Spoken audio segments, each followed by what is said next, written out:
after being reborn, in order to prevent the school beauty from becoming sickly again. You treat her like a sister, cherishing and protecting her. During the day, you teach her the core socialist values, and at night, you educate her about the lawless Zhang-san. Just when you are pleased that the school beauty won't become sickly again, you see a wall full of sticky notes in her room, densely recording everything about you, the date of your first meeting, the date of your first hand-holding, and even the date of your first period. Just as you were sweating profusely from reading, the school beauty secretly hugged your neck from behind and said, "You smell like another woman's perfume today. Just a few days ago. What are you standing there for? Hurry up and do it." You gripped the scissors tightly and took a trembling step forward. "Don't just stand there. I told you to cut her hair. Did you hear me?" You looked at the cold-faced girl bound to the chair and thought, "What a joke. This is the female lead in front of me. If I bully her now, I will definitely suffer later. But behind me is the current boss. What should I do?" Just then, Su Taotao suddenly raised her head, her crimson eyes looking at you, saying, "Can't you do it?" You thought, "Oh my, are you trying to provoke me?" With one snip, you cut off a white hair from the woman. Just when you were unsure of what to do next, a sudden, urgent class bell broke the silence in the dilapidated classroom. "Sister, we should go back. The teacher is going to take attendance in the next class." Lu Ruoyan reluctantly kicked the desk beside her and glared fiercely at Su Taotao, saying, "I'll let you off the hook today, but we'll see." She patted the dust off her clothes, and before leaving, she fixed her gaze on you and said, "Shorty, cleaning up this mess is up to you." The boss finally left, and your anxious heart finally relaxed. You hesitated and turned to look at Su Taotao, who was tightly bound. Put down the scissors in your hand, and cautiously placed your hands in front of you as you walked step by step towards her. Your big eyes gradually became misty, and you said, "I'm sorry, Su classmate. I didn't mean to hurt you, they forced me to do it." "Does your wound still hurt? Do you want me to help you bandage it?" You squatted down and said, "Just wait a moment, it will be fine soon." Suddenly, the chair used for binding fell over, and Su Taotao quickly stood up, stepping forward to block you as you lunged forward. Before you could react, you were pushed down by Su Taotao and fell backward, landing painfully on your backside. Lying on the floor, you looked at Su Taotao in shock, your mind a bit confused, thinking, "What's going on? Why did the female lead suddenly push me down? Did I say something wrong just now?"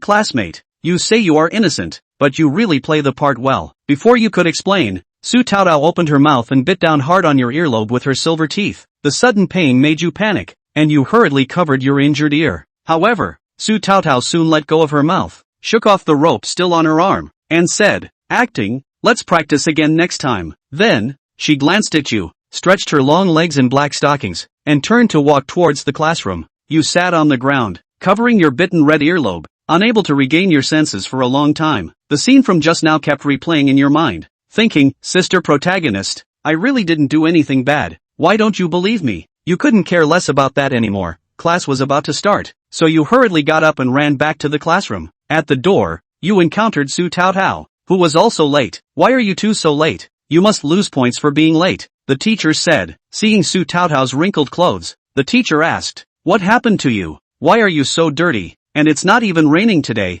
Why are you all wet?" Su Taotao replied, "Teacher, no one bullied me. I was in a hurry to get back to class and accidentally bumped into a girl carrying a basin of water, and then I fell." At that moment, Lu Ruyan, seeing that she didn't expose her, showed a smug smile and turned to chat with other girls. The teacher didn't say anything more and let you all into the classroom. As soon as you enter the room, you notice that there are only 2 empty seats left in the last row, which means you have no choice but to sit with the female lead. You adjust your skirt and sit down after Su Taotao. After the earlier experience, you feel very guilty and can't focus on the class content at all, occasionally stealing glances at Su Taotao, unable to figure her out, completely unable to understand this woman. Just when you finally decide to resist the boss, the female lead not only isn't moved by you, but seems to dislike you even more. At that moment, the teacher's voice came from the stage. "Next is the classroom task. Pair up, and the scores will be counted towards your usual grades." As soon as the words fell, the classroom immediately became lively, and other students quickly started looking for their partners to team up with. You glanced around and finally your gaze landed on the solitary Su Taotao, thinking, "Surely I won't have to team up with her?" Just as you were lost in thought, Su Taotao looked up at you and asked, "What are you looking at me for?" "Su Taotao, can we team up?" you asked weakly, already mentally prepared to be scolded. But unexpectedly, the other party did not refuse, just coldly nodded and said, "I'll handle the report writing. You just need to gather the information." Su Taotao said this and started working. actively taking on the more difficult parts. You quickly nodded and obediently opened your phone to prepare to look up information. As soon as the screen lit up, the text message notification rang out, and the boss Lu Ruyen sent a message, "Hey, shorty, why did you team up with Su Tao Tao? Remember to fake some data for her later, make it a bit exaggerated." And reply received after you finish reading. You glanced at it, ignored her, and muttered, "I'm at work here." Putting aside the fact that you were originally going to pursue the female lead, the group score was also your own. If a terrible assignment was submitted, both of you would suffer the consequences together. Soon, the classroom task time was up,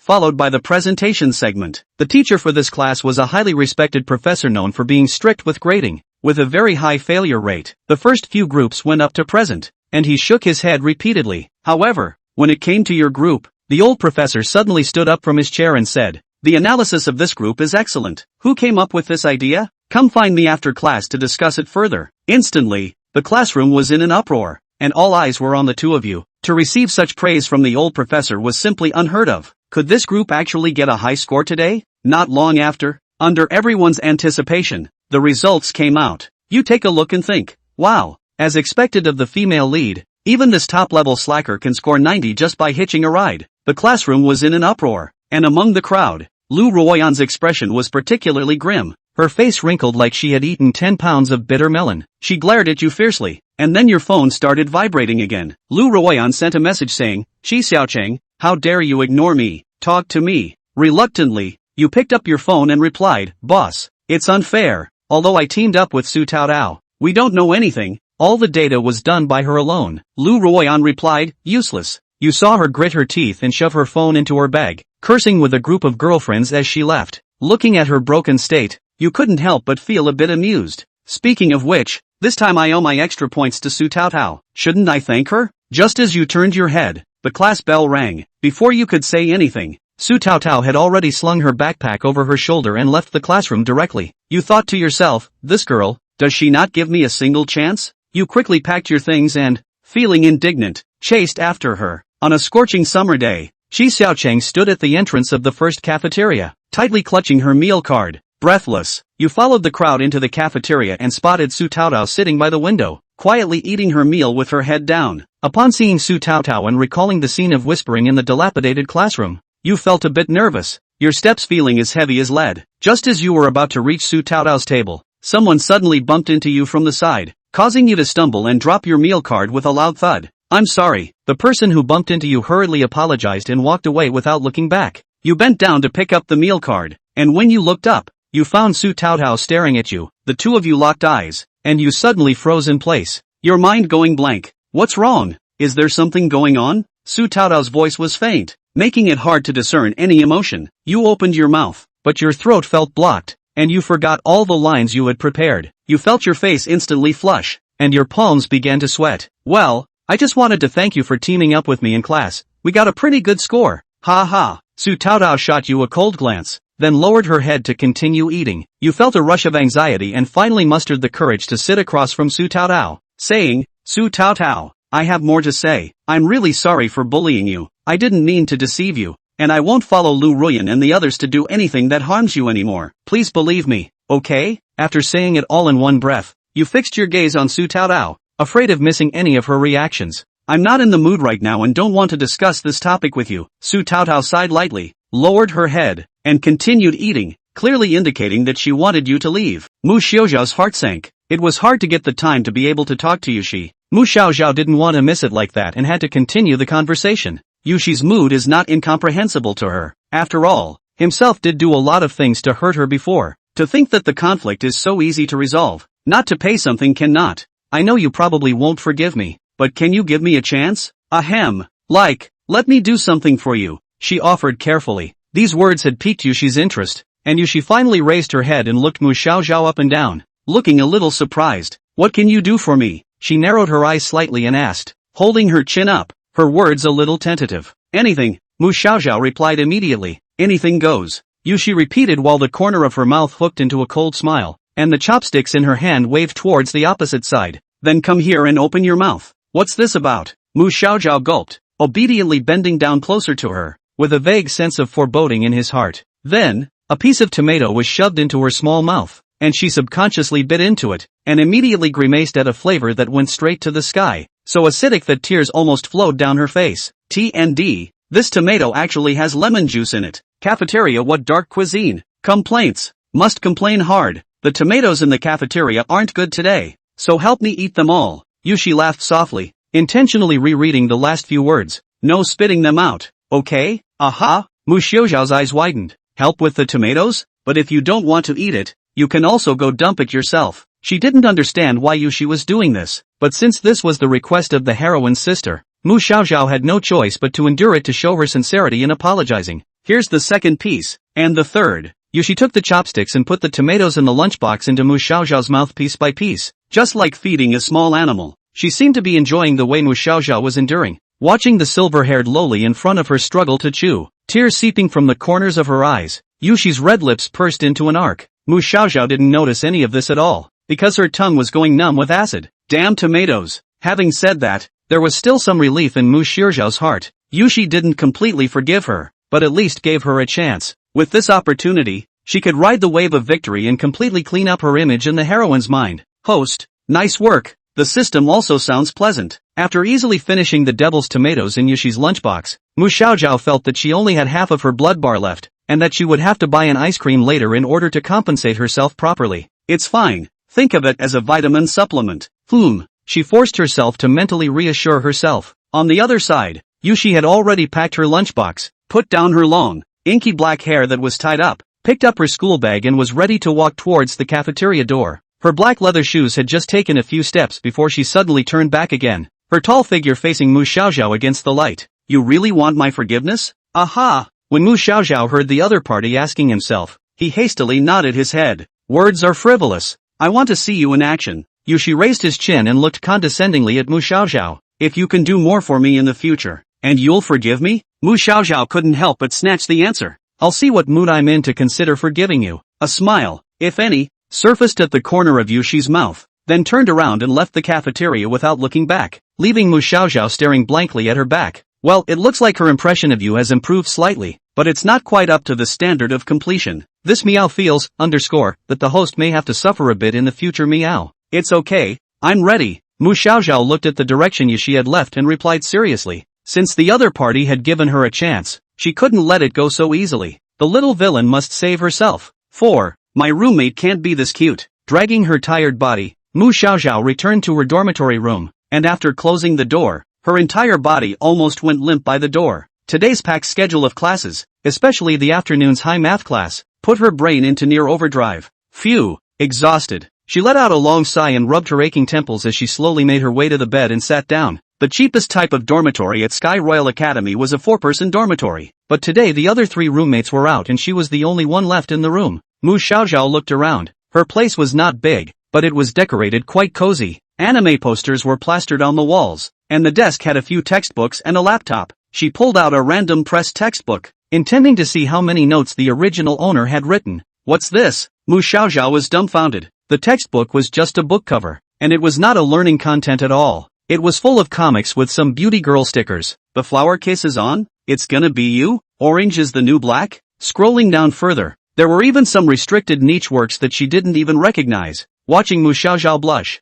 just remembered that the original owner was also a lily. A part of the original owner's memories in the brain were subsequently evoked. This little girl's mind is completely useless to the right path, either with Song Zhuozhua gang fooling around, or all day long thinking about watching girls posting stickers. Hey, no wonder this guy is repeating a grade. For these things, what a decent person like Mu Xiaoxiao should do is of course, let's borrow one to talk. She didn't have any weird hobbies, but she just wanted to learn more about the innocent feelings between girls. After all, lilies are a woman's secret to agelessness. After skimming over the general content, Mu Xiaoxiao stood up and opened her cell phone memo. One cannot indulge in female girl long-lasting love. A positive and progressive traveler like her held a high degree of enthusiasm for the matter of turning into a beautiful maiden. Put on lip balm before you leave the house and keep a little spare tampon in your book bag. She went over what was in the memo again, together with today. It had been almost a week since she had become this world's Mu Xiaoxiao, although when she first crossed over Mu Xiaoxiao was still very uncomfortable, but because in her previous life her personality was more feminine. She also often played a cute girl in the chat group for the entertainment of her groupmates. After practicing these days, Mu Xiaoxiao already wouldn't reveal too obvious a break. Next it's time to practice poses in dresses. Walking over to the closet, she opened the door.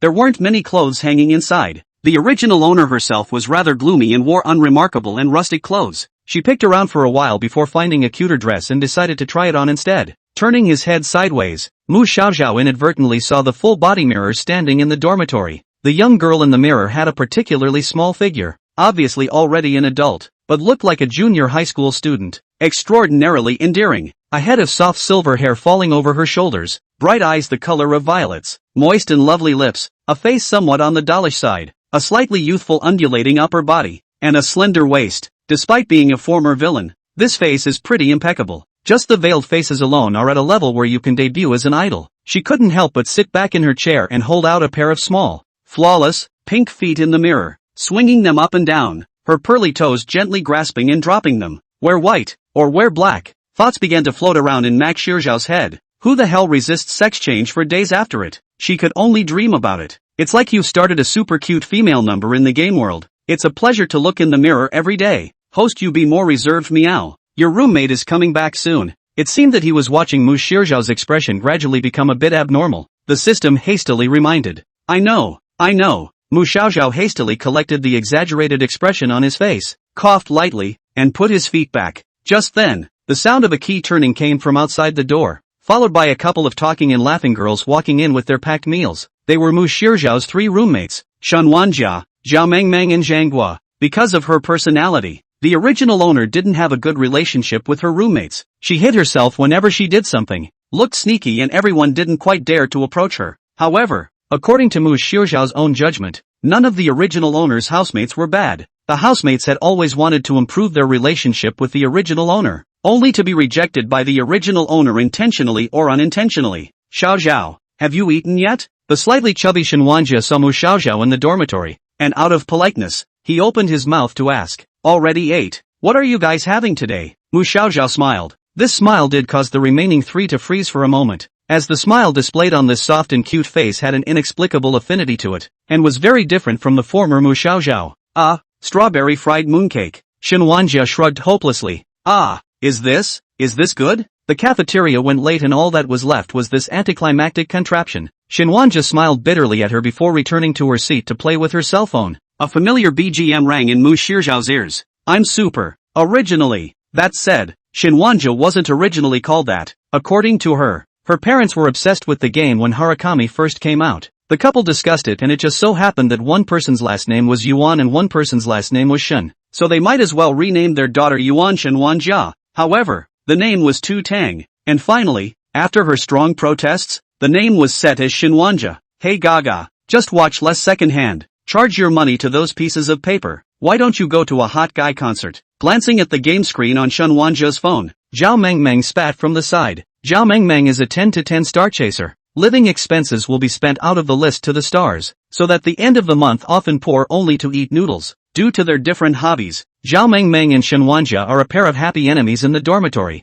and small quarrels are staged every day. Cut. How many times have those pigeons in your house collapsed? Not as much as a hair on my head. Aren't paper people all dots and data? You can't touch those pigeons, can you? Jaja, I see you really don't get it. Hey, Zhao Mengmeng said in a conspiratorial tone and turned around without any good humor. As soon as she raised her head, her gaze happened to correspond with Mu Xiaoxiao, noticing the skirt she was wearing today. Yo, Xiaoxiao, this body is quite cute. Usually how do not see you out? She looked up and down for a moment. Well, pressed it in the closet and forgot to wear it. That won't do. In my opinion, a girl should dress herself beautifully, Zhao Mengmeng said while patting Zhang Guo next to her. Sister Guo, what do you say? Of course, I've always felt that way. Zhang Guo had long since noticed Mu Xiaoxiao's dress today, and from the moment he entered the door, his eyes never left her. This melon is long, thin and tall, and is the most fashionably dressed person in the dormitory. As his name suggests, he is also the king of melon eaters in the dormitory. Xiaoxiao, I have long felt that you should wear good-looking, a little more confident. Zhang Guo walked to Mu Xiaoxiao near the front. The tone of voice, do not always follow Song Zhuozhui gang, they are not a good thing. Yeah, I've always had a hard time seeing those guys. Zhao Mengmeng chimed in. If it wasn't for her family's background, how would she dare to be so arrogant in school? In the original owner's place, when he heard someone say something bad about his boss, he should have silently bowed his head and withdrawn at this point. However, Mu Xiaoxiao wouldn't do that. She knew that these girls were telling her these things out of the goodness of their hearts. I'll take everyone's advice. She smiled weakly. Thanks guys. The dormitory atmosphere was not bad, and Mu Xiaoxiao felt quite comfortable staying there. That's for sure. This Miao was awakened for the sake of giving the little villain a good life. Asterisk for all asterisk, praise me, praise me, praise me. I know you're good to me. 5. Lori can also be an escort. The next morning, Mu Xiaoxiao was still immersed in dreamland when he was suddenly awakened by a sharp system beep. Host, this is a big deal. I'm counting on my fingers. The hostess is in trouble this morning. Well, wake up, or you'll be late. Mu Xiaoxiao rubbed his sleepy eyes and yawned, a little helpless in his heart. There were no classes in the first period of the morning, and she had wanted to get a good night's sleep, only to have the system make her sleepy. Got it. I'm getting up, she muttered, climbing out of her bunk and quickly washing up, changing her clothes and walking out of the dorm. Early summer morning. The sun is not too dazzling, a few thin clouds floating in the air. The silhouette is dyed light gold. The flowers along the paths of the campus are in bloom,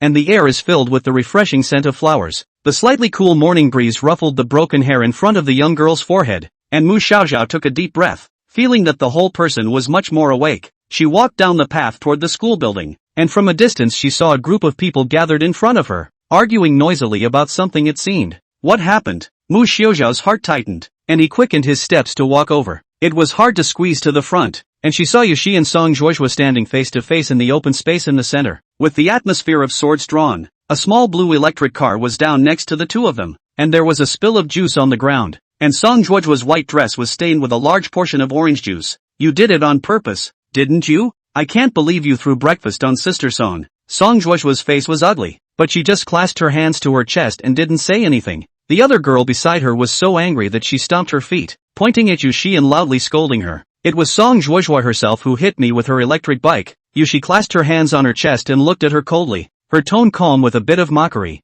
This is a sidewalk. It's forbidden to ride an electric bike. Don't you know that? Hearing this, Song Zhuozhua became even more angry, and the makeup on her face was slightly distorted. Seeing her face like this, the few little sisters around her followed suit and surrounded Yushi in the center, forcing her to apologize with a word from you and a word from me. Don't you dare talk nonsense here. It's obviously you who intentionally blocked her way, and you dare to be wicked. That's right. Do you know how expensive Sister Song's dress is? You couldn't even afford to sell your house. Why don't you apologize quickly? Be careful of Sister Song suing you. Mu Xiaoxiao listened with furrowed brows. Host, look down. The system whispered a reminder in his ear, and Mu Xiaoxiao lowered his head to take a closer look before realizing that there was a small wound at Yushi's calf. The blood had already solidified, but the mark still looked shocking on the fair skin. Needless to think, this must be from Song Zhuozhua's bike crash. With a little thought, you can figure things out. Song Zhuo himself violated the law by riding an electric bike and bumped into Yushi, who was holding the juice. Not only did he not apologize, but also blamed Yushi's juice for dirtying her dress. It was clear who was right and who was wrong, but these girls in front of them seemed to not feel Song Zhuozhua was at fault at all, and their curses at Yushi were one ugly sentence after another, and the crowd of onlookers just watched. From time to time someone took out a cell phone to take a sneak peek. They're all bullies, aren't they? Bullying a weak girl because there's so many of them? Mu Xiaoxiao heard some of this and couldn't stand it anymore. She pushed aside the crowd on both sides and walked up in big strides, blocking in front of Yushi. Enough. Despite the social fear, the angry Mu Xiaoxiao did not have the usual timidity, and that stern look made Song Zhuozhua eat a shock. Shorty? Now, the melon eaters were all interested. Look, there's going to be a fight. Love to see women fight. Ha. Mu Xiaoxiao was not tall and looked soft and flabby, standing in front of a group of girls without any intimidation. What do you want? Song Zhuozhua's face was grim. Song Zhuozhua, this is a sidewalk. Riding an electric bike is considered a violation of school rules, and Yushi's leg is injured. Shouldn't you apologize first? Mu Xiaoxiao said. Apologize? Song Zhuozhua sneered, her eyes full of contempt. Whose side are you on anyway? Mu Xiaoxiao was a little irritated by her attitude, but thinking of her current situation, she held back. She took a deep breath and tried her best to calm her tone. There's a surveillance camera over by the school's history building that just happens to have a panoramic view of the road, and you'll definitely be disciplined for breaking the rules here. When Song Zhuozhua heard this, her face changed slightly, and she obviously realized the seriousness of the matter. She gritted her teeth, blared fiercely at Yushi, dropped a sentence of "count yourself lucky," and turned around to push the electric cart away. The crowd of onlookers gradually dispersed as they saw things settle down. Mu Xiaoxiao breathed a sigh of relief and turned her head to look at Yushi, realizing that she was also looking her way. Yushi, does your leg need to go to the infirmary to be treated? Mu Xiaoxiao asked cautiously. She, however, didn't pick up her words, but just gazed at her quietly, those fox eyes with the upturned tails puzzling people. She took a few steps to Mu Xiaoxiao's front and suddenly extended her hand to him. Before Mu Xiaoxiao could react, her forehead was popped. Pain, pain, pain. She hurriedly covered the place where she was bounced, then looked at Yushi pitifully. What's going on here? You helped the heroine yourself, and she turned on her? Why are you helping me? Yushi asked, her slender fingers still lingering in the air. For watching you get rounded up here. That's no reason for you to meddle, is it? She looked unpleasant. Have you thought about the consequences of doing something like that on the spur of the moment? What consequences? Mu Xiaoxiao still hadn't returned to his senses and stood frozen in place. Yushi had a hateful expression on his face, and seeing that Mu Xiaoxiao really didn't get it, he then continued his words. Aren't you on Song Zhuojua's side? Jumping out to help me like that. Have you thought about what they'll do to you afterward? Is the heroine concerned about her? Mu Xiaoxiao was surprised, just by looking at the appearance alone. She had thought that Yushi should have a more aloof personality, but she didn't expect Yushi to be concerned about her. When I said I'd let you do things for me, I didn't ask you to be so thoughtless, did I? Yushi sighed and continued. What an unbelievable fool. It's not stupid. Mu Xiaoxiao pouted and retorted in a small voice. No fool feels like a fool. Well, can't talk her down. It's okay, I've got my own way of dealing with Song Zhuojua. Mu Xiaoxiao lowered her head, her line of sight falling back to Yushi's injured leg. That said, Yuki-san, aren't you going to bandage your wounds? No, it doesn't hurt much anyway. I got used to it a long time ago. Yushi replied carelessly. This sounds oddly heartbreaking, and Mu Xiaoxiao couldn't help but move a few moments of pity. She turned back and rummaged through her book bag. Because of the life is a thing delicate people, Mu Xiaoxiao's school bag inside often prepared a variety of small objects. What wind oil essence, band-aid, paper towels, are complete. Anyway, why don't I take care of that for you? As she said that, she squatted down, tore open the outer packaging of the band-aid and carefully put it on the wound on Yushi's leg. Yushi didn't refuse, but her eyes just kept staring at the band-aid with the pink love heart pattern, as if she was pondering. After posting it, Mu Xiaoxiao got up and waved her hand at Yushi. You've got other things to do out here today, don't you? So I'll leave you alone for a while and then. Wait a minute. Yushi suddenly interrupted her and stepped forward to take Mu Xiaoxiao's hand. You come with me for a moment. I have something for you. 6. First mission achieved. Yushi pulled her away from that school road where people came and went and walked to a quieter shade of green. There happened to be a wooden bench under the big tree, so the two men sat down on it. Because she was completely unable to think of a reason for Yushi to find herself, Mu Xiaoxiao was a bit nervous, her two small hands resting on her knees, her appearance looking constrained. Yushi-san, what are you going to say? I was wrong to blame you for the haircut in the old classroom. Yushi gazed straight at Mu Xiaoxiao. I've often seen you stay with Song Zhuojua and the girls before, and I thought you were playing a trick on me that day as well, but now I realize that you didn't lie to me. Mu Xiaoxiao's heart rejoiced, revealing a bright smile. That's for sure. Yuki-san, my apology to you is sincere. Well, but things can't end like that. I don't like to owe people favors, and since you apologize to me, I apologize to you for my misunderstanding. Mu Xiaoxiao was slightly stunned as Yushi in front of her slowly leaned towards her, getting closer and closer. I'm sorry for biting your ear the other day. Mu Xiaoxiao couldn't help but stroke her earlobes. Yushi's downpour was indeed quite heavy, and the marks on her ears hadn't disappeared yet. It does hurt a little. If it bothers you so much, give me back the pain. Pain? Wait, isn't this distance a little too close? She raised her eyes only to realize that Yuki's face was already close to her cheek. Yushi lightly raised her hand and pushed a strand of long black hair behind her ear, revealing her white jade-like neck. Mu Xiaoxiao's heartbeat involuntarily accelerated, and his gaze lingered on Yushi's black hair, his pale pink ears faintly shining through. You do one too, so it's fair, right? Yushi's voice drifted over, languid, with a touch of seductiveness. Do? What do you mean? Mu Xiaoxiao thought carefully before coming back to his senses. Was this for her to do what she did the other day and bite her ear? A twinge of nervousness welled up in her, and she wanted to say that she didn't have to go to this extent, but the brunette in front of her seemed to be completely unconcerned, and just waited for her silently. Gollum! Mu Xiaoxiao's cheeks flushed slightly as he gulped, and his gaze couldn't help but fall on Yushi's beautifully curved ear. It does seem to have the urge to bite it. Want to get on? Up! Since this was an offer from the other party, she couldn't afford to miss the opportunity. After all, the person who made the mistake is not himself. That day also suffered for nothing. Mu Xiaoxiao heart more or less still some complaints. She took a deep breath, then opened her mouth. The movements were but gentle. After all, she was still a bit of a wimp. Chirp! A mere touch with her lips was like an electric shock. and she immediately took a step back and looked up at the other woman carefully. The air froze for a second. Were you afraid I'd hurt so you didn't push? Yushi let go of the hand that was securing her hair and was a bit speechless. No la. Mu Xiaozhao's face hung a trace of blush. I don't mind anymore. It's good that you're willing to believe me now. It always felt as if he had just done something a little subtle. Actually biting the heroine's ear? No. I should say calling it a kiss. The heroine smells really good. Taste is good too. I just didn't realize that being up close and personal with a beautiful woman was so bad for the heart when all I wanted to do was get revenge. I'm not as fragile as you think. Yushi didn't care about the expression on her face, but there's only one chance, so forget it if you don't push yourself. Well, you don't really expect me to bite hard, do you? Through the host's tireless efforts, the female lead finally recognized the host's sincerity. Meow. Congratulations on completing the mission. $10,000 has arrived. The system's rewards were also sent out at this time, and it seemed that helping Yushi in the morning had indeed changed her impression of herself. Hey.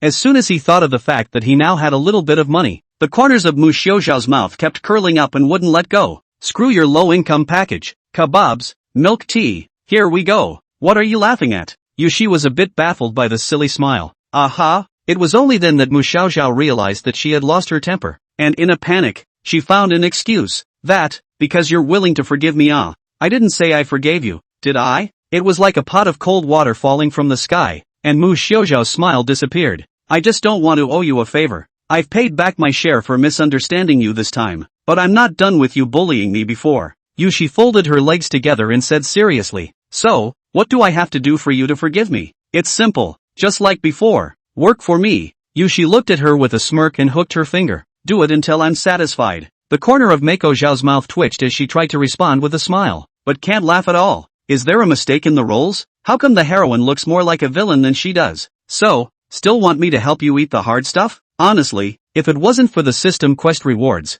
she was really a bit tempted to back out. Although in this short contact, she can feel that Yushi is not a bad person, but this kind of inferior debt repayment type of relationship is still a bit uncomfortable. Do I look like the kind of person who deliberately buys difficult things in order to torture you? Yushi said as she stood up, smoothing out the pleated skirt behind her hips. Add a contact information. I'll naturally notify you after I think of the next thing. Then, in Mu Xiaozhao's green bubble, there was a contact named Yushi. In Yushi's cell phone, a new avatar with the nickname Zhao has been added. After sending a greeting emoticon in the chat box, Yushi slid her phone into her canvas bag. See you later. On the way back to the dormitory, Mu Xiaozhao kept mulling over what had just happened without saying a word. Host, I see you're not happy. What's wrong? The system's droll voice rang in his ears. Mu Xiaozhao hesitated for a moment, but finally opened his mouth. I'm just wondering if it's really good to build this kind of relationship with Yuki. Meow, does the host not want to do the mission of raiding the heroine anymore? Well, Mu Xiaozhao nodded.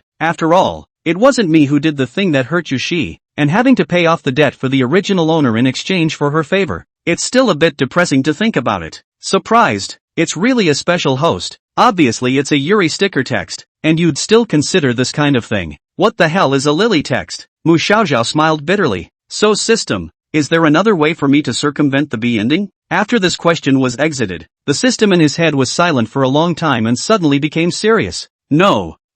Asterisk. Host, do you know why this meow chose you? And why you were reincarnated into Mu Xiaozhao's body? Why? Because, it's all the original owner's wish. 7. Being posted on the campus wall, Mu Xiaozhao froze, and her footsteps involuntarily stopped. She stood on the campus path, the breeze rustling the leaves and blowing her long silver hair. The original owner's wish? She repeated in a low voice. The original owner had a very timid character and didn't dare to refuse the big villain's demands, and made many enemies, which led to the future tragedy. On the verge of death, the original owner was given the chance to be reborn, but without the confidence to run her life again. She wished that her other self could help her rewrite the past. Thanks to this wish, this meow was born. Because the host is now using the original host's identity, the things that can change the future are also related to the original host's life regrets. So, as a female host who has been hurt by the original host, the host is not allowed to cut off the relationship with Yushi. Sighing, Mu Xiaozhao rubbed her temples. It seemed that she would have to continue with the original plan of the raid. I know, go for it, host, this meow will always support you. As he walked, Mu Xiaozhao suddenly remembered something else. Speaking of which,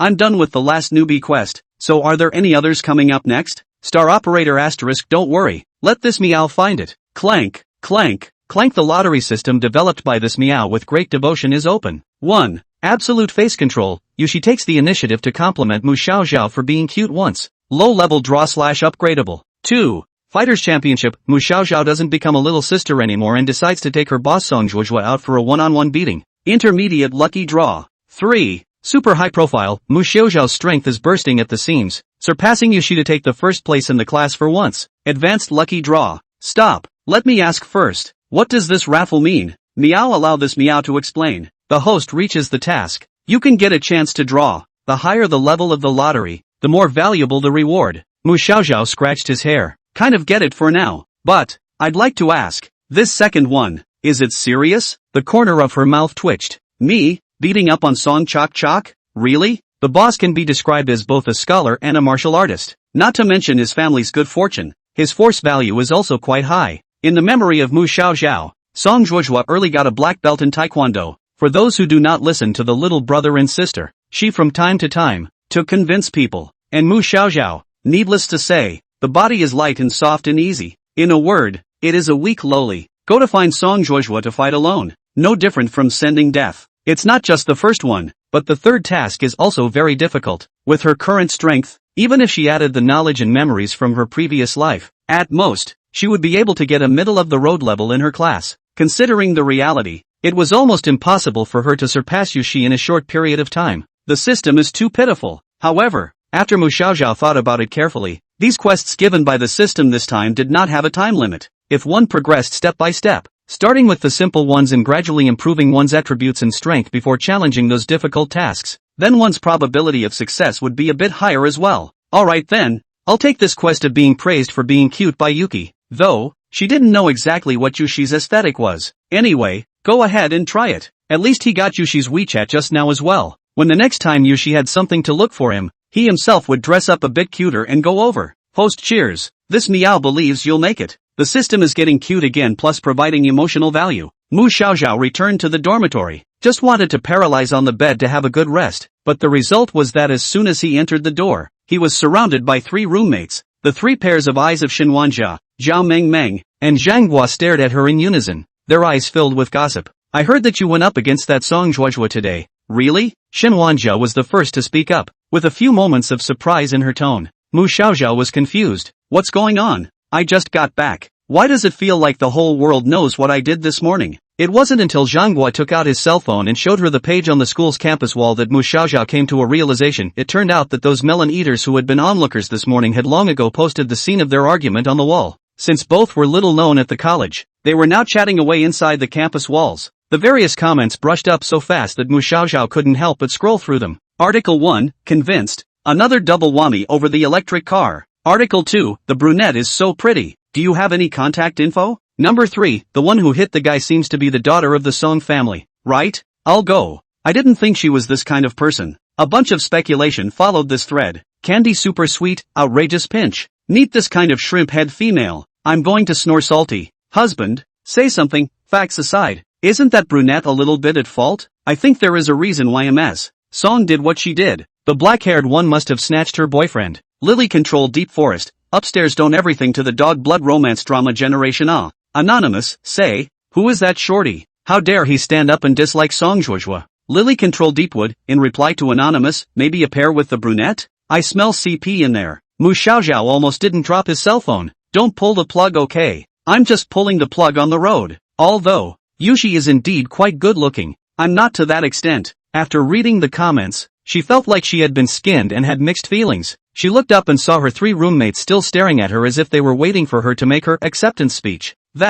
You guys don't look at me like that. Mu Xiaoxiao fidgeted. I was just too impulsive. Xiaoxiao, although we advised you not to get too close to her, you're still too adventurous like this. Zhang Guo frowned, his tone carrying a bit of helplessness. People do think that Xiaoxiao is very courageous. Zhao Mengmeng smiled with a bright smile. Just baby, next time don't be so impulsive. Song Juojue isn't one to be messed with. Yeah, even though you helped Yushi this time, Song Juojue will definitely hold a grudge. Xinhuanjia sighed. According to her family's connections, even the counselor can't do anything to her. Mu Xiaoxiao obediently nodded her head, her pair of small hands clasped together, like an obedient little sister who was meekly accepting her sister's education. The roommates were still persuading each other, but at this time, Mu Xiaozhao's heart was more concerned about Yushi's side of the situation. 8. The incognito Missy. Opening her cell phone, Mu Xiaozhao's gaze rested on the newly added friend. Yushi's avatar was very simple, a pure white background with a silhouette of a small black fox. Curious, she tapped into Yushi's circle of friends and found that the content inside was equally simple. Unlike her roommates who shared their college routines or food punches, none of Yushi's circle of friends was about herself. It was all still life photography with a few short lines of text. Suddenly, Mu Xiaozhao found a few pictures of stray cats from school inside, a few fluffy cats huddled in a ball, looking especially cute. Is she taking care of the cats? After a moment's thought, she retreated to the chat box and typed a few lines. Mako, did you read those messages on the campus wall? Probe. JPG. It didn't take long for Yushi's reply to pop up. Yushi, I don't really watch that one. Why? Mu Xiaozhao, it seems that today's events have all been recorded. Oh. Yushi, do you care much? Mu Xiaozhao, rather not. I just saw some strange rumors about you and Song Zhuozhua. Awkward. JPG. Yushi, yeah, I know. So what's up? Mu Xiaozhao stared at the screen, his expression a little stiff. She suddenly felt like she was being nosy. Yushi didn't seem to take these rumors to heart at all. One's own good intentions to care about the other person made it seem as if she had nothing to say. That's right, as the heroine of a revenge text, how could Yushi be affected by these small winds and waves? Sighing darkly, she felt she had worried for nothing this time. So embarrassing. Hurry up and talk about something else. Otherwise we can't talk about this day anymore. So she changed the subject and sent a cute emoji along with it. Mu Xiaozhao, it's nothing. Yushi, is your wound better? This time, Yushi didn't reply right away. Mu Xiaozhao waited for a full minute before seeing a new message pop up on the screen. Yushi, Makushi, even if you care about me a little more, I won't forgive you that easily. This? A short sentence seemed to push the distance that had just been closed between them further away. Yushi was still holding on to the past, and that wariness could be felt through the screen. Mu Xiaozhao bit her lip, her finger hovering over the screen for a moment before she finally decided to try again. Mu Xiaozhao, I know I did wrong before, and I don't expect you to forgive me right away. It's just that if you have any need for help, you can tell me. Aggrieved. JPG. A few seconds later, a new reply popped up on the screen. Yushi, on the weekend, take care of the school cat with me. To jerk off a cat? Good. It was the heroine herself who had brought it up, and she couldn't miss the opportunity. Mu Xiaozhao, no problem. Then let's meet in the small garden behind the library in the afternoon of the weekend. Happy. JPG. Yushi, aha. After a brief reply, Yushi's avatar went dark and seemed to go offline. Mu Xiaozhao put down her cell phone, her heart leaping a little. Although Yushi was still cold, at least she was willing to let herself get one step closer. If I want Yuki to praise me for being cute,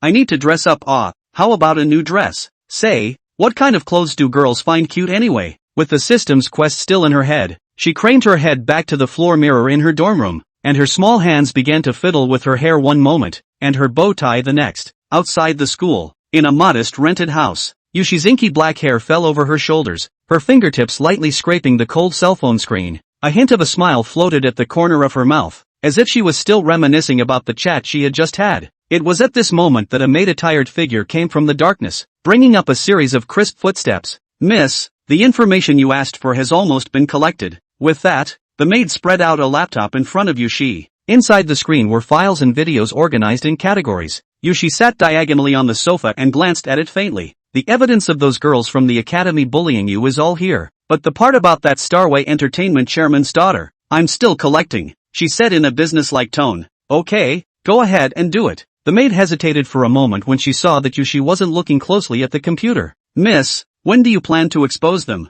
She frowned lightly. You don't rebel against them at the academy either. Is this really a good idea? Yushi shook his head. Song Zhuozhua does things a little tricky. She never takes action personally when she can be convicted of bullying, and it's harder to gather crucial evidence. The revelation will only serve to make them stop for the time being, and when the Song family steps in to set this matter right, the restless rats won't stop. Available. What's more, don't you think it's strange? Yushi's eyes rolled as she stared at the maid. Those eyes were sharp and puzzling, and the maid's body froze in place, anxiously watching her own young lady stand up. Not many people in this area know about my past, and I'm afraid there's another reason why Song Zhuozhua is targeting me like this. While saying that, Yushi walked to the window and faced the moonlight outside, her eyes gazing out somewhere. Other reasons? I suspect someone else is behind her, Yushi said, tapping his knuckles on the casement as if he was calculating something. And I've always suspected that the man was probably waiting precisely for me to resist and fall into his trap. And Blimmer stood behind her, still holding that laptop in his hand. his heart anxious, always feeling that his own young lady's plan was far more than what it appeared to be. But miss, do you really intend to continue like this? She couldn't help but ask, a hint of worry in her voice. Will they go too far?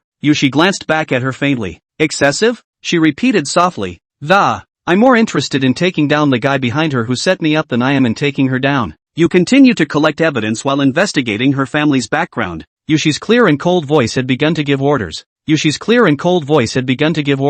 I'm just going to play along with her a bit more, and after she thinks she's got me all figured out, I'm going to surprise Son. After a few moments of freezing with her mouth open, and Glimmer managed to squeeze a yes out of her throat. Never mind, as long as it's Mrs. Order, then just carry it out. Never try to understand Missy, otherwise the brain would surely become as chaotic as hers. Right, come here. While Glimmer was trying to leave, Yushi suddenly beckoned her to stop. Keep this thing safe for me, plasticized in a frame. Miss, what is this? Souvenirs. Yushi smiled slightly, her red lips with a glossy sheen, and Glimmer unfolded his palm and looked a little puzzled at what Yushi was handing over. It was a pink band-aid with a heart design. It still has signs of use on it. 9. Leg play year. Is that true? Jojo, I'm sorry for being so cute. Lyrics. With a song playing in her headphones, Mu Xiaoxiao wiggled her two little white legs and leisurely drank milk tea, her little face bulging. Rebirth of a college girl is a real treat. Right now, Maki Xiaoxiao's mind was full of ideas about how to become more adorable. The host is really positive about being a girl, subset of. This meow really chose the right person to pinch. Humph, that's for sure. After I dress up properly, the heroine, she'll definitely compliment me on my cuteness. In order to research cute outfits, Mu Xiaoxiao opened video sites on her computer and looked for videos of women's clothing collocation. In her previous life, she had read a lot of transformation Yuri novels, and had fantasized about her life as a girl, and how she would have to match all kinds of little dresses every day. But at that time, after all, still boys, Mu Xiaoxiao embarrassed to really wear out, at most in the game to create a female number over the addiction. Now she could experience the life of a beautiful girl. What exactly do I have to wear to be cute? She muttered to herself. With her own aesthetics, that kind of obedient and neighborly look, with a ruffle, doll neck or whatever, is pure and cute. But the girl's aesthetic might be different from your own? She sucked another mouthful of taro ball milk tea from her cup, chewed on it with her small mouth, and decided to ask her 3 best housemates for advice. After all, these veteran girls have more experience in being girls than she, a newbie girl. But who to call? The first thing that came to Max Xiaoxiao's mind was Shinwanja, who was playing Original God. In her previous life, she also liked secondary characters, and Shinwanja sort of shared a common hobby, so she thought it should be better to approach. She peeked back. Shinwanja wasn't playing Proto-God today. Instead she was playing Jedi Zone Zero. She had just drawn a shark girl and seemed to be in a good mood. Mu Xiaoxiao stepped forward. Katya, there's something I'd like to ask you, she said tentatively. What? Yeah. What do you think it takes to look cute? As soon as he said this, the other 2 housemates turned their chairs around like radar. What the what? Xiao Zhao is actually talking about dressing up. Oh my god, you're finally getting the hang of it. Zhang Guo and Zhao Mengmeng looked like they were making a fuss, and a group of people instantly pulled their chairs over and came together next to Shinwanjia's position. Thus, 3 judges appeared across from Mu Xiaoxiao, sitting side by side and staring at her with burning eyes. No need to be so formal. I'm just asking casually. Mu Xiaoxiao was stared at by the 3 people with some weakness, feeling like she was being interviewed by 3 interviewers. Baby Xiaoxiao's temperament has changed a lot. Could it be that she's looking for a date? Zhao Mengmeng's eyes lit up as if she had discovered a new continent. Nah, just trying to change the style. I've long felt that you should dress yourself up. I was embarrassed to walk alongside you when I saw you wearing a rice bag out every day before. Zhang Guo spat unmercifully. Shinwanjia also put down her cell phone and rummaged through her closet with an excited look on her face. Come on. Do you want to try on the Kori cosplay I bought earlier? Go. Don't pollute our dormitory with your 2-pronged ape smell. How can you wear this as a day dress? Before Shinwanjia could finish, Zhao Mengmeng interrupted her. She had always scoffed at Shinwanjia's snorting scrutiny, and reached out her hand with a small white skirt, blocking it before Shinwanjia's cosplay. Xiao Zhao, try this on. Before Mu Xiaoxiao could pick up the skirt, her other hand blocked Zhao Mengmeng's front again. Goo, it's rare that our Xiao Zhao wants a date. How do you let people wear such a vegetarian? If you ask me, you should wear a low-cut miniskirt. This time it was Zhang Guo's turn to be unhappy. Soon, the 3 judges argued with each other, even leaving the main character, Mu Xiaoxiao, out to dry. The inside of the dormitory was in an uproar and bustle. Mu Xiaoxiao was a bit confused by their enthusiasm. So there's such a big difference in aesthetics between girls? Of course, in my opinion, if you're going to take care of cats, You should dress up as a cat-eared lady? Asterisk. That's too much of a social death. Mu Xiaoxiao dismissed this proposal at light speed. After heated discussions among the 3 housemates and some rigorous selection, Mu Xiaoxiao finally put on the ultimate cute suit that they unanimously approved. She stood in front of the full-length mirror in her dorm room and looked at herself in the mirror. Her face instantly red as a ripe apple. This is too, Mu Xiaoxiao stammered, unable to speak, her fingers unconsciously twisted together, her eyes fluttering, completely afraid to look directly at herself in the mirror. Now she had her silver hair tied back in a low double ponytail, and a light pink dress with fluffy ruffles on the hem that reached just to mid-thigh. The slightly waisted design outlines her slim waistline, and the chest is embellished with a small bow, adding a sense of mood. The outfit is girly without looking too conservative or revealing. Don't rush, it's not over yet. Shenwanjia smiled as she took out a pair of white lace stockings from her own closet and handed them to Mu Xiaoxiao. Put this on. She took the socks and hesitated, but dutifully put them on. The knee-high socks were thin and the lace was hidden, making her legs look even longer and slimmer. Wow, this leg is absolutely amazing. It's almost like game modeling. Shenwanjia couldn't help but whistle,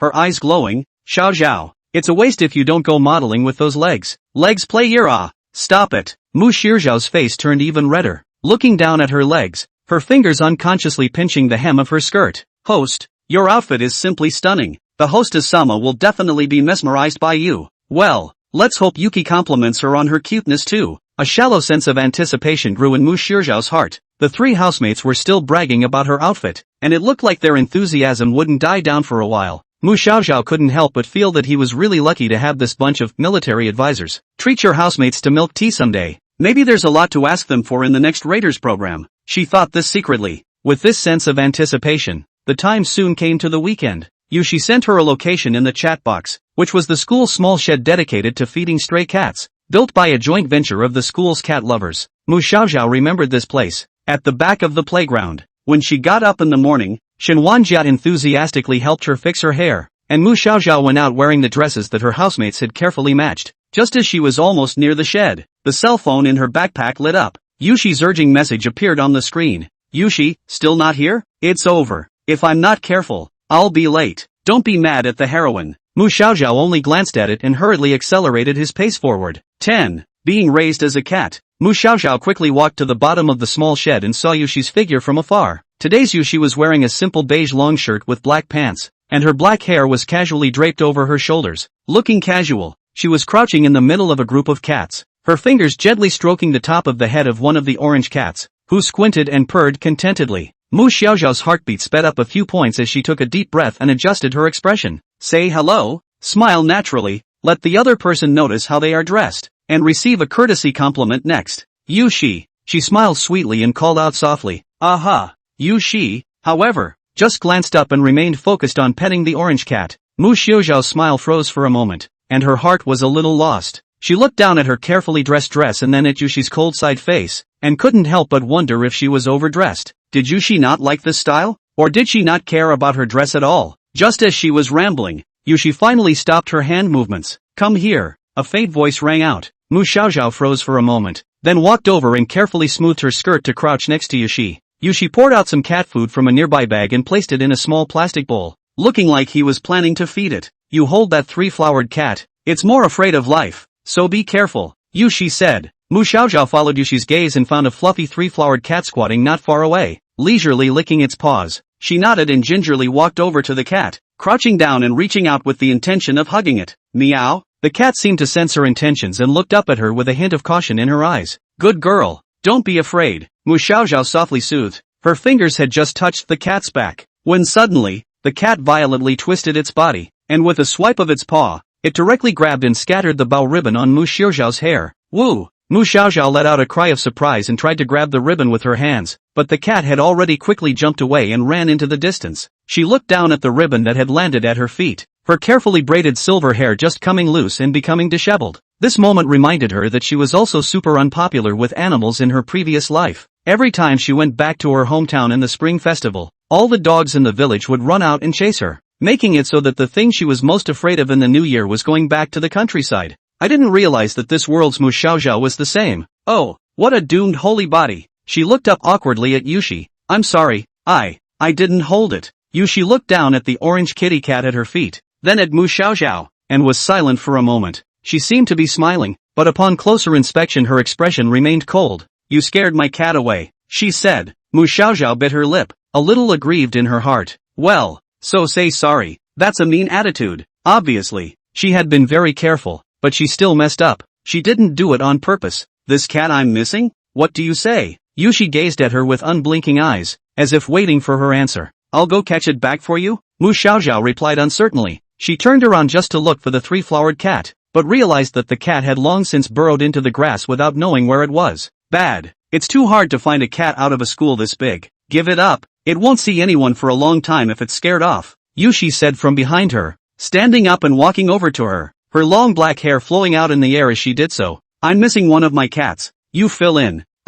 Me? Well, you know what a cat should do, right? Host. The hostess means for you to pretend to be a cat in front of her. I told you I should have worn a cat lady suit today. No, that's too shameful. Mu Xiaoxiao hurriedly turned her head to look to both sides. Fortunately there were fewer pedestrians in the area, and she and Yushi were the only two people in all directions. Those crimson eyes carried an inexplicable pressure, like an invisible oppression to Mu Xiaoxiao. I know. The cloaked Loli stiffened, clenching her two small hands into pink fists and lifting them hesitantly to the position of her chest. She took a deep breath. Meow. In a very, very soft, almost inaudible voice, it called out. I didn't hear you. Meow meow. The tips of her ears colored a peachy red, and she closed her eyes and tried to scream twice more. Still didn't hear it. Yushi didn't seem to be satisfied with her performance as she pressed down on Mu Xiaoxiao's shoulders, signaling her to half kneel down. Then she herself squatted beside her, watching the silver-haired girl's demeanor. Meow. The purring passes muster. And also,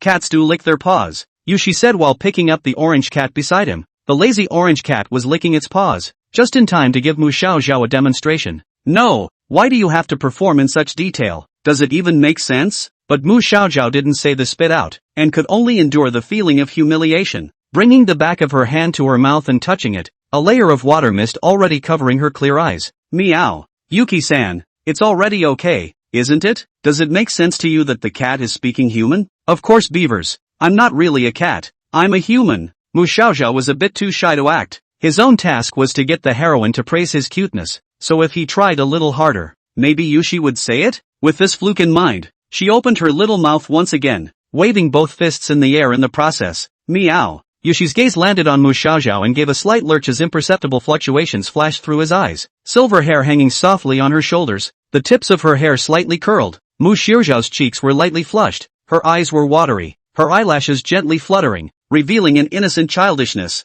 Well, kinda like a cat now, Yushi said in a low voice, but with a hint of gentleness in his tail. Come here, there's cat food. Saying that, she rubbed Mu Xiaoxiao's soft silver hair and hooked her chin with one hand before pulling out a shiny piece of pomegranate candy from her pocket. Fingers apart, Yushi stuffed the candy into Mu Xiaoxiao's mouth and pressed her lips together. There's a reward for obedient cats. The fruity flavor swirls on the tongue, slightly tart and a light sweetness that quickly invades the entire mouth. Mu Xiaoxiao's eyes widened as she looked at Yushi, who was less than 10 centimeters away from her, and felt her heart beating a little faster. The heroine is pretty gentle looking when you look at her this close, with hair as black as ink, eyebrows arched just right, eyes slightly raised, and long eyelashes. She was more inclined to the feeling of a neighborly sister than an imperial sister. It was just that this gentle face didn't smile much, so instead it felt icy. Also, it would be nice if the hobby was a little more normal. No more teasing. Thank you. It's a much better mood. Yushi finally let go of his hand. Did I do something? Mu Xiaoxiao scratched his head.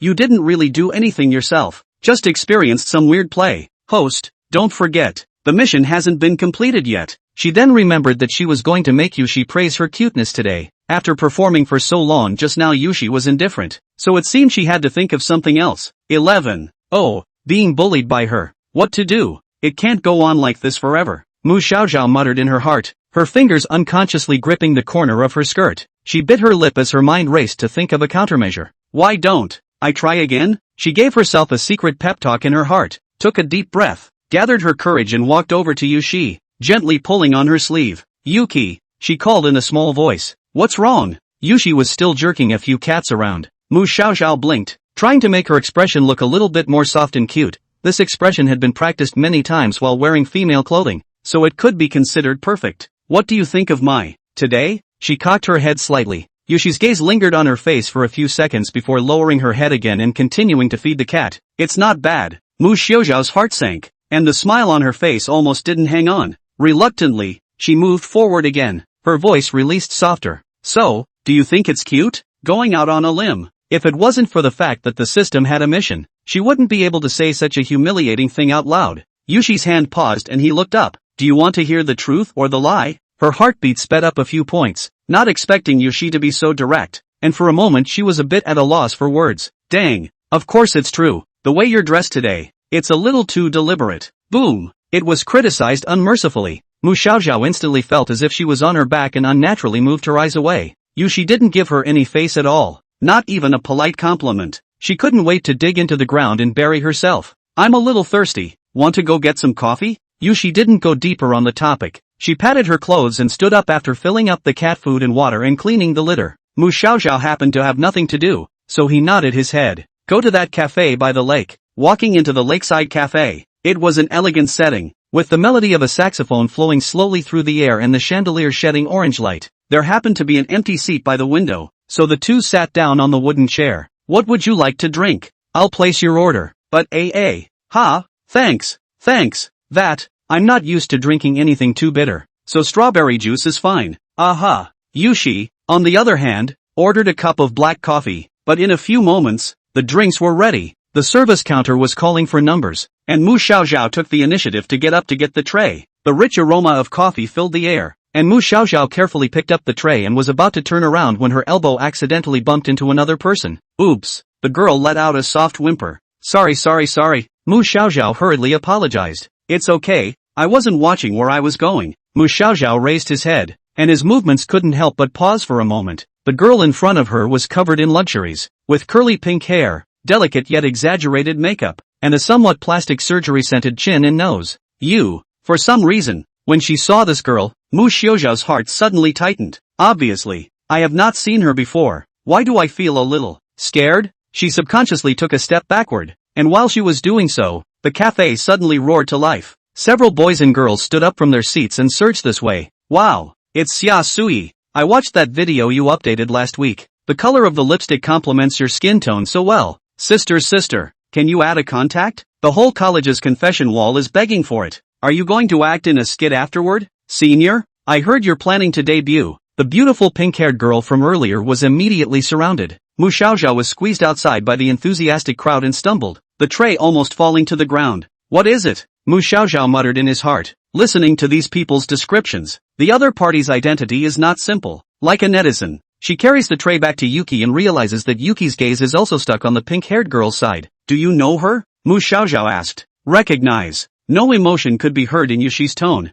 It was at this point that the crowd was rattled. Xiaosui carried her own drink and smiled for those fans while walking towards the window, her high heels rhythmically tapping on the wooden floor. Mu Xiaoxiao realized that the direction she was walking was exactly where she was. However, Xiaosui did not look at her. Yushi, you're here too. It's been a long time. Xiaosui's face was all smiles and her tone was intimate. Yushi's icy red pupils stared at her, and after a while, the corners of his mouth hooked into a faint smile, but his voice was as cold as ice. Do we know each other well? As soon as the words fell, the atmosphere in the coffee shop instantly dropped to freezing point. Xiaosui's expression froze, her face turning a shade of green and white. Those small fans who had gathered around also stared at Yushi in shock and whispered, "What's going on? Who's that guy? I've seen it on the campus wall the other day. I think it's called Yushi. That's a bit too disrespectful. Who does she think she is?" Mu Xiaoxiao stood by the side, somewhat awkwardly looking at Yushi and then at Xiaosui. She sensed that there seemed to be some sort of complicated relationship between the two, but this was obviously not a good time to press the issue. Damn, I should have read more of the original. This is great. There are no plot hints whatsoever and you have to rely on the system to change your life. Xiaosui barely managed to squeeze out a smile, trying to ease the atmosphere. Yushi, you're still the same. You haven't changed at all. How's it going? Yushi didn't answer, just lowered her head and took a sip of her drink, her gaze coldly looking out the window as if Xiaosui didn't even exist. After waiting for a while, Xiaosui felt uninterested and had to turn around and walk away resentfully. Seeing this, the fans also dispersed, and peace returned to the cafe. Yushi, aren't you going to drink it yet? It'll get cold if you don't drink it. Without waiting for Mu Xiaoxiao to open her mouth to ask a question, Yushi changed the topic first. Well, it seemed that the female lead didn't want to talk about this matter, so Mu Xiaoxiao could only give up the idea of asking questions and lowered her head, taking a sip of the drink in her cup. Goo, so bitter. Instead of the expected sweet juice, it was replaced by a bitter flavor that went straight to the sky. She furrowed her brow so violently that she barely managed to spit out the liquid in her mouth. Cough cough. She covered her mouth and tried to swallow,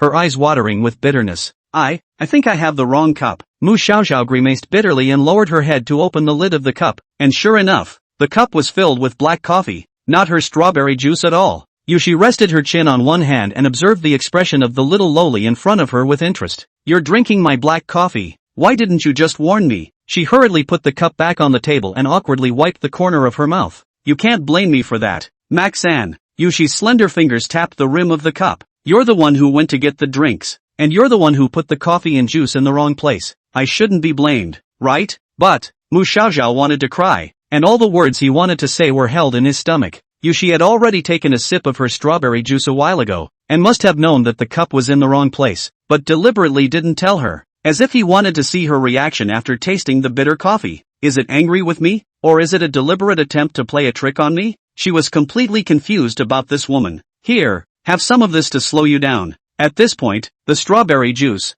already a little over half drunk, was pushed back. Mu Xiaoxiao couldn't care less, picking up and pouring a few mouthfuls, finally washing away some of the bitter taste in his mouth. Across from her, Yushi was sipping the coffee that Mu Xiaoxiao had just drank, her silver teeth gently biting down on the straw, her gaze resting on her the whole time. 12. Max Xiaoxiao, completely offended the boss. Ever since that day when he helped Yushi out in the incident with the electric car, the attitude of the boss, Song Zhuozhua, seemed to have undergone a subtle shift. There's a big class in the morning. Max Xiaoxiao was carrying a cat-eared school bag, looking at her cell phone as she walked through the crowd, her silver hair braid hanging behind her like a tail bouncing. 1, 2, 3, 4. Good lord, there are actually 5 groups. She tapped her fingertips, a bitter smile sweeping across the corners of her mouth. At the top of her cell phone's WeChat, there were a total of 5 WeChat chat groups, all of which were people around Song Zhuozhua. Because the cliques are so internally divided, each group is close to 1 or 2 other people, and each of these girls has their own little agenda.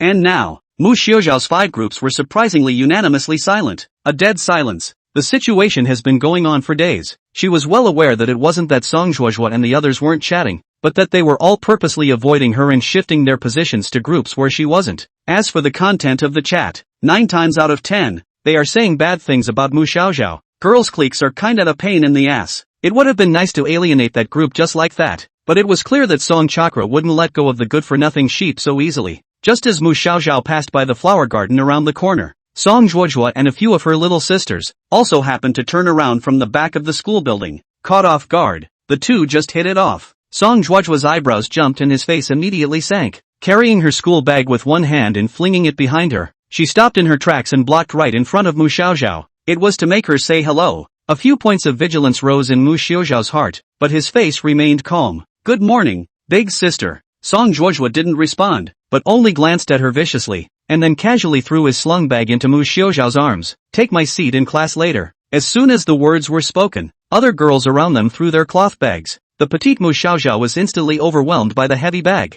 and she fell back a few steps, nearly falling. Taking a seat? Hard to top. Did the original owner even have to do this kind of errand before? Before she could react, Song Zhuozhua had already turned around and led a group of girls away. She had no choice but to bite the bullet and head towards the classroom with them. The next class is college English, which takes place in the stairway classroom. When Mu Xiaoxiao walked into the step classroom holding a bunch of school bags, everyone's eyes instantly focused on her as if they were looking at a strange person. Mu Xiaoxiao was embarrassed inside. She was very unused to being watched by so many people. Student Mu Xiaoxiao, you're not trying to take the seat again, are you? At this time, a girl stood up and looked at Mu Xiaoxiao with eyes mixed with displeasure. Another. Mu Xiaoxiao suddenly remembered that the original owner, because he did not dare to offend the boss, several times a person accounted for 7 or 8 classroom empty seats, causing the bystanders to be fed up with, and even hung up to the campus forum denounce. But now she is no longer that Mu Xiaoxiao. Naturally, she does not want to do things that cause suspicion, so she shook her head.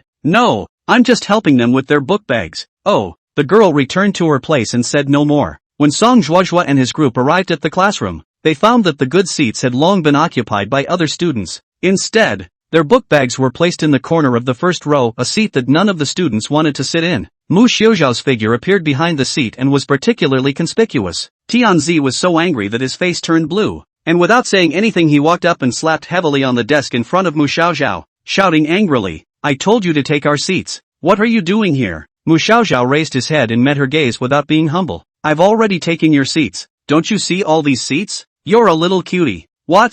Of course I'm letting you take the good seats, but someone else has to sit in the other seats. Mako Xiaoxiao used the corner of her eye to quietly look to the other students. As expected, some of the students already showed disgust on their faces. Tianzi usually cause trouble. Has long been a lot of people dissatisfaction, only because she has Song Zhuozhua cover. This group of students in the class is either fawning over her, or dare not say anything, so that she has such a nourishing life. At that moment, the bell rang, interrupting the two men's argument. Tainseed couldn't do anything about her, spat and sat down angrily in his seat in the corner. She held her tongue and didn't listen to a word of the entire English class, and Song Zhuozhua was clearly holding back her temper. By the time the recess was over, Mu Xiaoxiao's seat was once again surrounded by a group of people. Mu Xiaoxiao, dare to go against me? Song Zhuozhua clasped her arms and glared at her angrily. I didn't go against you. I just did what I was supposed to do. Mu Xiaoxiao raised his head, his tone unhurried. Something you should do? Tianzi sneered. What qualifications do you have to speak with this attitude? You should do whatever Sister Song tells you to do. Mu Xiaoxiao was also a bit annoyed. If you want to be offended, you do it yourselves. Don't make a fool out of me. These words violently choked Song Zhuozhua, and for a moment she didn't know how to retort. She didn't expect the always meek Mu Xiaoxiao to say such words, and she couldn't help but feel a little flustered in her heart. Just then, the eyes of the other students in the classroom turned. Song Zhuozhua didn't want to draw attention to himself, but Mu Xiaoxiao's voice was so loud that there was really no way around it. Class President Song, Tianzi, forget it, a boy spoke up. Classmate Mu Xiaoxiao didn't do anything, so just let her go. That's right, it's fine to bully her in general. The classroom seats are public resources. We have to sit there too. Another girl chimed in. Despite the restrained tone of these classmates, Song Zhuozhua's face was still green and white. She naturally knew that what she did was dishonorable, but once upon a time, she had Mu Xiaoxiao as a scapegoat, and everyone's complaints were all directed at Mu Xiaoxiao's head. She was able to pick herself clean and was happy to enjoy it. But now, the little sheep actually quit. How can she quit? If she doesn't do it, who will be the one to take the fall? It has to be cleaned up.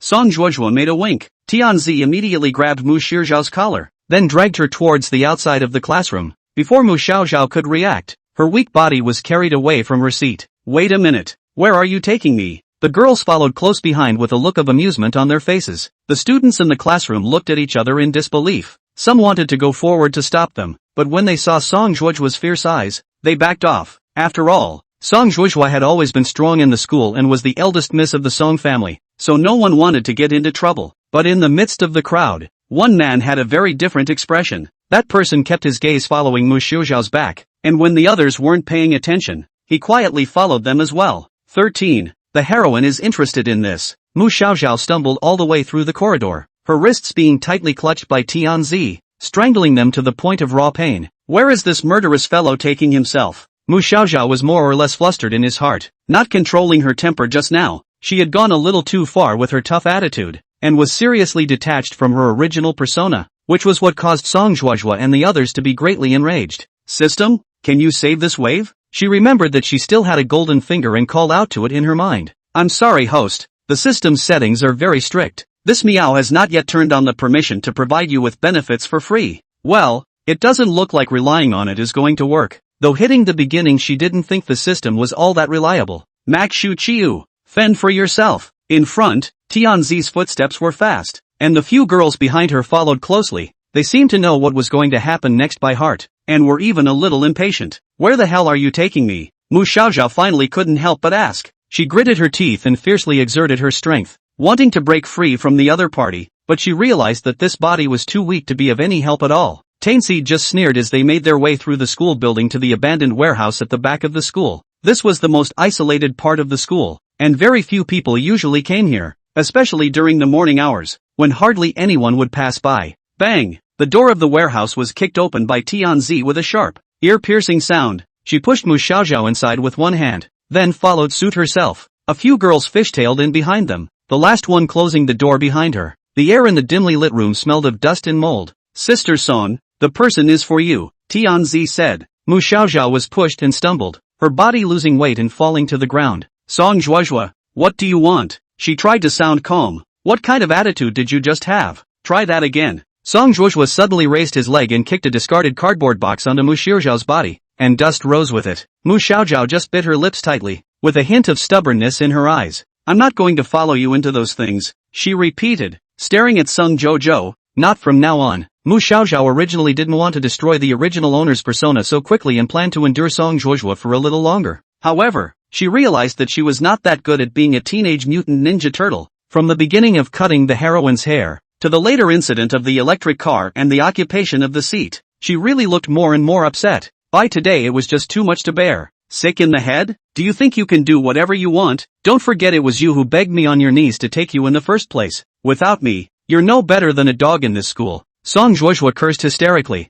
bent down and copied a wooden stick from the ground, striding towards Mu Xiaojiao who was sitting on the ground. Knock! Just then, the door to the warehouse was suddenly pushed open and a figure rushed in. Song student, stop! Song Jojo's hand stopped in midair as she turned her head, revealing an impatient expression when she saw the visitor. Mu Xiaojiao also looked up to the lighted area in the doorway, where a short-haired girl with a thin figure stood. She looked thinner than Mu Xiaojiao, with yellowish hair and somewhat old-fashioned round-framed glasses perched on her nose. Bamboo leaves? A name came out of Mu Xiaojiao's mouth, and the original owner's memories were awakened at this moment. It was worth mentioning that all the memories of being a male and being a female existed in Mu Xiaojiao's mind at the same time now. But since her consciousness as a male controls this body, those memories of being a female only come to mind when a relevant scene occurs or when she intentionally remembers it. At this moment, many information related to Lin Zhuye appeared in Mu Xiaojiao's mind. Lin Zhuye is the original owner of the high school playmate, but also her only friend in school, the nature of the timid and afraid of things, the crowd of real small transparent, then Mu Xiaojiao even more marginal people. The two were in different majors and hardly ever taught in the same classroom except for English classes, but today's events coincidentally ran into each other.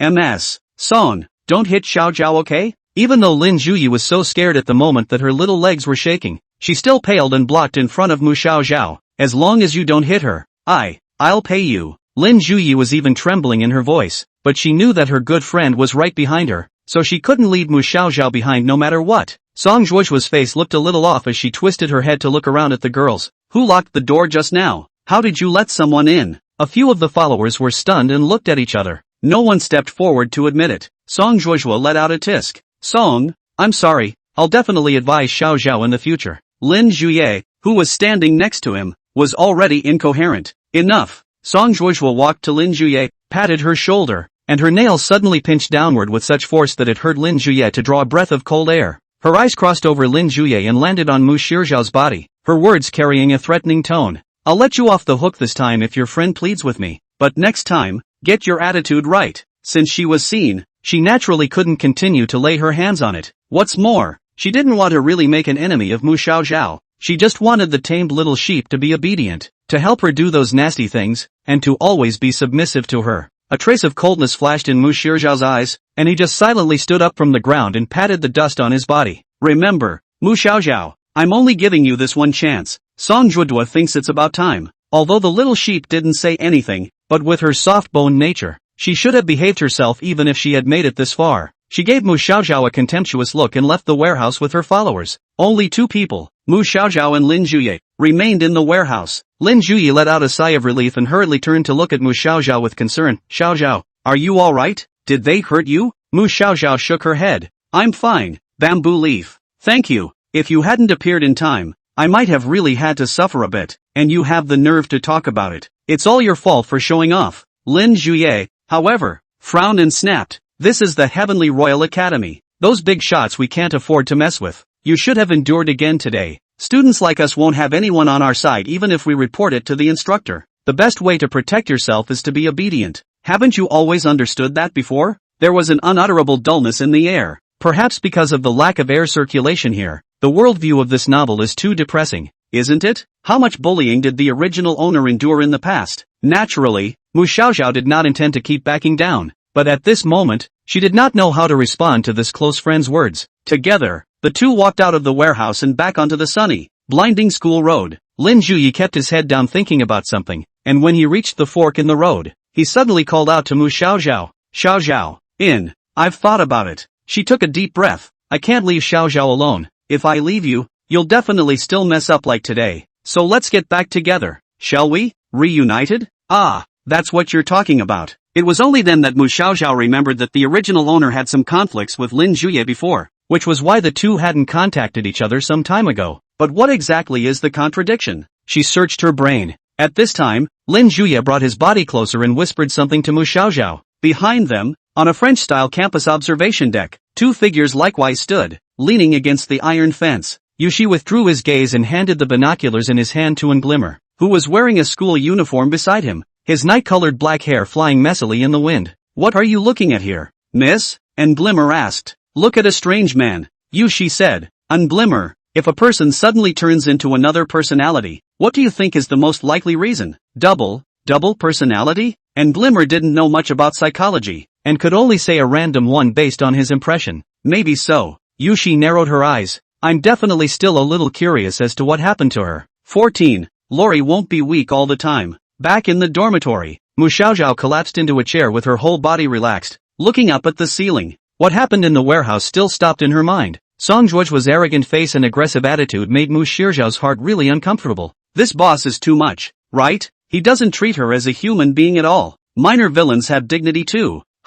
If it wasn't for Lin Juya stepping in to stop her, she would have really gotten up and resisted at that moment. However, now recalling Song Juoju's reaction at that time, Mu Xiaoxiao realized that it wasn't that simple to get rid of this blonde girl. Song Juojua wasn't going to part with a good scapegoat so easily, and her pandemonium-ridden clique wasn't going to let her go. Would love to clean this guy up. Mu Xiaoxiao puffed up and waved her pink fist in the air, imagining that it was her boss in that air. It's a pity to pinch the host. Omega, with your current strength, it's still difficult to defeat the boss. Oh, well, my strength? Mu Xiaoxiao froze. Let this Miao calculate the value of your attributes. Drop. Mako Xiaoxiao's attribute panel is being generated. The system then displayed a very simple numerical value panel in front of Mu Xiaoxiao. Name Mu Xiaoxiao. Physical strength, 4. Knowledge, 4. Charisma, 4. Luck, 4. How come it's all 4s? She almost thought the page was 404. It's not right, is it? Am I that bad? A little disappointed. Her eyes fell back to the full-length mirror next to her. Lori's face was fair and smooth,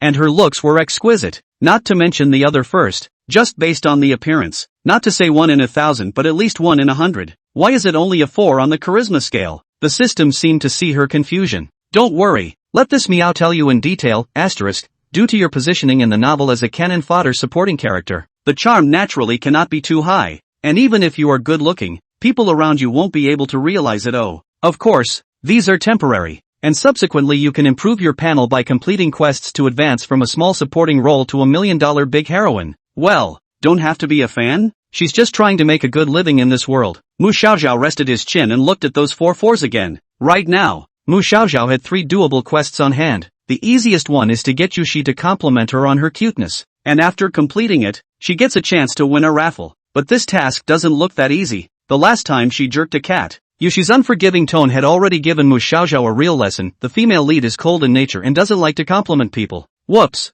damn big straight girl, would it kill you to compliment me on my cuteness? The little fist swung through the air again. This time the imaginary attack was aimed at Yushi. She has put down her dignity, wearing clothes that make people shy, and even acting as a cat. But how is Yushi like a log? Polite words do not say a word. Does it mean that she has to be made to act in something more humiliating? Swinging, Mu Xiaoxiao thought of something else. System, how many points of physical strength do you think I need to reach in order to be able to single-handedly defeat Song Juojua? This Miao is currently unable to view other people's attribute panels. However, this Miao can give you some small reference. A score of 5 is the average level of human physical strength. The average for males is around 5, and for females around 4, 5. The host can decide on attribute enhancement based on this. Yo, that means even if I complete the mission, I can only reach 5 points? Mu Xiaoxiao was a bit frustrated, but the system was much more optimistic than her. Don't worry host, this Miao will help you figure it out. These words more or less gave Mu Xiaoxiao some backbone.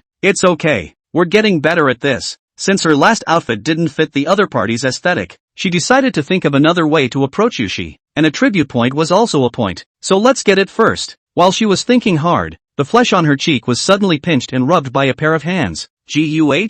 Mu Xiaoxiao was a bit confused. What's on your mind, baby Akira? Such a sad face. It was Zhao Mingming's voice, and only then did Mu Xiaoxiao realize that her roommates had all returned to the dormitory and were looking at her with concern. The look on your face just now was so scary. Shen Wanjie took a packet of Weifeng spicy sticks from the table and handed it to Mu Xiaoxiao. Come on, have something to eat, maybe your mood will improve. To these 3 faces in front of her, Mu Xiaoxiao's heart was a little warm. She knew she couldn't tell them about what happened in the warehouse. After all, that was the special assignment she had to face as the little villain. So she took the snack and bit into it with a harmless smile. It's okay, I'm just a little tired of studying today. I feel like I can't learn anything and I'm a little anxious. What's there to be anxious about? Zhang Guo grinned broadly and patted Mu Xiaoxiao's shoulder. College students should learn that they can't. Otherwise how can they keep a clear and stupid gaze? That's right, Shen Wanjia also said. Tomorrow's club carnival. Xiao Zhao, let's go around and change our mood. Society? This familiar word reached Mu Xiaoxiao's ears, causing her eyes to light up. University clubs are varied and bring together a wide variety of people, and various activities create many opportunities for college students to interact with each other. Mu Xiaoxiao pondered that if he could join the same club as Yuxi, it might be beneficial to his mission. But which club will Yuki join? As he was pondering, the screen of his cell phone on the desktop lit up, and Lin Zhuye's name appeared on it. Lin Zhuye, Xiao, are you there? Lin Zhuye, tomorrow is the club carnival. Enroll in the same club as me. Lin Zhuye, I told you, I can't leave Xiao alone, so stay with me. 15. Accidental encounter? Or is it an intentional one? Staring at the lines on the screen, she remembered what Lin Zhuye had said that day. Even though she was the original owner's only friend, Lin Zhuye's relationship with her had been awkward. Lin Zhuye is a little girl nature. Usually two people get along. She often for no reason to make some small emotions. A mess on the Cold War for several days. The words cannot say a word. When Mu Xiaoxiao just crossed over, she happened to meet Lin Zhuye, who was angry because she didn't reply to the message, and she didn't pay attention to her until she saw Mu Xiaoxiao being pulled out of the classroom by Song Zhuozhua. Well, what to say back to her? Mu Xiaoxiao was a bit hesitant. She vaguely felt the original Mu Xiaoxiao in her heart wanting to agree. Sure enough, better to check it out tomorrow and see what happens. So she replied back, I'll think about it. Then, Mu Xiaoxiao saw that the inputting next to Lin Zhuye's name stayed for as long as a minute, but in the end, not a single word was sent over. Mu Xiaoxiao was dumbfounded. The next day, the club carnival was held in the school's small square, and before Mu Xiaoxiao's cell phone alarm rang, the deafening sound of music outside had already filled the entire dormitory. It was so loud you wondered if it could bring the walls down. It's so loud. Shen Wanjia spat and yawned as he rolled over to get up, and one after another, the other three got up from their beds as well. As freshmen who had just entered the university, they were still quite fresh to the activities of the club. A few girls talked and laughed, and took Mu Xiaoxiao with them and headed to the place where the activities were held. In the small square, a variety of clubs had already set up their stands, each holding a small speaker to publicize their departments. Walking among them, Mu Xiaoxiao rather felt like strolling through the Grand View Garden. There are a lot of extracurricular activities at Sky Royal Academy, and the types of student organizations are quite varied. But the most powerful voice in this has to be the official student organizations like the Student Council. In this carnival, the publicity board of the student union is standing in the most conspicuous position, and one department is on top of the position of other people's clubs, which is very grand. Before we could get any closer, the student union grounds were already crowded. A few roommates have also crowded forward. Mu Xiaoxiao originally did not want to join the fun, but she is too small. By the back of the people squeezing, they unknowingly came to the front. Woo! It's such a pain in the ass to be small. Look, isn't that school sister Xiaosui? Sister actually came here to recruit in person? Oh my god, it's so pretty. I didn't realize it was even prettier in person than in the little rainbow book. Oh, I'll die before I can take a picture with my senior sister. As the noisy chatter continued, Mu Xiaoxiao moved forward to fix his eyes on the situation. A pretty pink-haired girl was being surrounded by stars in the center, and Mu Xiaoxiao knew her. It was Xiaosui, whom she had met in the cafe that day. She was also wearing a valuable-looking sheath dress today, with a smile at the end of her eyes, and was describing the business of the student council to the junior next to her, when her fingers inadvertently touched his shoulder. The schoolboy's face immediately turned red like a tomato. His head nodded like garlic. There was no longer any school or student union in his mind, only the perfumed smell of the pretty schoolmate. While Mu Xiaoxiao looked at the scene in front of him,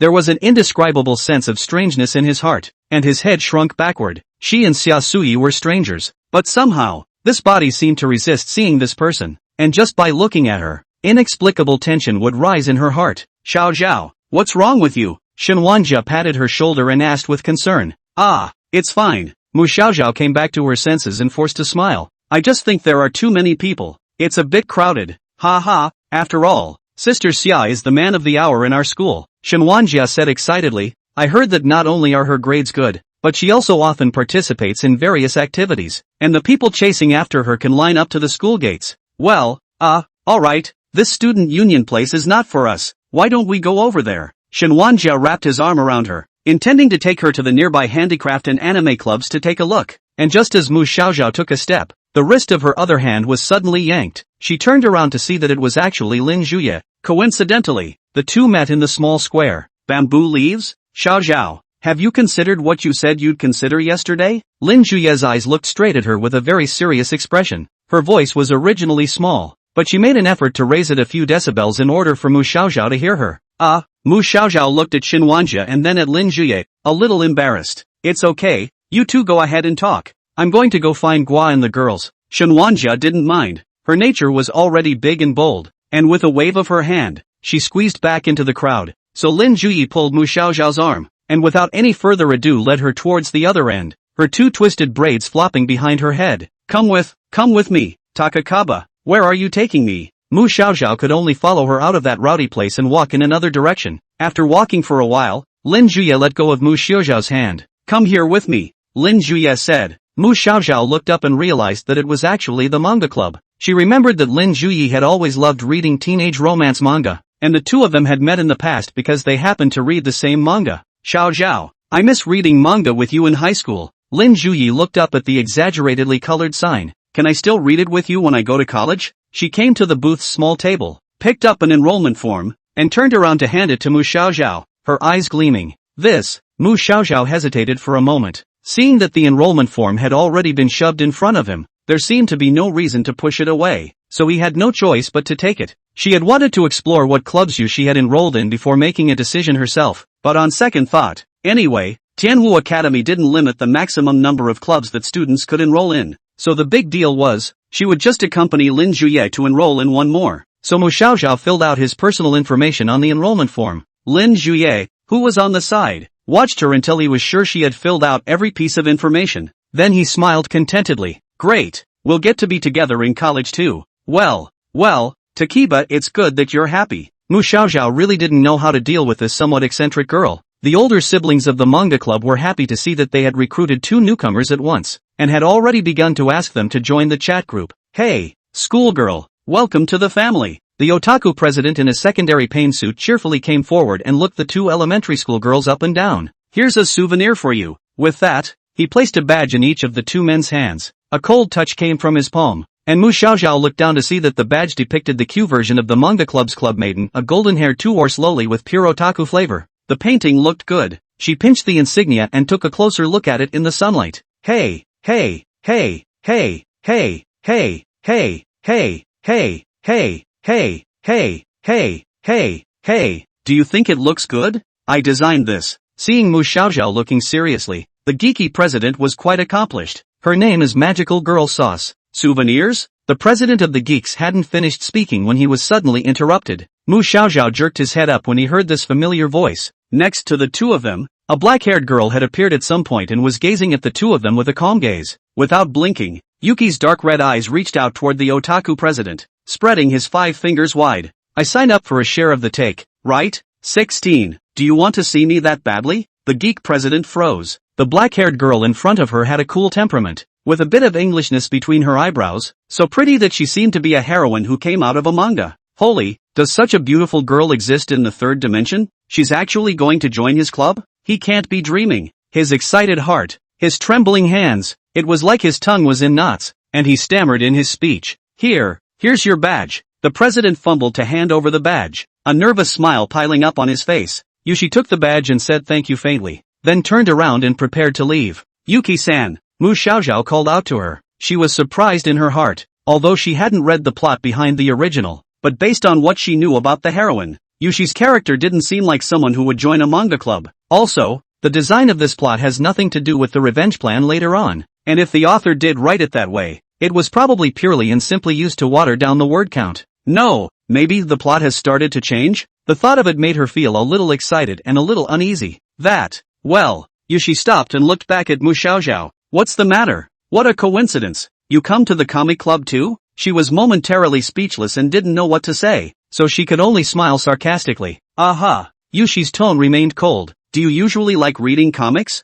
Not much to see. So, then why do you suddenly want to come and add the manga club? Is that answer important to you? Not really. I'm just glad to be in the same club as you. Although it was a bit against his conscience, Mu Xiaoxiao gave up. See, you she, I'm not the old Mu Xiaoxiao, now I really want to get along with you. Her large eyes were full of sincerity as she gazed earnestly at Yu Shi with the look of a naturally dull young girl. Happy? Yu Shi let out a light laugh. Just want to see me that badly? Aha! You're still weird. Mu Xiaoxiao was about to say something else when another voice interjected. Xiaoxiao, is this your friend? It's a forest bamboo leaf. She had just been hung out to dry by Mu Xiaoxiao, and her face had already begun to become displeased, the corners of her mouth drooping slightly, her small eyes not leaving Mu Xiaoxiao. Upon hearing this question, Yu Shi's gaze turned. Being watched by the two, Mu Xiaoxiao felt an inexplicable pressure, and the hand hidden in his pocket unconsciously squeezed. She and Yu Shi, are they considered friends? Not really, the two of them hadn't even managed to forgive each other yet. At best, they're acquaintances. Before Mu Xiaoxiao could reply, Yu Shi had already spoken for her. We're not friends. Sure enough, that's the answer. Mu Xiaoxiao had expected this, but was still a bit disappointed. Lin Juye's gaze darted back and forth between the two, seemingly sensing something, but she didn't ask more questions, only gently tugging on Mu Xiaoxiao's sleeve. Xiaoxiao, why don't we go check out the other clubs again? In the evening, the newcomers to the manga club were soon all pulled into the same chat group. That otaku president was very enthusiastic, and just after pulling the group together, he gave everyone a big red packet of $100. Now, the atmosphere of the group chat was also immediately heated up. I go, what a big red packet, President YYDS. The president deserves it. Thank you boss. Boss atmosphere. Oh, how come I'm the only one who grabbed a penny? Mu Xiaoxiao looked at the group chat messages that were brushing fast and didn't see Yushi's avatar for a while. Yushi didn't grab the red envelopes and didn't speak, but she was usually very quiet in class, the opposite of Song Zhuozhua, who treated the class group as a family group. Mu Xiaoxiao silently grabbed $5 and followed everyone back with a thank you emoticon. After the red envelopes were handed out, the president began to tell everyone about some of the daily arrangements of the manga club, and then introduced the ice-breaking activities. According to his own words, he had just become the president not long ago, and he was determined to build the manga club into a sacred existence that makes people's blood boil like in the manga. The content and program of the event were carefully planned by the president, who also bought drinks and snacks for everyone out of his own pocket, just hoping that everyone would actively participate. What an icebreaker event, Mac Xiaojiao muttered. Although she and Yu Shi were in the same class, it was always hard for them to talk to each other. Now that they were in the same club, she was finally able to get close to Yu Shi in name only. Mac Xiaojiao hadn't forgotten about that quest to boast cuteness in his heart. That costume from last time doesn't look feasible, eh? Shouldn't I ask Xiao Meng and the girls to recommend something else to me?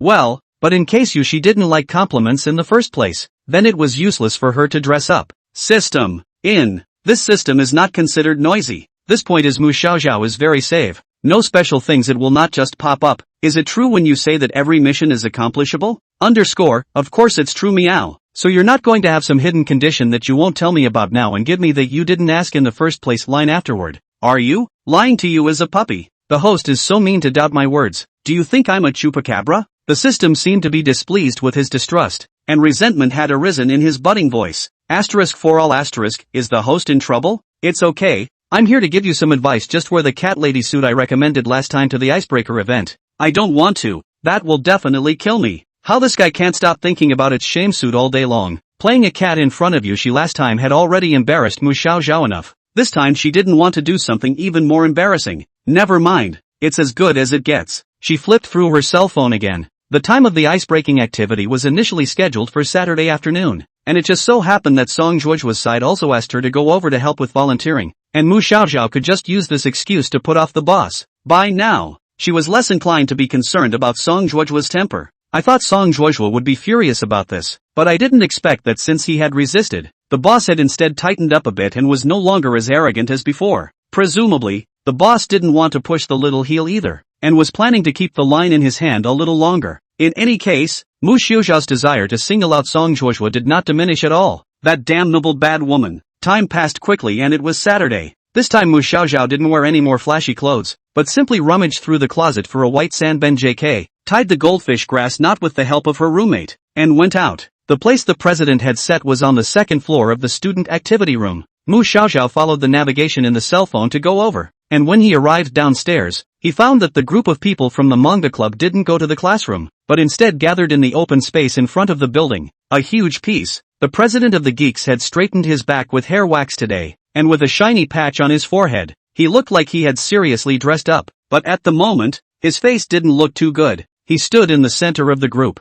pacing back and forth. How can this be? How can this be? He mumbled these words over and over again under his breath, and with some curiosity, Mu Xiaoxiao walked up and asked the left and right, which cleared things up. The student council took over our space, said the vice president, when it was clear that they had granted us a spot, but then changed their minds on the fly and kicked us out of the activity room. It can't be what school sister Xia Suyi meant, right? School sister is definitely not that kind of person, Lin Juye muttered in a small voice. Mu Xiaoxiao's head flashed through that delicate-looking pink-haired beauty, and there was a hint of a bad premonition in her heart. She pursed her lips and didn't answer Lin Juye's words. 17. She made a mistake against the heroine. What should we do now? The newcomers are here, so we can't let everyone make the trip for nothing, can we? A few of the older members of the manga club felt hurt and looked to the president to get an answer from him. It can't be helped. They have the key. We have to admit it. The president sighed and put down 2 large bags full of snacks and drinks, shrugging guiltily at everyone. The student council has done this not once or twice. The degree of student autonomy in our school is relatively high. A lot of things the school authority has been delegated to the student council to deal with. Even if you want to complain, there is no way to complain now. Mu Xiaoxiao listened quietly, remembering that the original owner had heard many rumors of the student council running amok in the school, all of which were suppressed by the school administration. After all, the president of the student council, Xia Sui, was the granddaughter of the academy president of Sky Royal Academy. The Xia family was a handful in North City. By the way, why don't we go to the old classroom and do an activity there? The president thought hard for a while, then suddenly clapped his hands and said, no one's been there for a long time. The tables and chairs are a little dirty, but they'll be fine after a wipe. Good, just go over there. When the other older members of the club heard this, they thought it was a good idea, so the group followed the president in the direction of the old school building. Pushing open the classroom door, it really smelled like dust inside. The president opened the door for everyone to clean up. Naturally, the newcomers were not too happy to do the labor right off the bat, but remembering that the president had no choice, they dutifully got to work. Mu Xiaoxiao took a rag and a small bucket and was about to go out to get some water when she saw Yushi just walking in front of her, so she quickened her steps and chased after her. Yushi-san, are you going to get water too? Her smile was bright and moving, but Yushi acted as if she hadn't heard it and didn't even return her head. Hey, ignoring me again, Mu Xiaoxiao muttered in a small voice, somewhat unconvinced in his heart. However, she wasn't the type to give up easily. Since Yushi was ignoring her, she would just take the initiative again. She quickened her pace and caught up with Yushi, deliberately walking next to her and said with a smile, Yushi student, the bucket is very heavy. Why don't you let me help you later? This time Yushi finally raised his eyes and there was a bit of mockery in his voice. Help me? She nudged Mu Xiaoxiao's shoulder with her finger, deliberately aggravating her voice. With this small body of yours, it's more or less like I'm helping you. Well, Mu Xiaoxiao immediately deflated, totally irrefutable. Damn, underestimated by this woman. The little Loli pouted her lips, her cheeks puffed out, and the smile she had just squeezed out instantly turned into a sultry expression.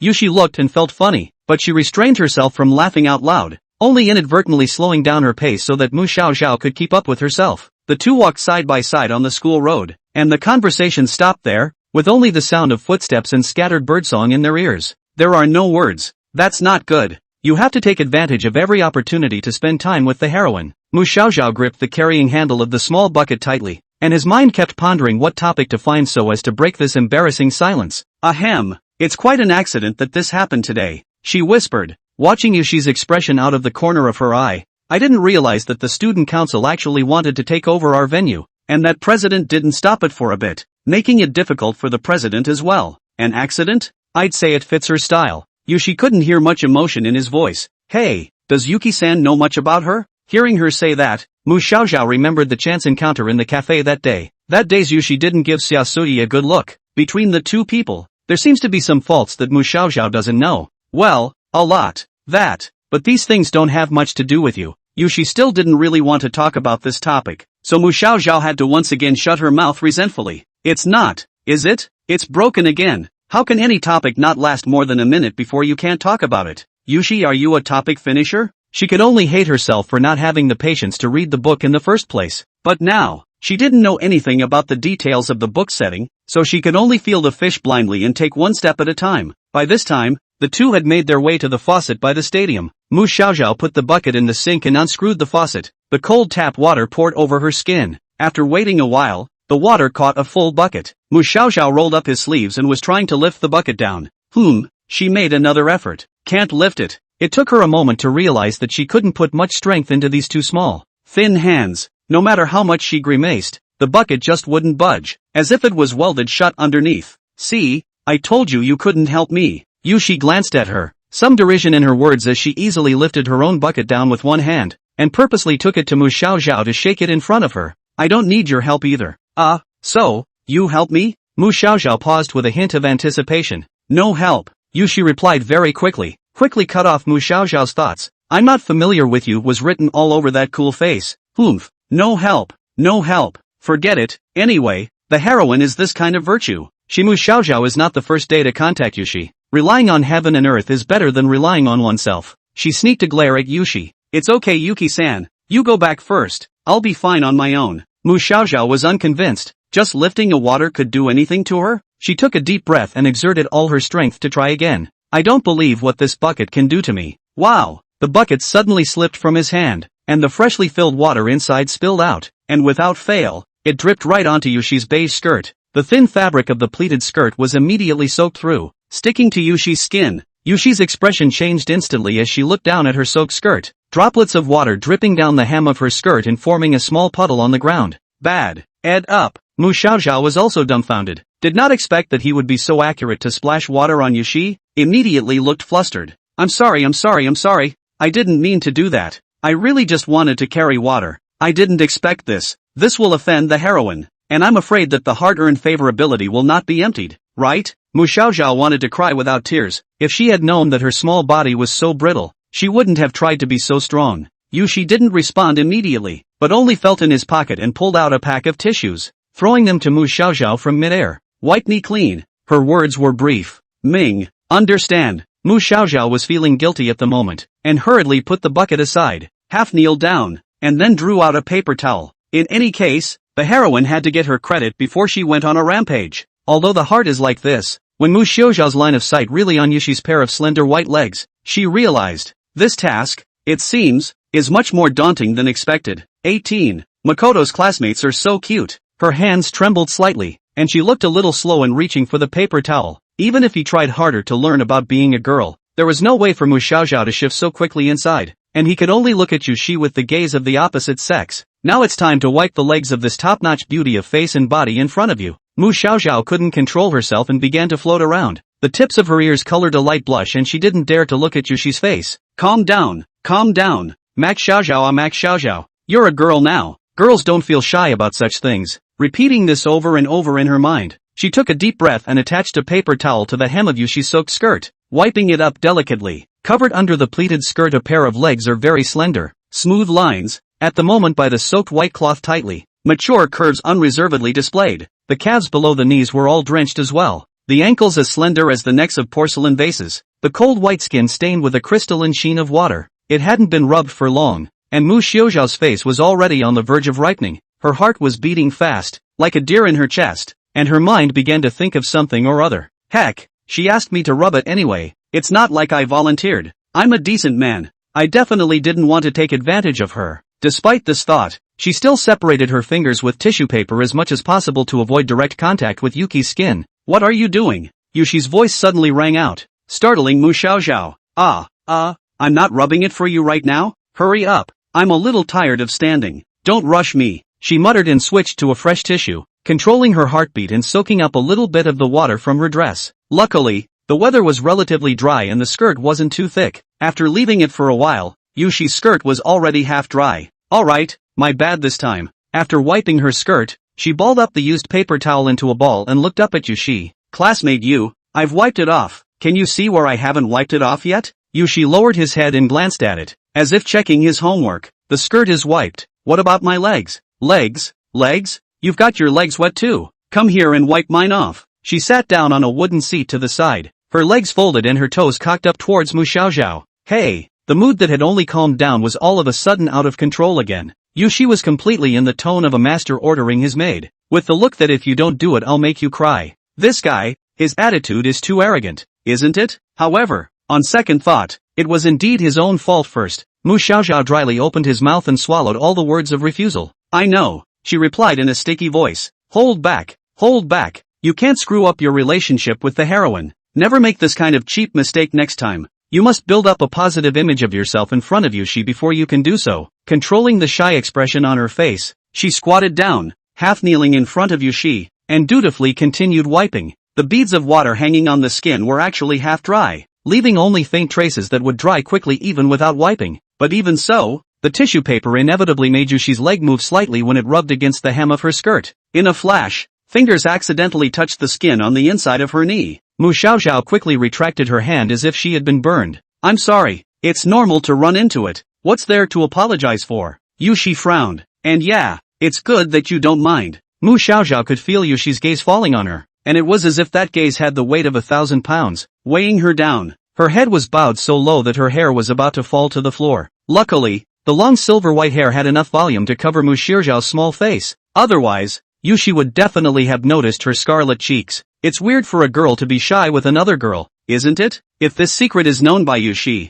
I don't know what kind of eyes will look at her. Just thinking about this caused Max Xiaoxiao to panic. She took a deep breath and tried to calm herself. But her mind was getting confused, and the more she didn't want to touch, the more she touched instead. The faint fragrance of that woman's body mixed with water vapor lingered on the tip of her nose, accompanied by the soft touch of her skin, causing Mu Xiaoxiao's heartbeat to become more and more rapid. Ah, I'd love to get it over with. Just as Mu Xiaoxiao was about to lose her grip, suddenly, a hand gently ruffled the broken hair on one side of her cheek. She subconsciously looked up. This time, the shy and embarrassed expression was completely exposed to Yushi. The little Loli's face was like a peach blossom, lightly biting her pink lips, her hands restrainedly gathered together, looking like a frightened little rabbit. Yushi students. She struggled to explain something, to tell Yuki that it was an accident, that she wasn't blushing because she saw her legs, but in the heat of the moment, I couldn't think of a single excuse that could be put off. The perfume scent on Yushi's body was like it carried some kind of magic power, messing up Mu Xiaoxiao's brain so much that she didn't even have the ability to think anymore. It's over. It's been discovered. Her heart sank to the bottom.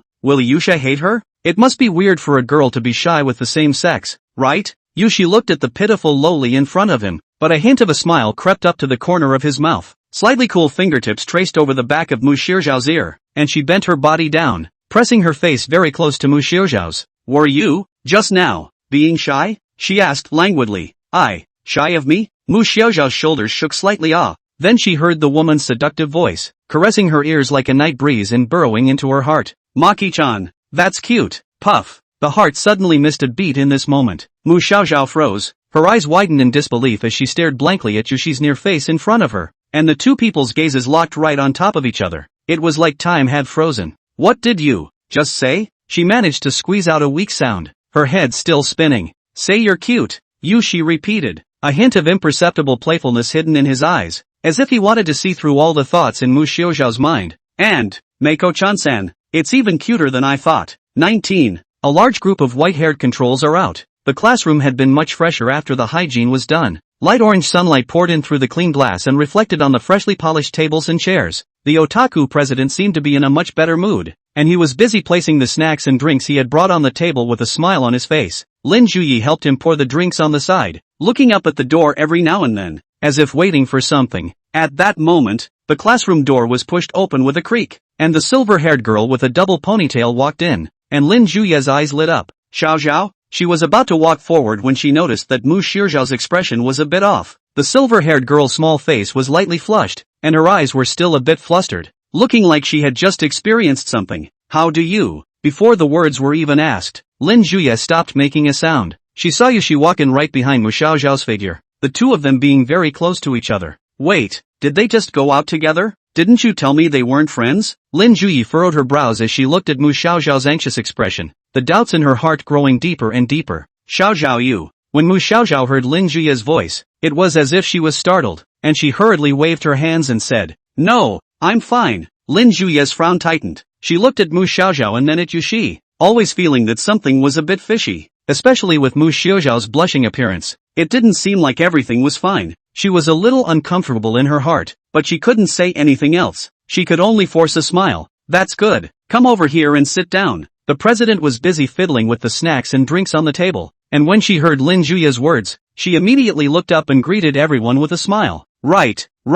everyone, come over and sit down. There was a small accident today, but our activities will still continue. The crowd had gathered around the table and the atmosphere grew lively. Mu Xiaoxiao also breathed a sigh of relief and tried to look as natural as possible. She stole a glance at Yushi and realized that the other party still had a cold look on her face. It was as if nothing had just happened. So what the hell does complimenting her on her cuteness mean all of a sudden? The temperature on Mu Xiaoxiao's face hadn't yet dropped. Obviously, she had tried so hard before but she couldn't even get Yushi to praise her. But after she did something embarrassing, Yushi took the initiative to say that she was cute instead. Can't figure out what this woman's aesthetic point is. Although the process was unexpected, the task of being praised by the heroine for being cute was finally completed, and the system immediately gave Mu Xiaoxiao an assignable attribute point. Asterisk, congratulations to the host for obtaining a low-level lottery, upgradable, opportunity. The host can choose to draw immediately, or choose to keep the chance and complete the upgrade task before drawing again. Upgrade mission? It's about upgrading a low-level draw to a mid-level draw? That's right, low-level draws are less cost-effective. This meow suggests that the host should still upgrade before using it. Oh, Mu Xiaoxiao didn't have anything that needed a prize for the time being. Okay, I'll keep my chances open for now then. The music in my ears was fast-paced, and the members of the manga club were playing a game of drumming, where the person who got the flower had to take the initiative to get up and introduce themselves. The president of the geeks had a lucky day and was the first to get the flowers. He stood up, cleared his throat, and said with mock seriousness, "Hello everyone, I'm Duplain, a senior in the computer science department, the future coder to carry the world. Currently single is recruiting girlfriends. Interested parties please sign up quickly. Limited places, first come first served." Just then, a boy in the corner suddenly raised his hand and asked with a grin, "President, is a boyfriend okay?" The classroom erupted in laughter at the words. Du Pingyuan froze for a moment, then put on a serious expression, stroked his chin, and said in a pretentious manner, "Well, this question I have to think about it. However, since you are so sincere, I can make an exception and give you an interview." "I'll go, President. You can't be serious, can you? Have you finally decided to ruin our revolutionary friendship? Crawl, who's for real with you?" The classroom instantly exploded with the words, and some people even began to together, and the boy also laughed his head off. Duplain waved his hand to bring the conversation back, and the music resumed. So the game of catching drums and passing flowers continued. The next one to receive the flowers was Lin Juye, who stood up somewhat coyly and looked around the crowd. "I'm Lin Juye, a freshman in the computer science department." She stammered and opened her mouth. "Wow, you and I are in the same department. Do you want to get to know each other better?" Schoolgirls at a contact. No other meaning. Computer broken senior to help you repair. Hey. There were quite a few boys from the computer science department in the comic book club, and once they saw the innocent and cute glasses schoolgirls, they all couldn't hold back their restless hearts. Lin Juyi, who already hated the hustle and bustle, was surrounded by everyone, her face a little pale, and she could only turn her gaze for help to Mu Xiaoxiao. What? Why are you looking at me?" Mu Xiaoxiao was stunned. "Got it, it's hero time." Although Mu Xiaoxiao wasn't too good at dealing with other people either, but seeing Lin Juye looking at her like this, she felt that she still needed to do something. After all, this was the original owner's important friend. "Hurry up and turn those boys' attention away. Ahem. Everyone be quiet. It's my turn to introduce myself next." She coughed lightly twice and stood up. "My name is Mu Xiaoxiao, freshman in the literature department." Who knows? It didn't take long for those words to be uttered before the classroom erupted into an even more intense uproar than it had just been, and the already agitated boys became even more agitated. "I went white-haired Loli. My DNA moved. Is that hair real or dyed? We actually have such a cute girl in our club. Why didn't we notice just now?" Mu Xiaoxiao was taken aback by their reaction and couldn't help but take a step back. My self-introduction is over. Hold away. You haven't added me on WeChat yet? I have a disease that kills me if I don't see white hair. Do you want me to die? Schoolgirls at a contact. No other meaning. Computer broken senior to help you repair. Hey. Dude, you just said that, right? Isn't the line utilization too high? And the dead one? I don't give a. She hurriedly retreated to her seat and quietly asked the system. "Hey system, what the hell? Didn't you say that my little villain doesn't have much charisma? Why are they reacting so strongly now?" 3. Probably because the host is white-haired, although the charm is only 4. But it's already enough to make Okuni's white-haired controller's blood boil. Meow. What a bunch of mongrels. What? However, this group of little chunins are already charmed by you just by being like this. Meow. This meow is so curious to know the reaction after the host's charisma value has risen to its full height. I don't want to know anything about it. Mu Xiaoxiao held her forehead. If she was in the manga, she would be full of black lines right now. Even though she knew she had a cute appearance, she always felt a little hairy inside when she was being bragged about by a group of boys like that. "Why don't you come to me instead of Yushi? She's the one who's handsome. isn't she? Rejecting the Jewish aesthetic must start with you. All in all, ever since she took the initiative to get up and introduce herself, the center of that event had inexplicably become Mu Xiaoxiao, until it was over. A group of boys from the comic club were pestering to add her on WeChat. Max Xiaoxiao pushed off for a long time before getting away. 20. Punching villains in the face, physical meaning. At night, Mu Xiaoxiao returned to her cozy little nest and changed into her fluffy pink pajamas. She drew the curtains of her bed, intending to go on a fiction website and read a change 100 novels for a while before going to sleep. The most recent one she watched, I'm Just a Maid, Bloodheim Please Don't Love Me Too Much, was deep in her heart, and the twisted yet gravity-defying drama of the girls in it was just wonderful. Mako Zhao watched an all-nighter the day before yesterday. However, just as she was about to enjoy the plot of the book where the weak sufferer is forced to love, the message on the top bar of her cell phone jumped. A new chat bubble appeared in that previously dead silent Songjuojua sisters group. Songjuojua at Mu Xiaoxiao tomorrow, in PE class, meet next to the basketball court. Songjo, don't make me wait for you. Mu Xiaoxiao bit her lip, her eyebrows inadvertently furrowing together. You're going to make yourself do something bad again, aren't you? Although that previous revolt had caused Songjuojua to temper herself, it was clear that she couldn't break away from the villainous group so easily yet. We are outnumbered by our enemies. Mu Xiaoxiao had realized that even if she rejected Songjuojua's order with a strong attitude, it would be useless. The boss would use all sorts of tactics to bend her over, and her delicate body was in no condition to resist. In desperation, she had to type a line into the message field. Max Xiaoxiao, roger that. Anyway, even after saying that, she would never do anything to hurt Yuki again. With the boss, before she was strong enough, she had to strike a balance, neither too soft nor too hard, so that Songjuojua can't do anything reckless to her while not hurting her. She flipped through that novel for a while longer, and only then did her mood, which had been messed up by Songjuojua, ease up a bit. After sleepiness came up without her realizing it, Mu Xiaoxiao fell into a deep sleep. The next day, gym class. Since it was summer, the sun was hot and almost dry. The concrete road was white from the sun, and even the white lines on the runway were bright and shiny. Still, the gym teacher was not willing to let everyone off the hook, and at the sound of a whistle, a team of students could only grunt and run in the blazing sun. It didn't take long for Mu Xiaoxiao to fall to the end of the line as a pure sports wreck. Woohoo! Gotta follow that up quick, she thought as her little face went white and she came up for air, then quickly fell half a lap behind. Then it was a full lap behind. When running to the corner, the student who ran first in the team just happened to finish the last lap following behind Mu Xiaoxiao, and the teacher who was loitering on the side just happened to turn around and saw the scene. Yo, you're not tall, but you run quite fast, so fast to first place. He smiled and praised Mu Xiaoxiao,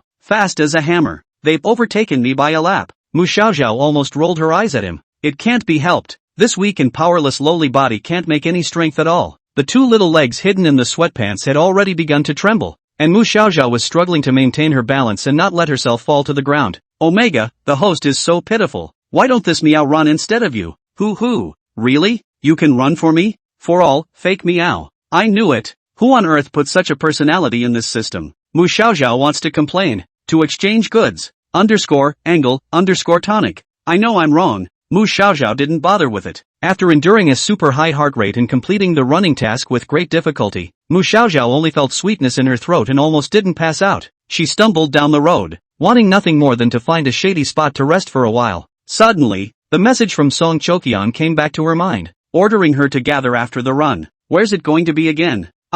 It looks like it's by the basketball court. Really don't want to go. Mu Xiaoxiao listlessly opened his cell phone and glanced at it, then walked towards the basketball court like a zombie. Slowpoke. Sure enough, it's still late. When I walked to the basketball court, the girls were already standing there waiting. The leader Songjuojua crossed her arms. As soon as she saw Mu Xiaoxiao, she was angry. To actually make a few of us wait for you. Mu Xiaoxiao, you have a big face. Where is my face as big as yours? She almost wanted to retort like this, but after looking around at the expressions of several people, she finally gave up. It's because Sister Song was too nice to you last time. So you're taking yourself too seriously, aren't you? The other girl who was next to Songjuojua sneered. This person is called Tian Seed, has colorful curly hair, dressed as a killer delinquent girl, and is the girl who was on the best terms with Songjuojua. Mu Xiaoxiao didn't say anything, just silently lowered his head. Go on, get us a couple drinks. Songjuojua snorted coldly and pointed to the vending machine at the other end. You know what we all drink, right? Don't get the whole thing wrong.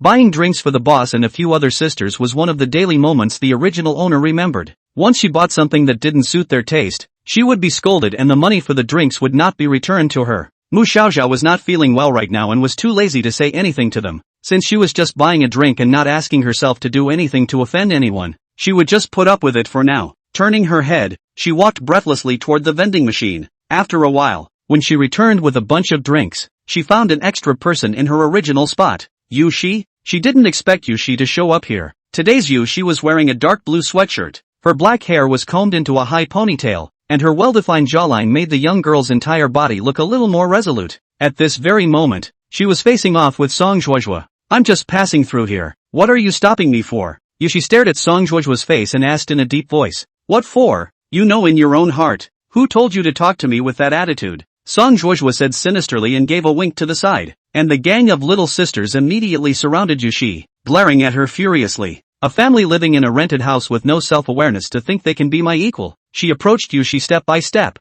her voice sharp and piercing. Still can't recognize reality? Outside, my father is the chairman of the group. In school, I'm the class president of the whole class, and the teachers will only listen to me. I could have let you off the hook if you'd learned to keep your voice down and behave earlier. Yushi squeezed a cold laugh out of his nose, not flinching in the slightest. And what if I can't learn? The contemptuous tone instantly ignited Song Zhuozhuo's anger. Her face turned green and she lost control of her emotions all of a sudden. You seek death. She suddenly raised her hand high and was about to slap Yushi's ear. Mu Xiaoxiao's heart lifted up, and in the middle of the lightning, a basketball suddenly flew over from the other side of the court, and without any bias, it just hit Song Zhuozhuo's head. Precision headshots. Knock. Bright red nosebleeds fell from Song Zhuozhuo's face. Amidst everyone's shocked gazes, Song Zhuozhuo staggered backwards a step and wiped the nosebleed from his face, the expression on his face shifting from anger to shock. 21. Male lead? Doesn't exist. Song Zhuozhuo covered his nose, blood seeping out of his fingers, his face turning from anger to shock,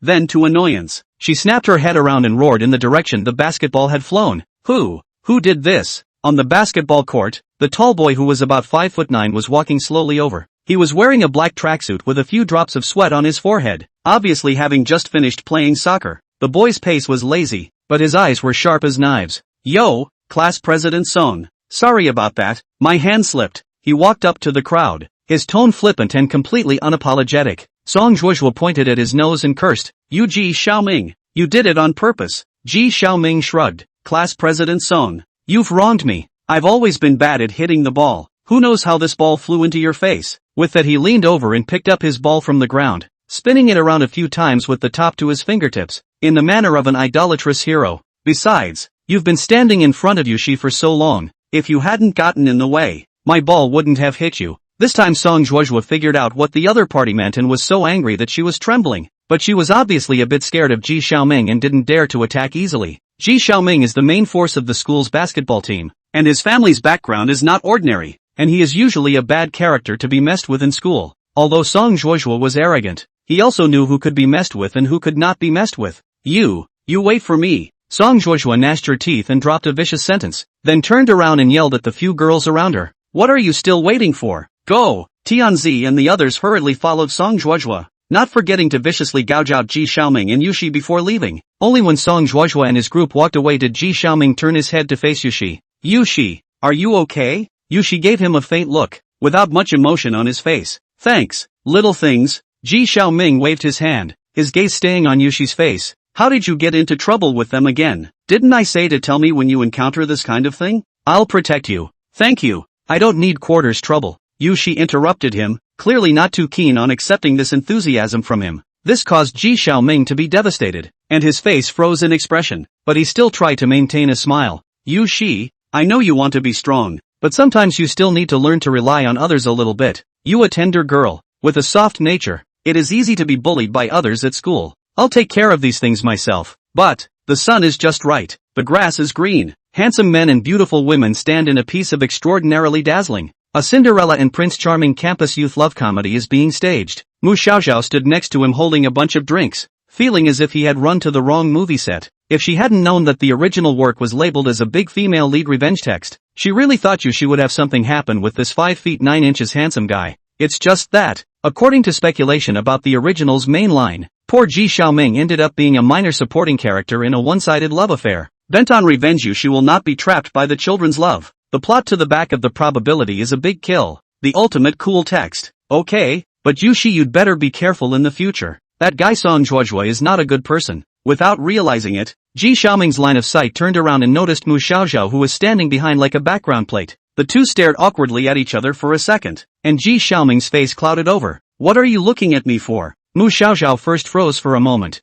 then suddenly noticed that there was a strong hostility hidden in that beam of gaze. The way Ji Xiaoming looked at her was the same as he looked at Song Juojue's group. Yeah, oh, she's in the villainous clique too. Since the male protagonist loves the female protagonist, he will certainly also hate the little villains who have bullied the female protagonist, and Mu Xiaoxiao is a thorn in his side. She squirmed a little and lowered her head. Forget it, just bolt, before he says anything to himself. It looked like the boss's side wasn't looking for anything from him, so the little villain could live for one day. So she gathered the pile of cans in her arms and decided to leave this place of wrongdoing. The foot had just taken a step out, and the world before Mu Xiaoxiao's eyes suddenly lost its color. Well, his head was so dizzy, like something was weighing him down, that even breathing became difficult. Only then did Mu Xiaoxiao realize that he seemed to have stood under the hot sun for too long, and unknowingly suffered from heatstroke. Wow! With a crisp clang, the cans all fell to the ground and rolled all over the place. Then, the silver-haired girl's body collapsed limply as if all her strength had been drained away. In the last moments before she lost consciousness completely,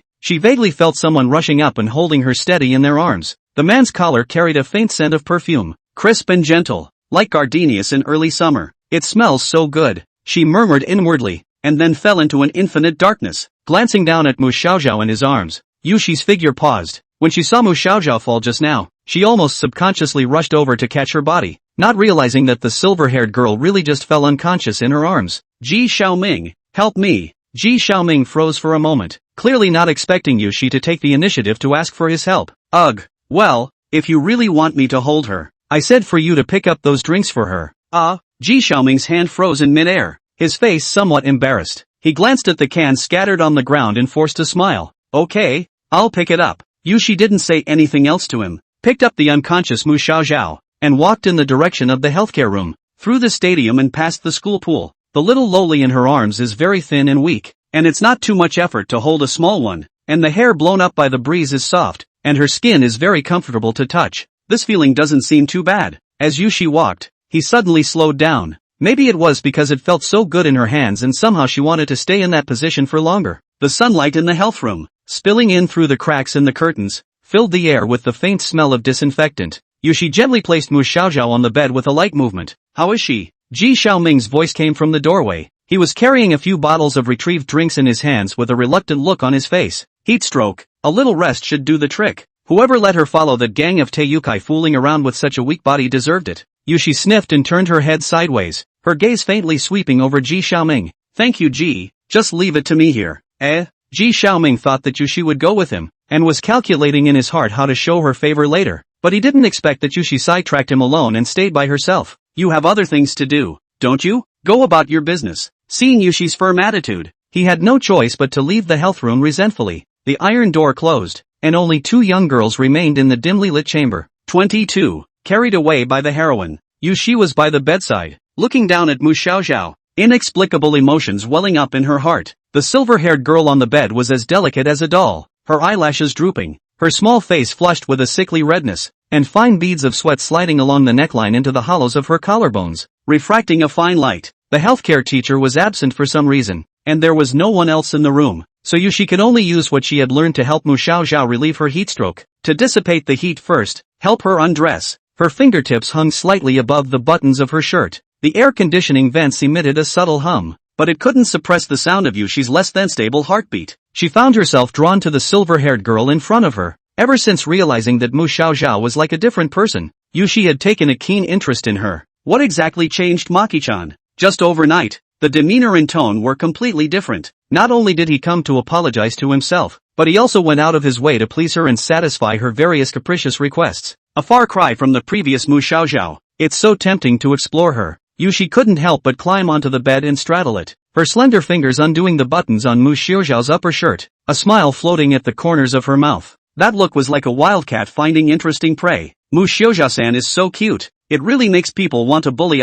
She took advantage of Mu Xiaoxiao's unconsciousness and whispered in her ear, if you do all sorts of things to you, you must be able to reap all sorts of reactions from you. It's exciting to think about it. 4 patients suffering from heat stroke, Heat dissipation was a very important thing, so Yushi removed all the clothes she could from Mu Xiaoxiao's body, exposing her skin to the air as much as possible. After the first 3 rows of buttons on the collar were undone, she rolled up Mu Xiaoxiao's sleeves again, and finally went to the sink to catch some water and put a wet towel on Mu Xiaoxiao's forehead. As the towel soaked in cold water was applied to her skin, Maki-chan let out a small animal-like whimper. Her eyelashes fluttered slightly, then she slowly opened her eyes. Well, awake? So slow. Yushi's voice remained flat. Mu Xiaoxiao blinked, her eyes gradually focusing on Yushi's face. She froze for a moment, then sat up violently, a flash of panic appearing on her face. Yushi? Why are you here? Yushi didn't answer her question, but reached out and pressed her shoulder. His tone calm. Don't move. You just fainted from heatstroke. Mu Xiaoxiao looked around the healthcare room before she remembered the scene before she fainted,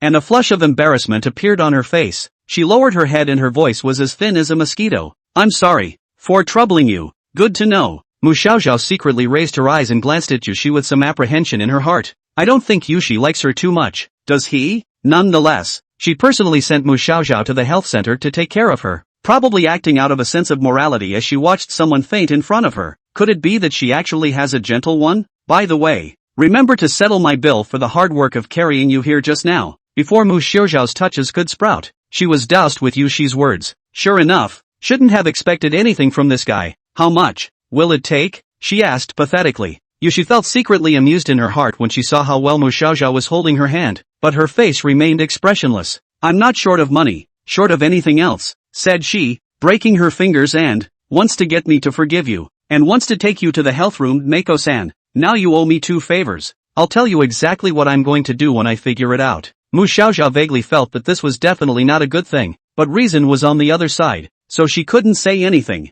I know. It was at this time that the system, which had been silent for a long time, suddenly spoke in her head. Omega, host, congratulations on activating a hidden quest. Meow. What?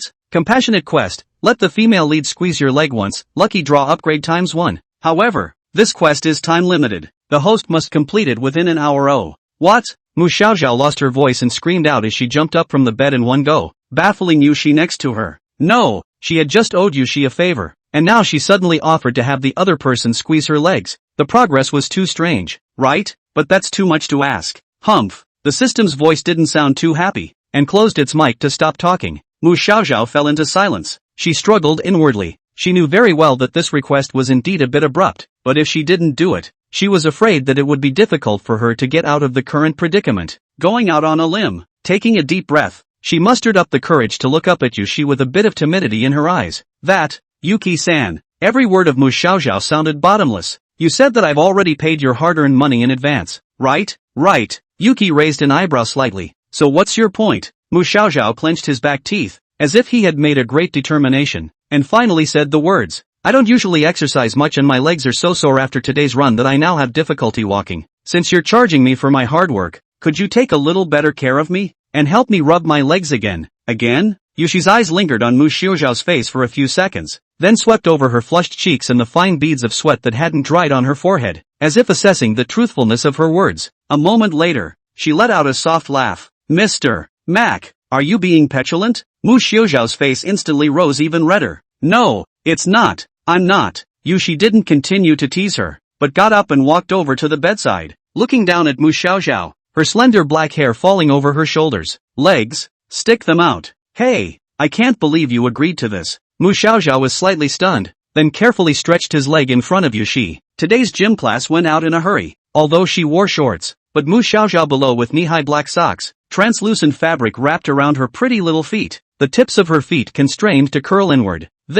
You have to take it off to rub it properly, right? Yoshido said. Well, so I'm taking it off? Yushi leaned down, his fingers gently touching Mu Xiaoxiao's skin, his hands slowly helping her to remove her socks, revealing her delicate-skinned calves. Her movements were light, making Mu Xiaoxiao feel tickled, and her cheeks got hotter. Then, Yushi really started rubbing her legs. Sore calves were stroked between her palms, pressing them one at a time, her gaze focused as if she were carefully sensing the tightness of the muscles under her hands. Does it hurt here? A little bit. What about here? Okay, Mu Xiaoxiao muttered in a small voice, feeling the touch of Yushi's fingers, her originally tense body gradually relaxing. So, that means I can push? Yushi smiled badly and suddenly increased his force violently. Then, Lori's clear scream rang out in the health room. 23. the other side of you.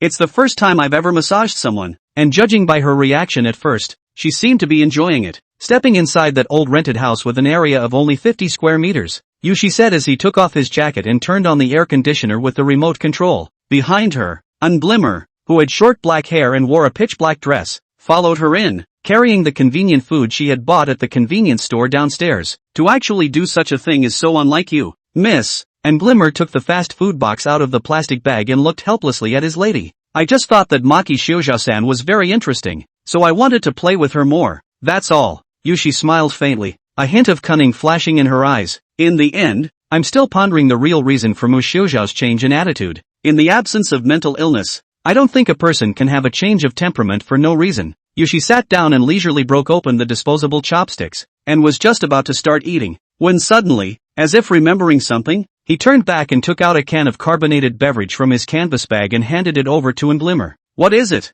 And glistened as she took the drink and squeezed it. The contents had been consumed and the exterior of the can cleaned well. A new souvenir. When did you get into the bad habit of collecting garbage? She was a little speechless as she held the can of drink. How outrageous. To call my souvenirs trash. Yushi immediately got unpleasant. Don't you dare throw it away for me. Well, then you have to tell me why you're collecting these, right? And Glimmer sighed and just put the can away, placing it with the band-aid from earlier. Band-aids and empty cans again. Your brain circuits are really getting wacky. Young lady, if this keeps up, I'm going to wonder if you have some kind of disease. Though she herself knew very well that Yushi was not a normal person in the first place. The heart hidden underneath the calm exterior is like a black hole, so deep that you can't see the bottom. Even maids like her who spent time with each other never really got to know Yuki's thoughts, because it was given to me today by Mako Shoujo's classmates. Yushi elegantly took a bite of the virgin fruit and carelessly replied, the drink is already finished, so I'll leave the jar behind.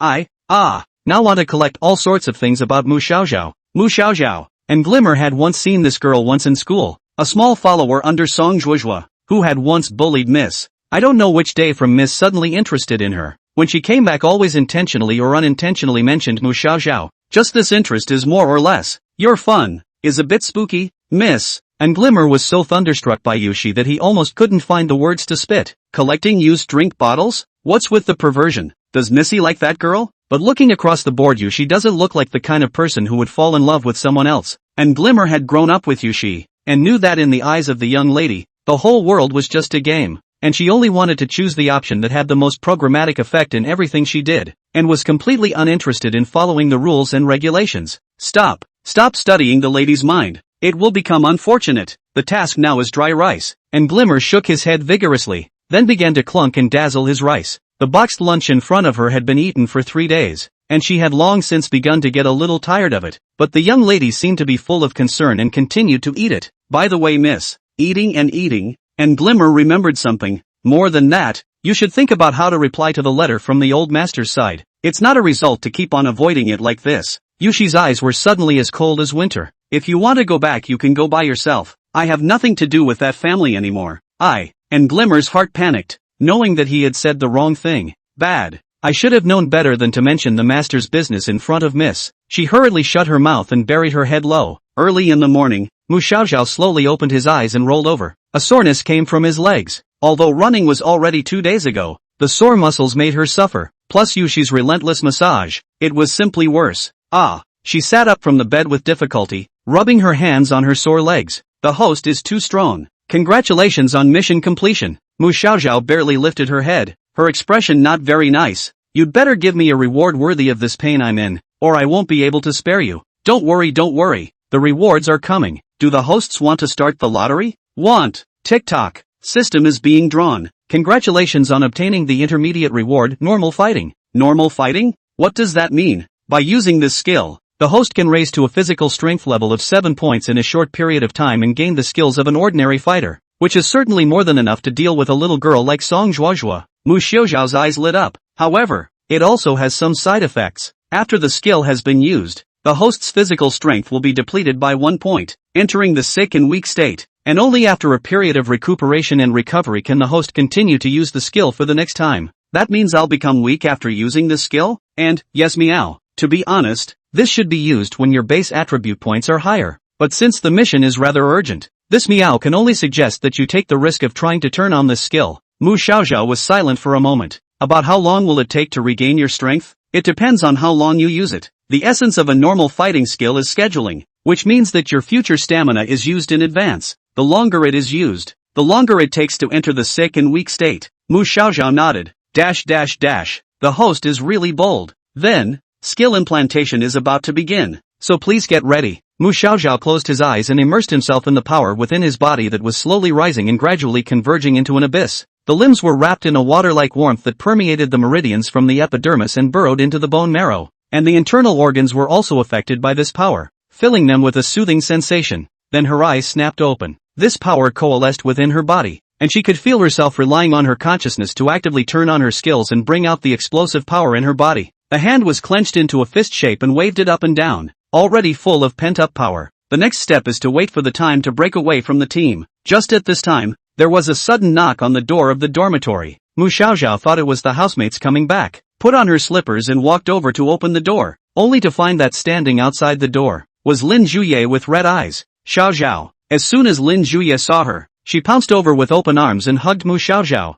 Mu Xiaoxiao was a bit confused by her actions. What's going on? What happened? Lin Zhuye huffed and continued. I seem to have run into trouble at the manga club. Saying that, she took out her cell phone and displayed a chat record in front of Mu Xiaoxiao. Mu Xiaoxiao came to the front and realized that it was the senior who had asked Lin Zhuye for his contact information in the manga club that day. A senior who calls himself King Neptune says he likes me and wants me to meet him behind the school building this afternoon. I really don't have any thoughts about him. I already have someone I like. But the senior wouldn't listen to anything he said and insisted that I go over there, saying that if I didn't go he'd block me downstairs in the girls' dormitory. Xiaoxiao, will you help me? 24. Asahi, try your skills. So, in order to help Lin Zhuye get rid of that stalker senior, Mu Xiaoxiao changed into fresh clothes and went out. The two walked side by side on the path leading to the school building, and the cherry blossom trees along the roadside swayed gently in the breeze, their petals floating like rain. To keep up, are you okay? Mu Xiaoxiao looked sideways at Lin Zhuye and realized that she looked a bit tired, and the dark circles under her eyes were obvious. Lin Zhuye bit her lip and squeezed the cell phone in her hand. Don't mention it. I was just trying to meet more like-minded friends, but when I added that senior's contact information, he's been messaging me all the time, making it so that I don't get a good night's rest. Have you ever turned him down? Lin Zhuye shook his head, his eyes a little confused. Can't say. I just thought he was so enthusiastic and didn't want to disappoint him, so I never dared to reject him outright. But I didn't realize that the more I did, the more enthusiastic the senior became. Mu Xiaoxiao pondered for a moment. So it is. From her experience as a boy once upon a time, that senior must have taken Lin Zhuye's attitude as a refusal to return the favor. The more Lin Zhuye cowered, the more the senior thought that she was being shy and didn't dare to express herself. Maybe she was already brainstorming what to call her second child. Learn to reject him, Mu Xiaoxiao said. This time when you go to meet with him, you'll say your rejection properly, right? Listen to Xiaoxiao. Lin Zhuye rubbed the edge of the cell phone screen and nodded. The two of them continued to walk forward, and the cherry blossom trees along the roadside gradually thinned out, replaced by a few tall sycamore trees. The sunlight poured on the ground through the gaps in the leaves, and they arrived at the school building in a while. At this time, Lin Zhuye's cell phone suddenly vibrated. She looked down and her face instantly became ugly. What's wrong? Mu Xiaoxiao sensed her difference. Lin Zhuye bit her lip, her voice trembling a little. It's the senior. He said he's already at the meeting place and asked when I'm coming over. Come on, I'll go with you. If he really does anything to you, there's still me. Touched by these words, Lin Zhuye suddenly sped up 2 steps and tightly pulled on Mu Xiaoxiao's hand.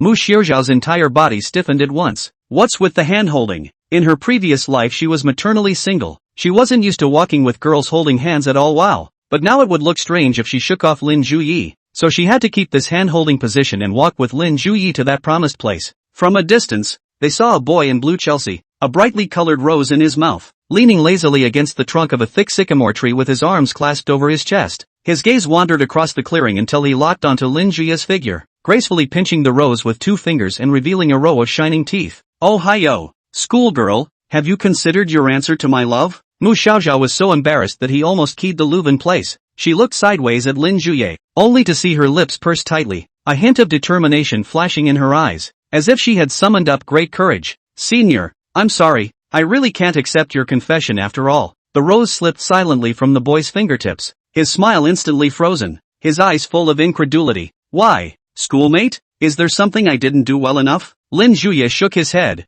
Because I already have someone I like. The boy's face changed instantly. So you can't like me? What don't you like about me? I'll change. I can become what you like. Oh, promise me. Lin Juyi took a step back at his pressing question, and Mu Xiaoxiao reached out to block Lin Juyi, looking straight at the boy. She's made it clear. Senpai, now that you've understood what she meant, it's time to go back. When the boy saw another girl come up, his mouth opened into an O shape, and his gaze lingered on Mu Xiaoxiao for a moment. The silver-haired, double ponytailed girl in front of her was petite, and while her looks were adorable, her aura was so strong that people couldn't take their eyes off of her. His otherwise dull eyes suddenly glowed with a strange light. Schoolgirl, then, why don't you talk to me? I feel like you're cuter than your BFF.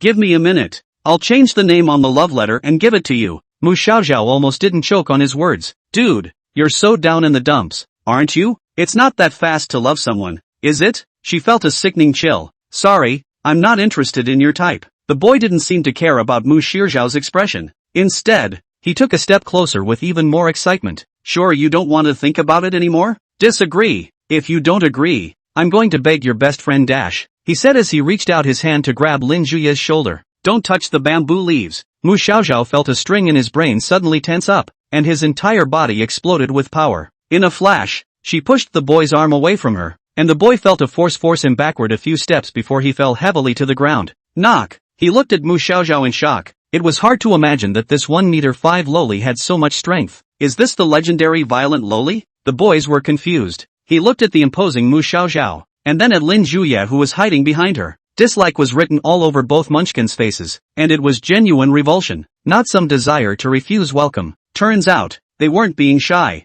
Turns out, no one's going to like me. He came to his senses, and it hurt. So what? Senior, you didn't. I'm sorry, schoolgirl. I'll leave now. Never bother you guys again. Mu Xiaoxiao still felt that he had just hit too hard and hesitated whether he should apologize to the senior. But who knew that this senior climbed up and patted his butt and flew away? Hey! She rubbed her wrist somewhat unenthusiastically. Just now, she subconsciously used the normal fighting skill, and the explosive power within her torso was stimulated at once, allowing her to wrestle an adult male to the ground with little effort. It does seem that reaching 7 points of stamina is a good enough level. But Mu Xiaoxiao felt that she still needed to adapt to the use of this skill. She gradually relaxed her tense muscles, and a feeling of weakness immediately surged up. Host, you are now entering a state of sickness and weakness. Although this time it lasts for a short period of time, please take care to replenish your energy and rest in a timely manner. Mu Xiaoxiao slowly looked back at Lin Juye, who was also looking at her at that moment. Xiaoxiao? Lin Juye's heart pounded, but she didn't dare to show it on her face. She just looked at Mu Xiaoxiao with a gaze full of admiration. 25. The big bad kills the door. The Xiaoxiao, just now is too handsome, obviously small and cute, but stood up to protect in front of her, but also in order to protect her out, is simply a fairy tale out of the Prince Charming. Takiba, I'm glad you're okay. Mu Xiaoxiao somewhat tiredly revealed a smile, his eyes gentle, his silver hair reflecting a dazzling luster in the sunlight. Lin Juye's heart beat faster. Sorry, I'm a little tired and would like to rest first. The feeling of weakness spread to her limbs. Mu Xiaoxiao walked to the chair next to her and sat down. Lin Juye also hurriedly followed. The time she spent making the skill just now was very short, so Mu Xiaoxiao only rested for a few minutes before recovering, and she took several deep breaths, feeling much better mentally. Relying on this, although he couldn't make himself very powerful all of a sudden, at least he wouldn't be helpless in the face of Song Zhuozhua and the others like before. Mu Xiaoxiao felt some security in his heart. Turning his head, he noticed that Lin Juye's face was strangely pale. Ahem? Takakaba. Nothing. Lin Juye lowered her head in a bit of panic before she could open her mouth to ask a question. Xiaoxiao, it feels like you've changed so much compared to before. She whispered. People change, don't you, Takiba? Mu Xiaoxiao replied with a calm face. I went to college and experienced so many things. I felt deeply, so I thought it was time to change myself. Even if the soul was no longer the original one, she would do her best to play the original owner well in order to avoid trouble. Mu Xiaoxiao found a more suitable reason in his head to round off the topic. Indeed it is. Lin Juye lowered her head to her fingers. But even if it has changed, I still want to maintain my previous relationship with Xiaoxiao. Mu Xiaoxiao didn't quite understand what she meant by previous relationship, but from memory, it probably refers to being friends in high school. Yeah, I've always had Takakaba as a good friend too. She smiled. A good friend? Lin Juye's eyes rolled. Am I just a good friend to Xiaoxiao? This? Could it be that there was some misinformation in the recollection? What kind of relationship could it be other than a good friend? Shouldn't we put the word most in front of this? Lin Juye added very seriously. I want to be Xiaoxiao's best friend. so that's what it's about. Good, then we're best friends. She thought it was kind of funny. Did little girls love to play with that kind of bite? Having to put a qualifier in front of it. Since Lin Juye was so particular about this, let's just consider him a best friend. The two girls made casual small talk for a while longer. Lin Juye raised his head and looked to see a sparrow flapping its wings and gliding across the clear blue sky, leaving behind a few languid white clouds. It was a beautiful day, and her mood was as clear as a bright sunny day. Xiao Zhao, it's really thanks to you today, or else I wouldn't know how I'm going to get rid of that difficult senior. It's a small thing. You can still call me if you need anything in the future. Lin Juye paused for a moment, and his words turned slightly. But Xiao Zhao, facing Song Zhuozhua and the others, I think it's better for you not to be so tough. Otherwise you'll hurt yourself again. Well, if you don't have enough money, let me help you pay for them. It's not necessary. Mu Xiaozhao understood that Lin Juye was concerned about himself, but inwardly, he actually didn't completely agree with this attitude of Lin Juye. Since high school, Lin Juye has been a marginalized figure in her class, bullied by prickly students every now and then. When confronted with those who bullied her, her usual practice was to use money to put things to rest. Lin Juye's family's financial condition is also only average. Even so, to avoid conflict, she preferred to save money by skipping breakfast herself and paying the protection fee so as not to upset the bullies. Mu Xiaozhao was able to understand Lin Juye's choice to do so for the purpose of protecting herself, but she knew that for those who bullied her, to back down and be weak would only give the other side an inch. Human nature being what it is, those who are able to survive in the world like a fish out of water are often not those who are mild-mannered and know only altruism, compassion, dedication, and humility. At some point, prosocial attributes are too strong and powerful, but the weaker the survival in society. Kindness and innocence become their greatest weaknesses, making them vulnerable to being set up by people with evil intentions, and ultimately leaving them with only their own scars. Mu Xiaozhao didn't want to be that kind of person. She had to rebel against those bullying Song Zhuozhua. Even if her strength was as insignificant as a mayfly shaking a big tree,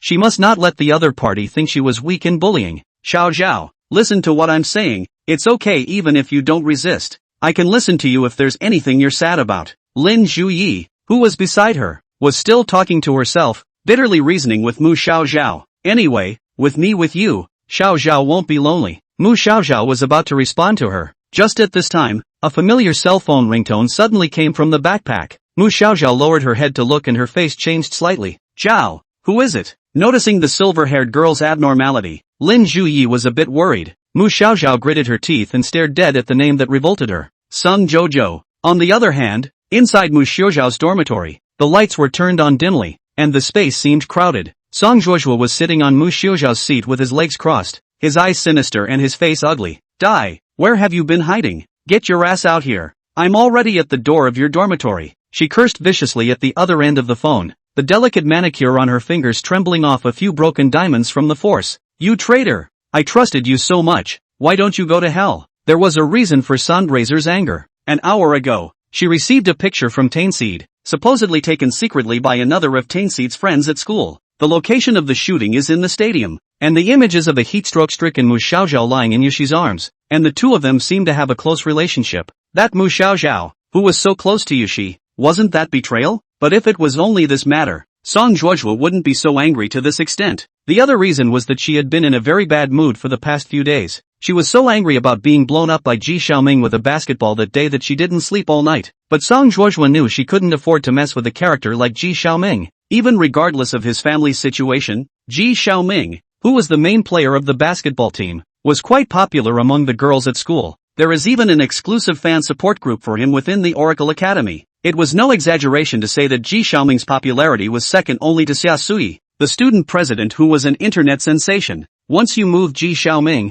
it's the same as offending those fervent female fans, and even with Dad on the scene, Song Zhuozhua can't do it without a scratch. Thus, the suppressed anger was eventually transferred to Mu Xiaozhao's head. When Song Zhuozhua saw the photos of Mu Xiaozhao and Yushi, her emotions flared up, and without saying a word, she called on a few sisters to block the door of Mu Xiaozhao's dormitory. After pushing open the door and entering, he learned that Mu Xiaozhao was not in the dormitory today, and ran away by himself. Song Zhuozhua immediately started calling Max Xiaozhao's phone. I'll give you 10 minutes to get your ass back here, or else, Xiaozhao, don't come back. Only halfway through her words, a hand suddenly snatched her cell phone and shouted at Mu Xiaozhao over there. Song Zhuozhua raised her head and met Zhang Guo's line of sight. 26. Call me, not them. Squad leader Song, this isn't your home, so please don't holler at us. Zhang Guo hung up and threw the phone back to Song Zhuodua, who was also filled with irritation at this time. As soon as she returned to the dormitory today, she saw her own turf being occupied by Song Zhuodua's group of little girls, while Zhao Mengmeng and Xin Wanjia,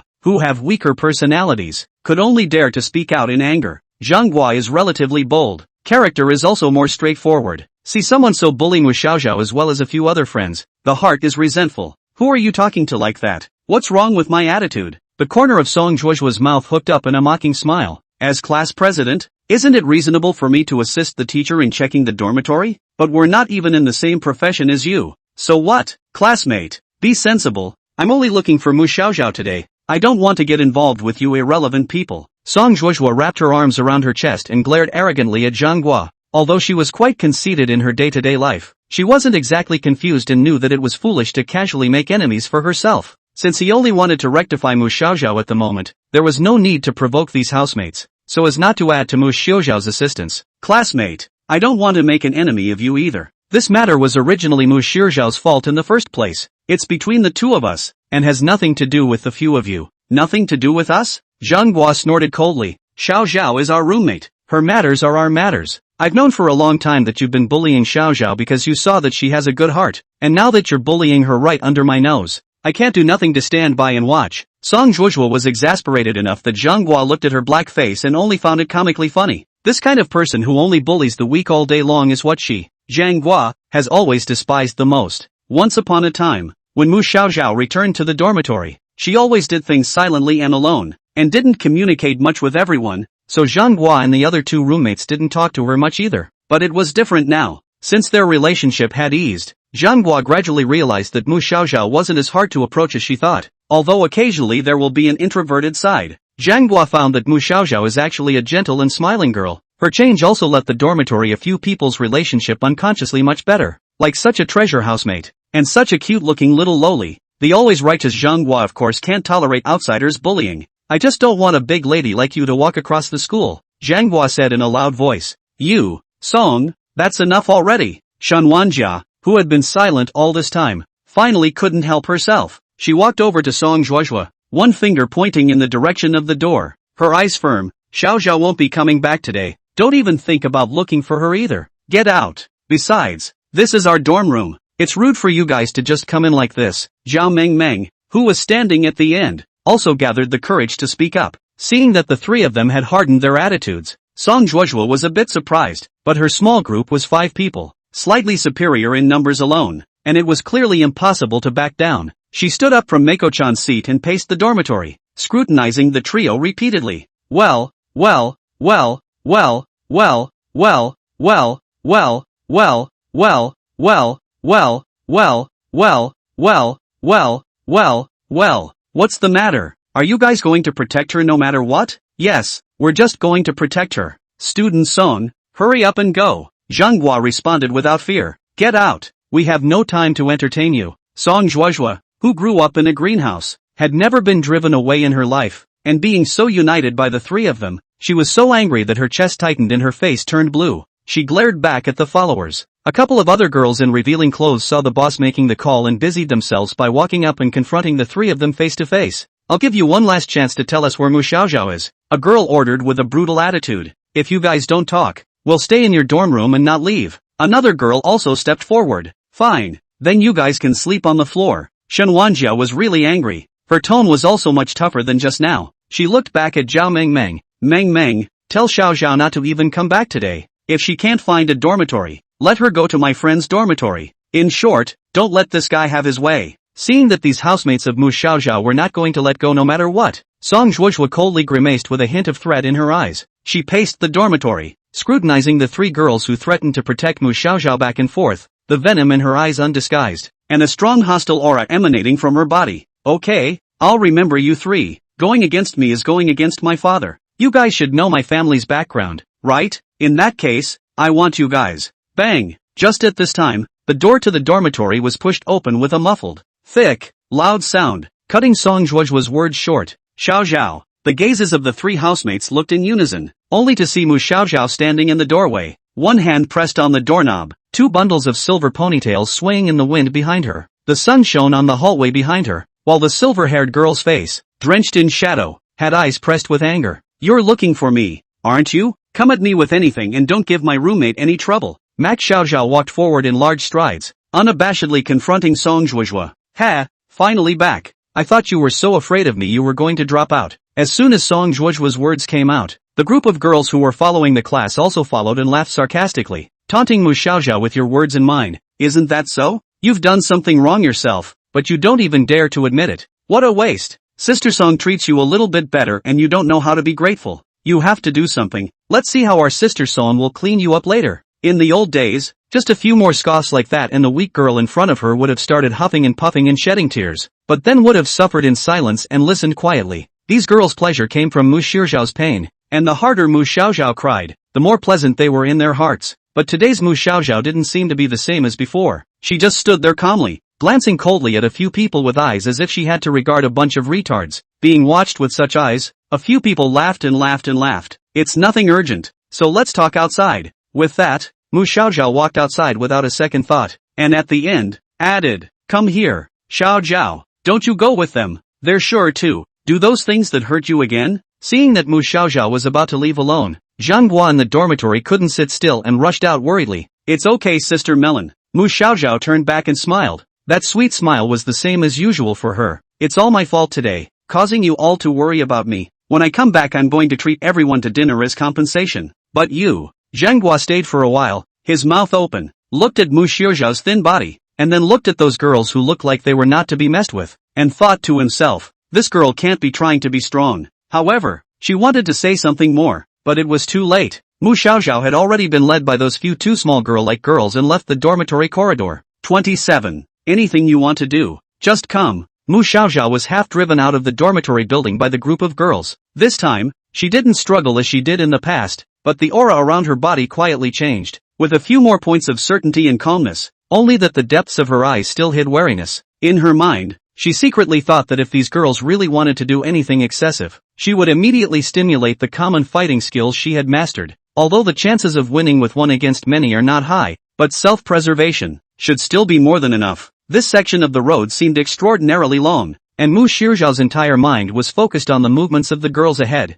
Finally, their destination arrived, the familiar abandoned warehouse. The mottled iron door swung in the wind with a harsh creaking sound. Song Zhuozhuo stopped at the warehouse entrance, a hideous grin on her face as her eyes plucked out at Mu Xiaoxiao. Mu Xiaoxiao returned a glance at her, and then walked into the warehouse without hesitation. As she stepped into the warehouse, the dilapidated iron door was once again closed heavily with a muffled sound, as if cutting off all the clamor of the outside world from this small part of the world. Song Zhuozhuo walked to the middle of the warehouse in big strides and pushed Mu Xiaoxiao with force. Mu Xiaoxiao took 2 steps backward, but quickly stabilized herself. She looked up. Song Zhuozhuo, you called me here this time because of you? She's matter? Song Zhuozhuo's face instantly sank. What do you mean just because? Mu Xiaoxiao, you know in your heart what that has done. She had it coming when I screwed her over so badly. Do you think I don't know about your little maneuvers behind the scenes? Saying that, Song Zhuozhuo slowly put one hand into her pocket, and a clattering sound of metal clashing sounded as she pulled out a handful of colorful dovetail clips from her pocket. It's the same old rule.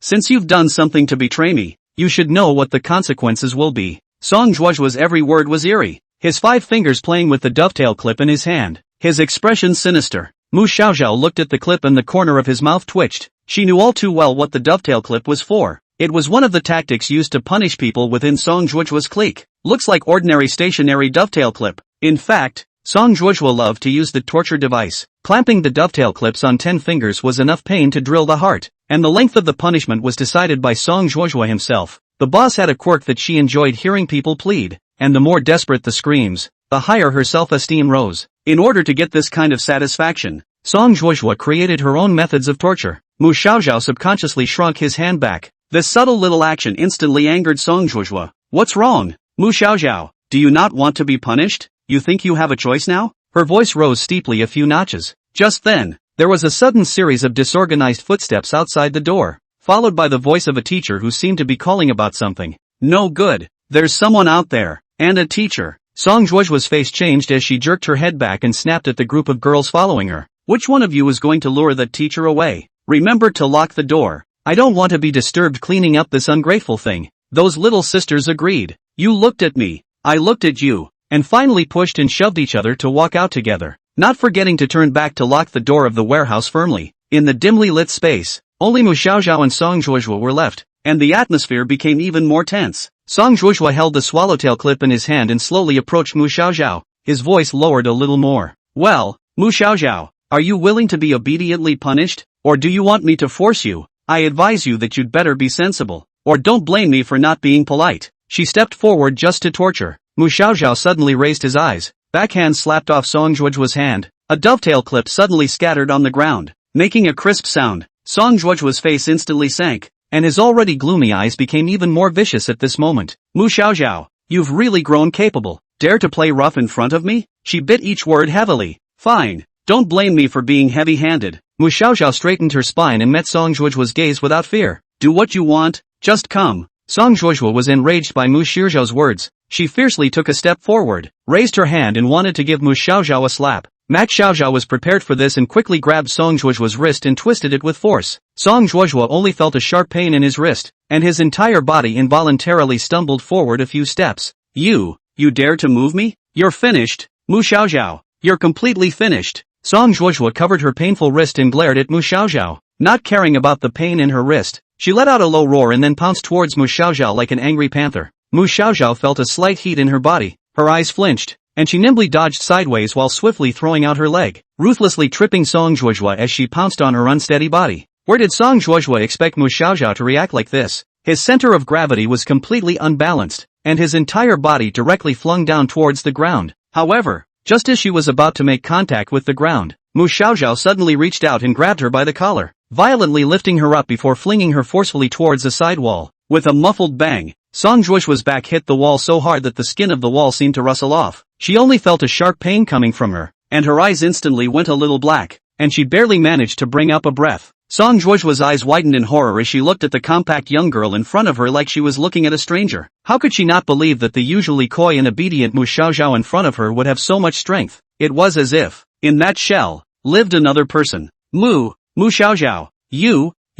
Song Zhuozhuo's voice had already taken on a sobbing tone, and his words also seemed breathless, without any of his former prowess. Is that enough? Mu Xiaoxiao asked. The victory came a little too easily, and she even began to question the wateriness of Song Zhuozhuo, a black belt in Taekwondo. Even if she didn't know much about martial arts, she realized that the boss in front of her didn't seem to be as powerful as she had bragged about herself. Mu Xiaoxiao had thought that Song Zhuozhuo was going to continue to threaten, but she didn't expect her next words to be much softer. If you dare to tell anyone about today, I won't spare you. Ha! Knock knock. A knock came from the direction of the iron gate. The girls who went out to let off steam came back. The expression on Song Zhuozhuo's face became even more tense than when she received a beating from Mu Xiaoxiao just now. 28. The revolt of the minor villain. Song Zhuozhuo couldn't believe that he had been defeated, and by Mac Xiaoxiao, who was shorter than him. It made her feel incredibly ashamed. She was the daughter of the Song family, and she usually loved money, beauty, and showing off, but all of these favorites were no match for her love of face. However, at this moment, she was defeated in the hands of the little follower she had always despised. She imagined that if the others came back and saw herself in this sorry state, that she, a black belt in Taekwondo, had actually been cleaned up by Mu Xiaoxiao, what would they think? Will they still obey her and do her bidding like they used to? Perhaps. Her Song Zhuozhuo's prestige would collapse at this moment, and the order of the small group she had constructed would be disrupted. Song Zhuozhuo helped the wall to climb up. A wound had already hung on his face. Looking at the opposite side of Mu Xiaoxiao's unperturbed face, a sudden panic arose in his heart. Mu Xiaoxiao. No, this was not the former Mac Xiaoxiao at all. She was very sure that weak Mu Xiaoxiao, no matter what kind of bullying she was subjected to, would only show a pitiful expression like a lamb to be slaughtered, and would never look at her with this kind of eyes. Could it be that it was an act before, and that Mu Xiaoxiao had been hiding her strength all along? What the hell is going on? Just how much more was Mac Xiaoxiao hiding? An unknown fear surrounded Song Zhuozhuo like a tidal wave. She bit her lips tightly, trying to make herself look less distraught, but her slightly trembling body betrayed her inner trepidation. Just then, the iron door was violently pushed open, and the group of young ladies who had gone out to let off steam returned. As soon as they came in, they saw Song Zhuozhuo leaning against the wall, her hair disheveled, her clothes a bit tattered, and her face scarred. The wound was deep and even bleeding, so it wasn't a surprise that it looked like it needed stitches. Sister Song, what's wrong with you? A follower asked cautiously. What happened to the face dash? Oh, my god, the boss got beat up? By then, Mu Xiaoxiao had already lifted her normal fighting skill into a weakened state, and no longer had the same aura as earlier. The group of girls looked at Song Zhuozhua and then at the frail Mu Xiaoxiao. It's not right. And it can't be Mac Xiaoxiao who punched him. Who hit who? Did a third person just come in and beat them both up? None of your business. Just accidentally bruised it. Song Zhuozhua forced a look of indifference and glared at the girl. The girl was heckled by Song Zhuozhua's anger and hurriedly lowered her eyebrows and smiled. I'm not worried. Worried about you. After all, you're the one who said you want to teach Mu Xiaoxiao a lesson. In that case, I've already taught her a lesson. Such a useless thing. I don't need this kind of scum in my circle. Song Zhuozhua pointed at Mu Xiaoxiao's nose and cursed bitterly. Starting today, I'll cut ties with her. Mu Xiaoxiao couldn't help but laugh out loud. Even after being beaten like this, the boss's mouth was still hard. Just now who was teaching Hua? Mu Xiaoxiao, you hurry up and roll. Scram! Song Zhuozhua could no longer care about anything else. She only wanted to hurry up and drop this hot potato. Now she had to escape as far away from Mu Xiaoxiao as possible. Mu Xiaoxiao was too lazy to talk nonsense with Song Zhuozhua. Anyway, the purpose had been achieved. Not only did he successfully break away from the villainous clique, but he also accomplished the task of singling out Song Zhuozhua at the same time. So it could be said that he killed two birds with one stone. Without another glance at the girls, she stepped away and blandly left the old warehouse in full view of everyone. Never want to go back to these people again. Starting today, her life is going to embark on a new path. Live the life you want without being a gutter villain. It was mid-afternoon in Pittsburgh, and the mild sunlight outside was like honey mixed in a cup. It was warm inside the campus, a few small flowers poking out of the dark green bushes in the flower beds, and when you got close, you could smell the refreshing fragrance. Mu Xiaoxiao walked under the gentle sunlight,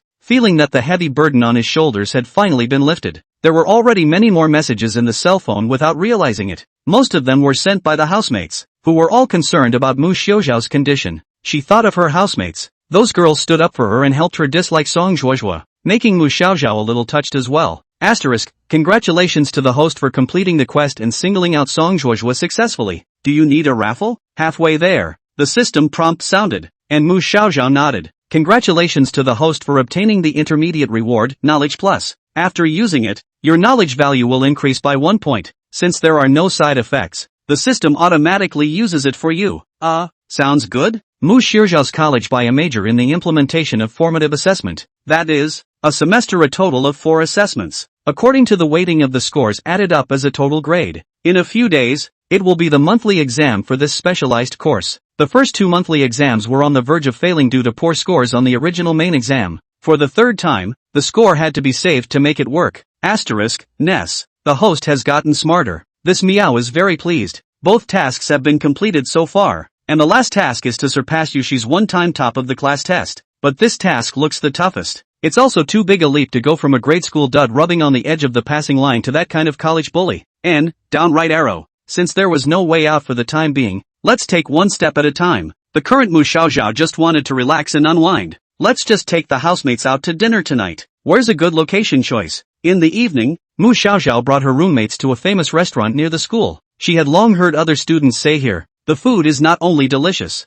the portion is also particularly sufficient. Wow, Xiaoxiao, you're really treating us to dinner? Zhang Guo stammered as soon as he entered the restaurant. I can't believe it's this one. You're really hemorrhaging money. Hey, it's fine. It's good that everyone is happy. Mako Xiaoxiao said with a smile. They found a seat by the window and sat down, and the waiter numbly handed over the menu. Mu Xiaoxiao let her housemates order their favorite dishes first, while she herself waited on the side. Xiaoxiao, you're really awesome today. Facing someone like Song Zhuozhua, you're actually able to be so calm. Shen Wanjia exclaimed as she flipped through the menu. If I were in that situation, I'd probably have been scared silly long ago. That's right, Xiaoxiao, you really impressed us today. Zhao Mengmeng followed suit. Did they really not do anything to you afterward? Don't worry, I've already solved it. Mu Xiaoxiao gave a smile. That's right, we don't want to spoil that kind of goods. Zhang Guo raised the cup in his hand. Come on, cheers, cheers. The other housemates raised their glasses, and the atmosphere was buzzing as we all clinked our glasses together. The food came up quickly and was colorful. Kung Pao chicken,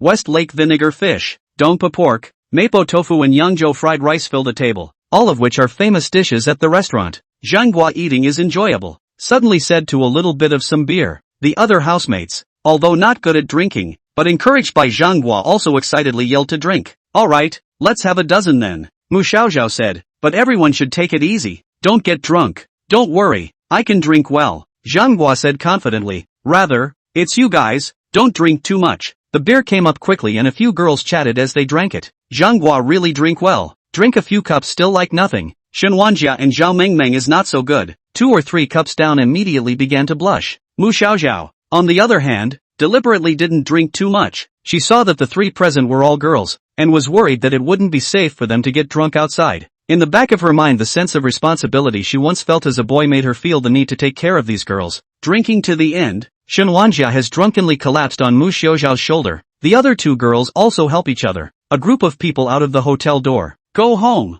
Go home. Enough drinking for today, ha ha. Zhanghua was loud. Mu Xiaoxiao unintentionally looked up, and the night sky was already sprinkled with stars. 29. Strange knowledge in the brain. 29. Walking under the streetlight on the school road, the drunken Shen Wanjia has been leaning on Mu Xiaoxiao's shoulder, almost using Mu Xiaoxiao as a crutch. Zhao Mengmeng and Zhanghua walked in front. Zhanghua entered the state of slightly drunk, especially talkative. With Zhao Mengmeng 2 people chattering, the voice can be heard from several meters away. Mu Xiaoxiao, on the other hand, was quiet, her thoughts still immersed in the points she had just gained, pondering how she was going to complete her next mission. Being so absorbed in her thoughts, she was completely oblivious to the appearance of a small shadow ahead of her. A girl was walking towards her, gently raising her hand as if to say hello. The night wind blew up, and the 2 of them brushed past each other. And when that girl saw that Mu Xiaoxiao was unresponsive, her footsteps slightly lurched, and loss flashed across her face. She looked at the figure of Mu Xiaoxiao talking and laughing with those few housemates, and her eyes gradually became complicated. Xiaoxiao. Lin Juyi muttered the name of Mu Xiaoxiao in her mouth, lowered her head and took out her cell phone to look at the screen again at the pile of messages sent to Mu Xiaoxiao. Not a single one has been replied to since 2 hours ago. Why don't you return my messages? Her fingers pinched the cell phone casing hard. The cool breeze blew her dark brown hair and the corners of her coat. Under the dim streetlight, Lin Juye's figure looked a little lonely. Returning to the dormitory and turning on the lights, Mu Xiaoxiao sat down on her seat with her, but before realizing that Lin Juye had sent her many messages, all inquiring about Song Zhuozhua and their bullying. Since she hadn't looked at her phone during dinner, she hadn't noticed the messages, so much so that she had left Lin Juye hanging out to dry for quite some time. Mu Xiaoxiao hurriedly apologized and explained to her. Mu Xiaoxiao, bamboo leaf, sorry. I went out to eat with my roommate today and I haven't looked at my cell phone. After a while, there was a message from across the room, but it didn't mention anything about her reply. Lin Zhuye, Xiaoxiao, did Song Zhuozhua do anything to you after we separated today? Lin Juye was still hung up on her well-being, and Mu Xiaoxiao's heart warmed as her fingertips tapped on the screen. Mu Xiaoxiao, it's not a big deal. They blocked the door of my dormitory to get me in trouble. Mu Xiaoxiao, but it's okay, I've already solved the problem. Cute. JPG, don't worry. Solved? Lin Juye on the other end was surprised and even a little disbelieving. Last time, Mu Xiaoxiao was powerless to fight back. How come the problem was solved now? Her expression became more alienated. Lin Zhuye, Xiaoxiao, what did you rely on to solve them? Did you tell your teacher? Mu Xiaoxiao, dull. JPG, no, I solved it by myself. I don't stay in their circle anymore. After sending this sentence, the top of the chat box again appeared typing for a long time. Mu Xiaoxiao waited for a while before new news appeared from Lin Juye's side. Lin Juye, didn't I tell you not to resist? This? One sentence caused the smile that had just overflowed on Mu Xiaoxiao's face to fade away. That sounded strange. Could it be that Lin Juye was not understanding the things she was saying? Mu Xiaoxiao, bamboo leaves. Did you misunderstand something? They didn't hurt me. Oh. Lin Juye, it's not about that. Xiaoxiao, I said I'd help you out if you didn't have any money, and that it's fine to put up with things like this. So why are you still not listening to me? Lin Juyi, Xiaoxiao, you really don't understand me at all. Mu Xiaoxiao's brain was a bit spinning. Lin Juyi was her good friend. Seeing that she had finally gotten rid of those little Teiyukai bullies, shouldn't she be happy for her? Why do you say these inexplicable things? She tapped her fingers on the keyboard for a while, but she ran out of words, so she planned to say something random to lighten the mood. Mac Xiaoxiao, bamboo leaf. Listen to me, message has been rejected by the other party. Mu Xiaoxiao, message has been rejected by the other party. A red exclamation point appeared on the screen. Deleted by Lin Juye.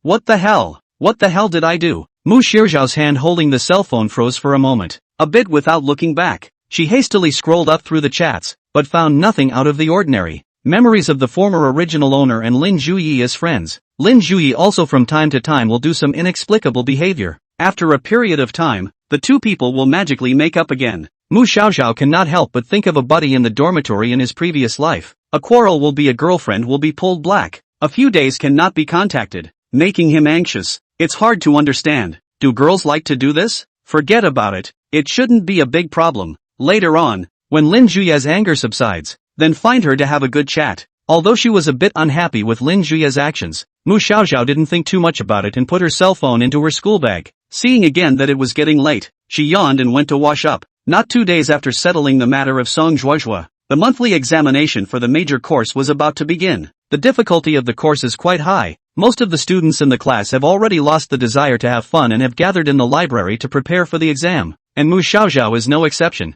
However, she did move a little bit of something else about the review. Since getting along with the heroine is a necessary task, could this review be a new plot point? Without delay, Mu Xiaoxiao sent a text message to Yushi. Mu Xiaoxiao, v. Yushi student, there are a few knowledge points in this subject that I don't quite understand. Can you please teach me? I'll treat you to milk tea.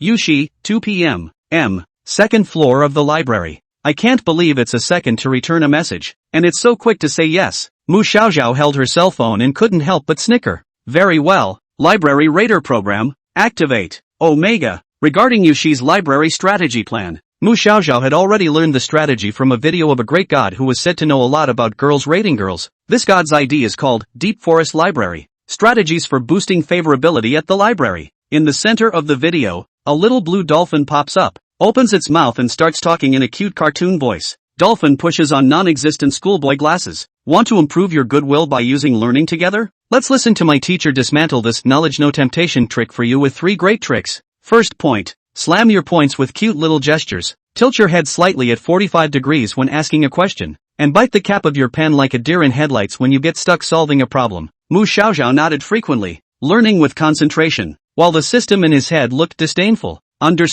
Host, is all this stuff you're reading really useful? This meow thinks it's a bit of nonsense, yeah.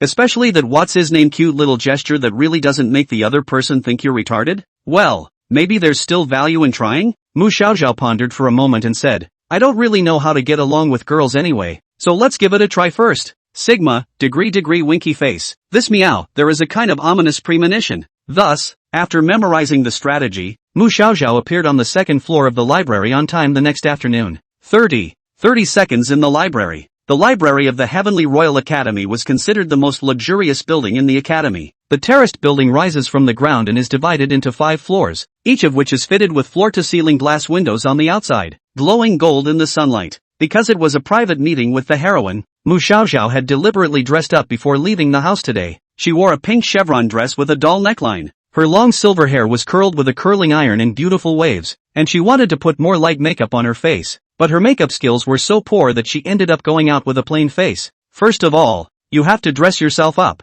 Study support clubs are something that is written as study, read as date. The little dolphin video in the phone was rambling, and Mu Xiaoxiao watched the video while taking the observation elevator straight to the second floor. Since the audiobook study room requires advance reservation of seats, Mac Xiaoxiao booked 2 bright and spacious seats through the school's software early in the morning. Walking to her seat, she set her cat-eared book bag down on the seat and sat down quietly to wait it out. Yuki came late today. She was dressed plainly, a tight pale green skirt over a short light-colored t-shirt, and carried a thick stack of books and notebooks in her arms. Yu-san, you're here. Mu Xiaoxiao hurriedly got up and attentively pulled out the chair for Yushi. Yushi did not look at her and heaved the book in her arms towards the table. What is it? My notes, replied Yushi. The school textbook is not very well written, and I read the one you didn't understand yesterday, and I thought that using the textbook might confuse you even more, so I organized my own notes, and I plan to give you a different way of thinking about the topic. Mu Xiaoxiao was a bit touched in her heart and just wanted to say thank you, but Yushi interrupted her unexpectedly. Milk tea. I'll order the most expensive kind later. No denying it. Mu Xiaoxiao's thank you was swallowed in his stomach. Yushi sat down, put on his glasses, and pulled his chair a little closer in Mako's direction before spreading out his notebook and physically coming closer. There was still that light gardenia scent on her collar, if anything at all when she was far away, a little stronger when she was closer. So I'll start you off with chapter 1, and first you'll want to look at the structure of its framework. A pair of white, plain hands picked up a black signing pen, and with a light sound, left a beautiful script on the white paper. Mu Xiaoxiao rested his chin on one hand and listened while nodding frequently. In fact, the knowledge points of this chapter had long been familiar to Mu Xiaoxiao, but at the moment, she still pretended to be ignorant and listened attentively by Yushi's side. I also learned this trick from the Deep Forest Library video when asking a question. Never pick something you don't know. Imagine, if the other party seriously explains a lot, and you still look stupid and do not understand anything, favorability is bound to plummet. So yeah, pick the knowledge you already know. Pretend you don't understand it first, and then act like you've come to a realization when the TA is done talking. Show adoration, and create a sense of accomplishment for the other person. In her head, the image of the video's love guru, Dolphin, began to jump again, confidently imparting her experience. Mu Xiaoxiao's eyelashes fluttered lightly as she raised her eyes to look at Yushi's side face. At this time, Yushi also happened to turn her head to look at her, light glowing from the metal rims of her glasses. When solving a question, firstly, you have to divide the steps, and secondly, then you have to answer one by one according to the key information points given in the question. Can you understand what I just said about this? I understand. Yushi student, you're awesome. Mu Xiaoxiao hurriedly revealed a bright smile, actually able to speak knowledge so thoroughly. Unmoved by her flattery, Yushi turned a page of the book and continued speaking, his white fingertips gliding over the words on the book. The heroine's nature is really still so cold. Ordinary gestures of goodwill don't get a response, and Mu Xiaoxiao has gotten used to it. However, as time flowed bit by bit, Mu Xiaoxiao seemed to feel that something was not quite right. Is Yushi a little too close? Arms touching together, not to mention, she felt Yushi's leg was also gently rubbing against her thigh from time to time. Although Yushi herself didn't seem to be conscious of this and was still fully concentrating on the topic. It was very hot today. Mu Xiaoxiao's legs were not wearing anything. Her porcelain white skin was exposed, and every time Yushi came close, her legs would gently rub against the silky fabric on Yushi's legs. Not only that, but Yushi's overly full front made the space even tighter. That sensation made Mu Xiaoxiao blush for a while, her palms sweating. Just now she was still listening attentively to the class, but now her attention was already completely unfocused. Yushi, this guy leans so close, don't you feel hot? Mu Xiaoxiao made an effort to move her body to the side, trying to pull out some distance, but it didn't take long for Yushi to press over again and squeeze in with her. Smooth skin pressed together, transferring each other's body heat. It would have been fine if it was someone else, but Yushi was also a cool-looking beauty, and both her face and body were impeccably perfect. Mu Xiaoxiao took a deep breath and closed her eyes. The cold wind from the air conditioner overhead was whistling. The occasional bird cries could be heard outside. The sounds of other students exchanging ideas came from the next table, and in the far corridor, the administrator's cart was grumbling. Yushi's arm was next to him again. She opened her eyes suddenly. No way. Done. Full. Cold. Quiet. No. Down. Come on. Evil thoughts had driven out all of the knowledge, and Mu Xiaoxiao felt that he was steering his horse in a strange direction, with more and more restrictive CGs in his mind, and was about to lose control of the brakes. Epsilon, AA, 3. Finally, she couldn't take it anymore and stood up with her hands on the tabletop, the blush still on her face. Yushi-san, I want to go to the restroom. Yushi lifted the pen in his hand, his thin red lips lifting up with a hint of impatience in his voice. What a pain in the ass. Sorry, be back soon. Mu Xiaoxiao no longer cared about that much, turned around and walked quickly in the direction of the restroom, her head lowered down, afraid that others would see the expression on her face right now. It's all Yushi, this guy's fault. How can you be so incapable of maintaining a personal distance? It seems quite normal for girls to do this kind of thing. With girls? It's broken. Does that mean it's me? Isn't it? In my opinion, the host's head is full of fertilizer. Not at all. She unscrewed the faucet and splashed a handful of cold water on her face to wash herself, which calmed her heartbeat. It was really strange. Obviously he had a lot of contact with other girls, but why did he become more prone to losing his temper when it came to Yushi? Does it mean it's because Yushi is pretty? Damn it. Mu Xiaoxiao, was not such a shallow person. A good-looking skin is 1,000 times the same, and a super good-looking skin is 1 in a million. Forget it, the face dog will admit it. She does think that Yushi is very good-looking, and grows in her aesthetic point, but I refuse. Mu Xiaoxiao, was here to raid the heroine, not to be raided by the heroine. There is no woman in my heart, and I can draw my sword naturally. What children's love? What love? Mu Xiaoxiao has long looked down. 31. MS. Yushi's 1,000 layers of setups. After easily adjusting her mental state, Mu Xiaoxiao walked out of the restroom and saw Yushi still waiting in her original position, looking out the window, her slender eyelashes drooping. Ahem. Sorry to keep you waiting. Mu Xiaoxiao cleared her throat, pulled back the chair next to her, and resumed her seat. Good to know. Next time you waste so much of my time, the number of favor fees is going to go up one more time. Yushi lightly tapped the wooden desktop with the tip of his pen, then flipped open the notebook he had just gotten halfway through. Then let's continue with the topic just now. Max-san, did you understand all the kind of solutions I gave you earlier? Aha! All heard. Mu Xiaoxiao was now confident and spoke with a hardened voice. A trip to the restroom just now had allowed her to resolve all the distractions in her mind. In other words, she had defeated the devil in her heart. Like this? Then come and tell me all about it, and I'll check it out. The corner of Yushi's mouth skimmed over an imperceptible light smile as he pushed the book and pen in front of Mu Xiaoxiao. Mu Xiaoxiao froze for a moment with his mouth open. Luckily, she was prepared. The Deep Forest Library is no less of a relationship guru, and it turns out that the content of that video was designed to avoid that situation. Because of the influence of the evil thoughts. Just now Yushi spoke of something Mu Xiaoxiao almost all did not listen in. If she picked the knowledge that she did not understand to ask for advice, now she will certainly have to be defeated. But the truth was that Mak Xiaoxiao already knew all this knowledge, and even if Yushi didn't teach her, she would be able to go over all the topics perfectly. So Mu Xiaoxiao had a smile on his face and a posture of being sure of everything. Sure, no problem. Starting with this first question, she analyzed each question clearly from beginning to end. The whole process is like a flowing river, with clear logic and no mistakes or omissions, comparable to a standard answer. I'm actually very bad at reading. It's because you speak so well that I can learn so fast, Yushi students. Am I alright?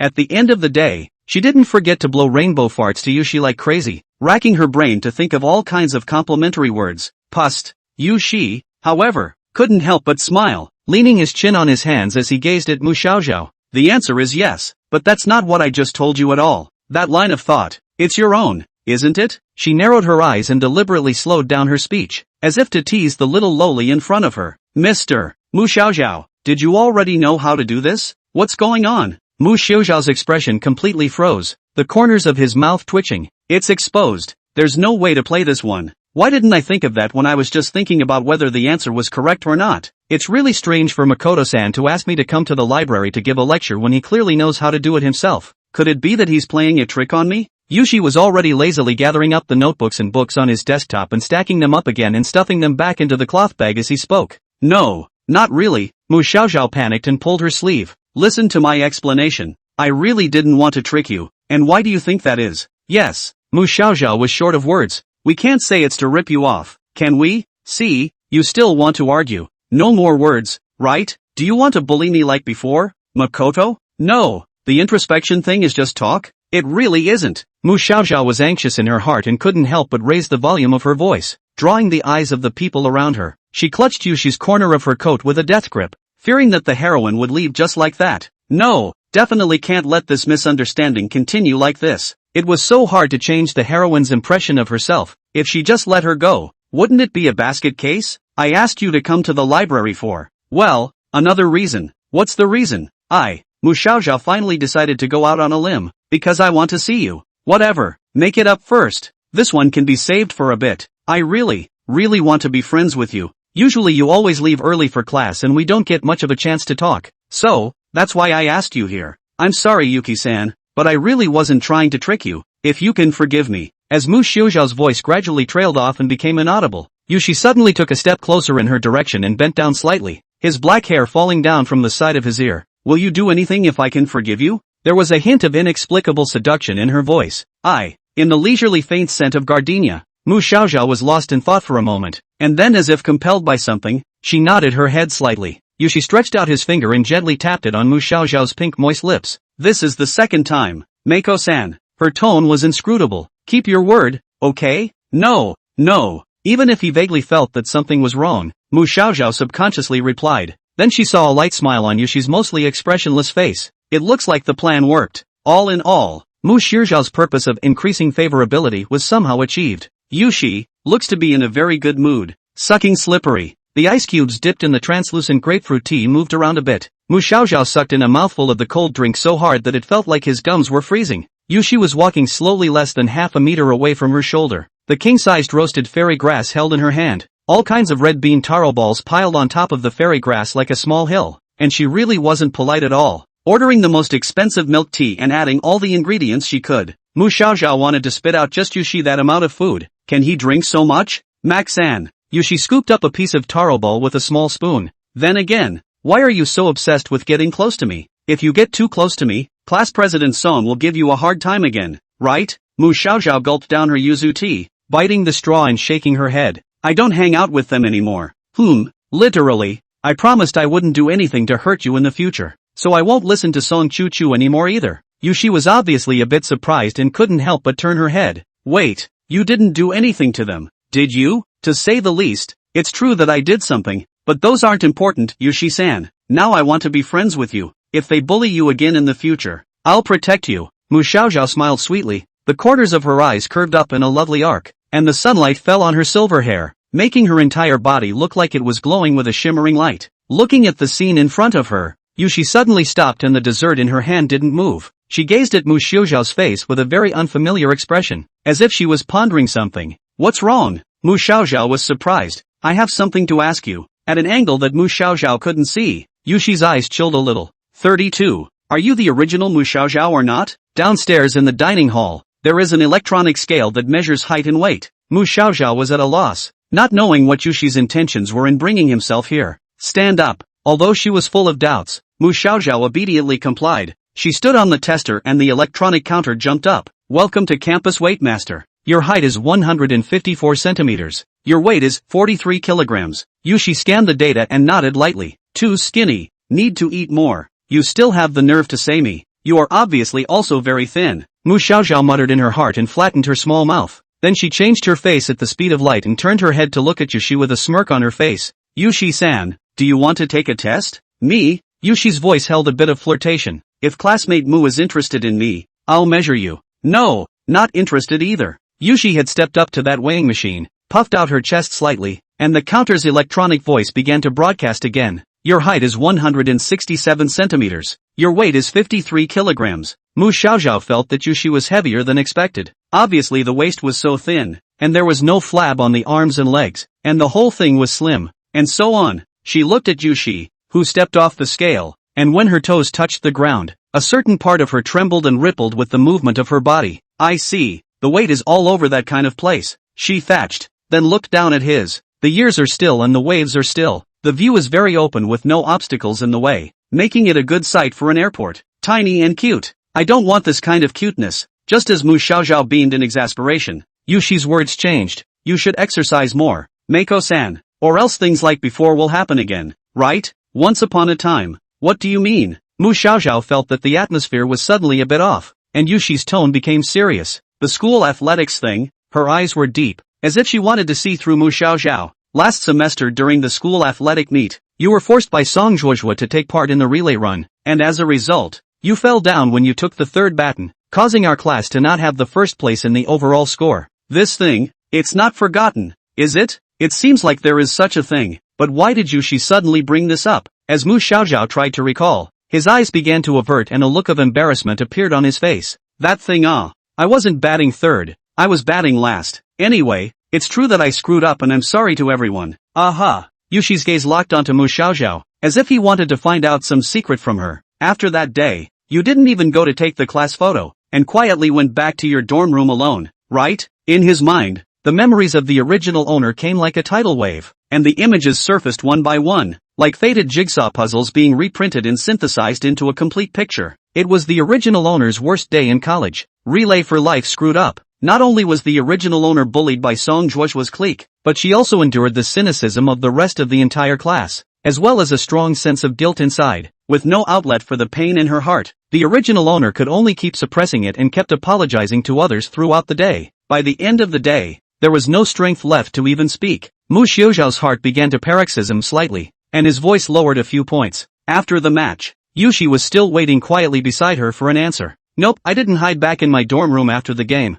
I met you in the locker room. Don't you remember, Yuki-san? She looked up suddenly and, it was a really sad day, and I was going to wash my face in the locker room and just go out and take a class picture with everyone. But who knows? I didn't control my emotions and hid myself and cried. I didn't expect you to find out. I also begged you not to tell the other students in the class. Yushi-san, thank you for keeping my secret. The silver-haired girl's eyes were bright. The clear pupils of her eyes were like lakes, reflecting Yu's appearance. Yushi's expression gradually became complicated as she could hear that there was no half-heartedness in Mu Xiaoxiao's words. I'm just too lazy to talk to anyone else. I'm not doing you any favors. She sighed. Never mind. That's all I have to say today. I've got some studying to do, so I'm going to head back. Wait a minute. Mu Xiaoxiao called out to her. Why did you suddenly bring up this matter? No reason. Can you get it straight before you go? Does that mean you're minding that? If that's the case, I don't care about the honor of this class. Yushi laughed dryly. Just mentioning it casually. Don't think too much about it.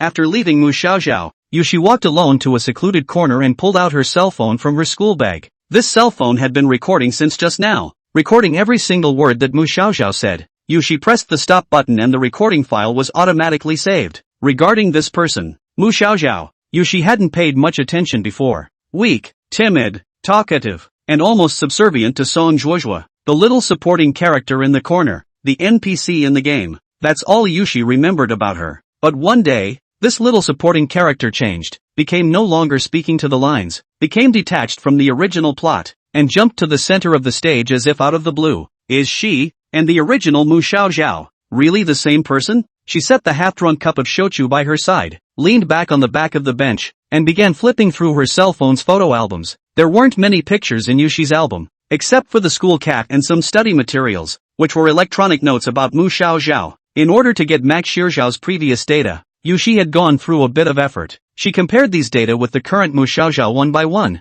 wanting to explore what had actually happened to this young girl. The mole on her neck has not changed. Her height and weight are the original values. The school's facial recognition system has not been updated, and the fingerprint locks used to verify her identity for the exams have not shown any anomalies. First, rule out the possibility of twins. She added 2 more strokes to her electronic notebook. The manner of speech, style of language, and behavior were all different from earlier, and the walk that used to be on the inside 8 side corrected overnight. It can be preliminarily judged that Mu Xiaoxiao has appeared in different ego states and has the characteristics of a dual personality. But the Mu Xiaoxiao just now not only avoided the trap of the third baton that she had deliberately told wrongly, but also perfectly answered the incident that only she and the original Mu Xiaoxiao had experienced in the locker room. Only this, a memory that cannot be told from his mouth, and must be experienced to be possessed. She did not experience a memory lapse. The memory information was coherent, which does not meet the criteria for determining dual personality. And Glimmer, who was standing in the shade behind her,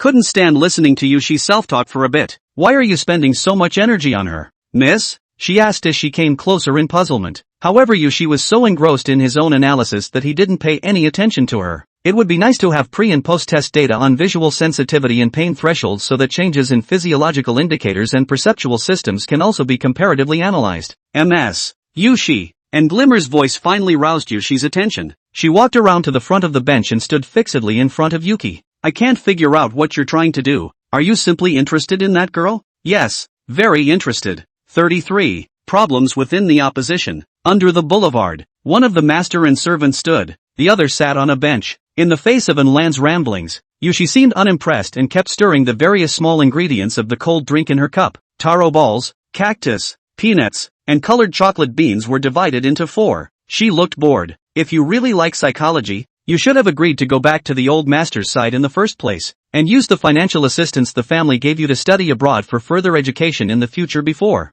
This is for you. I can't drink it all. Put it in the fridge at the rental house for me. In the middle of Glimmer's sentence, half a cup of roasted fairy grass was shoved in her hand. She stared at the cup of drink with a strange expression for a moment, then suddenly raised her head again. Miss, I'm serious. You can't go on being so unprofessional. Aren't you afraid that the family will really give up on you? I wish they'd given up on me sooner to save me the trouble. Yushi smiled coldly and got up. What lords and families? Me and them? Wells don't interfere with river water. So are you going to live in that rental house for the rest of your life? A person of your stature shouldn't be in a place like that. My identity? What is my identity? She asked rhetorically, the displeasure on her face already becoming more and more obvious. I'm just an ordinary person living in an ordinary house. What's so inappropriate about that? And Glimmer was dumbfounded by the question. She knew that Yushi had always been stubborn, but she also knew that unlike the children of other big families, Yushi was rarely really angry with other people, which was why Glimmer had the audacity to persuade her again and again.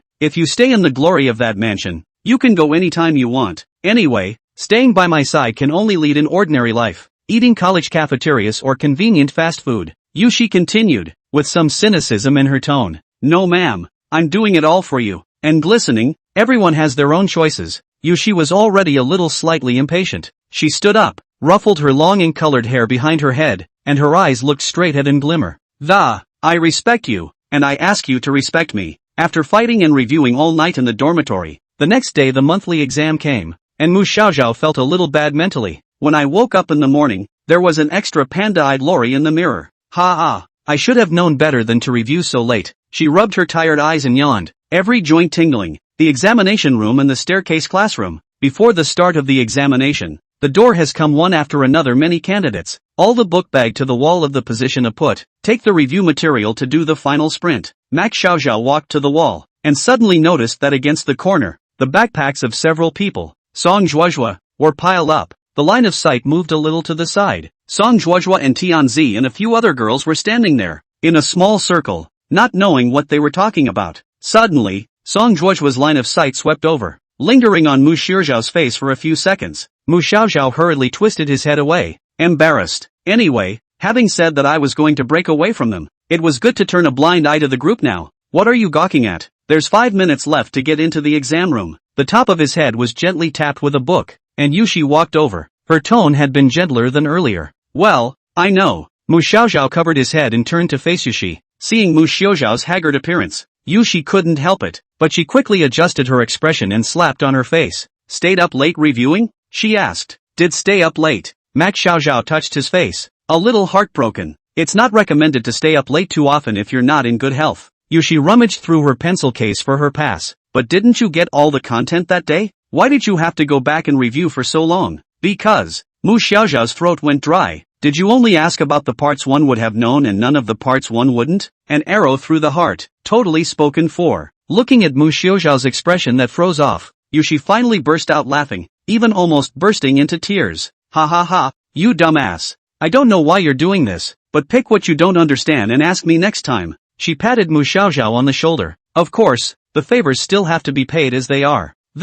Can't it be free? Good lord, how many favor fees he was already owed? Mu Xiaozhao could barely remember. How long do you have to pay it back down the road? While the two were chatting, a girl's mournful scream suddenly came from behind them, the shrill voice cutting through the corridor. All eyes were attracted at once. At the place where Song Zhuozhua and the others' book bags were placed in the party, glass water cups were shattered on the floor, water wetting a large area of the tiles, and exam revision materials and tutorials were scattered all over the place. Tianzi sat on her knees on the floor, covering her reddened cheeks and with tears in her eyes, looking up at Song Zhuozhua in surprise and fear. Don't hit me, Sister Song. Song, her voice was shaking. Beside Song Zhuozhua, the other girl named Qing Tang's hand was still raised high. Just a moment ago, she had fiercely flung Tianzi's slap. Who are you calling? Song Zhuozhua frowned once. This is outside. I'm not the one who hit you. Sister Song, I was wrong. Snap. Qing Tang's palm landed violently on Tianzi's face again, and this time, 5 bright red fingerprints were directly made, and nosebleeds flowed down Tianzi's face. Tianzi didn't dare to say anything else, although she was the arrogant delinquent girl in front of the others. But when it came to Song Zhuozhua, she had to hold her tongue and be a follower. She dropped to her knees at Song Zhuozhua's feet and collected her materials one by one, then quickly stowed them away in her book bag like a thief. Raising his head again, he carefully glanced at Sung Chok Chok. At this time, the announcement for the entrance of the examination rang out, and the students who were watching dispersed and lined up at the entrance, ready to enter one by one. What the hell is going on? Mu Xiaozhao glanced back curiously. Tianzi, who had disheveled hair, was standing at the very back of the queue, keeping his distance from Song Zhuozhua and the others, not saying a word. Although he knew that it was not an uncommon thing for Song Zhuozhua to cause such a split within her small group, but to cause such a ruckus that she let someone beat Tianzi in public, it did somewhat surprise Mu Xiaozhao. After all, Song Zhuozhua loved her reputation and tried to restrain herself as much as possible outside. Had enough of the hilarity? It's time to go. A small voice in her ear, Yushi, was reminding her. Mu Xiaozhao came back to his senses and realized that the student who was in front of him had already entered the examination room, and only then did he speed up his pace and walk to the invigilator to submit his documents to check his identity. There's no room for sloppiness on this test. However, with the aid of the system, coupled with Mu Xiaozhao's recent hard work and studying, she was confident that this time, she would never get a shameful grade like before. 34. I want you to wait a little longer. As soon as the opening bell rang, all candidates lifted their pens in unison and began to answer. Mu Xiaozhao took a deep breath and turned over the test booklet. The multiple choice section was relatively easy, with mostly application questions on basic concepts and theories, which had been previously reviewed. However, as she flipped to the expository questions, her brow furrowed slightly. The expository questions require candidates to analyze the causes and countermeasures for solving a prominent problem in the current society with reference to real-life cases. The questions may seem open-ended, but it can be difficult to get a high score. That's right, use the same answer Yushi taught me earlier. While recalling in his heart,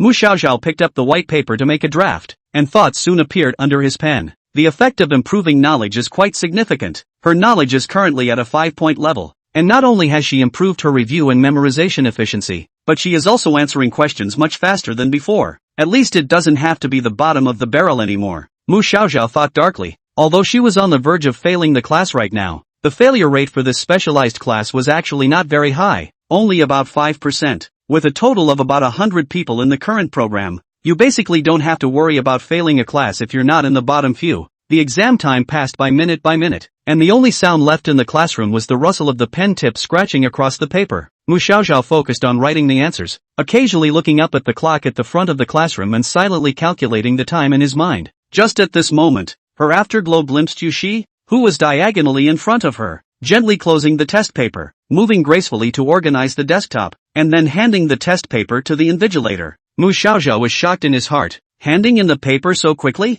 Worthy of being a schoolmaster. She looked down at the half of the exposition she had left and couldn't help but speed up her writing. The end of the exam was already at 12 o'clock at noon, and the students were all starving, and after hastily handing in their test papers, they walked in groups in the direction of the cafeteria. Mu Xiaoxiao picked up her cat-eared book bag and stood on her tiptoes to look for Yushi's figure in the crowd. There was too much traffic at the end of class, and she was short and bouncy, frozen in front of the boys. Can the system develop a feature to grow taller? Ah, are you looking for me? A tug came from the cat-eared book bag, and Mu Xiaoxiao turned around to find Yushi pulling herself in with one of the cat-eared decorations on her book bag. Ah, don't pinch my cat ears. It'll break. She hurriedly clutched the book bag into her arms. The cat-eared book bag was a limited edition class book bag that she treasured very much. How petty, Yushi said in a nonchalant manner, letting go. So you weren't looking for me, and I'm the one who made a fool of myself? Mu Xiaoxiao shook his head repeatedly. Indeed, I was looking for you. How did you do on the test this time,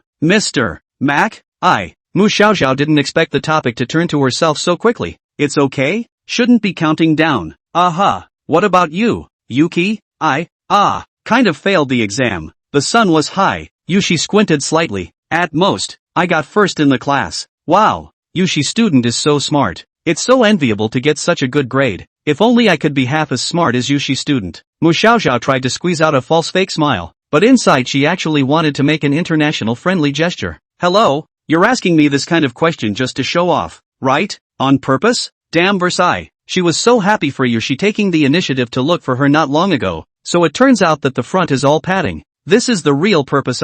Classmate Mu overpraised. Yushi glanced at her faintly. I'm going to the cafeteria to eat. See you later. Don't you eat with me? Look at us both walking together to the cafeteria here. Mu Xiaoxiao froze, and was busy walking a few steps quickly to stop Yushi, who was about to leave in a lone walk. Thus, Yushi's footsteps stopped. Is Makoto-san inviting me? Hey, yeah, you're invited. Thus, Yushi tapped his chin with his index finger, with a look of being in deep thought. Well, should I eat with you? I'll think about it. Mu Xiaoxiao stood eyeing Yushi with some apprehension in his heart. A minute passed. Have you thought about it? Yushi-san. No. 2 minutes passed. Yushi students. Wait a little longer. Mu Xiaoxiao was made even more nervous by her appearance, and her palms were a little sweaty. It's just a dinner together. What's taking you so long? Does she not want to? Or does she think it's a pain in the ass to eat with me? Yushi was still making a thinking face, but a hint of cunning flashed in his eyes. For some reason, she found Mu Xiaoxiao's uneasy look interesting and wanted to admire it for a while longer.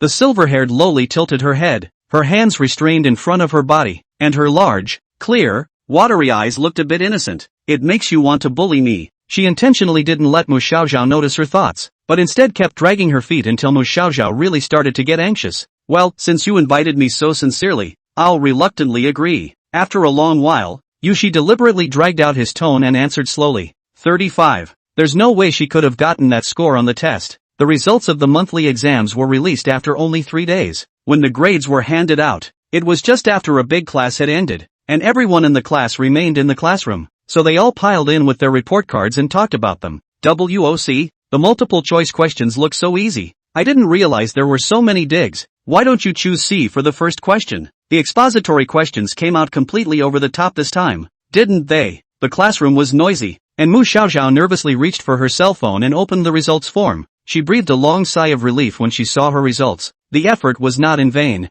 and she managed to promote her grade from the bottom of the class to the middle ranking of the class. This way, when counted together with the scores from the first 2 monthly exams, there was no need to worry about failing this subject. Yushi, what grade did you get? Not far away, there were several girls gathered around Yushi's table, all wanting to see her grades. Yushi's expression was indifferent, but he didn't reject them, showing them the cell phone screen in reverse. 95 points. Gosh, that's so awesome. How did you do that? Just plain old reading. Yushi replied blandly. You really didn't use anything else? You get such high scores no matter what the subject is? Not really high, there are other higher scores in the grade. You're too modest, the girls exclaimed. While these girls were worshipping Yushi, a cough suddenly came from the side. They turned their heads in unison, their gazes landing on Song Juojua's face, and the smiles on their faces instantly froze. Song Juojua swept a glance at them, and a few girls saw this and scrambled to avoid the sight. A girl surrounding Yushi couldn't help but speak up. Class President Song, how many points did you get this time? The corner of Song Juojua's mouth tugged downward as she hummed.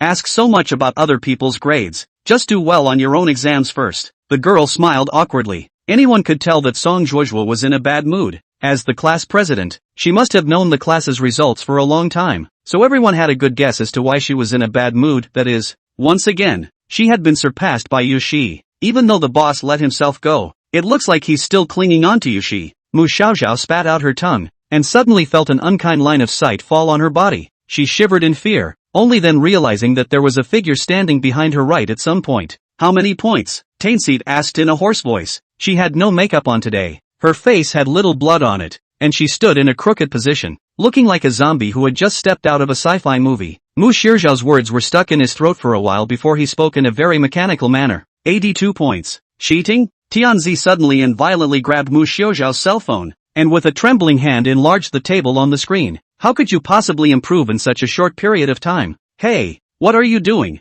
Mac Xiaoxiao snatched the phone back with one hand. You're cheating. You're definitely cheating. Tianzi's voice cranked up an octave. Mu Xiaoxiao, I don't believe you've improved in such a short period of time. The gazes of the others in the classroom were all attracted. Song Juojua, who was standing by the wall, unhappily gave Tianzi a wink, but Tianzi completely ignored her. I didn't cheat. Good for nothing. What are you babbling about here? Mu Xiaoxiao was somewhat helpless. So what do you think is going on with you? You were at the bottom of the class every time, and in just a month's time your grades are in the middle of the pack? Even if you had someone else out there tutoring you, you wouldn't be able to improve that fast, right? You. Mu Xiaoxiao exhaled a cloudy breath, thinking that this was really a troublesome fellow. This time Song Juojua didn't come to make things difficult for herself, but she didn't expect her little sister to come. It's none of your business how many points I get, is it? See, the heart is weak. It's true that you're just cheating. Tianzi looked to the other students in the class. Mu Xiaoxiao scored 82 points on the test this time. Do you guys think that's normal?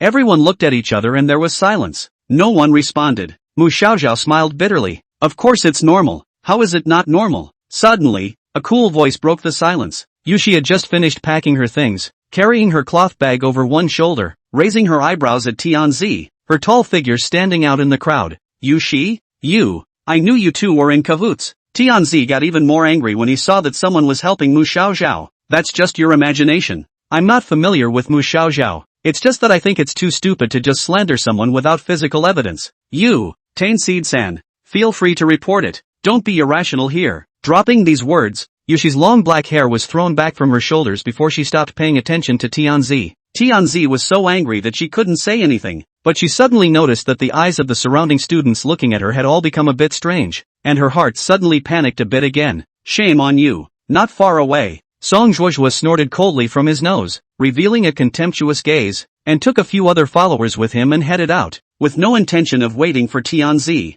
Seeing this, Tianzi did not care about continuing to make things difficult for Mu Xiaoxiao, and hurriedly packed up his school bag and chased after him. Hey, Sister Song, wait for me. Sister Song. After school, Mu Xiaoxiao was walking slowly in the corridor and found Yushi, who was carrying a school bag on one shoulder, standing beside the Roman column by the flower bed, her head lowered and motionless. What's this about? Can't be waiting for me. Mu Xiaoxiao muttered in her heart, the refusal to share a meal still remaining in her mind. She moved forward 2 steps, then suddenly accelerated, wanting to quickly slip past Yushi. Just as she walked to where Yushi was standing, a hand suddenly reached out across the room and stopped her waist. Whoa! Mu Xiaoxiao almost fell on his face. Why did you make me wait so long and try to run away without saying hello? Yushi held her forward-leaning body. Ah, are you waiting for me? Mu Xiaoxiao was a bit surprised. What else? Do you think there's anyone else in this class I can waste my time with? Being with me is a waste of time? That's an overstatement. It's clearly a compliment. Well, I thank you.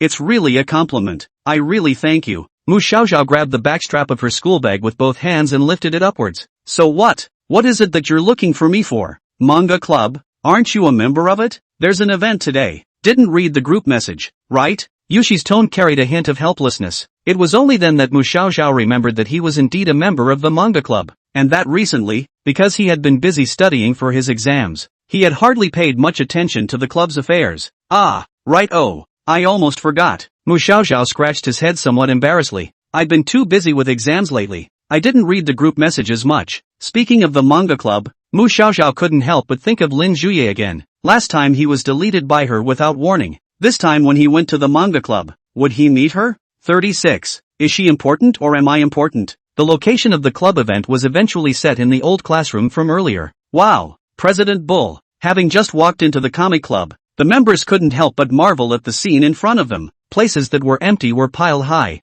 Various manga posters are plastered on the walls, and secondary neighborhoods and artifacts are displayed in the corners. Although the windows and door frames are old, the old classrooms have a new look after this careful arrangement by the president. Lin Juye had arrived earlier and was chatting with the vice president of the manga club. When she saw Mu Xiaoxiao come in, she just nodded slightly as a greeting. Mu Xiaoxiao also hurriedly responded, his face slightly embarrassed. The relationship between these two people is a little different from the last time. Was it a fight, or was it something else? Yu Shi, who had been following behind, quietly watched the two out of the corner of his eye, then pretended to sit next to Mu Xiaoxiao without thinking. Wait a while. Instead, she noticed that Mu Xiaoxiao was always looking at Lin Juye. Didn't even realize I switched seats. I see. Maki-chan wants to improve her relationship with that girl. Actually don't even care about me. Really? Yushi thought to himself, and hooked the corners of his mouth. Since this Lin Juye is so important to you, I have to help you out as well. When almost as many people had come, the president walked to the front of the classroom and clapped his hands. Only then did Mu Xiaoxiao bring his eyes back. Hey, I've come up with a fun activity for you all this time. A list of most recommended comics. He spoke in a voice that had a medium. The rules are simple. Everyone gets a small cardboard box, writes their most recommended comic on it, and then takes turns presenting it on stage. Introducing comics? Mu Xiaoxiao was a little apprehensive in his heart. It was true that the original owner had read a lot of manga, but most of them were Yuri-restricted titles that could not be opened in front of a crowd at all. She thought hard before finally coming up with a comic with a rather unusual subject matter. The event begins. The president was the first to take the stage and introduced a hot teen manga, The Giant I Pushed. Because it was a familiar piece, the community members on stage showed their anticipation and the atmosphere was instantly warm. Then the other members took turns on the stage. Max Xiaoxiao introduces a Western fantasy title, while Yushi picks a cold sci-fi work. The last one on stage was Lin Juye. Lin Juye had never been good at occasions with many people. Being an introvert, every time she speaks in public it is a challenge for her. Now she stood at the podium, her fingers cupping the little box, a bit rattled. The work I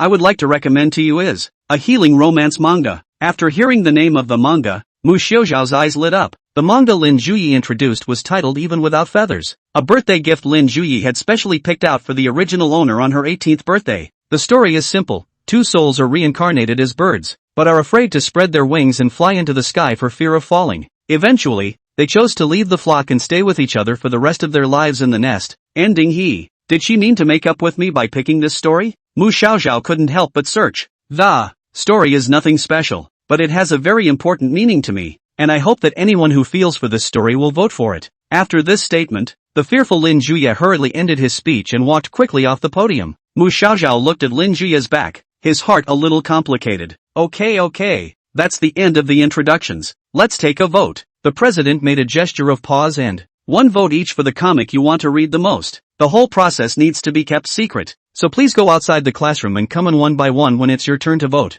So everyone went out into the hallway and lined up. Mu Xiaoxiao still remembered the last words Lin Juye had said just now. Please vote if you have feelings. Can't go wrong. That's the olive branch of reconciliation. Because this manga is an important memory for both of them. Lin Juye also wants to use this way to restore the relationship with her. When it was his turn, Mu Xiaoxiao did not hesitate to cast his vote into Lin Juye's small box. Anyway, finally, we've settled the matter of this girl's antics. Mu Xiaoxiao had a relieved expression. It seems that the old saying goes, a woman's heart is in June, and at one time it's sunny and at another time it's rainy. Forest bamboo leaf. Finally, after the rain, by the time the class president was up there singing the votes, Mu Xiaoxiao had already figured out how to go to Lin Juye to ask for the reason for deleting her that day after it was over. The giant I pushed, 28 votes. Rent a kiwi, 10 votes. The quintuple groom, 5 votes. Even without feathers, 1 vote. Mu Xiaoxiao looked at Lin Juye with a smile, but realized that the expression on Lin Juye's face was very wrong.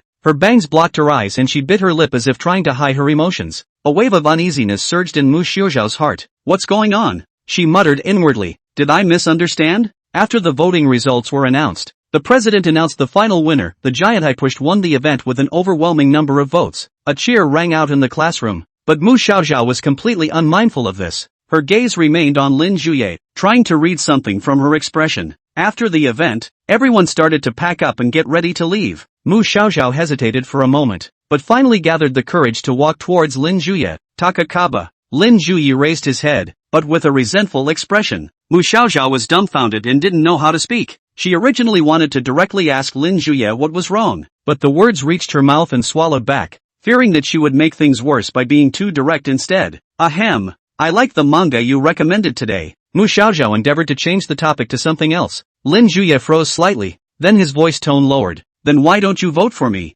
Hey, I voted for. Xiaoxiao lied to me again. I voted for that one myself. She spoke, her tail end trembling. I didn't think you'd not vote for that comic. It was such an important memory for us. Mu Xiaoxiao completely didn't expect things to turn out like this. She was dumbfounded, looking at Lin Juye's disappointed and angry face. She only felt bitter to say the least. No Takiba, I'm not lying to you. I don't know what's going on either, but the vote really went to you. Then why did it turn out like this? Lin Juye pressed. It's because of. Maybe it was just an accidental mistake by the person counting the votes. A voice interjected. The two turned around to see that Yushi had added in at some point. The brunette looked relaxed with a few comics in her arms, half leaning against the doorframe. It's just a comic poll. Lin-san doesn't have to be so serious. Max-san has said so, so just believe her. Yeah, could just be mistaken. With Yushi's help, Mu Xiaoxiao hurriedly smoothed the topic down and looked at Lin Juye very sincerely. But Lin Juye just put on a cold face, the frames of his eyeglasses under his long brown hair reflecting the light. She took a step back as her emotions finally erupted.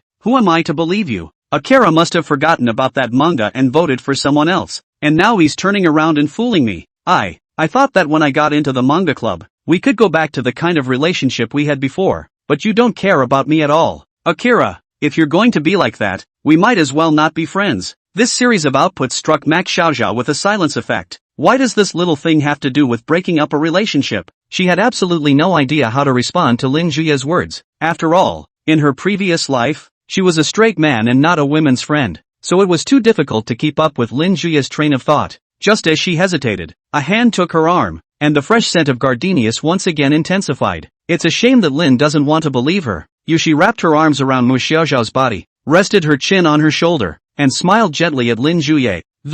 Since you don't need Mako-san, then, she's mine. 37. The girl who is not what she seems. WH? What? Hearing Yushi's words, Lin Juye was momentarily speechless and froze in place. Since you've already put words in your mouth, there's no need to chat anymore. I still have some things to do to find Mac's classmate, so I'll take her away first. No, I didn't mean that. Lin Juye wanted to say that it was all gas just now, and she turned her gaze to Mu Xiaoxiao, only to find that Mu Xiaoxiao lowered her head and didn't deny Yushi. I'm sorry Takiba, I think we all need to calm down. Mu Xiaoxiao said somewhat feebly. My mind is a bit messed up. Let's talk about it next time. Yushi smiled and glanced at Lin Juye, calmly pulling up Mu Xiaoxiao's arm. So we'll leave now. Bye. Lin-san. The two figures disappeared down the stairway. Lin Juye was left alone. She kept replaying in her mind the way Yushi leaned her head against Mu Xiaoxiao's body, and a slight sourness ran through her heart. Xiaoxiao and Yushi, are they really not friends? Who would believe such words when they can make such intimate gestures and still say they are not friends? No, what if it's the other way around? Do two people who are close but not friends say? Meanwhile, Mu Xiaoxiao and Yushi had already walked down the stairs. Mu Xiaoxiao was silent on the way. His heart was full of mixed feelings. She took small steps and couldn't help but sneak glances at Yushi beside her. Yushi seemed to be in a good mood, putting her hands behind her back. Her footsteps were brisk, and the black ponytail tied behind her head swung left and right. The heroine is a bit of an anomaly today. Why would she suddenly stand up for herself? Moreover, Yushi had always been cold, but today she suddenly leaned so close and even took the initiative to pull her arm, which was completely inconsistent with her usual style. Yushi, why did you just say that? Mu Xiaoxiao had a few moments of hesitation in her voice. No? Yushi sniffed. Her footsteps slightly lurched. Then she turned her head, still wearing that light smile on her face. And you've got work to do for me, and you can't hold up so much time with her. That's why. Mu Xiaoxiao had nothing to say. She always felt that Yushi's reasoning was a bit far-fetched, but she couldn't tell what was wrong with it.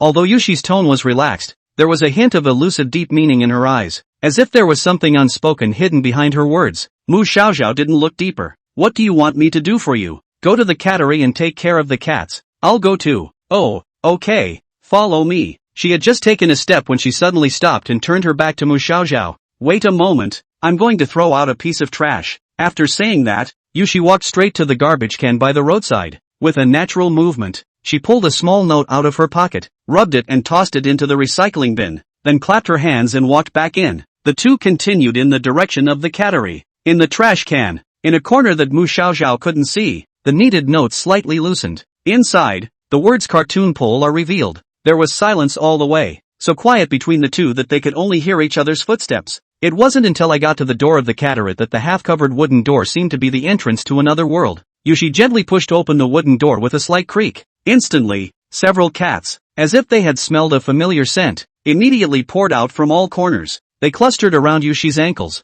gently rubbing their furry bodies against each other, emitting soft cries one after another, as if they were pampering themselves. Yushi crouched down and gently stroked their heads, her fingers weaving in and out of the soft fur. The expression on her face was much softer than usual. These cats also seemed to be very close to Yushi, and one slightly bolder orange cat even jumped onto her lap, squinting comfortably and enjoying this exclusive favor. You want to touch it too? Yushi suddenly raised her head and said to Mu Xiaoxiao. Mu Xiaoxiao hesitated for a moment. She actually liked small animals, but when she thought about her previous experience of scaring the cat away, she was a bit scared. She slowly reached out her hand, trying to pet the orange cat. However, when her hand had just touched the cat's ear, the orange cat suddenly let out a low growl and its body tensed up, scaring her so much that she hurriedly withdrew her hand as if she had been electrocuted. Or just forget it? She looked miserably at Yushi, her eyes full of loss. They don't like me much. Mako-san is really unpopular. The corner of Yushi's mouth showed a smile as she joked. Tell you what,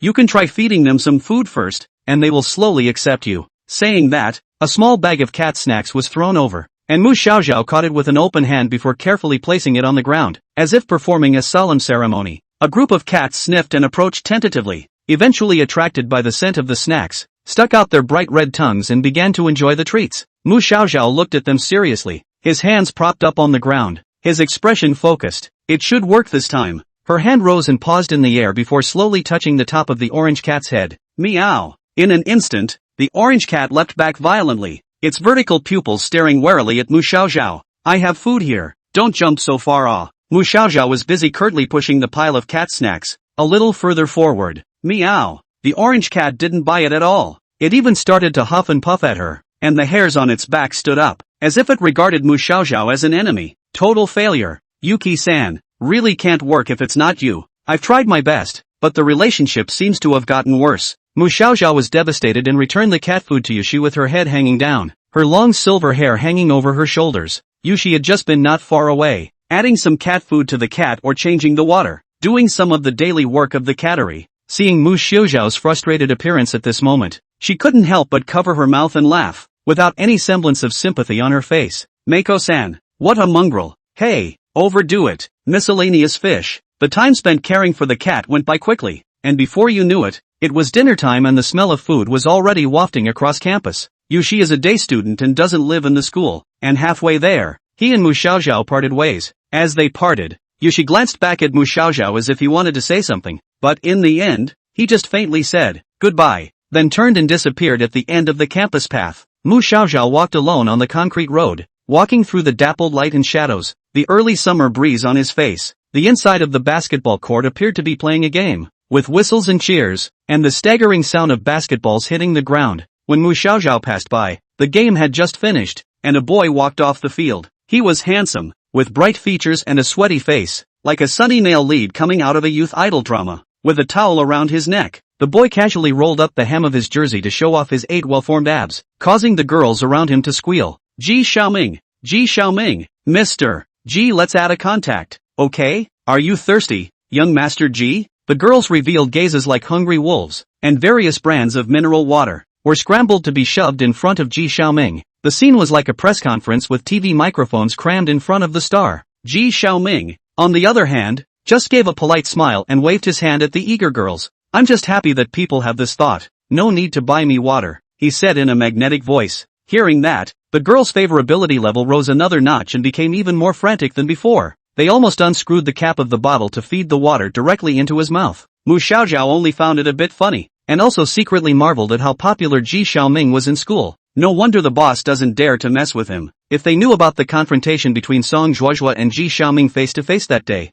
these little fans, how could they let Song Zhuozhua go? She took it all as a spectacle and was about to leave when she suddenly noticed a familiar face among the pile of girls surrounding Ji Xiaoming. Tain's Seed? Mu Xiaojiao stopped. 38. Betrayer. At this moment, Tian Seed was a different person compared to the past days. She clutched a bottle of cold mineral water in her hand and stood on the outskirts of the crowd. Although he didn't squeeze into the center, his eyes followed Ji Xiaoming like a shadow. This arrogant little Taiyukai is actually a fan of Ji Xiaoming as well. Mu Xiaojiao was a bit surprised. Thinking back to that clash on the basketball court, Tianzi stood right next to Song Zhuozhua, not showing any semblance of admiration for Ji Xiaoming. Looks like it's been well disguised. At this point, Ji Xiaoming could not resist the enthusiasm of his fans after all, and casually received a bottle of mineral water, thanked him, and then tilted his head and drank a few mouthfuls. Whoa! The girl from whom the water was taken was instantly happy as if she were on a cloud, her face like a ripe tomato, while the other girls cast jealous glances. Tianzi looked upset as well, and she raised the water bottle in her hand in an attempt to get Ji Xiaoming's attention, but the position she was standing in was so remote that Ji Xiaoming didn't even see her. He dashingly wiped his sweat with a towel and waved toward the girls, then headed in the direction of the locker room.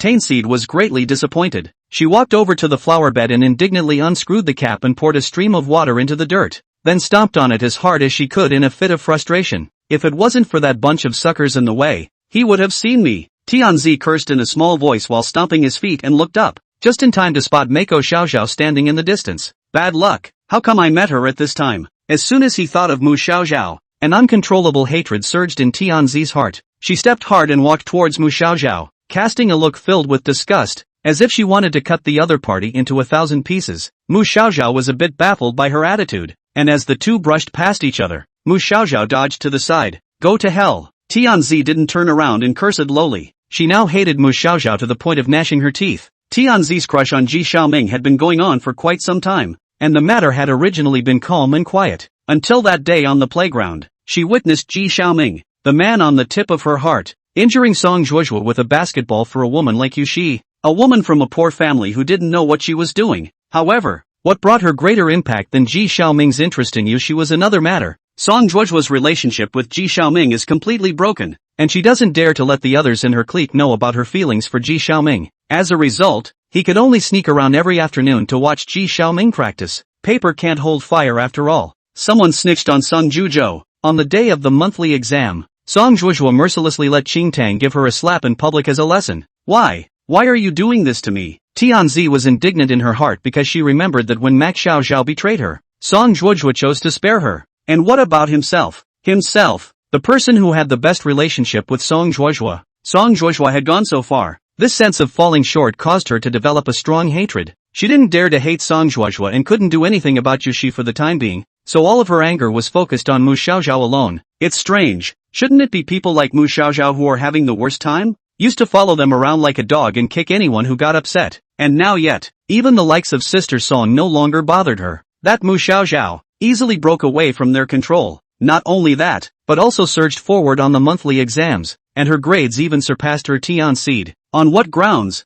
What makes it so? What makes it so? The more she thought about it, the angrier she got, and the faster she walked away. While the girls weren't looking, Tanako trotted off alone and slipped to the back door of the men's locker room. Forget it, the revenge thing will be talked about later. For now, I don't think about that little first. Tainseed let out a breath and looked around nervously to make sure no one else had noticed him before standing fixedly in the doorway. Should be able to give it to him this time? Tainseed pulled out the long-prepared love letter of confession from his arms. Despite knowing that this behavior might annoy Song Zhuozhua, Tianzi finally decides to confess to Ji Xiaoming. Ever since that day on the basketball court when Ji Xiaoming helped Yushi, Tianzi had privately and secretly investigated Yushi. For the sake of that, it was to study Ji Xiaoming's favorite type. Her investigation was successful as she found someone who claimed to be Yushi's best friend named Nglimmer. Nglimmer only charged her $200 and gave her all the details about Yushi's bottom line, from the way she dresses, to her personality traits, to the reason why Ji Xiaoming likes Yushi.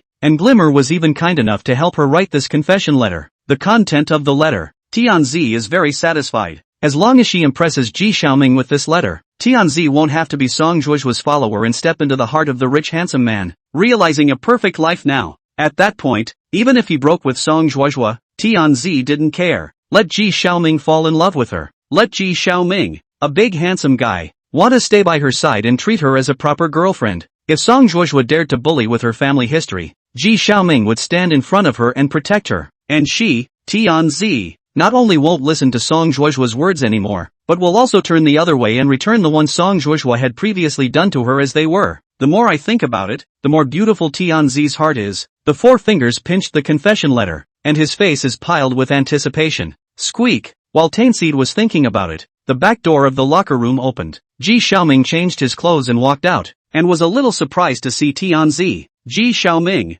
Tianzi was a little flustered, and hastily adjusted his expression, and presented the love letter with both hands. Please take this. Take it. A trace of impatience swept across Ji Xiaoming's face, but he didn't visibly show it, only shaking his hand apologetically. Sorry about that, I don't really like taking people's. Please, take it. Just take the letter. Tianzi suddenly raised his decibel and took a step forward, stalking Ji Xiaoming. Ji Xiaoming was taken aback by the gesture and took another look at Tianzi's colorfully dyed hair and the tattoo above his collarbone. What a troublesome woman. He smacked his lips absently. Well, then I'll take it. But class, I may not have much time to write you back. It's okay, it's good that you can take it. A satisfied expression finally surfaced on Tianzi's face as he handed out the love letter in his hand, then watched Ji Xiaoming leave. Click. Beside her, the faint sound of a shutter clicked in the flower bed around the corner from the locker room. There was a flash of light on the glass camera. Glimmer, who was hiding in the shrubs, transmitted the photos and videos that had been taken, one by one,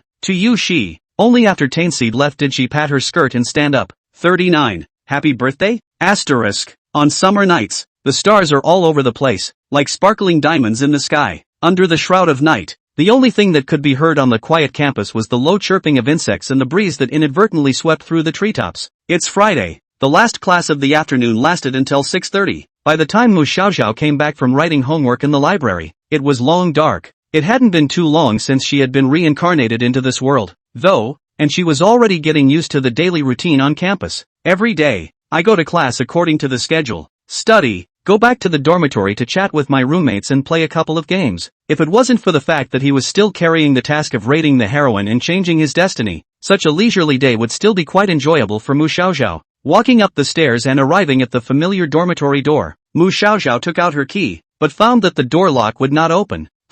She tried turning the key again. After a while, there was a click. The alloy door slowly opened a crack, and it was so dark inside that you couldn't see anything. Mu Xiaoxiao felt a little strange. According to common sense, this point in time, the roommates should be nestled in the dormitory. How come today they all went out? She pushed the door open, her left foot just stepping into the dormitory. Suddenly, the headlights came on. Freeze! The three housemates popped out from behind the door with gift guns in their hands, aiming a spray at Mu Xiaoxiao's face. Pop, pop, snap! The colorful gift flowers drifted through the air and fell like rain on her silver hair. Mu Xiaoxiao was taken aback and looked at them blankly. Happy birthday, Zhao Shi! Zhang Guo, Shen Wanjia and Zhao Mengmeng said in unison. Seeing Mu Xiaoxiao's shocked and confused appearance, they laughed their heads off. I wanted to give you a surprise. How come it feels like it's turned into a shock? Xiao, are you alright? Shen Wanjia shook Mu Xiaoxiao's shoulder with force, which brought Mu Xiaoxiao's guard back. Well, I'm okay. Is it my birthday? Of course,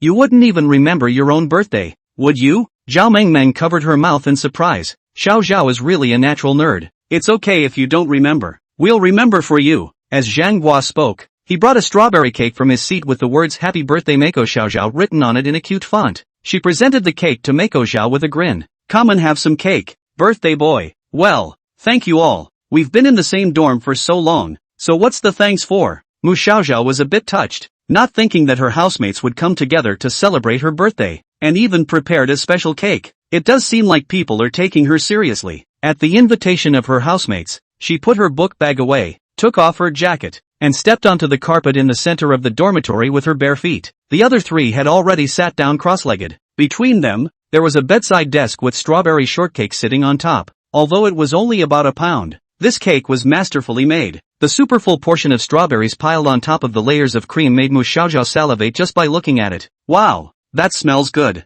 The little silver-haired Loli half-kneeled, her hands supporting the ground, and leaned her face close, her watery eyes seeming to light up. Which side to start with later? Don't rush. You can't eat until after you light the candles. Looking at Mu Xiaoxiao's gluttonous appearance, Zhanghua patted her head and laughed. Mu Xiaoxiao noticed his outburst and hurriedly sat back obediently. On the other end, Shen Wanjia inserted the candle and counted several times without getting it right, causing Zhao Mengmeng to yin and yang a bit before snatching the candle out of her hand. Hey, chaser girl, I haven't agreed to give it to you yet. Shen Wanjia reached out to grab it, but Zhao Mengmeng dodged quickly and froze. Do I need your permission, baby? Zhao Mengmeng hemmed and hawed, then inserted the candle to herself. I just see baby, you silly. Really can't bear to help you ah. Don't call me by that disgusting name. Baby baby baby baby baby. Enough of you, Zhao Mengmeng. Sooner or later, I'm going to tie you up in the dormitory to play proto-god with me for 3 days. Let the Miha oil cleanse your mind. What if you really do that, and I have to force you to spend all your living expenses for the month and go to my brother's concert with me?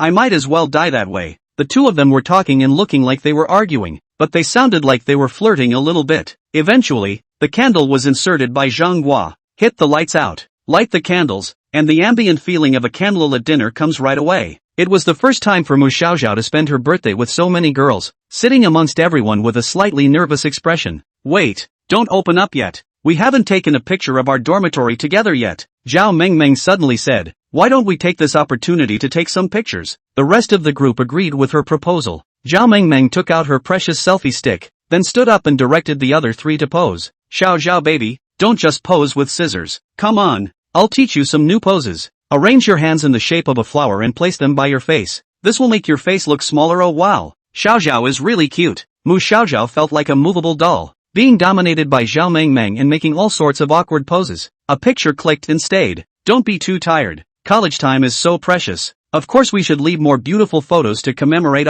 At the end, Zhao Mengmeng said with a smile. Mu Xiaoxiao's heart warmed. The atmosphere in the classroom was always depressing though Song Zhuojua's group, it seemed, hadn't completely spared themselves, though Takiba was inexplicably angry again, and Yuki's attitude towards her was cloudy. But as soon as he returned to the dormitory, Mu Xiaoxiao had a feeling of being healed. It's as if you've taken a momentary break from the hooked-up world of fiction and come home. She bowed her head slightly during her housemate's birthday song, folded her arms, and blew out her breath. The flickering candlelight dissipated and everyone applauded. Woohoo! The lights were relit, and Zhao Mengmeng curiously came over to Mu Xiaoxiao's side, blinking her big eyes that had false eyelashes attached. Baby, what did you just wish for? What's being said? I want to hear it too. Zhanghua loves to listen to this kind of gossip. Immediately stick over. Birthday wishes Mu Xiaoxiao pointed a single finger on her chin and tilted her head to think. I don't want to promise anything special, but I want to live happily every day? So common. Is that really what you wished for?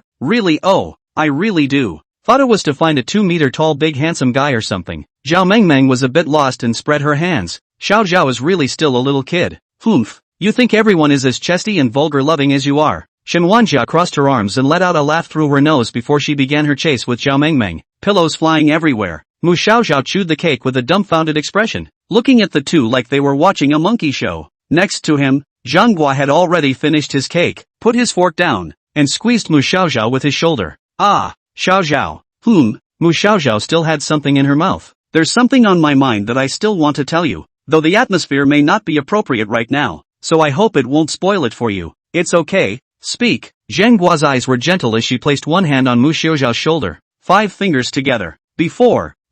In case you didn't notice, we've been keeping our distance from you, but it's really all a misunderstanding. She continued, we thought you didn't want to interact with us or didn't like us. That's why you were so silent in your dorm room. Mu Xiaoxiao stopped her hand movements and listened attentively. But it wasn't until after I met Song Zhuozhua that it occurred to me that state you used to be in was most likely due to being schoolyard bullied by those girls. I know what it's like to be bullied. I'm sorry, Xiao. If only I could have understood you sooner. Zhang Hua's thin, pointed face held a bit of uneasiness, and his tone sounded a bit guilty. Mu Xiaoxiao, however, shook her head. She used the back of her hand to wipe away the cream from the corner of her mouth, then sat squarely facing Zhang Hua. I've never minded about it. It's been a pleasure for me to live in the same dormitory as you guys. She showed an innocent smile. These are genuine words. The matter of the original master has passed, and the current Mu Xiaoxiao is going to start a different life. Xiao Zhao. Zhang Hua looked at her appearance and couldn't help but hold her hand. Yeah, how about the 3 of us have a major class tomorrow morning too?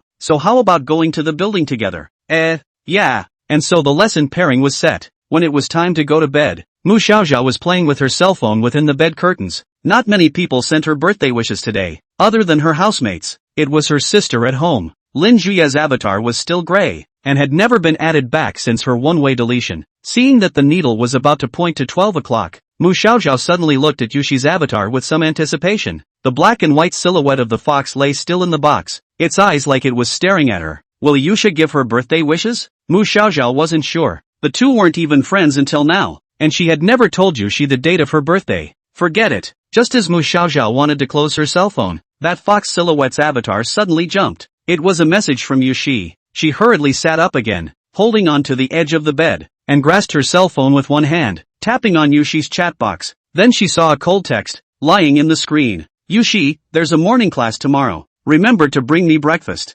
Yushi, coffee, toast, tea, eggs. Mu Xiaoxiao quickly pressed the off button and huffed and puffed as she rolled herself under the covers. 40. The gift she prepared. As a result, due to having too much fun last night, the next day, several in the dormitory all overslept. Shen Wanjia was the first to notice that something was wrong. She glanced at her cell phone screen time and abruptly jumped up. It's broken. We're going to be late. After climbing out of the bed with her dexterity, she quickly roused the other three who were still sleeping soundly in their beds. With no time to wash up, the group threw on their coats and shoes and made a mad dash in the direction of the classroom. Mu Xiaoxiao didn't even have time to comb her hair today. A head of long, pure silver hair like the first snow draped over her shoulders, fluttering in the wind with her steps. She yawned and ran, fiddling with her hair casually with her hands as she tried to make it look less messy. But apparently it is not working well. Hurry up! Any slower and you'll really be late. Zhang Guo prodded ahead, turning around to find that Mu Xiaoxiao's hair was already disheveled like a bird's nest, and couldn't help but laugh out loud.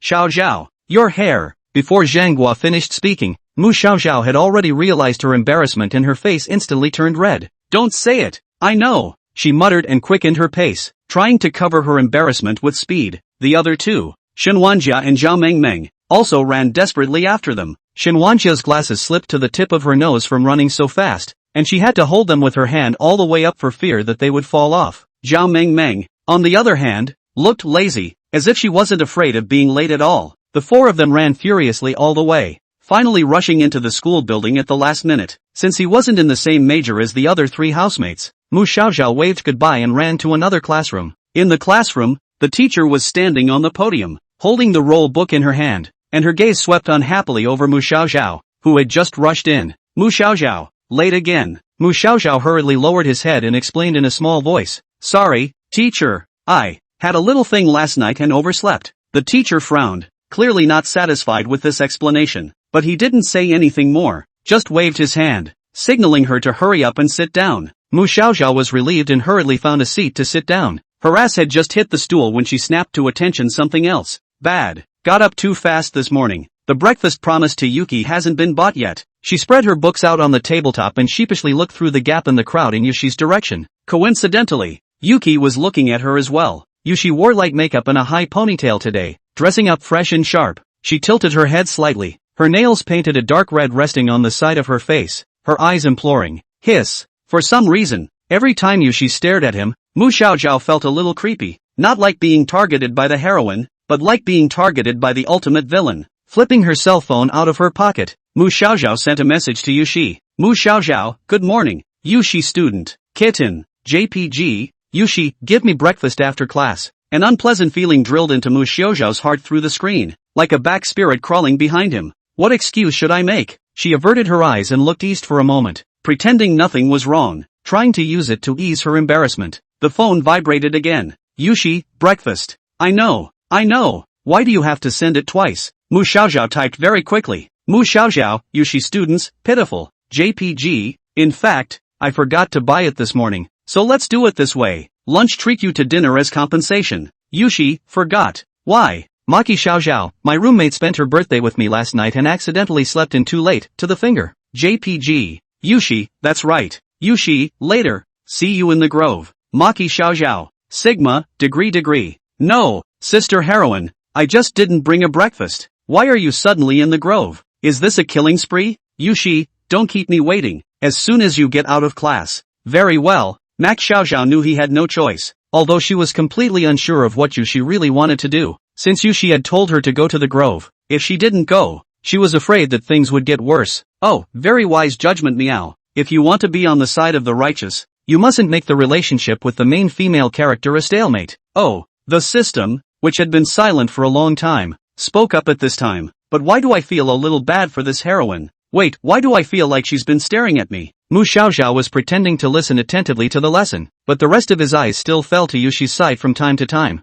The somewhat creepy gaze that hadn't left her since she'd walked in the door, like her portable monitor. It's okay, the host doesn't need to be afraid. Everything is in this meow. Don't worry, the system is confident. If something really bad happened to me, would you protect me? Equals degree omega degree. Then what the hell do I need you for? Time is running out today in the usually difficult specialty classes. Mu Xiaoxiao was completely unprepared and was still hoping for the bell to hit a little later, only to have the dismissal bell ring unceremoniously, cutting off all her fantasies. Ring. Yushi's side had already stood up and waved at her before traveling in the direction of the woods. Really go for it. Mu Xiaoxiao obediently followed behind carrying her cat-eared schoolbag, her long loose hair covering her face. For some reason, she was kind of shadowed by the grove. The original owner's memories were still stuck in her mind, and every time she went to an isolated and less crowded part of the campus, she would unconsciously recall the memory of being bullied. However, this matter, Mu Xiaoxiao did not say to anyone, just a person pressed in the bottom of his heart. The entrance to the grove stood secluded ahead. In fact, it's called the woods, but it's only a few hundred square feet, a small green belt for the school. A few camphor trees surrounded the gravel roadside, their densely intertwined umbrella-like canopies hiding the blue sky and white clouds. In the center, there is a small pavilion covered with green-gray glazed tiles, and under the octagonal flying eaves are upright mahogany pillars. Yushi walked ahead alone with her hands behind her back, stepping on the stone path, her figure melting into the greenery. Yushi students, why do we have to come to the grove? Mu Xiaoxiao couldn't help but ask as he was panting from following. Come over and you'll see. Mu Xiaoxiao gulped and became even more apprehensive in his heart. She always felt that Yushi's attitude today was a bit strange, not quite like her usual self. The two walked into the gazebo one after the other, and the air around them seemed to become even quieter. Even the sound of birds chirping disappeared, and there was only the slight rustling sound of their feet on the fallen leaves. You were celebrating your birthday last night? After standing still, Yushi suddenly spoke. Yeah. Mu Xiaoxiao froze for a moment, not expecting Yushi to suddenly ask about this. She looked up and smiled, somewhat awkwardly. My housemates celebrated me, so, played a little late. Yushi narrowed her eyes slightly. I can see that Makoto-san is really happy with them, promising well on the cell phone, but forgetting all about breakfast. Sorry, I really didn't mean to. Come here. Yushi suddenly raised his hand and pressed down on Mu Xiaoxiao's shoulder, causing Mu Xiaoxiao's entire body to shiver. That's what this is about. Outdoors, woods, Lolita, apologizing, mandatory. Stop.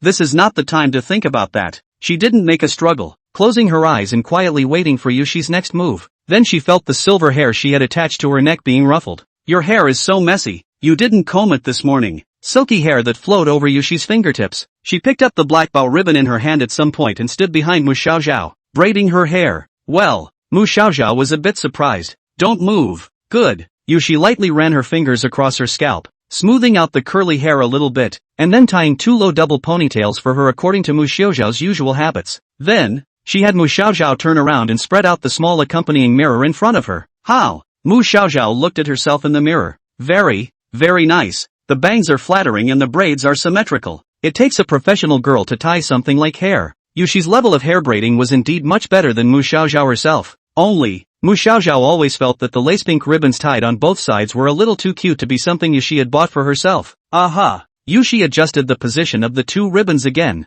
before releasing his hand in satisfaction. The ribbon is a gift for you. Make up for yesterday's share. And happy birthday, Meiko-san. Mu Xiaoxiao froze, staring blankly at herself in the mirror, a wave of complex emotions welling up in her heart. She didn't expect Yushi to remember her birthday and even prepare a gift. Her face flushed slightly, and her fingers unconsciously touched the ribbon on her hair braid, which was soft and delicate to the touch. Thank you, Yushi student, Mu Xiaoxiao said softly. Yushi didn't respond, but only nodded slightly, her gaze still as calm as water. But Yushi-san, why did you remember my birthday? Mu Xiaoxiao couldn't help but ask. Yushi was silent for a moment. Just happened to know. Okay. Mu Xiaoxiao always felt that Yushi's answer was somewhat perfunctory, but he didn't dare to ask more. A momentary silence fell over the gazebo. Just then, Mu Xiaoxiao's cell phone rang. It's my roommate. She glanced apologetically at Yushi before picking up the phone. Shin Wanjia's piercing voice immediately came from over there. Xiao Zhao, where did you go? Hurry back to the dormitory. Aha, what's wrong? We're in the process of purchasing group tickets to an amusement park, and we don't have anything to do on a Saturday or Sunday, so let's go have some fun together. An amusement park? Ah, yeah, a new Ferris wheel project has recently opened. It's the biggest Ferris wheel in the city, and it's said to be made into a signature attraction. Xiao Zhao, you must like it. I know. Although, Mu Xiaoxiao had no particular interest in these rides. Seeing that her housemates had invited her so enthusiastically, she couldn't afford to spoil everyone's fun. After much thought, she decided to say yes. I'm sorry, my roommate called me back to my dorm room for something. After hanging up the phone, Mu Xiaoxiao looked up and said to Yushi, I may have to excuse myself today. Yushi's eyelashes fluttered lightly. Alright. Then she watched as the silver-haired girl in front of her picked up her pace and hurried back towards her dormitory. The footsteps were far away, and a faint TSK came from the quiet woods. 41. She is the monster called love. I like you. Super like you. Every cell in my body is saying me. Joy. Joy. You. Inside the screen, the beautiful actress cried her eyes out and jumped over to hug the leading man as if she was going to faint in his arms the next second. Off-screen, Yushi's fingertips pressed down, then lifted up gracefully. The comments section of the TV show has an additional 1-star bad review. Yushi frowned and paused for a moment, pressing his temples and lazily paralyzing himself on the couch. What a childish line. Yushi spat softly. No matter how many romance dramas she watched, Yushi could never understand the love portrayed on the screen. What is love? Is it a flashy gift? Is it a tedious, boring monologue? If you say I like you, go out on a date, go shopping and fulfill some physical needs, you can call it love. That's so boring to be in a relationship like that. In the end, love is simply not as great as it is portrayed in literature. It's just a matter of possessing what you want to possess and then getting pleasure from it. Wouldn't things be so much simpler if we figured out the nature of this? She pushed the phone to the center of the coffee table, and out of the corner of her eye, it landed in a nearby tin plate box. There, side by side,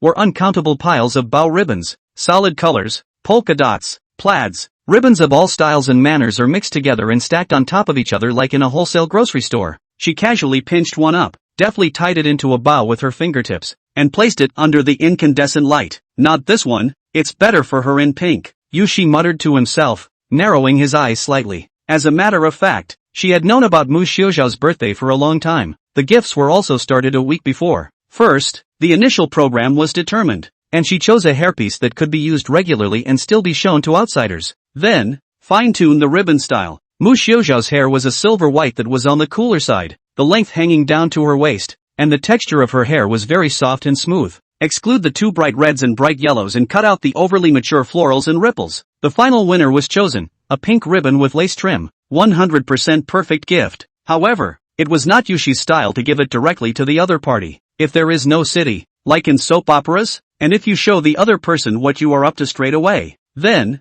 her gift will definitely be mixed with the gifts of Mu Xiaoxiao's other friends. Her blessing will also become a replica of countless happy birthday sentences. Yushi hated being a replica. She could only be the special one. First, pretend to forget Makoto's birthday, ask her to buy breakfast for me, and then create a surprise when she goes into an emotional slump. She took the ribbon back into the tin box, the corners of her mouth curling upward slightly as the alternation of negative and positive emotions creates a strong contrast that can make a deeper impression. Of course, this will not improve the other side's favor, but I didn't want to be friends with Maki-chan in the first place. I just wanted her to remember me a little better, occupy more places in Mu Xiaoxiao's heart. Yushi wasn't sure if the feeling was love. However, she found she could get pleasure from it and therefore enjoyed it. How much fun would it be to make Makoto-san think of her alone in her heart? Standing up, Yushi leisurely paced to the window of the rental house and looked out through the sliding window at the Carline marketplace below. Pedestrians were milling about, 1,000 faces with different expressions, each busy with its own business. This area is an urban village. The yells of hawkers are endless, and if you push open the window, you can still smell the aroma of various barbecue stalls mixed together. Sometimes, Yushi felt that this window was like a kaleidoscope, showing a different view every moment. She was watching from this end of the glass and the world was on the other side of the glass. I wonder what Maki-san is doing now. The silver-haired girl with the cute smile on her little face came back to mind. It's Friday in a flash. Mu Xiaoxiao did seem to be looking forward to a weekend trip with her roommates, and even in class, she was a bit distracted. Yushi saw her being called up once by the teacher's name. The silver-haired girl jumped up like an electric shock at the sound of her name, frantically flipping through her books and spouting nonsense. It was only after the lecture that I realized that the book in my hand was not even a textbook for the subject. The teacher's face had gone all black, causing the class to laugh. Mu Xiaoxiao sat down alone with a red face, her head so low that she almost buried herself into the ground. Stupid. Yushi also couldn't help but smile and whispered. After finishing her class, Yushi packed up her books and looked up in the direction of Mu Xiaoxiao. Lori was scrambling, stuffing the things on the table into her bag, her face still red with embarrassment from when she had just been named by the teacher. The corner of Yushi's mouth rose, and he was about to open his mouth to ask her to go eat with him, but he saw that Mu Xiaoxiao had already hurriedly stood up and trotted over towards the classroom door. At the entrance of the teaching building stood several familiar figures. It was Mu Xiaoxiao's housemates. They were enthusiastically waving at Mu Xiaoxiao, and one of the girls even shouted, "Xiaoxiao, hurry up! Let's go to the supermarket to buy snacks for the road the day after tomorrow." Coming. A sweet smile immediately bloomed on Mu Xiaoxiao's face as she pounced on them like a little bird. The atmosphere was relaxed as several girls gathered around, chattering and giggling, and headed for the supermarket. Yushi's footsteps paused, and the words he had wanted to say were like dandelions blown away by the wind, silently dissipating into the air. Her fingers unconsciously squeezed the cloth bag strapped tightly, and an inexplicable impulse suddenly welled up in her heart. Follow it. The thought tugged gently at her nerves like a thin thread. With little thought,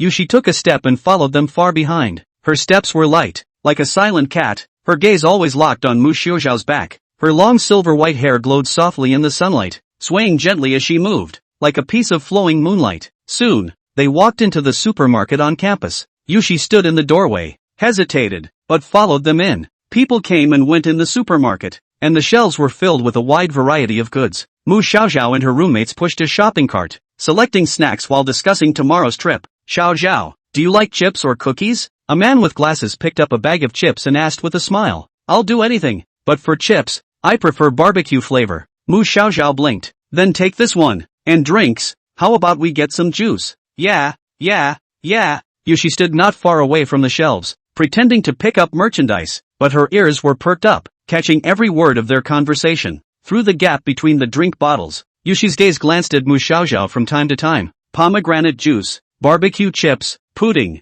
The pudding put back. In her head, she silently recorded the items that Makoto Xiaoxiao had picked. Right at this moment, Mu Xiaoxiao suddenly turned her head, her gaze sweeping across the shelves, seemingly glancing in Yushi's direction. Yushi was shocked in her heart and hurriedly lowered her head and pretended to focus on the merchandise in her hands. Her heartbeat suddenly sped up, her palms sweating slightly, fearing that Mu Xiaoxiao would realize that she was following her. Luckily, Mu Xiaoxiao didn't notice her and quickly turned her head back to continue picking out snacks with her housemates. Yushi breathed a sigh of relief. And yet, I felt a twinge of loss and a dullness in my heart. Risky. A bottle of Coke on the shelf suddenly fell down. Yushi subconsciously reached out to pick it up, and the can fell right into her hand. She sighed and lifted her hand, swinging the Coke back. It was at this instant that Yushi's eyes changed slightly. Across the shelf stood another acquaintance. The eyes were not looking at her, but rather in the direction of Mu Xiaoxiao, just as she was. 42. Being followed. At this moment, Mu Xiaoxiao pushed the shopping cart and advanced on the spacious aisle, her eyes shining brightly as she stared at the snacks on the shelves. The school supermarket is conveniently located in the center of the campus,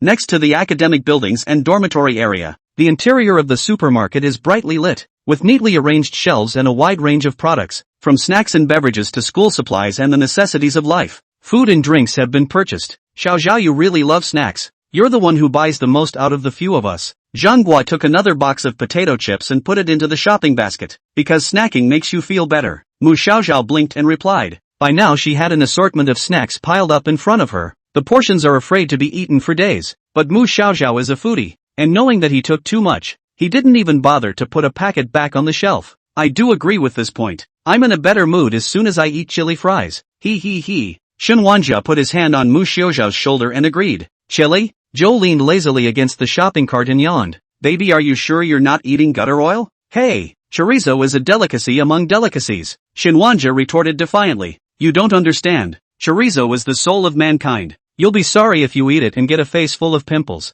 Baby, you're the one with acne. Heck, I'm going to buy 2 packs. One for myself and the other for myself too. Geez, you two just stop. Zhanghua smiled and rounded up the conversation. Hurry up. We'll go to the cafeteria to eat after we're done shopping. Mu Xiaoxiao was not far away and did not participate in their discussion. She picked up a box of chocolates and stole a glance at the price, mentally calculating how much she had left for food this month. I swear this is the last. Hazelnut sandwich white chocolate, 25 a box? Never mind. A little luxury is a little luxury. She gritted her teeth and put the chocolates in the shopping cart. It's going to be a physically demanding weekend anyway. Just then, Mu Xiaoxiao suddenly felt a gaze cast from the other side of the shelf. She subconsciously turned her head to look, but all she saw were rows of drink bottles. Illusion, I guess. Inexplicably uneasy inside, she quickened her pace, trying to shake off the feeling of being stared at. However, no matter which corner she walked to, that gaze was like a bone attached to the bone, always following closely. Strange. Who the hell is it? Mu Xiaoxiao couldn't help but look back frequently, but every time she saw the supermarket bustling with students, all concentrating on picking out goods, no one seemed to notice her in particular. The feeling of being spied on grew stronger. There was a pair of invisible eyes hiding in the shadows, silently watching her every move. Xiaoxiao, what's wrong with you? Zhang Guo noticed her difference and came over to ask. Nothing. Mu Xiaoxiao barely squeezed out a smile and lowered his voice. It's just that I always feel like someone is staring at me. Staring at you? Zhang Guo raised an eyebrow and looked around. Who is it? It can't be any boy who has a crush on you, right? Don't talk nonsense. Mu Xiaoxiao gently pushed her. I really feel something is wrong. You're the one who's too sensitive. Shen Wanjia came over to me, still chewing a sample of chili fries in her mouth. With so many people in the supermarket, it's inevitable that someone will look at you for a few moments. That's right, don't think too much pa. Hurry up and finish shopping and go eat. I'm starving my front and back. Zhao Mengmeng leaned against the shopping cart and yawned. Mu Xiaoxiao nodded, but his eyes were still glancing at the side behind him. She took a deep breath and pushed the shopping cart, taking 3 steps toward the cash register for a while. Then, suddenly, he turned back. Through the mirror placed on the shelf, her afterglow caught a glimpse of a figure flashing behind the cold drink case at the end of the aisle. It was a person in a gray jacket, the brim of which was pressed down so low that the face could not be seen, but could only be recognized as a girl by her physique. Is this guy? Mu Xiaoxiao frowned slightly, always feeling that there was something familiar about the other party, but couldn't name him. Zhang Guo, you guys wait for me and come back soon. Xiaoxiao, where are you going? Xiaoxiao? Mu Xiaoxiao didn't want to let the other party just slip away. When it was too late, Mu Xiaoxiao put down the shopping cart and walked directly towards the cold drink cabinet. The peeper, apparently sensing that he had been discovered, shuddered all over, arched his back, and scurried away from his original position. Hey, stop! Mu Xiaoxiao ran, her feet making a sharp de sound on the tiled floor of the supermarket. She kept a close eye on the gray figure ahead of her, who was clearly picking up speed as well,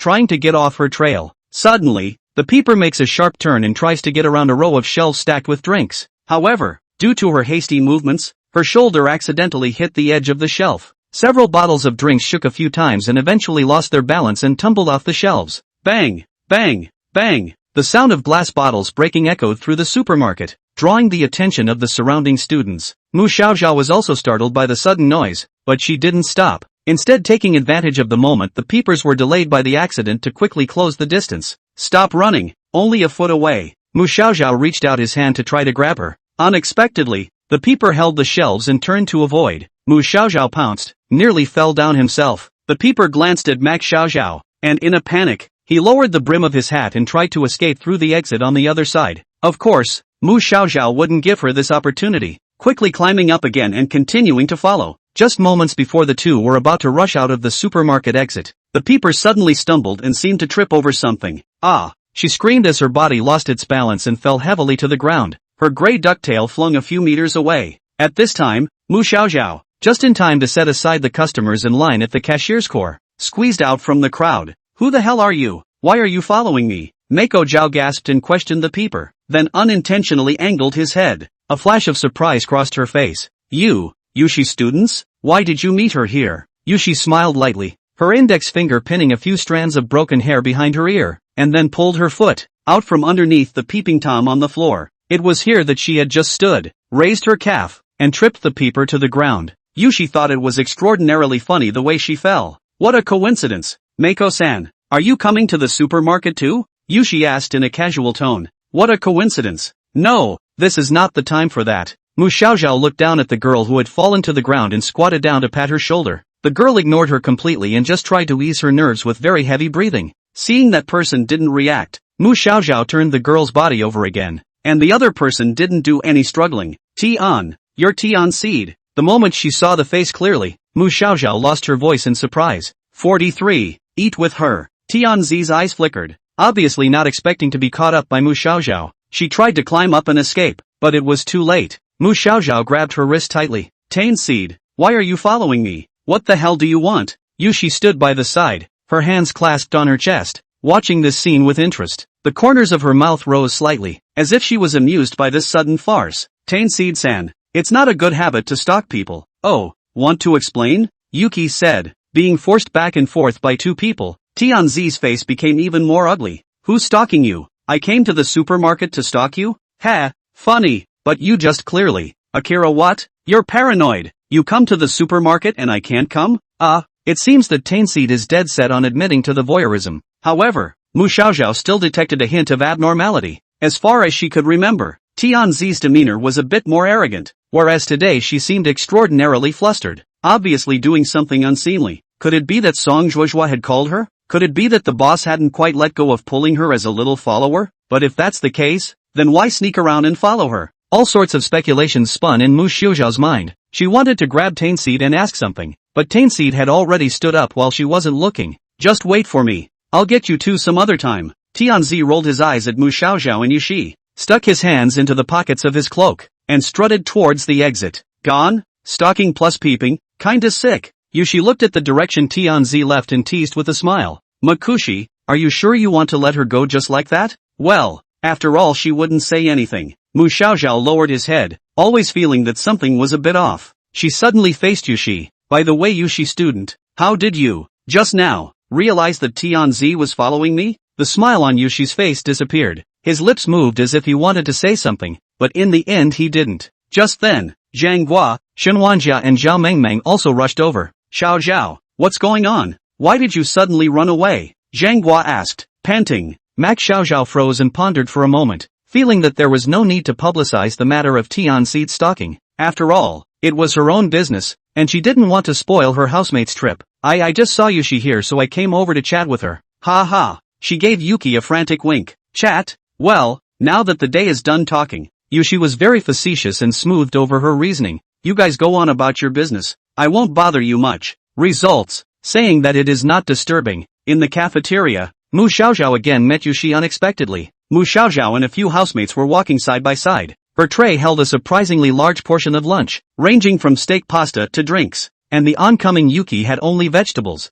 rice and a glass of lemon juice on her tray. Yushi-san, what a coincidence. Coincidence? This one is called no coincidence, right? Yushi inadvertently glanced at Mu Xiaoxiao's tray, and his expression became a bit subtle. Don't look at me with that kind of eyes law. I'm small, eat more to grow my body. Mu Xiaoxiao unhappily shrunk the tray back. It's not like I said anything. Yushi smiled sarcastically. Xiao Hua, come on, there's a seat over here. Mu Xiaoxiao turned back and saw that a few of his housemates had already found a good spot to wait for him, so he owed Yushi a slight bow. Yushi student, my roommate is waiting for me. I'll go over first. Aha, she responded with an emotionless look on her face. Coming to Zhang Guo's few people, Mu Xiaoxiao sat on the seat Zhang Guo had left for them and picked up the cutlery beautifully. A few of the housemates had already begun chatting over dinner. Shopping for food at the supermarket took too much energy, and they'd been starving for a long time. Shenwanjia, in particular, wolfed down her food without any ladylike behavior. Dreamy, is there a follow-up on that handsome WeChat you asked for? No, I saw that he was a tall man of 1 meter 9, and his WeChat avatar was actually an anime Loli, so I didn't dare to add it right away. What's wrong with you, anime Lolita? What's wrong with you in our secondary world? Shenwanjia, what's your hurry? Hey, give me back the roast. Bring it on you. Mu Xiaoxiao didn't pay attention to her roommate's talk and laughter. She was in the middle of chucking up a piece of ribs to eat, but her line of sight involuntarily moved in Yushi's direction. The brunette, alone with her tray, marched right up to the window and took a seat in the light. Mu Xiaoxiao remembered this seat, the seat Yushi sat in when she first approached him alone. From the side angle, Yushi's eating posture was elegant. His eyelashes were arched, his nose was straight, the peak of his lips were slightly outlined in an arc, and his black hair was casually scattered on one side of his shoulder, and there was a hint of detachment in his expression. Max Xiaoxiao suddenly thought of another problem. Speaking of which, does Yuki have any friends? Whether in class, eating or going to clubs, Yushi was always all alone and in shadow, as if he was isolated from his environment. This lonely look struck a chord in her heart. Sorry, Max Xiaoxiao suddenly picked up her lunch, which she hadn't even touched a bite of, and stood up. Xiaoxiao, what's wrong? The housemates stopped their discussion and raised their heads to gaze at Mu Xiaoxiao. I'd like to go over and meet Yushi for lunch. There's something I'd like to talk to her about. Mu Xiaoxiao squeezed out a forced smile on his face. In fact, she didn't have anything at all that she wanted to talk to Yushi about. She just simply felt that the way Yushi was sitting by the window alone made her a little intolerant. Oh, it's that friend you're in the same class with. Go go go. Shinwanja waved his hand graciously. Xiao Zhao and her relationship is really good. Will there be any stories? Zhao Mengmeng cupped her face and looked at Mu Xiaozhao's back, smiling like a spring flower. So Maki-chan carried her lunch tray through the cafeteria aisle. Snap! With a soft thud, she placed the tray in the seat across from Yuki and sat down, trying to make her demeanor look natural. Why don't I eat with you? Yushi stopped the spoon in her hand. Meiko-san. You didn't, by any chance, really like the lemon tomatoes last time, did you? Out of the corner of her eye, Mu Xiaozhao caught sight of the lemon juice and small tomatoes in front of Yushi, instantly recalling the sour taste. She shook her head in quick succession. How could it be? Why are you saying this all of a sudden? Because, if it wasn't for that reason, I can't think of a reason why you'd leave your housemates behind to come to me, Yushi said. Mu Xiaozhao laughed dryly, the corners of his mouth twitching. Couldn't it be that you want to eat with you? I see you're always alone. Eat with me. Yushi was a bit surprised, but quickly regained her composure. Makoto-san, you seem to have some misunderstandings about me. Misunderstanding? I chose to stay alone on my own, Yushi explained. I'm more used to being alone, and an environment with too many people will only make me feel noisy. That's why I don't want to be accompanied by others. Dare I say that people just enjoy being alone? Mu Xiaozhao was dumbfounded. Then why did you come here and make a fool of yourself? A bad thing for a good cause? Thank you for your kindness, but I don't need it. You'd better go back and eat with your housemates. Mu Xiaozhao had already thought about what Yushi would say next, and a sense of loss roamed her heart in advance. However, Yushi didn't follow her routine. But then Makoto-san, this matter of finding me to eat with you, I advise you to think twice before you do so. Yushi stuck up a small tomato. The pupils of her eyes kept reflecting on Mu Xiaozhao's face. Because, in case I rely on you, you won't be able to go back there. 44. Prey that cannot escape. What does that mean? Mu Xiaozhao's heart was confused for a while. Yushi's words left her a little puzzled. She didn't know how to respond for a moment, and could only stare blankly at Yushi. But Yushi didn't continue to explain. He just took it upon himself to fix a piece of small tomato with a fruit fork, turned it around, and then extended it in front of Mu Xiaozhao. Make your choice, Meiko-san. Her tone was earnest, her gaze deep and, go back to your roommates, or, come over to my side? Mu Xiaozhao looked steadily at the small tomato that was red and not quite normal. The bright red juice flowed slowly down the silver fork and dripped onto Yushi's white wrist. It was as if a drop of blood had slipped off with a touch of demonic beauty. She suddenly remembered the novel she had once read. Vampires, in order to curb their craving for blood, would use tomatoes instead of blood, as the juice was similar in color to blood. Thinking of this, Mu Xiaozhao's throat tightened slightly, and her heartbeat unconsciously sped up. Under Yushi's gaze, she approached the small tomato. Her lips slightly opened, and her shell teeth bit into the pulp. The bright red juice instantly bursts in your mouth, and the sour flavor sweeps over the taste buds. Well, it's so sour. Her eyes were slightly moist. However, just as she almost cringed, a faint sweetness crept off her tongue from the sourness. Mu Xiaozhao did not love the acidity of tomatoes, but she tasted a sweetness in them that she had never experienced before. The sweetness made her want to keep savoring it, even if it required enduring more unbearable tastes. She suddenly realized that she might have made her choice to suffer more sourness for that hint of sweetness. The corners of Yushi's lips rose slightly, revealing a meaningful smile with a few disturbing hints of seduction. It seems to have picked my side. Her gaze remained fixed on Mu Xiaozhao. There's no turning back for you now. Oh, classmate Mu, it's just dinner. Don't make it sound so weird. Is it just dinner? Or what? Maki-chan chewed on the tomato. It was a meal that she ate absent-mindedly. Not only because of Yushi's strange attitude, but also because of the scene where he met Tianzi inside the supermarket. Especially Tianzi's flustered demeanor made Mu Xiaozhao suspicious. Yushi classmate, Mu Xiaozhao spoke up. Just now in the supermarket, how did you realize that Tianzi was following me? Yushi put down the spoon in her hand and raised her eyes to look at Mu Xiaozhao. It's nothing special. Really, she said, gently. I just happened to be over at the cooler picking out a drink and saw Tianzi sneaking around after you guys. Her movements are so obvious, it's hard not to notice. Mu Xiaozhao frowned. But why is she following me? There's nothing between me and her. Yushi shrugged her shoulders slightly. Who knows? Maybe she has some kind of special interest in you. Or, she has someone behind her. Someone behind it? Mu Xiaozhao froze for a moment. You mean, Song Zhuozhua? Don't rule it out. Mu Xiaozhao lowered her head and poked the food on her plate with her fork. On the day of the exam month, Song Zhuozhua had a conflict with her. And today she came to stalk me. I always felt that there was a connection between these two events. With that she sighed again. But I can't tell you exactly what the connection is. Yushi raised an eyebrow, seemingly thinking about something. All in all, Yushi student, you should also be more careful. Those guys definitely won't spare us so easily. Well, I know. The two chatted briefly about a few other topics before ending their lunch hour. The other side. The three of them, Shenwanjia, Zhao Mengmeng and Zhanghua, after finishing lunch, seeing that Mu Xiaojia was still chatting happily with Yushi, he decided not to disturb them and went straight back to the dormitory. Say, that girl who just ate with Xiaoxiao, what's her name? I don't know. I think I remember it being called Yushi. When Zhao Mengmeng said this, she attracted the turned backs of Shenwanjia and Zhanghua. Seeing the curiosity of her two housemates, she went on. I also heard from the older sister of the school's modeling team that girl has several clubs trying to pull her in because she's pretty, but she has a strange nature. No matter how enthusiastic others are, she has a salty attitude, and I don't know how Xiaoxiao became friends with her. Pretty. Shenwanjia repeated those two words and nodded. Well, I have to admit,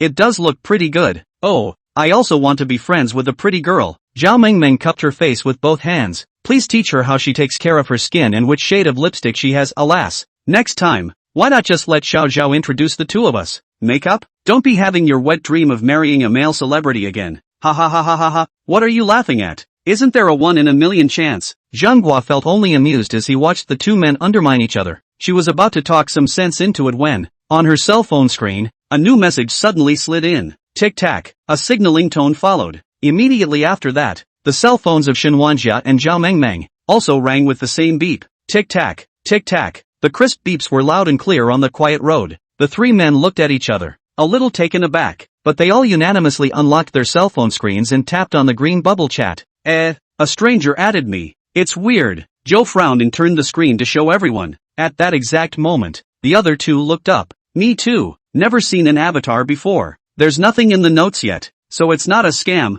is it? I do have a security anti-fraud system installed. I'm not going to fall for this kind of petty fraud, Shenwanjia said disdainfully, and as soon as he was about to point out his refusal, his hand was pressed down by Zhao Mengmeng. Wait baby, don't you think it's a little weird? Strange? Let me see your cell phones. That's the page where you add chat friends. Shenwanjia and Zhanghua exchanged a puzzled look before handing the cell phone to Zhao Mengmeng. On their screens, the same friend request was clearly displayed, not unlike the one in Zhao Mengmeng's own cell phone. Sure enough, it was the same person who added us. He added the three of us, and the three of us live in the same dormitory, so I'm afraid it's not something dormitory related, right? Zhao Mengmeng analyzed. It's possible. Zhanghua pondered for a while and also nodded. I see that his avatar is still the default avatar, and his name also looks like a messy name, so it should be a small number.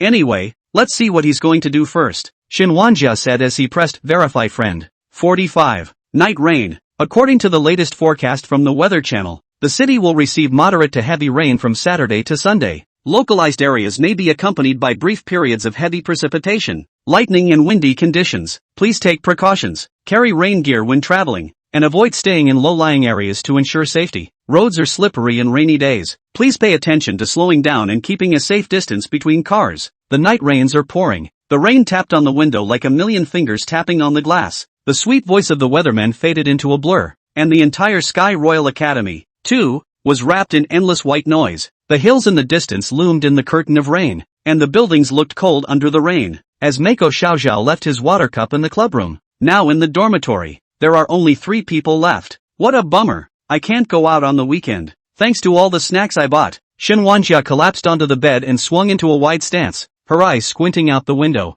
On the glass windows, water trails snaked down like a million tiny streams, cutting the campus scenery into pieces. If I can't make it this week, I'll go next week. It's not like the Groupon expires that quickly anyway. Zhanghua is more optimistic. She is crossing her feet on the seat of the bunk to brush the short video. From time to time came giggle laughter. After laughing for a while, she rubbed her stomach and twisted her head, noticing that Zhao Mengmeng, who was sitting in the opposite seat, was silent for a long time with her cell phone. Dreamy, why haven't you said anything all this time? Zhanghua asked with some concern. The stranger who added us yesterday just sent me a message. Ha, what news? Hearing this, Shenwanjia and Zhanghua also came into the spirit, but they noticed that Zhao Mengmeng's lips were white and looked a bit off. He just pulled up a group chat for the 3 of us. So you, open your phones and check it out. The 2 men exchanged glances and each found their cell phones and opened the chat. Suddenly, a bolt of lightning pierced the sky, instantly illuminating the entire dormitory as if it were day. Electricity shone through the windows and reflected on the walls inside the dormitory, briefly dispelling the darkness. There were no lights on in the dormitory,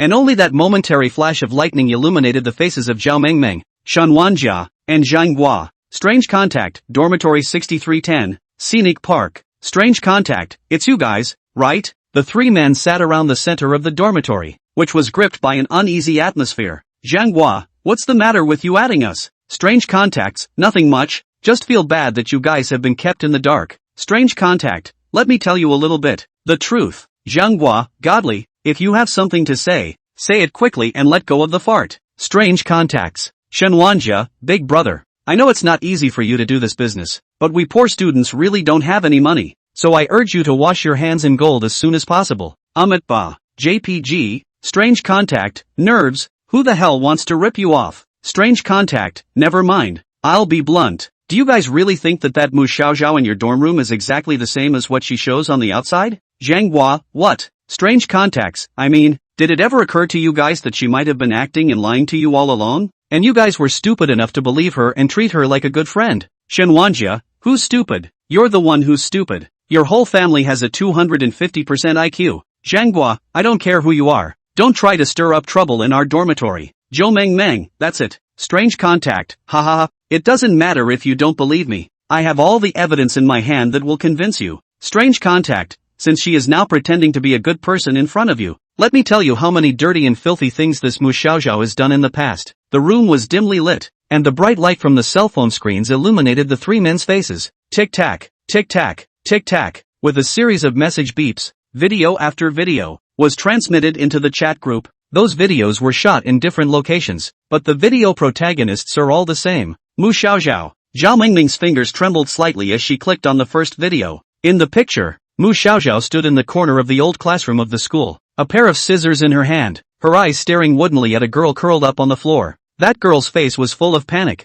her hands tightly protecting her hair, while Mu Xiaoxiao didn't hesitate to cut off a strand of her hair. This is Xiaoxiao? Zhao Mengming's voice shook a little, her eyes staring at the screen in death, unable to believe what she was seeing. Shen Wanjia clicked on another video as well. This video was shot on a rooftop. Mac Xiaoxiao was holding a glass wine bottle in her hand and was approaching a skinny girl. The girl had her back to the railing, her hands gripping the railing as if she might fall from the height at any moment. Mac Xiaoxiao approached step by step, the glass bottle in his hand glinting coldly under the incandescent light. Eventually, she slammed the glass bottle in front of the girl, whispered something, and then turned away, leaving the girl sitting paralyzed on the floor with tears streaming down her face. Impossible. This definitely can't be Xiaoxiao. Shen Wanjia's voice was a little out of control. Her fingers clutched the cell phone tightly, her knuckles turning white. The next video is much the same. Splash cold water, cut school uniforms, cigarette burns skin. The silver-haired girl did all this with an expressionless face, ignoring the victims. Please, what the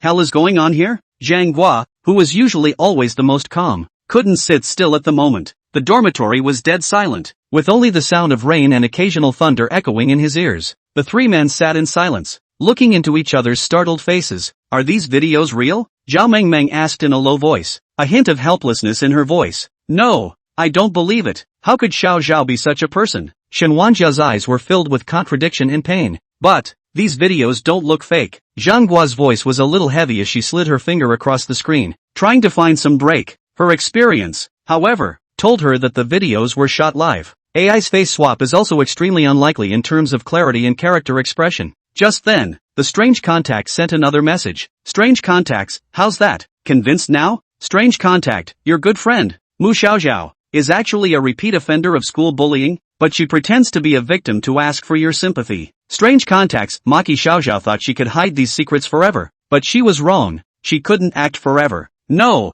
no, no, no. Xiaoxiao is definitely innocent. Shen Wanjia yelled out, but before she could finish her sentence, her voice was silenced by an even louder thunderclap outside the window. Zhao Mengmeng covered her ears in shock for a moment, her eyes moist, and Zhang Hua was still staring at the texts and videos. Zhang Hua, I've read everything you've said, but I have another question. How did you get these videos? After waiting a moment, she realized that the other person was not responding. The number of people in the group chat on the top bar was missing one at some point, and Zhang Hua hurriedly clicked on that unfamiliar contact's private chat again. The result was only a red exclamation point. The other side has deleted the three of them. 46. Quarrels in the dormitory. The atmosphere in the dormitory was so heavy that it was almost suffocating. It was already pouring rain outside the window, with layers of dark clouds covering the entire sky. There was rolling thunder in the distance, and close by, a bolt of lightning thundered down, illuminating the earth in a ghastly white light. The three sat in a circle, the cold light from their cell phone screens illuminating their pale faces,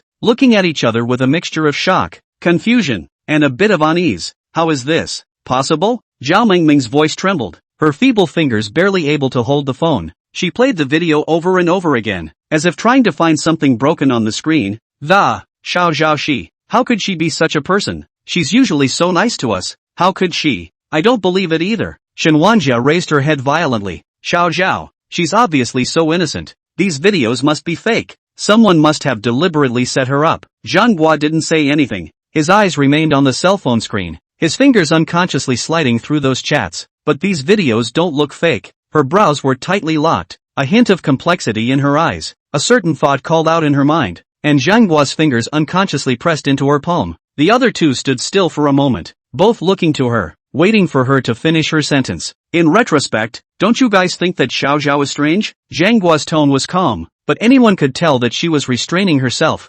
Earlier, she was still keeping her distance from us, but one day she started to act like a different person, much more lively and cheerful. Why? What happened to her? Xiao has never mentioned it to us, and she seems to have gotten into quite a bit of trouble with those people from Songzhuozhua. Zhang Guo, what do you mean? I also want to believe her, but bullies are the best at disguises, and I've seen the faces of those people. Xiao might have been ostracized by her old clique before she suddenly changed her attitude towards us. Saying that, Zhang Guo suddenly stretched his arm out in front of the two of them, then slowly rolled up his sleeve with his other hand, and a centipede-shaped dark red scar was clearly revealed. Shenwanjia and Zhao Mengming froze for a moment. They looked at each other, then gave Zhang Guo a heartbroken expression. You all know the scars on my hands, which are, in fact, left like in the video. I don't want to talk about the specific details. Zhang Guo's tone became a little heavy. In short, if these videos are true, I can't pretend that nothing has happened, because I know too well how they use hypocrisy to deceive people and then use them to the crumbs.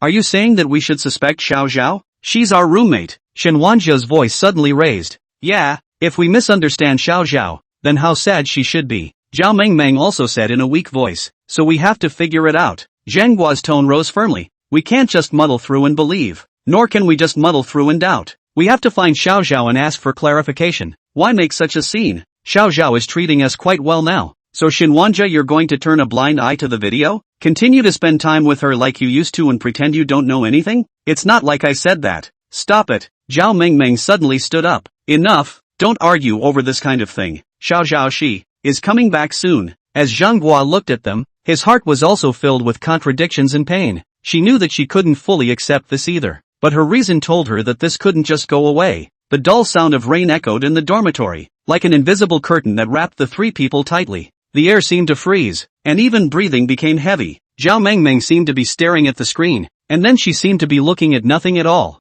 Shenwanjia lowered her head, her hands clenched tightly together, her lips pursed into a line. Zhang Guo, on the other hand, leaned against the side of the bed and stared vacantly out the window. Neither of them spoke, just sat in silence, as if some fragile equilibrium would be upset if they opened their mouths. On the other side of the door, the girl in the gray ducktail hat had her back against the wall and was holding her cell phone. The chat screen, still stuck in that group chat that had just exited. There was a default avatar on the screen, identical to the strange contact Zhang Guo and the others had just seen. Tainseed couldn't suppress the snicker at the corner of his mouth. The quarrels in the dormitory just now, the suspicions of the roommates towards Mu Xiaoxiao, she had heard them all. Everything was going the way she expected. She couldn't wait to see Mu Xiaoxiao's agonized expression now. See, Mu Xiaoxiao, Sister Song refuses to move you. I've come to make you suffer. Don't think you can escape us. Tainseed had his own calculations in mind. Thinking back then, Mu Xiaoxiao had joined Song Zhuozhua's clique because she didn't want to be alone in the class, and now that she suddenly changed her temperament, learned to resist,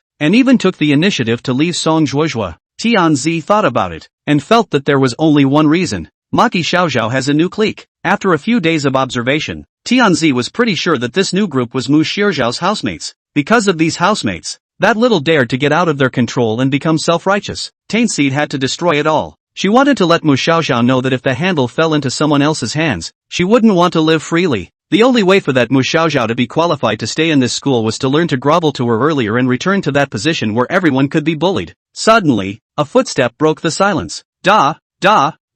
The sound wasn't loud, but it was loud and clear in the quiet hallways of the dormitory. Who? Startled, Tainseed hastily pressed the brim of his hat down and stood up from the ground. She quickly looked around for a place to hide. However, the corridors were empty, save for a few closed dormitory doors. She took a deep breath and tried to calm herself down. The sound of footsteps was close at hand, and knowing that he had no time to hesitate any longer, Tanako turned quickly and covered his face with his hat. With a clench of his teeth, he went straight in the direction from which the footsteps had come. At the same time, Mu Xiuxiao's figure appeared at the corner of the stairs. She had just come back from outdoors. Her shoes were all wet, and the wet umbrella in her hand was still dripping water downwards. Ugh, with all this rain, I should have known better than to go out. Mu Xiaoxiao walked while muttering to himself. Suddenly, she realized there was a strange girl standing in front of her.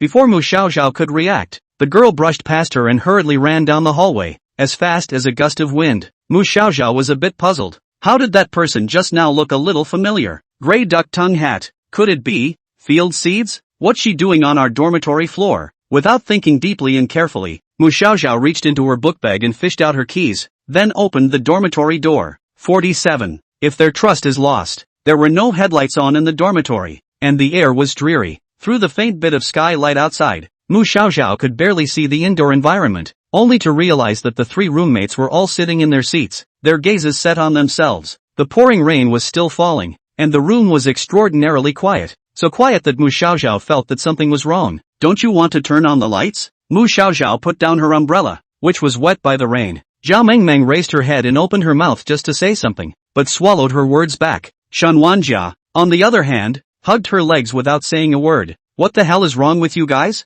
Under this strange atmosphere, the smile on Mu Xiaoxiao's face disappeared. She looked around at her housemates, full of confusion. Xiaoxiao, there's something we want to ask you. Finally, Zhanghua opened his mouth. The voice was calm, but carried a hint of imperceptible coldness. Mu Xiaoxiao froze for a moment. Fine, you guys ask. Zhanghua picked up her cell phone and a video was playing on the screen. She handed the phone to Mu Xiaoxiao. Look at this first. Mu Xiaoxiao took the phone and looked down at the screen. In an instant, her pupils suddenly dilated, only to feel her head buzzing for a moment. Almost did not stand firm. In the video, the Mu Xiaoxiao, who looks exactly like himself, is indifferently tormenting a girl, leaving lipstick cross after cross on her school uniform. Further down the slide, it's a haircut, and further down it's a splash of cold water. The memories in Mu Xiaoxiao's brain cleared up. These bad deeds were all things that the original owner had done with her own hands under Song Zhuo's coercion. Xiaoxiao, I don't want to doubt you. I just want this question answered by you yourself.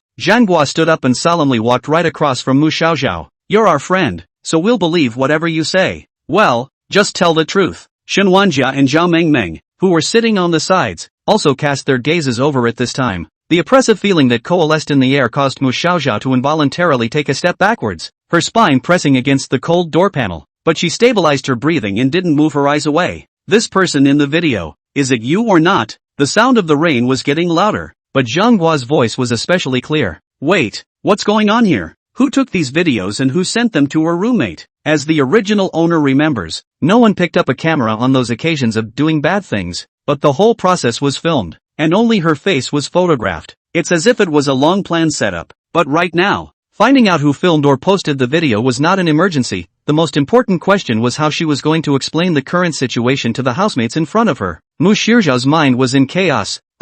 You didn't do it right? Xiaoxiao. Zhao Mengmeng pulled her sleeve somewhat feebly, and her words carried a certain expectation. Mu Xiaoxiao bit her lips and lowered her head. Of course she didn't do it. She did, but there was no way she could tell the truth about the crossing, or change the sins the original owner had already committed. She could tell that her housemates, as much as they wanted to trust her, had long since developed cracks of suspicion in their hearts, especially when she noticed Zhanghua's cold stare. In that manner, it seemed that he was already certain that Mu Xiaoxiao was the culprit. Alas, she sighed lowly, there's really no way around it. At this point, even if he denied it, in the eyes of outsiders it would still look like he was trying to cover it up, so it would be better to simply tell everything and explain what happened. As for believing it or not, that's up to the other side. The housemates were still waiting, 3 pairs of eyes staring at her, when Mu Xiaoxiao finally broke the silence. I did it, she answered calmly, but that was all before. I was coerced by Song Zhuozhuo and the others and had no way to resist before I had to do these things.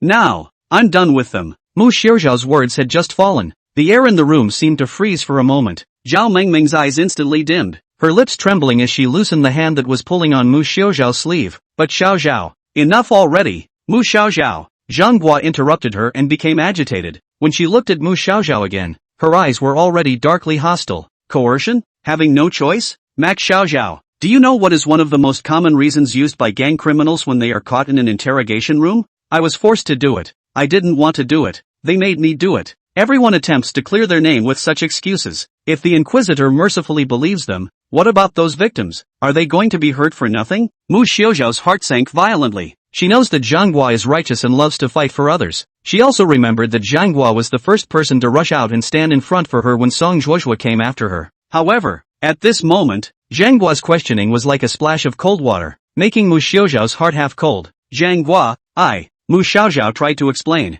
Stop it. Zhang Guo's voice was resolute. Every frame in the video is clear. Mu Xiaoxiao, we used to be friends, but the most important thing between friends is trust. Now I can't trust you. Mu Xiaoxiao opened his mouth and realized that he had no way to argue. Why did things suddenly turn out this way? Her clenched lower lip grew harder and harder, inadvertently oozing blood, the fishy sweet taste falling between her teeth without her noticing. Calm down, Zhang Guo. Xinhuan Jia interjected at this point. I know you've been through some bad things in the past, but you're being too emotional right now. Well, we'll talk about it after everyone's figured it out. Zhao Mengmeng hid under the covers and Jared. Silence returned to the dormitory once more. Obviously everyone was present, but no one spoke. Only the sound of rain and breathing intertwined to create a suffocating silence. While lying on the bed, Mu Xiaoxiao only felt that it was a little difficult to breathe, and her body felt like it was wrapped in a dense net, making it difficult to break free. She watched the videos again once more, trying to pick up on what was going on. Hey system, do you know who took these videos?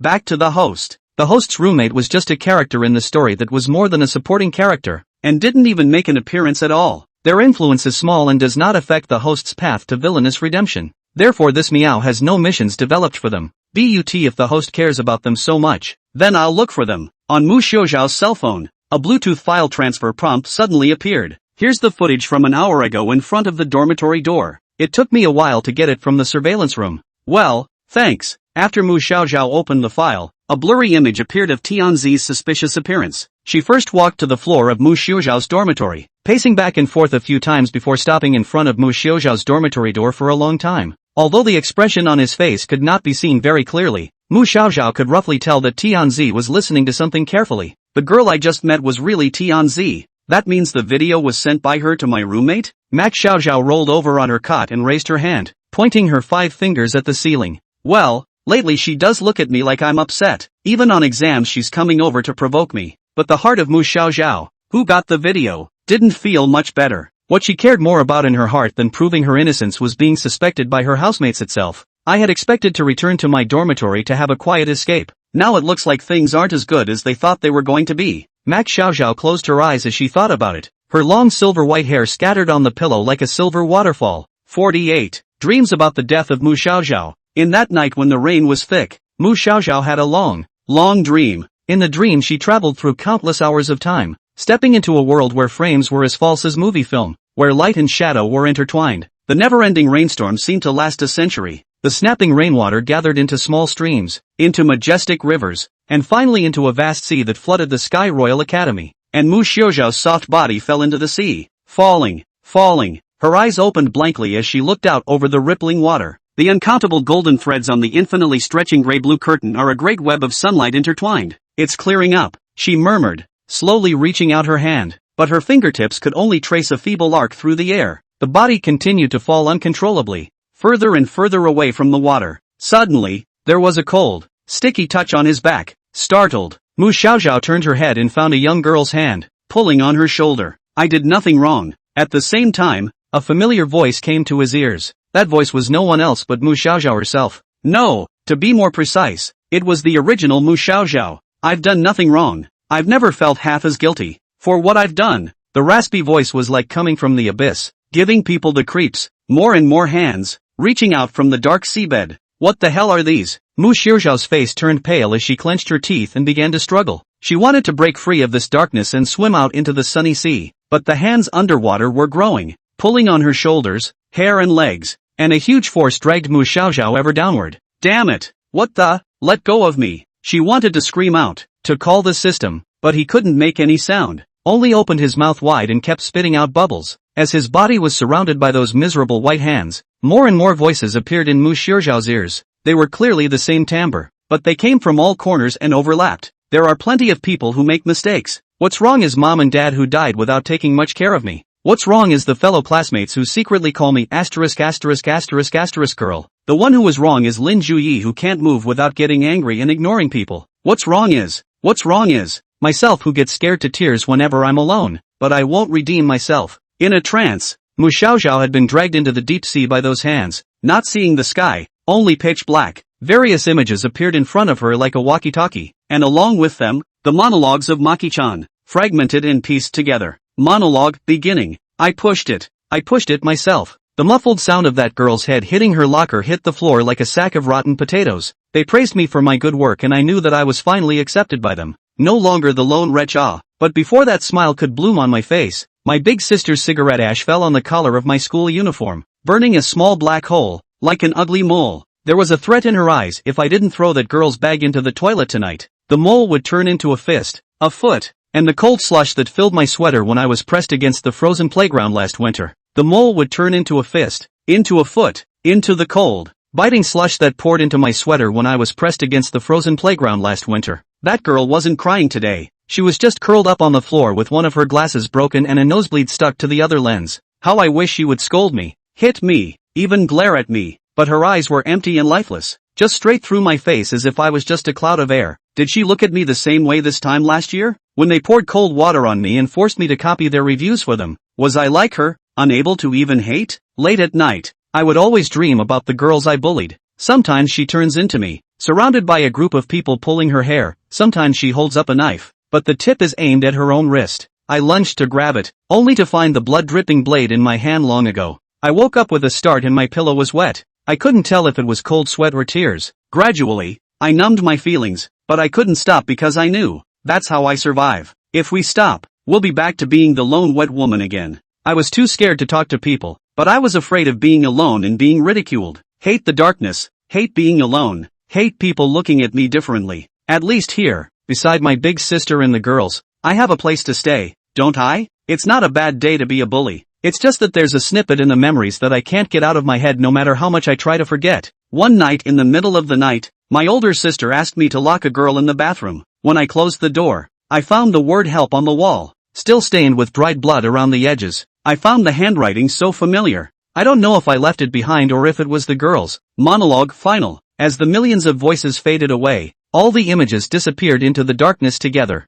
Mu Xiaozhao's feet were in the water, floating in the endless darkness, when he suddenly realized that there was a young girl behind him hugging him. It was an embrace that was cold to the bone marrow, and the moment her skin touched, she only felt that her whole body felt like it had fallen into an ice cellar, and she couldn't stop trembling and shivering. Let go of me. Mu Xiaozhao subconsciously tried to get rid of her, but the more she struggled, the tighter the young girl held her. Then the young girl pressed her lips to her ear. Mu Xiaozhao, do you want to live in this world? Her voice, which was identical to the one coming from Mu Xiaozhao's own throat, gave Mu Xiaozhao the illusion that she was listening to a recording of herself. Well, listen up. The traces left by the past cannot be erased, and there are a total of 3 people in this world who loathe you, hate you, and want to make you disappear completely. The first is, second. The voice was far and near, sometimes drifting, sometimes close to the ear, and Mu Xiaozhao could only hear fragments of it clearly. But of them all, the most likely to kill you is only the third one. The young girl's voice suddenly turned cold, and the arms that had been tightly encircling Mu Xiaozhao violently loosened, as if an invisible bond was suddenly lifted.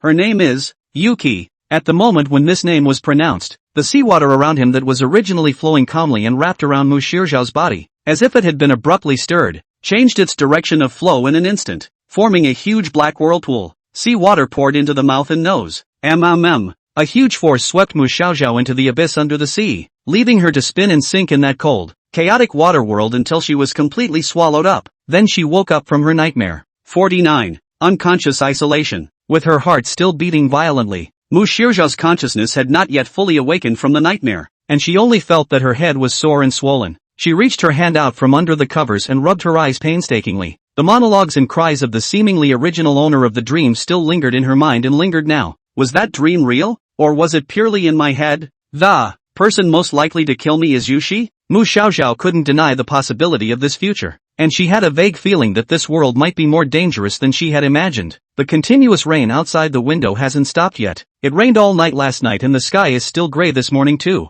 The dormitory was quiet. Still no one was talking, and the three housemates all had their heads down doing their own things separately. The previous conversation was like a boulder weighing on everyone's mind, and no one was willing to take the initiative to break the silence. Mu Xiaoxiao slowly sat up and rubbed his temples, trying to dispel the heaviness in his head. She climbed off the top bunk, sat down in her seat, and turned on the wall light. The hosts don't seem too happy about it. Do you want to use that video to explain it to your housemates? Well, I know. Mu Xiaoxiao took a deep breath and slowly exhaled again. It's just that when I think about it, at this point in time, even if I tell them that it's Tianzi who has ulterior motives, they shouldn't be willing to believe me anymore. After all, they care about did I do it or not for what reason did I do it. Hey, but forget it, believe it or not. The days go on as usual. The food goes on as usual. Mu Xiaoxiao moved his joints to adjust his body to a more comfortable position and decided to start writing his homework. Turning on her computer, she tapped away at the keyboard. The questions were completed well due to previous efforts and improved knowledge attributes. After writing a lesson, she opened the English homework on the Learning Pain app,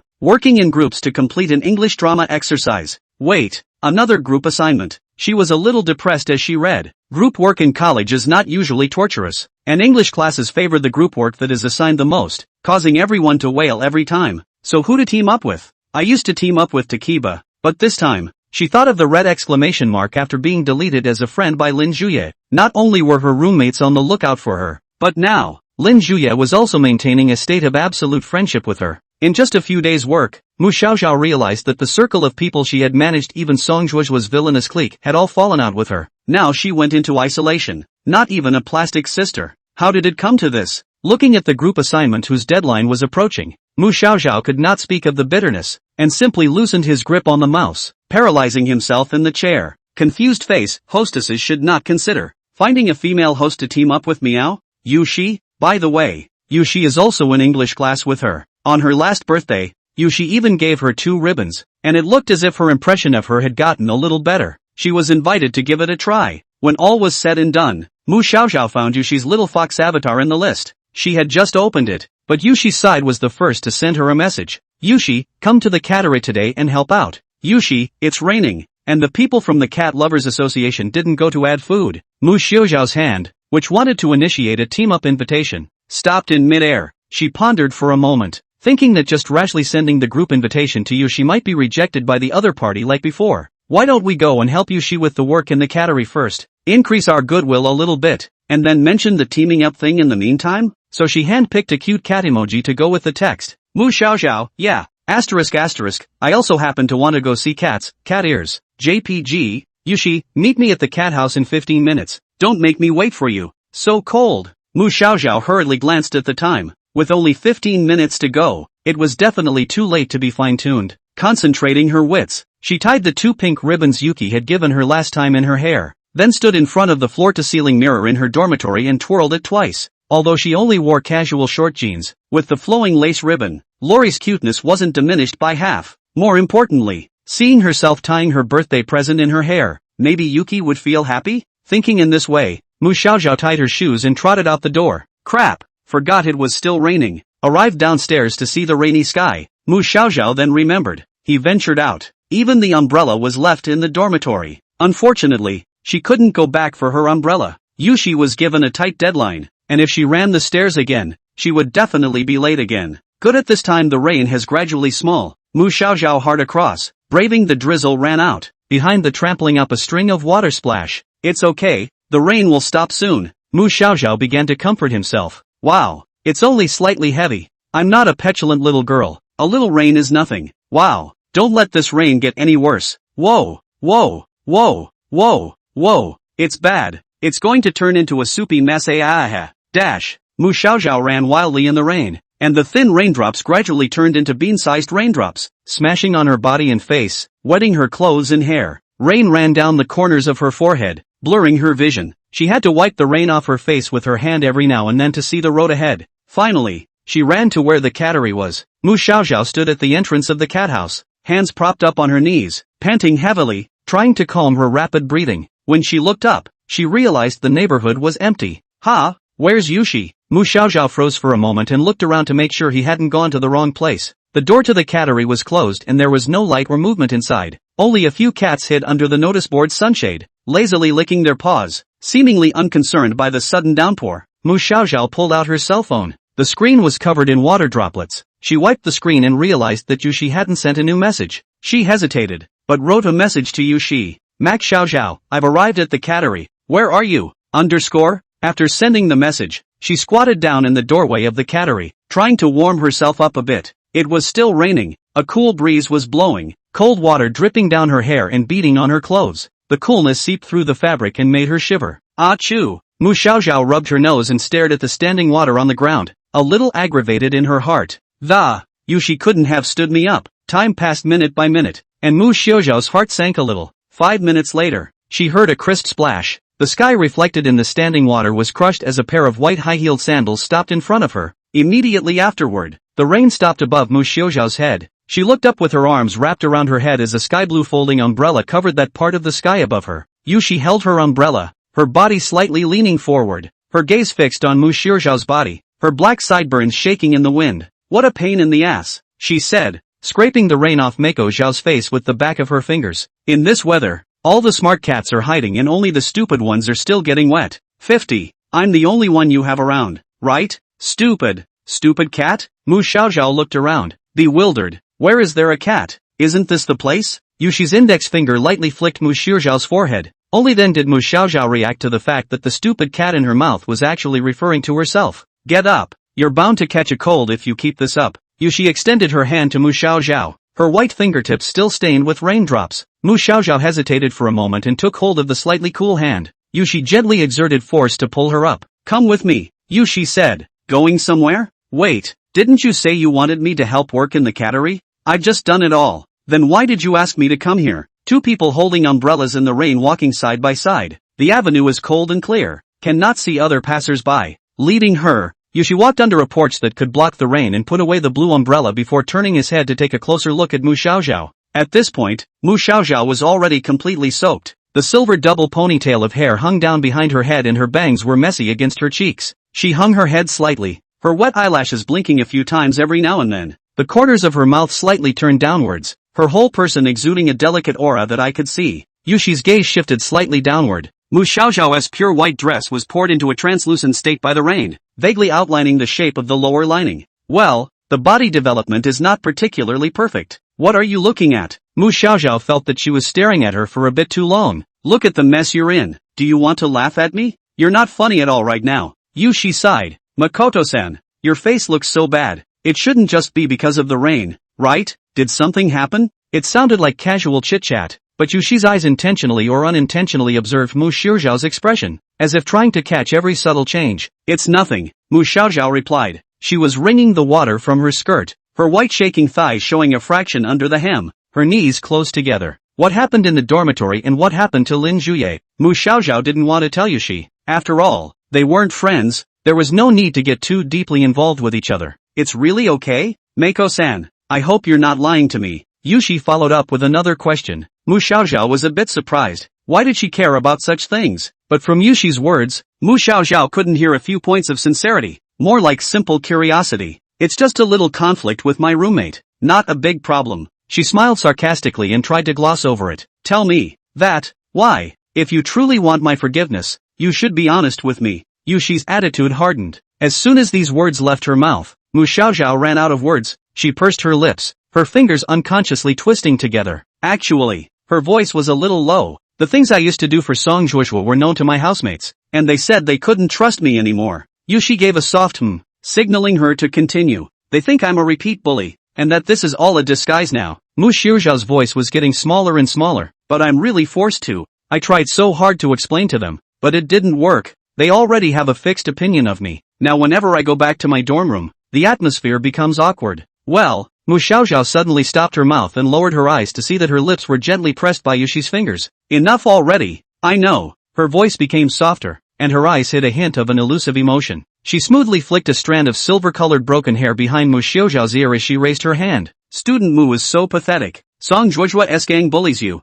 Your best friend Lin Juye doesn't trust you. and your roommates are all suspicious of you. You've clearly done nothing wrong, yet they treat you like this. Even I, as an outsider, think it's excessive. Yushi's words made Mu Xiaoxiao's expression a bit embarrassed, and she couldn't help but swing her hands, wanting to explain something. That, Yuki-san, I didn't mean to say anything bad about my friend. I can understand how Takiba and my roommate feel about letting them cause that kind of misunderstanding. Probably it's true that I didn't do enough somewhere, right? Anyway, they really aren't that bad. Yushi laughed softly, her red lips curved up into an arc. Her smile was beautiful. I don't know if it was an illusion, but Mu Xiaoxiao felt that she had been smiling more recently than before. Just that kind of smile made Mu Xiaoxiao relaxed, but instead, an inexplicable uneasiness arose. Makoto-san is really a good person, Yushi said, but they're the ones at fault, aren't they? You don't need to take the fault on yourself. What's more, even if they don't believe you, I still believe in you. Mu Xiaoxiao was a bit confused. What's going on?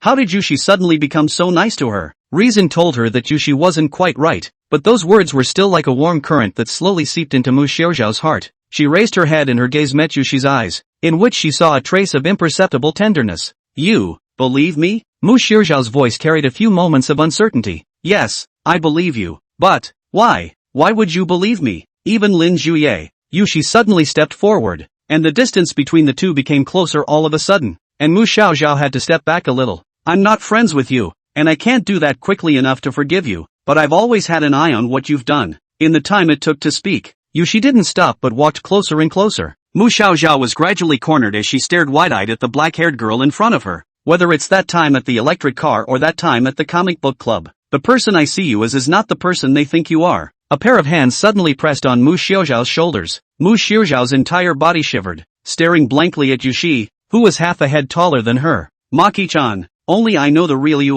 Yushi. Mu Xiaoxiao couldn't speak anymore, complex emotions raging in her heart, leaving her at a loss as to how to respond to Yushi. So strange. Yushi is so weird today. She was tempted to think about the reason behind the hiding, but her thoughts were a jumbled mess, and she froze for a long time, unable to make sense of any clues. Those colorful dark red eyes were like they could devour a person's soul, causing Mu Xiaoxiao to lose the ability to think and could only be dumbly dominated by the other party. Hair, clothes and sleeves are all wet. Yushi approached her and pinched Mu Xiaoxiao's head curtain. Right, the changing room is nearby. Why don't I accompany you to change clothes? 51. Wet, let me help you change? The sound of rain was kept out of the windows. The headlights weren't on and the locker room was dark and gloomy. Because of the weather, the place was empty, with only lockers standing silently on either side. Yushi settled Mu Xiaoxiao on the seat, fished out paper towels from her bag, and gently wiped the water droplets off her face. I can do it myself. Mu Xiaoxiao was somewhat unaccustomed to this close proximity. Yushi's movements gave a slight lurch,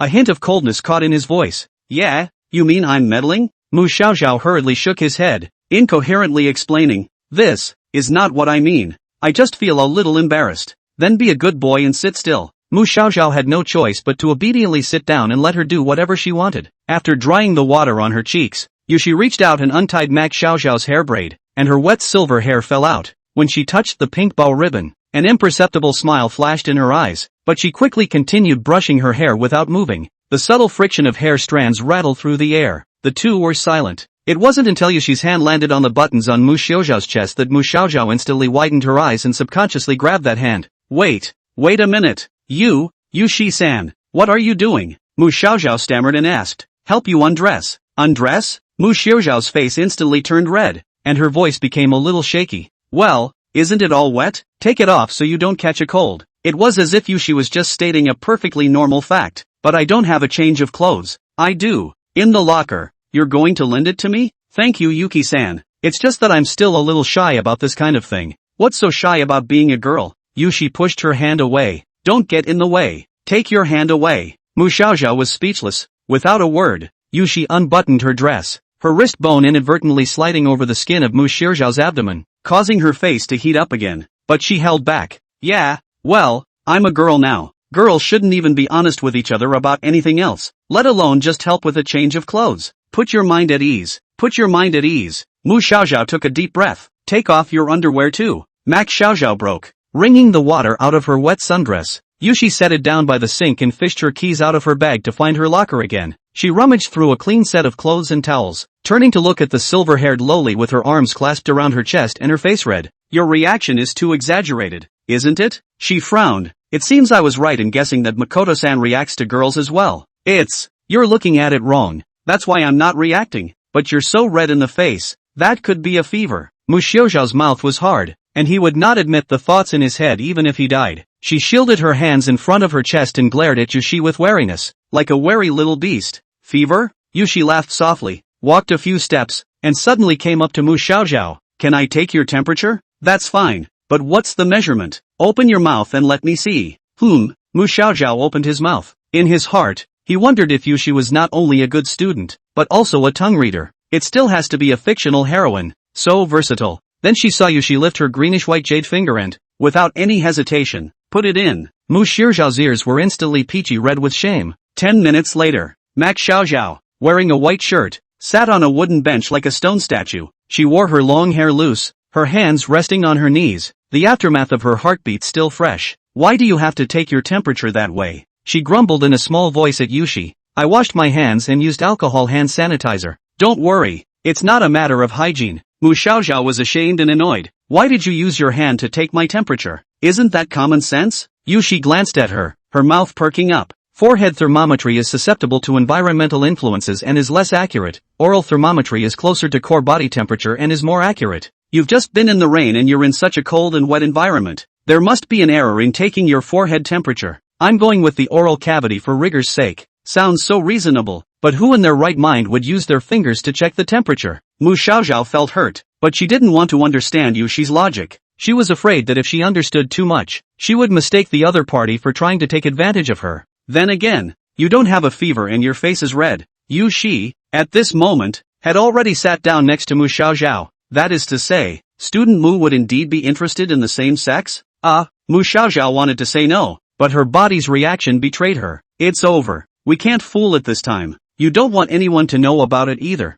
Mako-san, do you? Yushi suddenly hugged her shoulders from behind, his dark red eyes hiding suppressed excitement. She calmed her breathing as much as she could. I don't like you at all. Rather than mind what you've done to me up to now, if I tell your roommate, or Lin Juya's classmates, that you'll be floating around to girls, what will they look at you with? Mu Xiaoxiao's face changed in a flash, and her fingertips gouged the edge of the wooden chair with force. Don't! It was hard to reincarnate once. She was trying to run her life properly, and she definitely couldn't afford to ruin everything. Louder? Yushi student, don't do this, she said almost pleadingly. A satisfied smile gradually appeared on Yushi's face, as if he had finally heard what he wanted to hear. She leaned Mu Xiaoxiao's delicate and soft body toward her side some more. Maki-chan doesn't want me to tell. What should I do? Although I find it troublesome, I'm not an insensitive person nah. Pretending she was troubled, she inclined her head and peered out the window at the rain. Then again, he suddenly turned back to look at Mu Xiaoxiao. I've got an idea. How about this, Mako-san? You owe me another favor. I'll let this be a secret that only the two of us know. Mu Xiaoxiao's heart stuttered. How many favors is this? Third? Fourth? She tried hard to remember, but realized her head was empty and she couldn't think of anything. So far, the tasks Yushi had given her hadn't been too much, and she'd only had to eat extra sour tomatoes once and take care of the cat house a couple times. Although there had been a few earlier gestures of goodwill, that didn't mean that Yushi didn't hold a grudge against Mu Xiaoxiao at all. Is it really enough to satisfy her to just do these things? Will there be more outrageous demands to follow? Good. Without more time to think or hesitate, Mu Xiaoxiao could only respond. Then she saw Yushi stand up and flick the long black hair at the corner of her forehead behind her ear. The deal stands. I'm going to use up this favor now. Mako-san, come with me to the amusement park. Yushi's long eyelashes drooped, and the corners of his mouth vaguely floated in a smile. 52. How to compliment a beautiful girl. Mu Xiaoxiao looked at Yushi's outstretched hand with a bit of hesitation. The amusement park, but it's still raining outside. The forecast says it'll stop in a little while, and besides, the lights are better at night. Not waiting for her to make a reaction, Yushi directly pulled her wrist. Don't think too much. I just accidentally bought 2 tickets and didn't want to waste them. Thus, before Mu Xiaoxiao had the chance to say anything more, she was led away from the school gates like this. The windshield wipers swayed rhythmically against the glass windows, and the bus to the amusement park was cold. Yushi sat side by side with her in the back seat, facing the hazy view out the window. What are you thinking about, Mr. Mac? Yushi asked. Nothing. The housemate thing? Mu Xiaoxiao lowered his head and remained silent for a while without answering. It looks like it's been said. Yushi thought darkly and continued to speak the words in a casual tone. Speaking of which, your dorm was originally planning on traveling today, right? On Friday, I overheard you guys chatting about going to an amusement park or something together. Well, The plan was later cancelled. Thinking of this, Mu Xiaoxiao's mood was heavy again inside. Now that it's made such a mess, I guess they don't want to see me. Yushi looked at her from the side and suddenly moved slightly closer, his hand lightly resting on Mu Xiaoxiao's leg seemingly unintentionally. Is Mako-san losing it? Hey, going with me might feel better than going with your roommate, oh? She chuckled softly. What do you think? I don't know. It's okay, soon you'll understand. The faint scent of flowers on Yushi's collar wafted in the air, and the hand resting on his leg never removed, even shifting its position slightly. Mu Xiaoxiao was touched to the point of discomfort. Today's Yushi was just too abnormal. She racked her brain but couldn't figure out what Yushi was up to. Was she going to use a new method to trick her? Host. Great news. This Meow has finally found a new mission. Meow. What is it? Mu Xiaoxiao immediately came into the spirit. Mission, praise the heroine 5 times on this bus. Reward, 1 intermediate lucky draw. 5 compliments and you get a mid-level draw? This is the first time I've gotten such an easy task, right? Looks like good value for money. But, Mu Xiaoxiao stole a glance at Yushi, his throat a little dry. How should I start this? For a social struggler like her, finding topics of conversation is a tall order, let alone seamlessly complimenting people. Seize the opportunity, oh host. The mission can only be completed on this bus. If you arrive at the stop, it will expire. I know. You let me think about it again. Max Xiaoxiao scratched his head and lowered it, deciding to use external assistance. She started searching inside her phone for something to compliment a girl. Given the experience of the last time, Mu Xiaoxiao once again opened the homepage of the well-known blogger Mr. Deep Forest, trying to turn out some useful information. Let me learn it well. Heavyweight King Bomb Qua. Shall call that ta of yours to mind? Why don't you hurry up and copy the answers? Her eyes were glowing. Sister is so beautiful. I can only look at you at noon or I'll fall in love with you sooner or later. Baby, what kind of contacts are you wearing? Are they dark or light pupils? Why do they turn into female pupils when I see you? Miss, may I ask you an academic question? Freud's theory of personality structure, divided into ego, self and what? Mu Xiaoxiao wished he didn't know the answer to the third sentence, but alas, she knew. Damn it, what kind of bad ideas are these? This random sentence, if it was said in front of Yushi's face, he himself would not get another whole pass from this bad woman. She almost gave that ID Deepwood point a takedown. She held back, though. Student Mu, what are you muttering about? Yushi is resting her eyes at this moment, almost at the station. Remember to remind me to get off later. Oh, good, bad. How can we get to the station so soon? Mu Xiaoxiao glanced at the stop sign outside the window, and with a cruel heart, decided to pass this one by himself. No matter what, girls love beauty. It's never a good idea to brag about your appearance, right? She rehearsed in her head for a moment, and quietly tugged at Yuki's sleeve, her voice shaking a little. Yushi, ahem, that's a nice dress you're wearing today. She tried to sound natural. Yushi opened her eyes slightly without much reaction. Yes, thanks. Seeing that the other party's attitude was okay, Mu Xiaoxiao's heart relaxed a little and hurried to strike while the iron was hot. But clothes also have to be worn by people. To say a word from my heart, I've always thought that Yushi's classmates look very pretty. Well, go on. Yushi blinked, his expression inscrutable. Mu Xiaoxiao silently counted in his heart that he had already complimented 2 sentences and was still 3 sentences short. Great voice too. And, she thought hard and said everything she could think of, paying no attention to Yushi's gaze. The bus braked at another stop and the electronic announcer sounded. There was only one stop left from the amusement park stop, and the last compliment was something that Mu Xiaoxiao couldn't have imagined. And, just then, she smelled that sweet floral scent, if anything, of a light gardenia. It was the distinctive smell of Yushi's body. There it is. Yuki-san, you smell good, she murmured, almost out of breath, her taut nerves finally relaxing a little. Finally, speak enough for 5 sentences. Mu Xiaoxiao felt that her cold sweat was coming out. She was really not good at flattering and complimenting people, and today she had already overplayed her hand. It was only at this point that she remembered to pay attention to Yuki's reaction. Focusing on doing the system quests, Yushi had just blown up in a haphazard and awkward manner. Yushi's expression should be very ugly right now, right? Mako-san is really good at talking today, Yushi said without much emotion in his voice. It's just that not many of the things you just said were sincere, right? You've worked so hard to get my forgiveness to this point. Should I say thank you again? By her saying this, Mu Xiaoxiao was instantly a little flustered, her fingers unconsciously twisting together.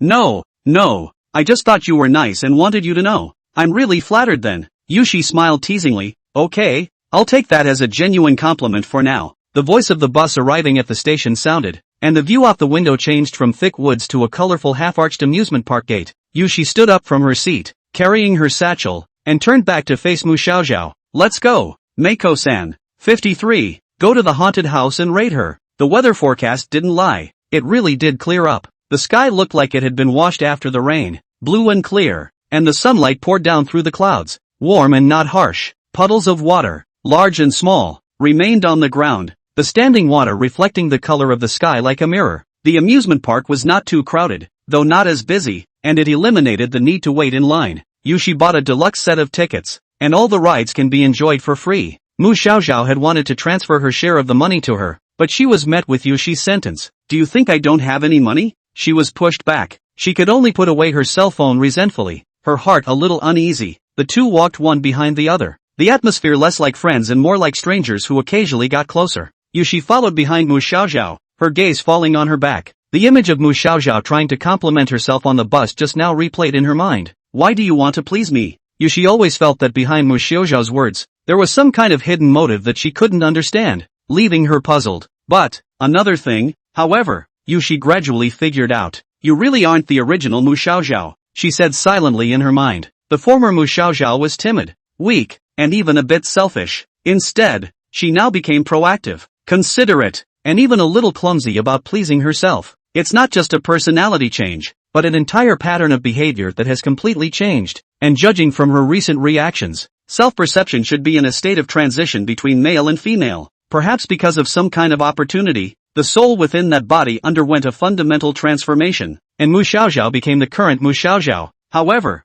Yushi wasn't going to tell her all about it. What she was interested in was the current Mu Xiaoxiao, loved her awkward yet adorable coquettishness and the unintentional protectiveness that came through, since she herself is trying to do so, then used the excuse of forgiveness to lock Mako Xiaoxiao to his side. A flash of morbid desire swept across Yushi's eyes, and it was as if the only thing left in the world in his eyes was the silver-haired girl in front of him, and nothing else mattered. Mr. Mac, which program would you like to play first? She suddenly made a sound. Mu Xiaoxiao turned back. I can listen to you. Yushi walked up to walk alongside her. So a coffee cup ride? And then the carousel? Mu Xiaoxiao nodded, a little apprehensive in his heart. The two headed towards the coffee cup, spinning cup, facility. The line wasn't long and they were soon given their turn. The coffee cup slowly spun up with a cheerful waltz, the scenery around it blurring as it spun. Wow, hubby, you're so fast. Wife, never say fast to a man. The young couple in the cup next to them were speaking love words, while on Mu Xiaoxiao's side, the situation was the opposite.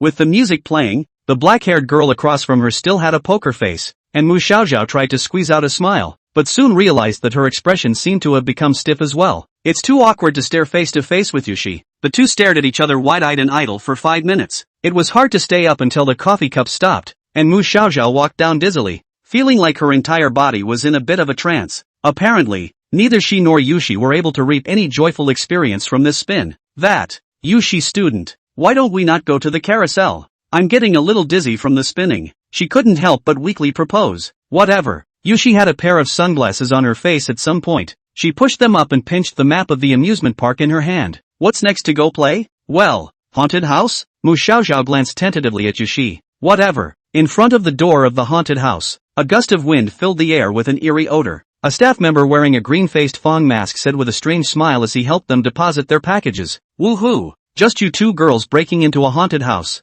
Didn't you bring your boyfriends? No. Yushi's attitude was very cold. Little girls are just tough talkers. There were a couple of little girls like you not too long ago who tried to break into a haunted house on their own, and they all ended up too scared to move around in there. Woo-hoo-hoo-hoo. That staff member deliberately dragged out his tone, with a few flirtations in his tone of voice. We have a special rule in our haunted house. If you get scared and cry inside, you can ask us for help. Woohoo! But it costs extra money. It's okay, I'm not afraid of those anyway. Mu Xiaoxiao crossed her arms and lifted her chest to look at that staff member with a fearless look. Humph. Stop looking down on her here. Although she, Mu Xiaoxiao, looked a little more pocket-sized on the outside, she still maintained her manly might in her bones. In her opinion, what kind of demons and ghosts are not just a bunch of man-made plastics? There is nothing to be afraid of at all. Yushi student. Later on, if you're scared, you can hug me. Oh. She even glanced back at Yushi with a face full of confidence. I definitely won't leave you behind. Yushi didn't say anything, just nodded. Good, plan pass. Using a haunted house to create a drawbridge effect to quickly draw closer to each other, another of Mr. Fukabayashi's relationship tricks. Once they went in later, as soon as Yushi was startled, Mu Xiaoxiao immediately rushed out to protect Yushi. showing a full sense of security when she was most vulnerable. In this way, in a dangerous environment, Yushi's trust in her increases infinitely, and naturally, her favorability increases as well. Omega, wonderful. It's really too marvelous. Even this Meow, who has seen so much, can't help but marvel at the host's talent. Mu Xiaoxiao could no longer suppress the smile at the corner of his mouth. Then wish you two good luck all the way. Woohoo! The green-faced and fanged staff member pulled back the black cloth curtains, and an eerie light came out from inside. Want to die? The journey to hell has begun. Yushi-san, shall we go? Yushi lightly glanced at Mu Xiaoxiao, the corner of his mouth slightly hooked up with a smile if any, but did not speak. The two walked side by side into the haunted house, the darkness engulfing them instantly. The interior of the haunted house was dimly lit, with only a few ghostly green emergency lights flickering in the corners, casting eerie shadows. Tattered frames hung on the walls, and the eyes of the figures in the paintings seemed to roll as they moved. The air smelled damp and musty, and occasionally low moans and footsteps could be heard in the distance, as if something was creeping closer in the darkness. Mu Xiaoxiao walked in front, her heartbeat unconsciously speeding up despite her firm footsteps. Strange, is it because it's a female body? Why do you feel like you've become less bold than before? She tried to keep herself calm as she mumbled in her mind. These are fake, they're all fake. 54. Can I hold you if I'm scared? The haunted house was getting deeper and the light was getting dimmer. Mu Xiaoxiao wanted to pretend that she didn't care, but at some point, her calves had begun to tremble. However, Yu Shi, who was following her, was unusually calm and just walked around. If it wasn't for Mu Xiaoxiao blocking the way in front of her, at her pace, she would probably have almost reached the exit by now. Suddenly, a cloaked ghostly figure lunged out of a nearby secret door, accompanied by a sharp hiss. Mu Xiaoxiao was so shocked that she trembled and subconsciously took a step back, almost bumping into Yu Shi. She hurriedly steadied herself and patted her chest with forced composure. Scared me? No, but that's it. Nothing to be afraid of. Is it really okay? Yu Shi glanced at her and asked bashfully. Mu Xiaoxiao was a little embarrassed, and took several deep breaths before he could stabilize himself.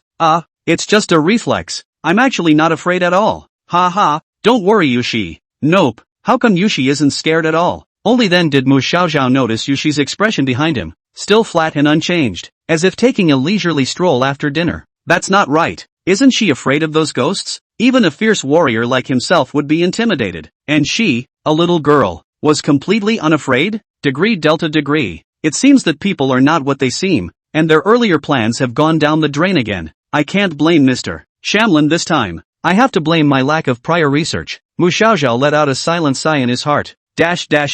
Host, doll tape, this Meow has already investigated all the back organs through the camera. All this is just a piece of cake. There's a section behind the haunted house, but it's super scary. Believe me, even the strongest heroine won't be able to handle it. Really? Yeah, wait, what if I get scared before she does? No way. Mu Xiaoxiao's expression changed from joyful to sad. Nah. Host, you seek your own happiness? Hey, Mu Xiaoxiao wanted to curse, but after thinking about it, the system seemed to be right, and everything was attributed to her being too good, so she closed her voice and continued obediently. Ahead is a narrow descent with iron fences as ornaments on either side. Those who have played a little bit of horror games know that any scene like this, when passing by, there will definitely be countless ghostly hands reaching out to grab the tourists. She gulped and slowed her pace, mouthing words to Yu Shi behind her. Don't be afraid, Yu Shi student. Wow. A pale arm suddenly reached out and tugged on Mu Xiaoxiao's braid. She let out a cry of misery and stumbled a few steps, nearly falling over, barely holding herself together by grabbing the bars with one hand. Hoo! Before Mu Xiaoxiao could catch his breath, he tilted his head, and a dangling mummy dummy fell from the ceiling again. With a strangled cry, the mummy bandage suddenly fell off, revealing a horrible eye inside that looked right at her. Grass. Mu Xiaoxiao's heartbeat accelerated and her voice was almost about to pop out of her throat, but she forced herself to resist the urge to cry out and closed her eyes as she quickly ran over. What the hell? Hurry up and finish it. Less than a meter behind Mu Xiaoxiao, Yu Shi remained expressionless, as if these scary contraptions were nothing more than boring background decoration for her. She kept staring at Mu Xiaoxiao, without those ghosts and monsters in her eyes at all. With that air of calmness, even the employees pretending to be ghosts began to wonder if their scaring skills weren't working. What a feisty fool. Looking at Mu Xiaoxiao, who had fled, Yu Shi finally had a trace of expression. The headless ghost next to him thought he had finally scared this beautiful woman, but when he fixed his eyes on her, he realized that the beautiful woman was actually smiling. What? She's laughing in a haunted house? Does she think these ghosts are ridiculous? The headless ghost felt insulted by his acting skills. No, we have to give this little girl something big to kill her arrogance. He angrily burrowed into the narrow pathway and whispered something to his co-workers, and a few of the ghosts nodded. So the ghosts prepared themselves and decided to catch Yushi off guard when she passed through the passageway. Yushi was completely unaware of all this. Her mind was thinking about Mu Xiaoxiao as she walked into the narrow passageway without any haste. Just the moment her sandals stepped into the wooden planks of the passageway. Ow dash! The crowd of ghosts roared in unison. A greater number of ghostly hands than when Mu Xiaoxiao passed through reached out from all directions. In an instant, Yushi was surrounded. Yushi stopped and looked away. Then she smiled and held out her hand, high-fiving the ghostly hands one by one. Snap, snap, snap. The headless ghost did his best scaremongering tricks, but all he saw was a light tap on his hand. He froze, his hand frozen in midair, and for a moment he forgot to retract it. The other staff members pretending to be ghosts also looked at each other in disbelief, not expecting this reaction at all. Yushi walked over as if nothing had happened, her long black hair swaying behind her, not even returning her head. Only one frustrated, headless ghost was left inside the bars. On the other side, Mu Xiaoxiao had already run to the end of the passageway and was holding onto the wall and panting heavily. She glanced back and realized that Yushi actually hadn't followed her yet, and her heart suddenly panicked a little. Yushi couldn't have been scared, could he? No, no, no, she's so calm, how could she be scared? But what if? Just as she was about to endure her fear and turn back to Yushi, Yushi's figure appeared in her sight. Yushi student, are you alright? Mu Xiaoxiao stammered and asked. It's okay, let's go. Yuki looked around. The rest of the journey is filled with haunted house traps, fake spiders hanging from the ceiling, skeletons sticking out from under the floor, and zombies jumping out from the corners every now and then. The two made their way for quite some time before finally reaching the last room near the exit. In fact, the scariest organs have already been seen in the last few rooms. This last room is for the sake of the visitor to calm down a little and leave. As a result, there aren't too many scary contraptions inside, just lights and objects that slightly create a scary atmosphere. Pushing open the creaking wooden door, the two young girls stepped inside. The room is small and the walls are covered with Gothic-style murals depicting mysterious creatures and creepy sights. The floor was covered with floor-to-ceiling mirrors, and the images in them looked distorted and eerie in the dim light. Suddenly, all the lights went out at the same time, and the surroundings were plunged into total darkness. Mu Xiaoxiao subconsciously held her breath, and only her own heartbeat could be heard in her ears. Flop, flop, a slightly cool hand pulled her in. Mu Xiaoxiao was startled and instinctively tried to shake it off, but then suddenly realized that the hand was Yushi's. Max students. In the dimness, Yuki seemed to be approaching her. Yushi? What? What's wrong? Did you mean what you just said about me being able to hold you if I'm scared? Hey, I'm a little scared right now. Mu Xiaoxiao froze, and suddenly felt her body being gently hugged, and Yushi's familiar hair scent came from her. 55. Time to close the net. What's the situation? Yusha said he was scared, but why couldn't you see it at all just now? Being held in Yushi's arms, Mu Xiaoxiao was at a loss for words for a moment, yet she was unable to push away. Cuddling in a haunted house. What the hell is this act? Mr. Mac, I don't dare to go forward.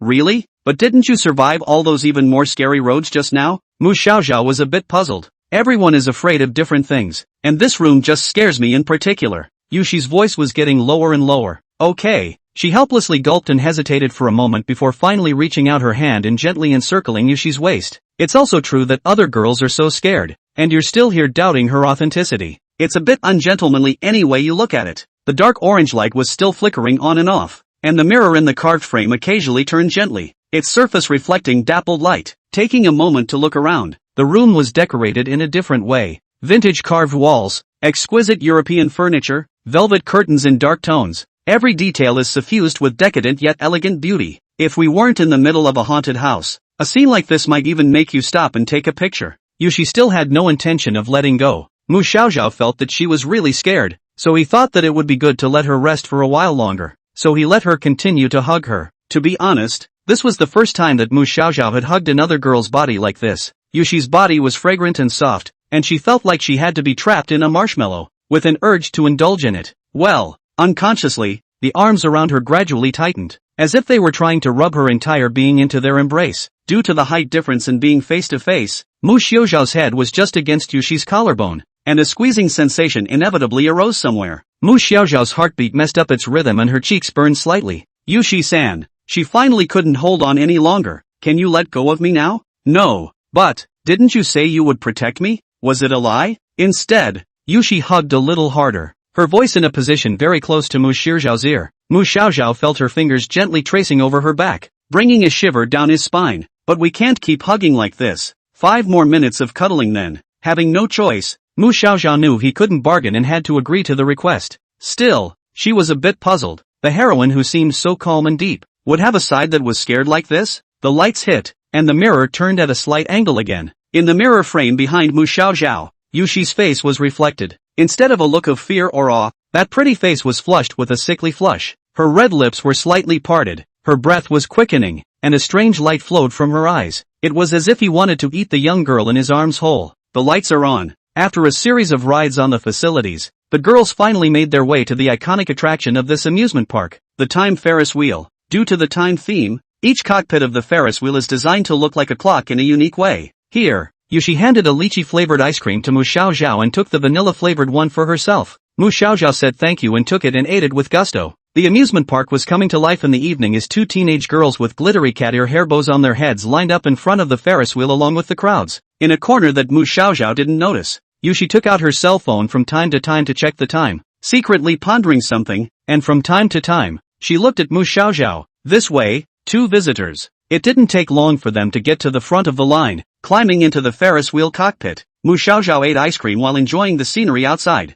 From the heights of the Ferris wheel, the entire city's silhouette is visible in the twilight. The affluent neighborhoods to the east are lined with high-rise buildings, their glass facades shimmering in the rays of the setting sun. The slums to the west are quite different, with low-rise houses packed tightly together, roofs cluttered with scaffolding, and narrow, winding streets. Mu Xiaoxiao squinted his eyes, trying to find the shadow of his family's building in that western city center. Speaking of which, how did your housemates and the girls know about your past? Do you have any clues? While she was lost in thought, Yushi suddenly asked. After a moment's hesitation, Mu Xiaoxiao told Yushi everything about meeting Tianzi at the entrance earlier. After all, they all knew the content of the video by heart and had nothing to hide. That's right, Tainseed. Yushi whispered the name as if thinking. I'm not 100% sure. It's just that Tainseed has been acting really strange lately. If the video was posted by her, her purpose is most likely to alienate my housemates. That is to say, Maki-san is now hostile by the entire dormitory.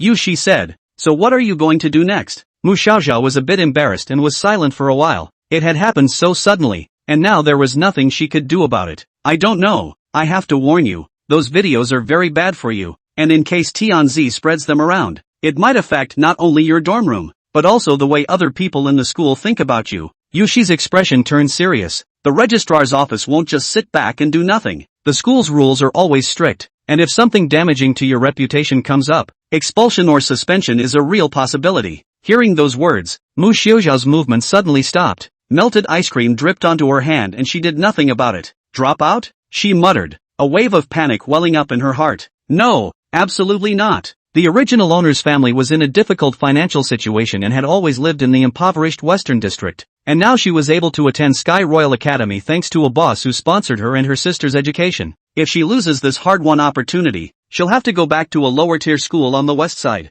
never having a chance to turn her life around again. The originally pleasant mood was instantly shrouded in gloom, and Mu Xiaoxiao's face was bleak. Yushi gently licked his ice cream while observing Mu Xiaoxiao's expression, the corners of his mouth rising slightly, seemingly smiling. Although the ice cream in her mouth was delicious, the expression on Mu Xiaoxiao's face at the moment made her feel even more delicious. Mr. Mac, what's wrong with you? She used a paper towel to help Mu Xiaoxiao wipe the cream off her hands, knowingly asking. Thank you. It's nothing. Mu Xiaoxiao shook her head. Yushi student, thank you for giving me such a happy day. Yeah, I had a good time with you too. Yushi took a bite of the egg cone underneath the ice cream, and a crisp chewing sound rang out. But the pleasant time is coming to an end. Mako-san, you have to go back to school to meet your roommate. Well, Mu Xiaoxiao answered in a low voice. Is it okay to go back and get cold-shouldered by your roommate? No, it's fine. Although Mu Xiaoxiao's face was still smiling, his mood, however, became heavier because of Yushi's words. Completely screwed up dorm room relationships. Never go through friend verification of Lin Zhuyi.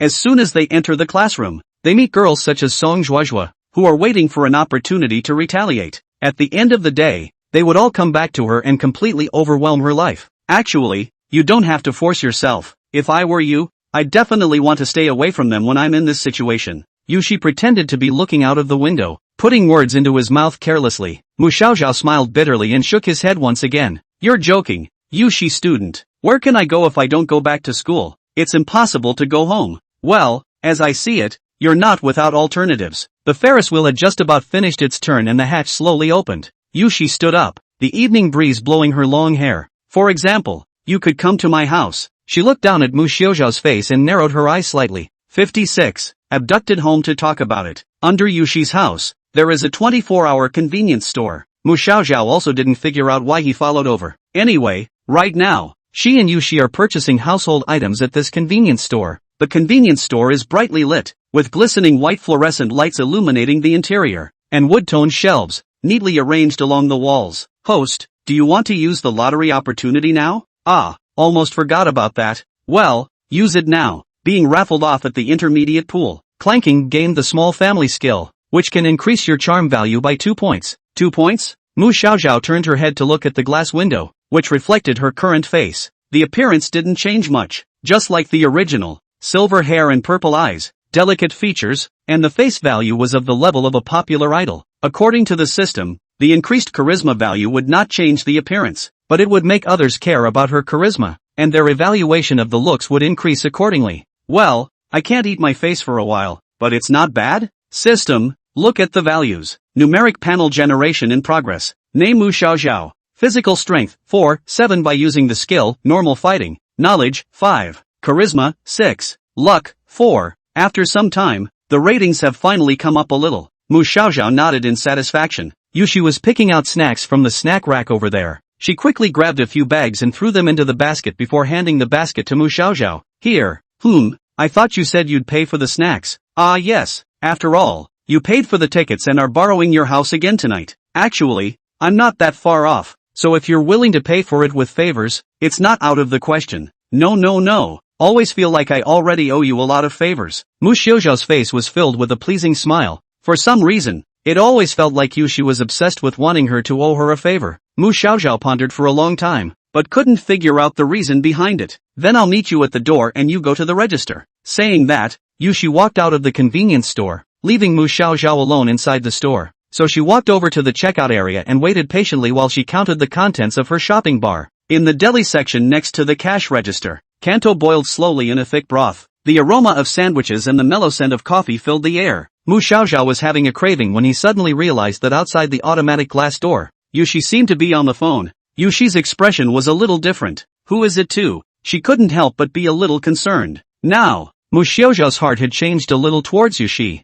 Things have come to this point. Both the original owner's previous girlfriends and the housemates she made friends with through her own efforts to improve her relationship have all left her. The only one who remained with her was Yushi, who once had a stigma against her. The other side. The cell phone screen illuminated the side of Yushi's face. You have 15 minutes to clean up in the living room and move out on your own. An exaggerated intake of breath came from the other side of the microphone as soon as Yushi's words fell, and the opposite side spoke after a while. Wait, miss, let me double check. Are you asking me to go out? Yes, but where am I going to stay? And Glimmer's voice trembled as if she was restraining her emotions. The money is transferred to you. Figure it out yourself. Yushi ordered icily. Lock the door to your room yourself. I won't touch your things, but don't leave any traces in the living room that have anything to do with you. What in the world is this for? Miss, the phone hung up. It looked like Missy didn't want to talk nonsense with her, and Glimmer showed a bitter expression and abruptly sat up from the sofa. 15 minutes. Only 15 minutes? She took a quick look around the entire rental. Then with years of housekeeping skills as a maid, it was cleaned up with lightning speed. While cleaning up, he was still cursing in his mind. What the hell? This Missy. Suddenly she was asked to live out of the house for a good reason. Had she decided to fire her? Thinking of this possibility, and Glimmer couldn't help but be overjoyed. She had long since been unable to stand the eccentric young lady, and if it hadn't been for her mother's request, and Glimmer would have wanted to go back to work at the home office a long time ago, going in and out of his lordship's grand mansion every day, stepping on the high-grade tiles, and seeing the other big ladies and foppish dudes of the mansion in passing. Even the water he drank was sweet-smelling. Finally, she decided she didn't want me, and I'm free. But the moment she actually packed up her things and stepped out of the house, and Glimmer began to feel sorry for herself again, looking back like the familiar living room, the coffee table, and the half-used couch. The memories of spending time with the lady came flooding back. Can Missy really take care of herself if she is alone without me? Thinking of this, and Glimmer took out her cell phone. Yushi really sent her a red envelope, and there was a small line underneath. Remarks, temporary accommodation fee. Temporary? Just temporarily out? So close. Missy didn't really intend to kick her out, and Glimmer had mixed feelings of loss and relief at the same time, until she clicked on that red envelope. The red packet arrived at $29.90. What? Is this lodging? Yushi, you want me to sleep in a bridge hole? All lingering thoughts of Yushi instantly disappeared, and the idea of Enlon quitting his job peaked again. She was so angry that she posted in the Red Potato app as she walked, because of her status, and Glimmer knew that she couldn't contradict Missy in front of Missy, so all the grievances that she usually accumulated against Yushi were sent to the internet in an anonymous way. Now, the account called Housemates Crawl Quickly has more than 5,000 fans, waiting for her to update every day, even started taking commercials. Housemates who understand. My roommate actually asked me to move out today without saying why. I don't know if she brought a wild man back from outside. Wild men? What wild men are bloggers detailing? Couldn't have met him before picking up trash. Could you? Walking out of the convenience store with my shopping bag, the oncoming night breeze carried a hint of coolness. She looked up at the sky. The stars were sparsely dotted across the night, making it seem extraordinarily serene. Yushi stood not far away, his back to her. Yushi, I've got it. Mu Xiaoxiao broke the silence of the night. Yushi turned around. The expression on his face had regained its calmness, as if the phone call just now had never happened. She nodded and gestured for Mu Xiaoxiao to follow. My house is rented. It's rather old. Will Makoto students not be used to living there? No. My house is pretty ordinary too. Bulbs with poor contact flicker overhead. Walking down the cramped stairway, Yushi had a chat with Mu Xiaoxiao. As they walked up the stairs, a girl with short hair and a mask happened to come down from the top and brushed past them. The girl's expression was somber, carrying a large bag in her hand, and the moment she saw Mu Xiaoxiao, her figure couldn't help but pause for a moment. Not a wild man. A minute later, the Housemates Crawl Faster account updated its response. It's a girl, a very pretty girl, 57, bathing at Yushi's house. The key was gently inserted into the iron door, and with a slight click, the door opened. Inside, the room was slightly outdated. The TV, the coffee table, the sofa with worn edges, and a few pots of greenery by the window were all enveloped in warm yellow light, giving the impression of warmth and comfort. There wasn't a lot of stuff and every item was well organized. Mu Xiaoxiao walked in cautiously, and Yushi handed her a pair of plush slippers. Feel free to sit down. The TV remote is on the table. Thanks. Sitting on the dark green leather sofa, Mu Xiaoxiao had trouble calming down. She didn't expect to be invited to Yushi's home just like that. The raid went faster and smoother than she expected. Prior to this, due to Yushi's cold words from time to time, Mu Xiaoxiao had always thought that he was at best an ordinary good feeling in the heart of the heroine, and that it would be harder than heaven to want to go further. However, today's Yushi took the initiative to show unprecedented gentleness towards her, and the invitation to form a team was readily agreed to. Was it those actions of hers that impressed the heroine? Hard work finally pays off? Meow meow meow. It's so great. Our host is just brave and resourceful meow. The system was thrilled. According to this meow, according to the host's strategy ability, not to mention 10 more Yushi will not be a problem. Don't, 10 or spare me. The system, however, is still fantasizing about its grandeur. Star operator asterisk don't be in a hurry. Let me outplan for you. Now has been successfully invited home by the heroine. The next step is first to continue to posting. Then as friends, then the next step to fall in love. Then the next step to teach. What? Fall in love? No way. Mu Xiaoxiao shook his head decisively. Let's not talk about anything else first. We're both girls, eh? Being able to be good friends should be considered a mission accomplished, right? As much as she wanted Yushi to like herself, it was only in the sense of a friend. As wonderful as lilies are, and as sweet as oranges are, how is it the same in reality as it is in the world of graphic novels? Really turned into a realistic Yuri relationship. Girls like Yushi cannot agree, right? Deo. How can a host just give up like that? The pasta was straight even before it got wet. You need to stop trying so hard. Before the system finished its words, over the balcony, Yushi's voice came. Classmate Mu, the hot water is boiling. You go ahead and take a shower. Mu Xiaoxiao looked up, only to see Yushi walking out holding a clothes basket. Yushi had already taken a bath first a while ago. Her skin was a soft pink color, and her slightly damp black hair was plastered to her cheeks, carrying a bit of a fairy aura. Thank you. I'll be right there. Mu Xiaoxiao looked at the shirt on this body and suddenly said with some embarrassment, I don't seem to have brought a change of clothes. Wear mine. Yushi generously threw a set of clothes to Mu Xiaoxiao. Mu Xiaoxiao took it with both hands and shook it open to see that it was a light purple sleeveless floral nightgown. The fabric was comfortable to the touch, just one size larger than her frame. Armed with a towel and clothes, she pushed open the bathroom door and stepped inside. The apartment was obviously a bit older, and in the bathroom, the white tiles shone brightly in the light, and the mirror still bore water stains from age. Mu Xiaoxiao opened the water heater. The warm water rushed down. The day's fatigue was washed away a little bit with the water flow.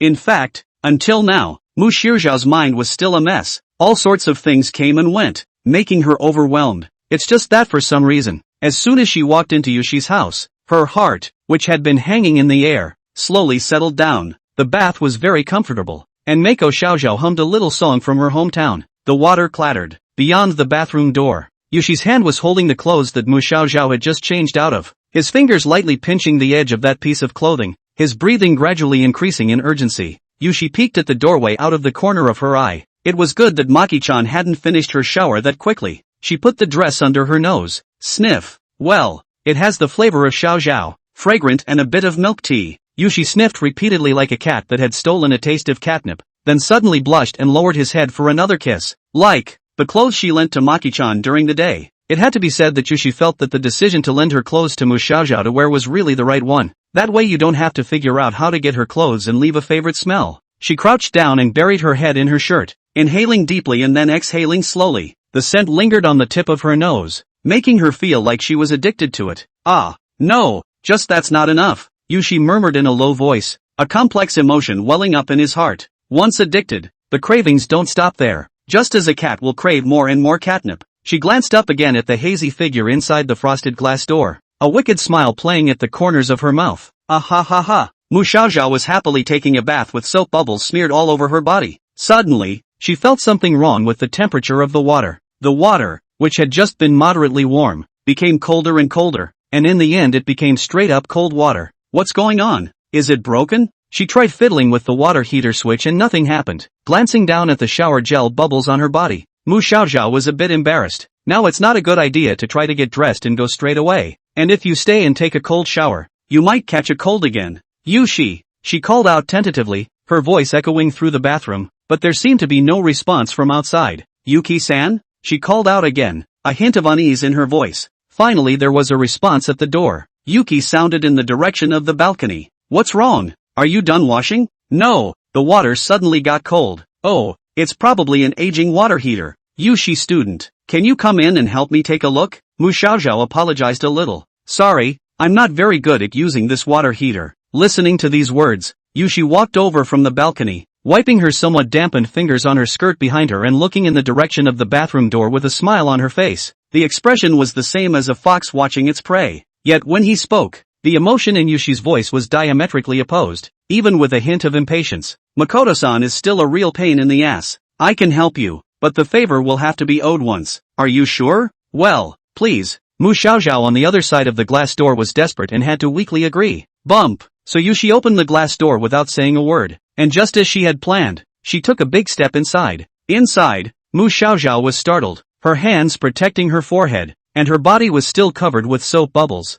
She looked timidly at Yushi. What's the point of being so careful? Weren't you the one who told me to come in? Yushi looked at the silver-haired Loli with an inscrutable look, reached out her hand, and gently pressed her shoulder. 58. Could it be the lady's lover? Yushi-san, I'm a little cold. Yushi stared at Mu Xiaoxiao, gazing from head to toe for a while, until Mu Xiaoxiao revealed a look of embarrassment, and only then did she reluctantly let go of her hand. I'll fix it now. Just wait. She began to operate on the water heater. A pair of hands fiddled with the buttons left and right, moving so fast that Mu Xiaoxiao couldn't see clearly, only to hear a crackling sound. Then, Yushi turned back and clapped his hands together with a look of relief. Done, but the hot water isn't coming that fast, so stand here for a minute. Good. Mu Xiaoxiao nodded her head, with a meek little sheep-like appearance. The heart also wondered how the operation of this water heater is so complicated. In the original world have never seen. The door closed and Yuki went out, easing her footsteps and walking to the balcony. Yushi turned the hot water switch back on. It was where she had turned it off earlier. At the same time, the sound of water coming out of the shower once again resounded in the bathroom, and the bath water on Mu Xiaoxiao's side was renewed. The humming came again, and Mako Xiaoxiao didn't seem to be suspicious at all. Well, act yourself realistically. All that should be seen had been seen, and Mu Xiaoxiao even owed her another favor. Yushi was quite satisfied with the result and had a pleasant expression. Back in her room, Yushi used a hairdryer to dry the ends of her hair, gently kicked off her slippers, laid down on the bed and rolled around, quietly waiting for Mu Xiaoxiao. At this time, her cell phone suddenly came to a message tone. She clicked on it and found that it was from Nglimmer. Yushi raised an eyebrow. Nglimmer, miss, you haven't rested yet. have you? Yushi, if you have something to say, say it. Miss, that red envelope you sent me is really not enough money to stay in the hotel. Can you give a little more? Yushi, how much do you want? Gloria N. sends 5-star Wimpole Hotel orientation. Yushi, sends positioning of affordable youth apartments. Yushi, staying in this, $29 is enough. Sunshine Girls quadruple room. Unglimmer, and Glisten, who was pushing her suitcase down the street, only felt that the night wind had gotten a little colder. In the circle of friends, those who worked as maids or male servants for other big families had long ago rubbed shoulders with the rich girls and young masters and lived a nourishing and leisurely life. Only she, Unglam, was kicked out of her home and had to stay in a cheap hostel. Missy is thrifty and happy to be poor, eating cheap fast food and living in a humble second-hand house, but Unglimmer feels guilty. She couldn't figure out why she let go of a good rich life and insisted on falling out with the master at her own peril. Even for that, it's not like it's still. Today. Thinking about it, I came to the end of the road, pausing to look up. The incandescent light flickered on and the sign for the affordable youth apartments was right in front of me. And Glimmer glared at the word affordable in disgust, and then walked in helplessly to check in. But then again, she cared more about the girl who was brought home by Missy than being kicked out of the house by Missy. That girl is so pretty. In the past, and Glimmer did not understand the meaning of a glimpse, but after seeing the young girl that Missy brought home, she suddenly understood the meaning of this word. Silky silver hair like satin, delicate doll-like features, and that sense of brokenness in her eyes that was if nothing else. After just one look, it was etched into Enlan's brain, making her unconsciously want to know more about that young girl. Miss and her. What is the relationship? Should it be a classmate? No, that's not the way Miss looks at her classmates. Does it mean good friends? But by that character of the lady, would she really bring a friend home? She is just taking an elephant home for the night. It's more normal than taking a friend. Thinking about it, a speculation that horrified and Glimmer grew in his mind. Could it be that is a lover? And Glimmer huffed back a cold breath and flopped down on the upper bed of the youth apartment, only to feel the air drop a few degrees. No, it can't be. This must be a misunderstanding on my part. To make herself feel a little more at ease, she decided to investigate properly with the help of the red sweet potatoes. 2325 Sherpa hurry up and crawl, posting how do you tell if someone is aluminum and copper? Please, babies? In only a few minutes, various replies came pouring in. After drying the last strand of hair, Mu Xiaoxiao finally couldn't help but ask that question that had been pressed in her heart for a long time. Yushi-san, where am I going to sleep tonight? Prior to that, she had gotten a general idea of the interior of this one rental house. This rental is a total of 3 bedrooms and 2 bathrooms. Of the 3 rooms, one of them was Yushi's, and the other, according to Yushi, was her shared roommate's. There's a 3rd room that's locked. Yushi didn't say what it was used for, so Mu Xiaoxiao didn't ask much. In any case, it shouldn't be used to sleep with people. And so the question arises. Yushi sleeps in his room. Where should she sleep? The fluffy couch that Mako Xiaoxiao turned her attention to. How about I just sleep on the couch? Give me a blanket. I don't have any extra blankets. So,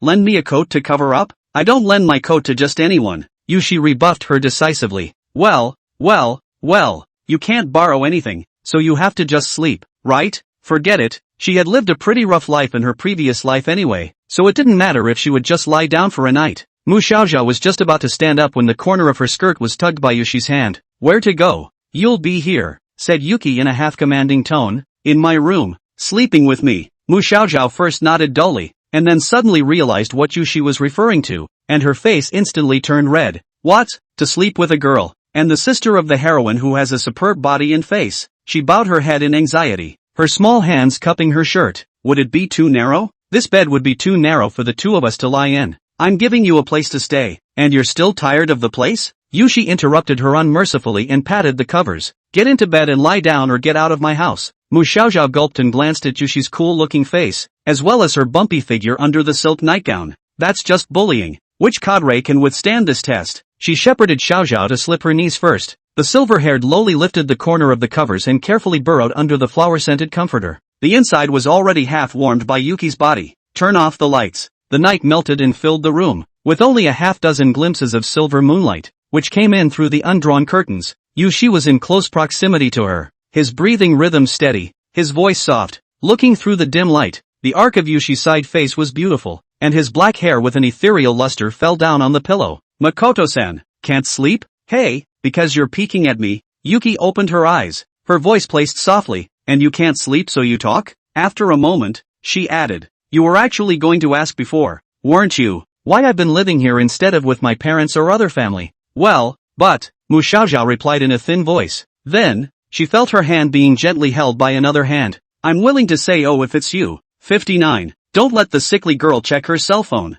So on that night, Mu Xiaoxiao learned something about the unknown side of the heroine. This house was previously rented by my mother, who left this world when I was still very young, leaving me with only a meager amount of property. Yushi's voice was light, as if it came from far away. Her gaze fell to the ceiling, which was adorned with colorful origami stars, and in the darkness they twinkled quietly with a faint light, as if they were fragments of her memories. As for my father, she paused, her tone still calm. He divorced his mother at an early age, then remarried and had less and less contact with me. Gradually, we became almost strangers, so I stayed in this house for many years, from middle school to now. After Yushi finished speaking, he gently rolled over and lay on his side to look at Mu Xiaoxiao, his eyes like water-soaked red onyx. That's my story, she said softly. How about you, Mako? Mu Xiaoxiao froze as she suddenly realized that Yushi had told a very brief story about herself. What was said just now seems to be all leading up to what's coming next. Yushi wasn't trying to share himself, but rather trying to find out what happened to Mu Xiaoxiao. Ahem, I'm feeling that there was no harm in telling it. Mu Xiaoxiao searched the original owner's memories for a while before opening her mouth slowly. My family's financial situation is actually not very good. I live over in the West End and now live with my grandfather, grandmother and sister. Both parents disappeared in an accident when I was young and have not been found since. Are probably no longer in the world, but fortunately, my sister and I later met a nobleman, rumored to be a boss who prefers to remain anonymous. He offered money to subsidize my sister and I to live, and also paid my tuition fees for the Heavenly Royal Academy. Now, well, life isn't good, but it's not bad. My grandparents are gentle, and my sister and I are pretty close. Yushi listened attentively, her gaze never leaving Mu Xiaoxiao's face, as if every word was worth savoring. End of speech. The room was so quiet you could hear each other's breaths, and there was a subtle acquiescence in the air. Is it really still passable? In the middle of the day, Yushi suddenly asked. Of course it's true. Why do you ask? Nothing, just making sure. Does that mean you're concerned about me? As soon as the words left his mouth, Mu Xiaoxiao regretted it a little. That's a very poor question to ask. Just now, she had said the words in a brainwave, not even considering the consequences. She could already imagine what kind of icy tone Yushi would use to laugh at her self-indulgence. But Yuki didn't laugh at her. What about you, Max-san? Are you concerned about me? Her tone sounded light, making her intentions uncertain. Mu Xiaoxiao could only smooth out the words. Well, it's concern for you. In the darkness, she couldn't see the other party's expression, but she vaguely felt Yushi smile. Thanks. After the night passed, when Mu Xiaoxiao opened her eyes again, she realized that the time was actually almost noon. Woo, that's too good a quality of sleep to have slept for so long. When her mind was fully awake, Mu Xiaoxiao suddenly realized that something was not good. There's still class today. Yushi student. We're late. She sat up from the bed in a mischievous manner and was about to go change her clothes when her wrist was grabbed by Yushi.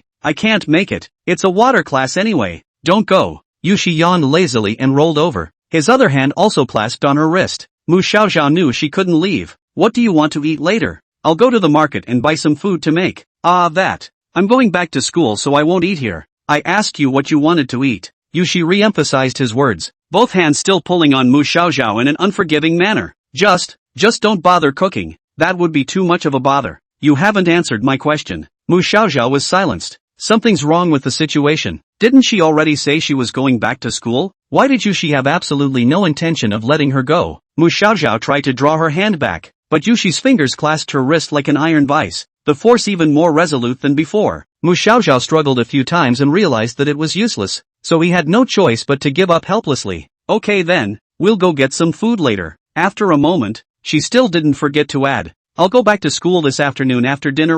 Yushi didn't respond to her words. She just let go of her hand and said faintly, there are my other clothes in the cabinet. Pick something you like to wear. The two went out the door together. The process of grocery shopping was quick. Yushi seemed to have planned ahead and only bought some broccoli, tenderloin and pumpkin. After returning home, Yushi didn't let Mu Xiaoxiao intervene and worked alone in the kitchen for a while. The sound of spatulas clashing came from the kitchen, and there were bursts of aroma wafting out. Mu Xiaoxiao sat in the living room. His heart was a little uneasy, always feeling that Yushi's attitude was a little strange, but he couldn't say what was wrong. It wasn't long before Yushi brought out the finished dishes one by one and set them on the table. The broccoli was sautéed bright green and tender, the tenderloin was pan-fried to a golden crisp, and the pumpkin soup had a rich, sweet aroma. Eat, Yuki said, sitting down first herself. Mu Xiaoxiao clamped a piece of beef into his mouth and chewed a few times. He had to admit that Yushi's cooking was really good. The meat was tender and juicy, and the flavor was just right. But her mind was completely off the food at the moment, and she was still trying to figure out how to talk about mentioning going back to school. Yushi-san, we have classes tomorrow, so why don't we go back to school together after dinner? She tentatively brought up the subject again. Does the pumpkin like it? Yushi didn't answer. He just chucked a piece of pumpkin into her bowl. Mu Xiaoxiao froze for a moment and looked down at the pumpkin in the bowl. Why did Yuki keep avoiding her questions? She always felt something strange, but she couldn't put her finger on it. I did the dishes. You can do the dishes later. Mu Xiaoxiao was momentarily speechless, so he could only nod. After the meal, after cleaning up the dishes, she took them to the kitchen sink and started washing them. The water from the faucet flowed loudly, and Mu Xiaoxiao washed the dishes while thinking about things. Instead, Yushi sat on the couch and turned on the TV. There was a cacophony of voices coming from the TV. Buzz. Right at this moment, Mu Xiaoxiao's cell phone on the desktop gently vibrated. With a twinkle in her eye, Yushi quickly turned up the volume of the television to mask the sound of her cell phone vibrating. She glanced at Mu Xiaoxiao in the kitchen, and after confirming that she hadn't noticed the movement over here, she reached out and picked up Mu Xiaoxiao's cell phone. The screen lit up, displaying an unread message. Forest Bamboo Leaf has initiated a friend request to you. Yushi's finger gently slid on the screen, her eyes gradually becoming displeased. Do you agree to Lin Juye's friend request? Denial. Forest Bamboo Leaf has initiated a friend request to you. Do you agree to Lin Juye's friend request? Denial. Forest Bamboo Leaf has initiated a friend request to you. Do you agree to Lin Juye's friend request? Denial.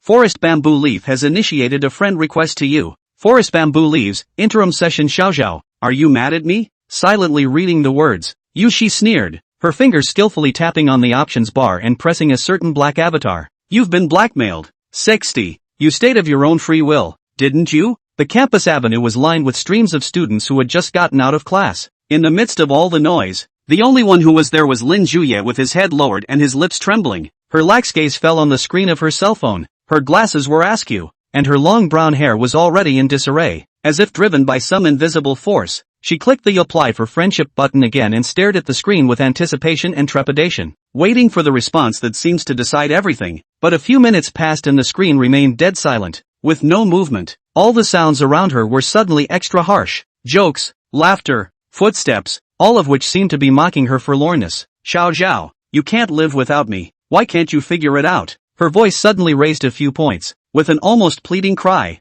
Her fingers trembling, pressed the words friend request once again. 1, 2, 3, 4. Gradually, her movements became faster and faster, her fingers flying at an unreadable speed as she pressed the cell phone, even to the eyes of outsiders appearing to be nothing more than a blur of residual shadows. Go through my friends. Get back to me. Mu Xiaoxiao, didn't you say you consider me your best friend? Why? My Xiaoxiao didn't used to be like this. It was as if she was possessed by some magic spell and kept repeating uninformed words. Unfortunately, no matter how hysterical she gets, the person on the other end of the cell phone, as if he had suddenly disappeared, never half answered. Tossing and turning for a while, Lin Juyi sat paralyzed on the roadside bench as if his strength had been drained away, his 5 fingers holding his cell phone in a false grip, no longer daring to look at Mu Xiaoxiao's avatar on the screen. Zhao, does that mean you've blacked me out? She inquired into the air beside her, feeling her heart throb and ache. No, you can't. Neither one of us would be able to live alone without the other.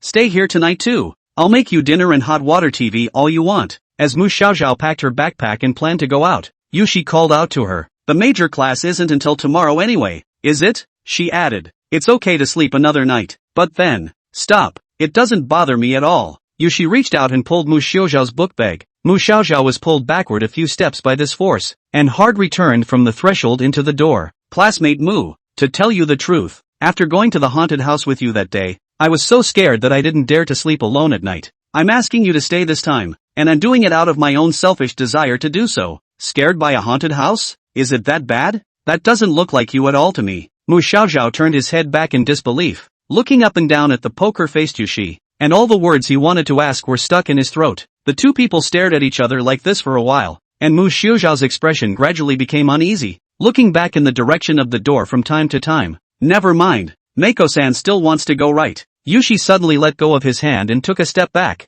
It was my unauthorized idea to leave you behind that was too selfish. Sorry. Hey, not. The day you hugged me in the haunted house, it made me feel that Makoto-san was reliable, and wanted to be able to gain a little more security with you. she revealed a melancholic expression and turned her face away from Mu Xiaoxiao, only hiding a pair of eyes under her black hair as she pressed her left hand against the wrist of her right hand. So, I was the one who was too greedy. Mu Xiaoxiao froze, and before she could think of a reply, she was gently pushed outward by Yuxi. Bang! Then the door to Yushi's house closed. Mu Xiaoxiao stood in place for a moment, blinking, suddenly feeling a bit guilty. Did I do something wrong? She was confused. Yushi's expression just now seemed like he was hurt. Come to think of it, Yushi's mouth was a bit poisonous, but her behavior had really been taking care of her. Give her a birthday present, go to the amusement park with her, take her home for a staycation. Yushi has done so much for her and she repeatedly wonders if the other is acting when Yushi shows her vulnerable side. Was she wrong? Was she the one who kept speculating people in a malicious direction?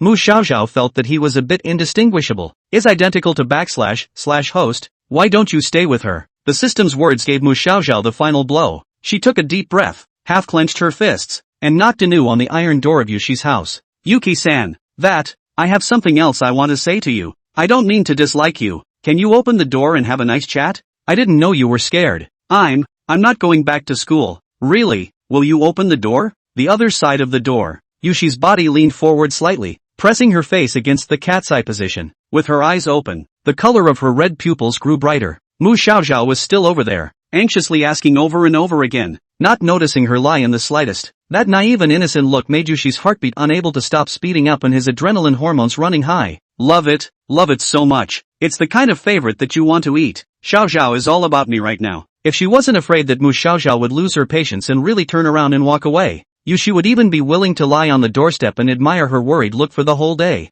No, don't say a day. A lifetime will do. Let Mu Xiaoxiao be shy for her, be confused for her, and suffer for her. Let Mu Xiaoxiao's every thought be held by her, whether it is the mind or the body. It is full of memories about her. Is there anything more pleasurable in the world? But Yushi doesn't like to rush things. She knows how to hold people's patience and desires. After Mu Xiaoxiao asked a few more times, Yushi adjusted the expression on her face and opened the door with a click. Mu Xiaoxiao had just shown a joyful face when she saw Yushi stopping the doorframe with one hand, not immediately letting her in. Mr. Mac, before you come in, I have one more question for you. Yushi's demeanor still maintained the same sultry look from earlier. Were you willing to stay with me on your own? Mu Xiaoxiao obediently nodded his head. Well, because you said that you are afraid at night. Well, I have always wanted to get your forgiveness, so the things that can help you, or want to try to help some, Mu Xiaoxiao said. So, Yushi narrowed her eyes. I've been rather insecure lately. You're not going to leave me halfway, are you? No, I don't. Besides, I live at the school, and I'm in the same class as you, so where would I go? Full marks. This was the answer that satisfied Yushi. She finally let go of her hand and relaxed the expression on her face as she led Mu Xiaoxiao back into the living room. On his way back, he didn't forget to double-safe the door lock of his home. 61. Sickness called love. The moonlight was like a practice, spilling into the quiet room. Looking at Mu Xiaoxiao, she sank into a deep sleep on the pillow. Yushi quietly reached out and stroked the side of the silver-haired girl's face, her fingertips sliding again from the jawline to the nape of her neck. The young girl's face was delicate and soft and moving, her features soft with a hint of childishness, just like a natural treasure. Yushi picked a strand of silver hair and placed it on his lips and kissed it, a trill in his breath. Although tiredness had struck again and again, Yushi was still persistent in not closing her eyes. Though under her little trick, Mako Xiaoxiao agreed to stay an extra day. But tomorrow, Mu Xiaoxiao will be leaving here. The scent on the pillowcase will disappear and the body heat within reach will dissipate like green smoke. So taking advantage of this night, she only wanted to see more of Mu Xiaoxiao's sleeping face. Even if it's just one more minute. Yushi couldn't remember when he fell asleep. Just remember, she seems to have had a dream. She dreamed of the old dimly lit classroom, dripping all over herself, tied to a chair, surrounded by the few girls who bullied her. Jeers, sneers, from different directions. Yushi was completely undaunted, just silent, looking at them with a half-contemptuous, half-indifferent look. What are you waiting for? Do it! The scene in my memory began to replay itself, and the familiar lines rang in my ears again. Yuki's eyes focused on the small, silver-haired girl holding the scissors, her body trembling slightly. The young girl was none other than Mu Xiaoxiao. Yushi remembered the name, a small follower who always followed Song Zhuozhuo on weekdays, with a weak character and no opinion. Yushi didn't have much love for such soft bones, but he couldn't say he loathed them either. After all, Mu Xiaoxiao was just a tool for Song Zhuozhuo and the others to bully, an existence born to be used by others. Yushi just felt that she was pathetic. Until that day, she realized that Mu Xiaoxiao had changed. Mu Xiaoxiao was no longer the gloomy woman in the corner. that teenage girl became smiley and cheerful, and even dared to disobey Song Jujua's wishes by standing up for her when she was hit by an electric car. It's still dazzling. Such a silver-haired girl gave Yuki thoughts of exclusivity, to pull Max Xiaoxiao into the shadows, to destroy it with his own hands, to destroy it completely, to keep her with himself forever, never to return to the bright light again. How pleasant would it be? With such a crazy obsession, Yushi found himself becoming obsessed. Emotions gradually went out of control due to Mu Xiaoxiao. Don't just stand there. I told you to cut her hair. Do you hear me? The sound of a piercing ear called Yuki back to the scene. Since Mu Xiaoxiao paused for too long, Song Jujua's patience had worn thin, and the other girls began to threaten Mu Xiaoxiao with their eyes. After much prodding, the silver-haired girl carefully walked over to Yuki and raised the scissors. The knife is sharp. Yushi tilted his head, beaming. She didn't struggle or show any disgust, just looked straight at her opponent with those crimson eyes, as if expecting something. Click. A strand of black hair fluttered gently to the ground. What? Can't you do it? Yushi's voice carried a hint of provocation, just as it had once said in the past. However, the script didn't go the way she expected. The Mu Xiaoxiao in front of her eyes was stagnant, her eyes were lifeless, and just like a machine, she continued to cut without stopping. Click, click, click, scissors open and close. Strand after strand of black hair fell to the ground like streaks of black snow, and in the blink of an eye, Yushi's head of hair was cut to shoulder length. The class bell didn't ring like it was remembered. Only those girls were clapping for Mu Xiaoxiao. Hearing the praises, a trace of a smile actually surfaced on Mu Xiaoxiao's numb face. No, this wasn't the Mako-chan she liked. Yushi came to her senses, her face paled, and her body suddenly began to tremble slightly. Scared. Ha, ha ha ha ha ha, I was so proud to see it before. He got a haircut and he's a wimp. Go ahead and cry. Cry and see. It was the first time the followers had seen Yushi look so out of sorts, and they were all overjoyed, waiting to see Yushi make a fool of herself. But Yushi ignored them. All of her gazes coalesced on Mu Xiaoxiao's face, and her breathing became incredibly difficult in this instant, as if there was an unseen hand that had a death grip on her throat. Mako-san, she read in a shaky voice. Click. Another strand of black hair fell. Max students. Why? Click, click, click. The silver-haired girl just continued to cut and cut and cut, not giving her any response, as if she couldn't hear her. The one she loved, Mu Xiaoxiao, was gone. That moment, Yushi felt like his world had collapsed. Her eyes were hollow, her hands clenched, her knuckles white, and she slumped helplessly in her chair. The scissors in Mu Xiaoxiao's hands seemed as if they weren't cutting off her hair. Instead, they were slashing through her skin, poking into her flesh and blood, and digging out all of her organs. The pain almost made her faint. The light in Yushi's eyes dimmed a little. She didn't understand why she was in so much pain. Strange. Obviously I shouldn't have such deep feelings for Makoto-san. I approached her because it was fun, right? Why did the thought of her familiar Makoto classmates disappearing forever terrify her so much? What the hell is wrong with?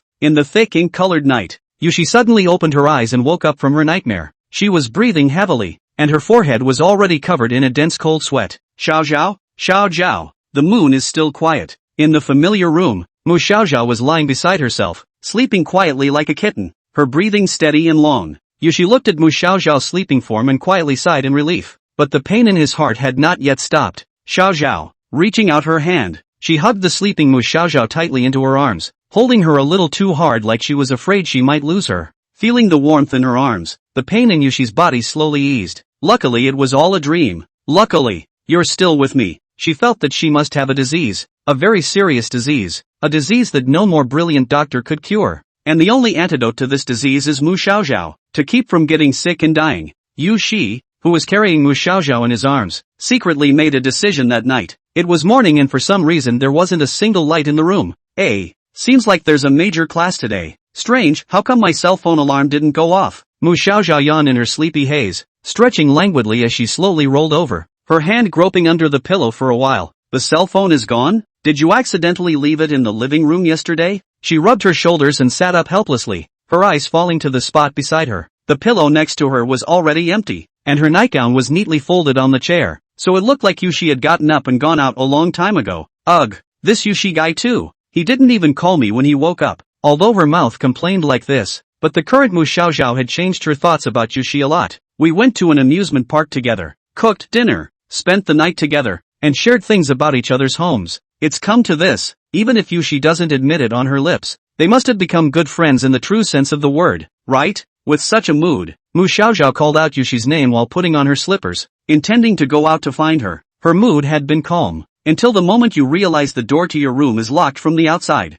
62. Debt repayment. The heart sank hard. The mind that had been filled with a hint of anticipation just a moment ago was instantly replaced by panic and unease. Mu Xiaoxiao subconsciously pulled the door handle in an attempt to open the door, but no matter how hard he pushed, the door to the room remained motionless. Strange. Does that mean the lock is broken? She knocked gently again and tried to call out to the door. Yushi student, are you there? The door was silent, and all that answered her was the silence of the air. An inexplicable eerie feeling wrapped around Mu Xiaoxiao's heart like a poisonous snake, sending chills down her back, but she still thinks it was just an accident. Strange. Where did my cell phone go? Ah, that was sloppy. I wish I had a cell phone. The door to the room was locked and one had absolutely no way of contacting the outside world. Does it mean that Yushi has already gone to school? In that case, we'll have to wait until she comes home to open the door, right? It's not that Mu Xiaoxiao didn't have the patience to wait, it's just that in this case, he'll have to miss his specialty class today. The thought of it made her head spin.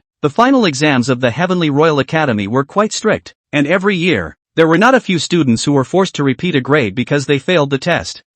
Rubbing her sleepy, fluffy hair, Mu Xiaoxiao sat on her butt on the bed, breathless. Suddenly, she noticed a prominently colored pink sticky note on the wall next to the door to her room. Mu Xiaoxiao climbed up and went up to take a look before noticing that it was actually Yushi's handwriting on it. Mako-san, breakfast is on the wooden table next to the bed. I've already made it for you. I locked the door. You don't have to try to open it, and there aren't any tools in the room that could break the lock. The reason for locking you up is simple. You owe too many favors, and from now on I want you to be my pet until the favors are paid off. I'm going out for a while and will be back with you this afternoon. The pink sticky note fluttered and landed on the floor, along with a piece of wallpaper. Max Xiaoxiao's jaw dropped and his movements were raw as he turned his head to look at the small wooden table by the window. Sure enough, there was a bowl of tofu brain in a small porcelain bowl, with a few pieces of steamed rice cake steaming hot next to it. There were a couple bottles of mineral water at the bottom. What the hell is a pet? Not. I'm really locked up here. Is she upside down? Or is the world upside down? Mu Xiaoxiao was really a little hard to accept that Yushi, who seemed so normal yesterday, would actually lock her in her house today and leave without saying a word. Because of a favor? It was true that a lot was owed, but that wasn't in exchange for tying up her personal freedom, was it? Hey, Yuki, you're joking. Let me out. Why did you lock me up? Are you out of your mind? She pounded on the door twice as hard as she could and yelled outside, her tail end shaking a little, but the result was the same as before. No one responded. Now, Mu Xiaoxiao's heart was completely lost. Upon turning back, she noticed that it wasn't just the note on the door, the entire room, but Yushi's entire room looked weird. The room was lit only by a small night light. The windows were covered with an unknown black cloth, completely blinding the view outside and making it dull and depressing. She didn't have the stomach for all that breakfast, so she paced alone to the window to try and push a crack in the glass. Click. As expected, the windows were also locked. Mu Xiaoxiao finally recognized reality. She, who was imprisoned in this small room by Yushi. System, it's time for you to play your role. Mu Xiaoxiao tried her best to stabilize her emotions. There's something wrong with my heroine's radar plan, and I've been locked up by her. *3, in. What? Does that mean it's a small dark room, meow? Well, can you think of something? The host has found the right person. I'm the best at this. Immediately apply to your superiors for the purchase of special supplies for the darkroom, blindfolds, collars, lollipops, low-temperature candles. The system began to list them with gusto. Stop. Mu Xiaoxiao brushed himself up and finally couldn't stand it any longer. And, what is all this stuff?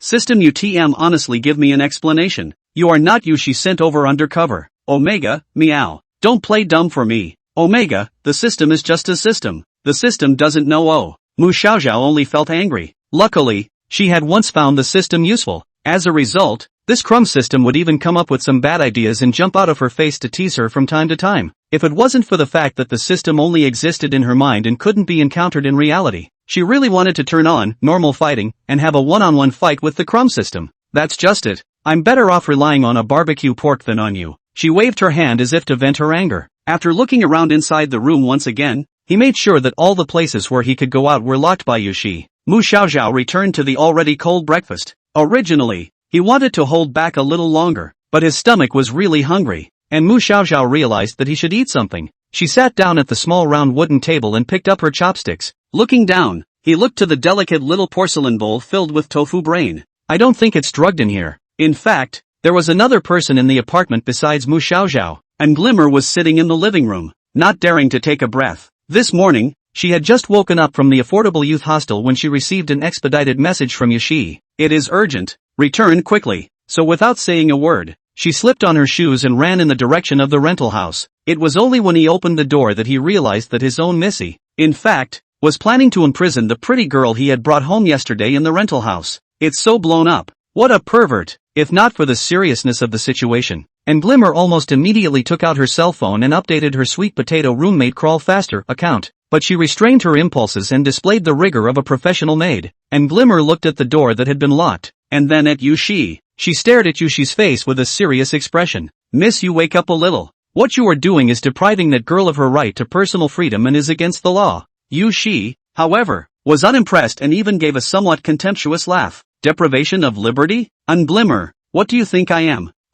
Don't you imprison her? And Glimmer looked at Yushi as if she saw a ghost and shrank backward. Wait, I remember. I told you she looked so familiar. This is the girl who bullied you inside the school, right? Are you taking revenge now? Killing people to silence them? What are you talking about? I'm helping her. With a raised eyebrow, Yushi deliberately pressed 2 steps closer to Glimmer, revealing a grim smile. Then, in a very low voice, she said in a single word, I'm going to make Makoto students realize that staying by my side is the best. Those dark red eyes seemed to glow slightly. In an instant, Glimmer's mood changed from fear to panic. Extreme panic. What are you talking about? I can't understand some of it. Are you going to leave her here forever? Yushi sniffed and shook his head after a moment of contemplation. I've certainly thought about locking her up forever, but it's a bit unrealistic as of now, isn't it? After a while, the teachers at school, her family will surely follow the trail to find her, and the defense won't leave me alone. Making a move like that before there's a way to get rid of someone in the way is asking for trouble. Said Yushi put a bunch of keys, threw them gently into the air, and Glimmer was busy stretching out her hands to catch them. I'm going to go to the school. You stay in the living room and remember to contact me if there's anything unusual about her. Remember, no talking to her or touching her without my permission. The cameras in the living room are always on, and I trust you to do your job. The key in her palm was cold, and Glimmer felt as if she was touching not a key, but a knife. Before Yushi was about to leave, Glimmer asked one last jittery question. Miss, what are you going back to school for? Yushi was on her feet. Go meet Maki-chan's roommate. After her words, she smiled and closed the door. Click below. The author made a whole emoticon of Xiao Zhao. 63. Yushi's plan. 1. The morning sunlight slanted in through the classroom window, gilding the slightly outdated podium with a golden veil. The blackboard is densely filled with the key points of the theoretical analysis assignment from the previous class. The old professor stood in front of the podium and swept his eyes over the faces of the students before stopping on Yushi and Song Zhuozhua.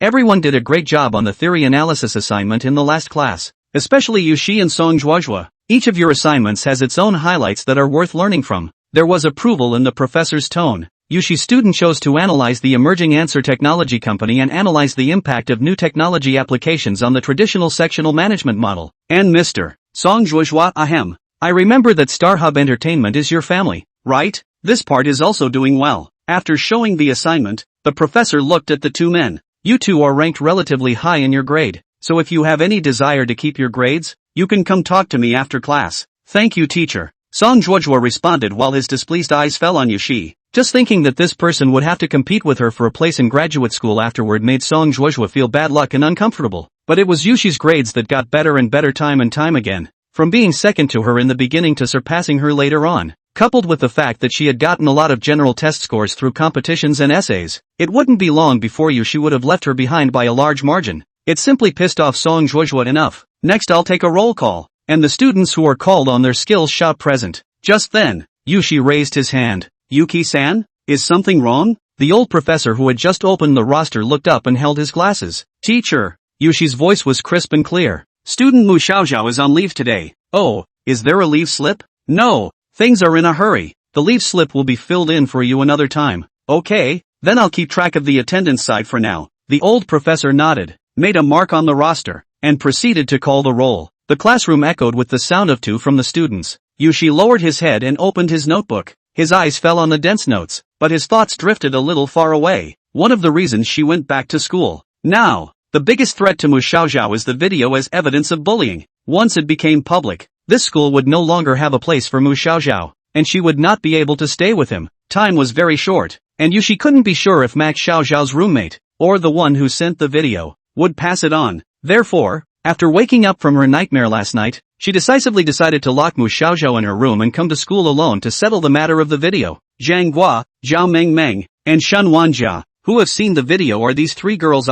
Open the dormitory group chat on Mu Xiaozhou's cell phone. Yushi's expression grew colder and colder. These people are really pathetic. They obviously got the right to live with Mu Xiaozhou, but they don't know how to cherish it. Yuki couldn't help but think, it would be nice if we could randomly make someone disappear and replace Mu Xiaozhou's roommate with herself. How happy should it be to be able to sleep together every day, and to be able to see Mac's classmates' sleepy eyes in the morning. She sighed. Never mind. Let's check the other info on these three first. She went through Mac Xiaozhou's cell phone and started looking through the chat logs. First, there's Zhang Guo. Zhang Guo was the little-known one in his grade, not because he stood out in any way, but simply because he had a lot of friends. This was something Yushi had heard before. Zhang Guo is a righteous and straightforward, and very outgoing personality. Almost every class in her department has her buddies or good sisters. People can be said to be quite good. Chat records really much. This Zhang Guo before to the pastoral students are quite good but after that happened, the attitude is 180 degrees big change. Various activity suggestions are led by her. Sort of the centerpiece of the dormitory? She jotted down a few points in her book. And then there's this Shinwanja, who's been dragging mock students to various clubs. Anime club, handball club, and this whatever FFF, initial assumptions, otaku, few friends, impulsive, loves games. Incidentally, to be so addicted to a game that you change your name to the name of the game. Should I say a weirdo? Not really. Yushi frowned after recording it and continued to look through it on his phone. There weren't many chat records about Zhao Mengmeng, and Yushi speculated more through second-hand groups. In the past 10 months of statistics, Zhao Mengmeng made 25 purchases from the college's second-hand group, 80% of which were related to celebrity peripherals. Favorite stars include Qin Sai and Ding Zhang. Looks like a heavy stargazer. High emotional dependence, weak character, low self-confidence, and tendency to be a people person. This kind of person is the easiest to get at. She scribbled in her notebook for a while longer. As the bell rang, Yushi stood up. The art of negotiation is to know your enemy and know yourself. Now that she knew pretty much everything about Mu Xiaozhou's roommates, it was time to set out for Mu Xiaozhou's dormitory. At this very moment, in the dormitory 6310 in Scenic Park, Zhang Guo, Shen Wanjia, and Zhao Mengmeng had just returned from the school building. Sitting on chairs with tired faces, the dormitory was quiet and no one spoke. And so it was after a while that Zhao Mengmeng broke the silence and turned her chair to face Shen Wanjia and Zhang Guo. Xiao Zhao hasn't come back for 3 days. Don't you guys think there's something strange somewhere? Think so. Shen Wanjia looked depressed as well, and she let out a small sigh. I've felt it since day one, but after what happened, it's not like we can reach out to her. Let me be upfront with you guys. I can't trust her anyway. She hasn't returned for so many days, and I don't know if she's weak-minded and purposely avoiding us. Zhang Guo suddenly spoke, his tone firm. But Sister Melon, you don't trust her either. Dream, do you? Zhao Mengmeng was just about to say something in defense of Mu Xiaozhou when Zhang Guo interrupted her. Zhang Guo sat on the chair with his chest clasped, slating a wheat-colored face that showed a rare seriousness. And you don't need to talk me out of it. The hand grows on yourselves. You can contact her anytime you want to greet her. But the fact that none of you have done so shows that I'm not the only one in the dorm who feels that way. With those words, she pulled a change of accommodation application form out of a drawer. Persuade Maki-chan to change dormitories since this is a decision that the three of us have discussed. Don't say anything more. The other two sniffed and had to stop making noise, but the heart remains heavy. Just then, there was a rhythmic knock at the door. 64. Yushi's plan, too. Zhang Guo frowned, got up and walked to the door, pulling it open. Outside the door stood a tall girl with soft black hair draped over her shoulders and cold eyes. It was Yushi. Zhang Guo looked her up and down, a bit of caution in his tone. I'm Yushi, a friend of Mu Xiaozhou. Yushi was polite with a slight bit of detachment. Student Mu didn't take the class test paper from last class. I brought it over for her. Zhang Guo raised his eyebrows, clearly surprised by Yushi's appearance. She sidestepped out of the way and gestured for Yushi to come in. Come in. Her seat is over by the window. After Yushi placed the rolls, her eyes quickly scanned the circle. The dormitory was a bit cluttered. The jacket hung over the edge of the top bunk and the table was piled high with books and snacks. The walls are plastered with posters of various celebrities and there are a couple of gamepads in the corner. Her eyes lingered on Zhao Mengmeng and Shen Wanjia for a moment, then retracted. Makoto-san hasn't come to school for a few days now. I'm a little worried. Do you guys know anything? A low voice with the slightest hint of oppression resounded in the triple room. Shen Wanjia's shoulders trembled and she avoided looking away. Zhang Guo's expression was a bit unnatural as she glanced back at Shen Wanjia and Zhao Mengmeng in the dormitory. Both men also kept their heads down and didn't answer. She had to turn her head, her tone hard. We don't know where she went. We don't know much about her, so just go when you're done putting your things away. Aren't you guys roommates? How could it be unclear? Yushi ignored her expulsion and blinked in feigned surprise. Did something happen? What can be the matter? How do we know if she, herself, doesn't come back? Zhangguo's face was a bit ugly, obviously not wanting to continue this topic, while the other two girls' expressions also became subtle, as if they were both expecting Yushi to leave earlier. It's so obvious that your heart is weak. Yushi took in their demeanor and didn't rush to retort. In fact, I recently heard some rumors that classmate Mu was isolated in the dormitory, and some people even said that she was bullied. I originally didn't believe it, but seeing as she hasn't come back in the past few days, my heart is a bit uneasy. Bullying? Hearing those two words, Zhangguo's voice steeply raised a few points, his tone carrying obvious anger. Who said that? How could we possibly bully her? Yushi shook his head in mock innocence. I'm not sure who spread the rumor, but rumors always have a source. If you guys know anything about it, why don't you tell me about it, and I can help clarify it for you. Zhanghua wanted to say something. She looked back at Shenwanjia and Zhao Mengmeng. Both of them had their heads lowered and didn't say anything. Gonna spill the beans about the video? Zhanghua wasn't familiar with this Yushi in front of him and couldn't figure out the other party's purpose, so he was hesitant in his heart. No more talking. Does that mean it's true? You guys did something to Maki-kun, right? Yushi suddenly walked up to Zhanghua, a clear hostility appearing on his face. We didn't do it. Is that so? Yushi walked faithfully to Zhanggua's seat. Suddenly, he reached out and drew the application form for change of accommodation over to Zhanghua, holding it up in front of him. And why? Then, did you go to the hostel manager and ask for this form? The A4 paper was blown up in the air by the wind, and in the column of the form's name,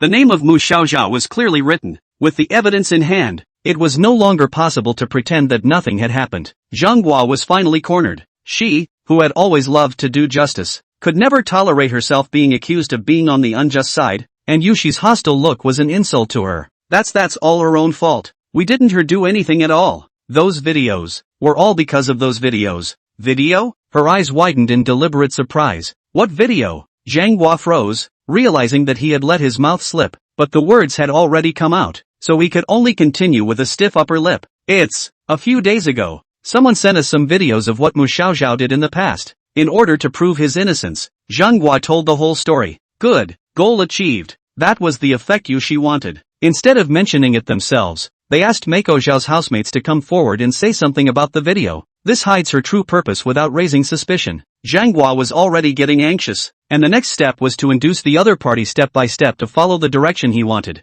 Yushi sized up Zhanghua with suspicion and was silent for a moment, causing Zhanghua to tense up. So it's because of those videos that you guys want Makoto students to move out? Yushi frowned. What videos are that serious? Yes. Shenwanjia and Zhao Mengmeng looked at each other as if consulting with their eyes for a while, and then, with stiff movements, Shenwanjia picked up his own cell phone and played the video to Yushi. The day played up again on the cell phone screen. See for yourself. It's not that we don't want to believe her, but the video is really scary. Shenwanjia said. Aha, some places are seeing red. Zhao Mengmeng echoed, her eyes not daring to look at the screen. Obviously the victim is in pain, but Mu Xiaoxiao looks indifferent, giving us a bit of an impactful humph. She was just ostracized by Song Zhuojua's side before she suddenly changed her attitude towards us. I can't stand people like that. As soon as Zhanghua saw these videos, she couldn't hold down the sulk on her face, and her voice was pulled up a few notches. She turned her head and looked at Yushi very seriously. That's the truth. Don't get us wrong. She had thought that her words would work and wake up this person across from her who claimed to be Mu Xiaoxiao's friend. But what she didn't expect was that Yushi didn't look shocked after hearing it,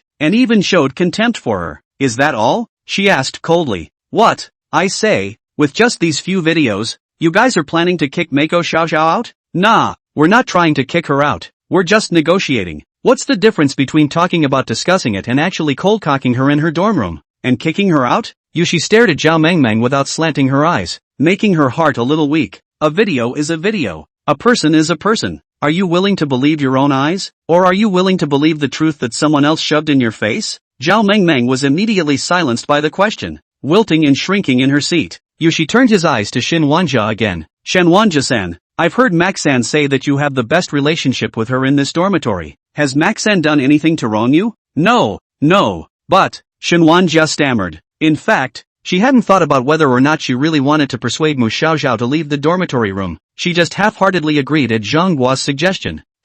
I knew it. None of you have ever listened to Mac's classmates' proper explanations. You've all been convinced by that unknown person's casual remarks. Yushi walked to the center of the dormitory, looked around the three people contemptuously, and sneered. A little bit of brainpower will tell you. Right. What bully would record his or her appearance of bullying others to keep as incriminating evidence? A word out. The 4 seats are silent. Zhao Mengmeng and Shenwanjia originally position is not firm. This will be even more no momentum. Zhanghua was the only one who was still standing opposite Yushi. Even if what you say is true. But Mu Xiaoxiao did do those things, didn't she? I hate people who bully others. It's you who bullies people, isn't it? Yushi interrupted her, suddenly stepping forward and grabbing Zhanghua's arm that only had scars, her eyes vaguely pressurizing. I'll be honest with you, some of the things in the video I've seen with my own eyes, and student Mac has always been the coerced party, and the truth is not at all what you think it is. You're fools to believe a few minutes of evidence out of context when you've obviously spent most of the year with her and been cared for by her, aren't you? A few words of understatement. Although Yushi's tone was calm, the 3 people were already apprehensive, their hearts tumbling with complex emotions. Zhao Mengmeng and Shenwanjia lowered their heads, while Zhanggua's face became even more ugly. She seemed to want to retort, but couldn't find the right words. A pain came from the arm that was gripped tightly, as if reminding Zhanghua of the past that she didn't want to remember. By the way, I have something to show you guys too, said Yushi. Also took out his own cell phone and turned the screen backwards towards the 3. The same video was playing on the phone. That was the video Yushi had gotten out of Mu Xiaoxiao's cell phone of a man wandering and eavesdropping at the entrance of the 6310 dormitory in Scenic Park. Although he didn't understand how Mu Xiaoxiao got the video, it came in handy at the moment. The man in the video pulled down the brim of his hat so he couldn't see his face, but the sneaky look was so obvious that it was instantly recognizable. This is the video I went over to the surveillance room to request access to because I was worried about Miss Mac. You guys said that an anonymous person sent you the video, so I'm assuming it's her? Understand? Someone is setting up Maki-chan, and you guys are being completely used. 65. Yushi's plan, 3, adjusted. The trio's defense finally collapsed. Am I really wrong? Zhanggua's voice was so low that it was almost inaudible, as if he was talking to himself. Her mind began to replay the images from those videos. The Mu Xiaoxiao in the video did seem cold and even vicious, but could those images really represent all of her? Zhanghua suddenly realized that he had never really bothered to understand Mu Xiaoxiao's past, nor had he ever asked her why she had become the way she was. But those videos. Zhanggua's voice trembled a little as she tried to defend herself, but realized that her reasons were getting paler and paler. Yeah, it's obviously such simple logic. So why was the first reaction at that point all skeptical? Because of disgust at the bullying? Because of being shocked by the expression on Mac Xiaoxiao's face in the video? Neither. Ultimately, because they don't trust their friends enough. It is they who are so utterly wrong. They had long been looking at Mu Xiaoxiao's words and actions. A gentle girl like that, inviting them for dinner and milk tea, and being genuinely interested in them, brought a few of the housemates much closer together. But what about them? Because of a few videos, he started to suspect Mac Xiaoxiao, guessed her, questioned her, said so many excessive words to her that Mu Xiaoxiao. Is it true that Xiaoxiao isn't coming to school because of us? Zhao Mengming's voice had begun to tremble, and Shen Wanjie gently patted her back. It was us who were wrong. No, it was me. Zhanghua could no longer be angry. It's me who misunderstood her at the time. Those videos looked too real, and on impulse, Yushi student, can you help us persuade Xiaoxiao to come back? We're still short of an apology from her. Shen Wanjie put her eyes for help on Yushi. Yushi sighed helplessly, then her eyes went cold. No way, she said indifferently. You've all decided to let her change dorms, so there's nothing good about staying here, right? Besides, maybe Makoto will plan to drop out. That was just because of a misunderstanding, but there's no way I can trust you guys, Yushi said as she stood up and folded the application for a change of accommodation and put it in her backpack.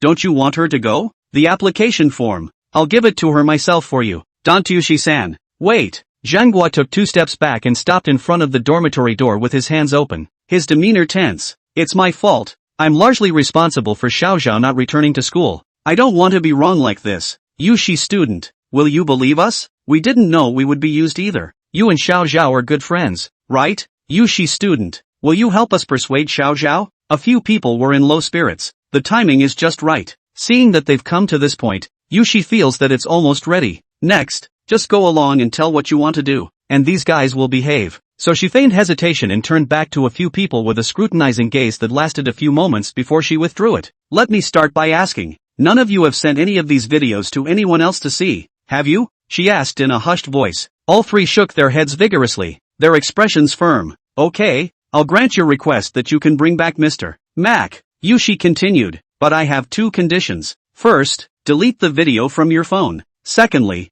in order to make sure that you will not harm her twice, do not approach Mu Xiaoxiao from now on. Walking out of that 6300 dormitory, Yushi first came to the next door bathroom. She half bent over a bit, caught a handful of tap water in both hands, rinsed her mouth vigorously, and spat it out. There was still the urge to dry heave in his throat. Want to throw up. It's disgusting. If it wasn't for the sake of coaxing the other party to delete the video, she wouldn't have wanted to say those things. What Makoto classmates treat you as good friends? What Makoto classmates actually care about you? Yushi would feel revolted to even hear these words, but today he forced himself to say them, and it was so hard that his body felt as if he had been stabbed by needles. If she wasn't worried about Mu Xiaoxiao, she would have preferred that the relationship between these housemates and Mu Xiaoxiao stayed poor, rather than the look of regret just now. Surely it's easier to do all three and then delete the video. Ugh, a dark and windy night, a time to kill and kill. Too bad civilized society won't let her practice that idea. She wiped a handful of water from her face and looked at herself in the mirror. Long black hair stained with water droplets fell down on her shoulders.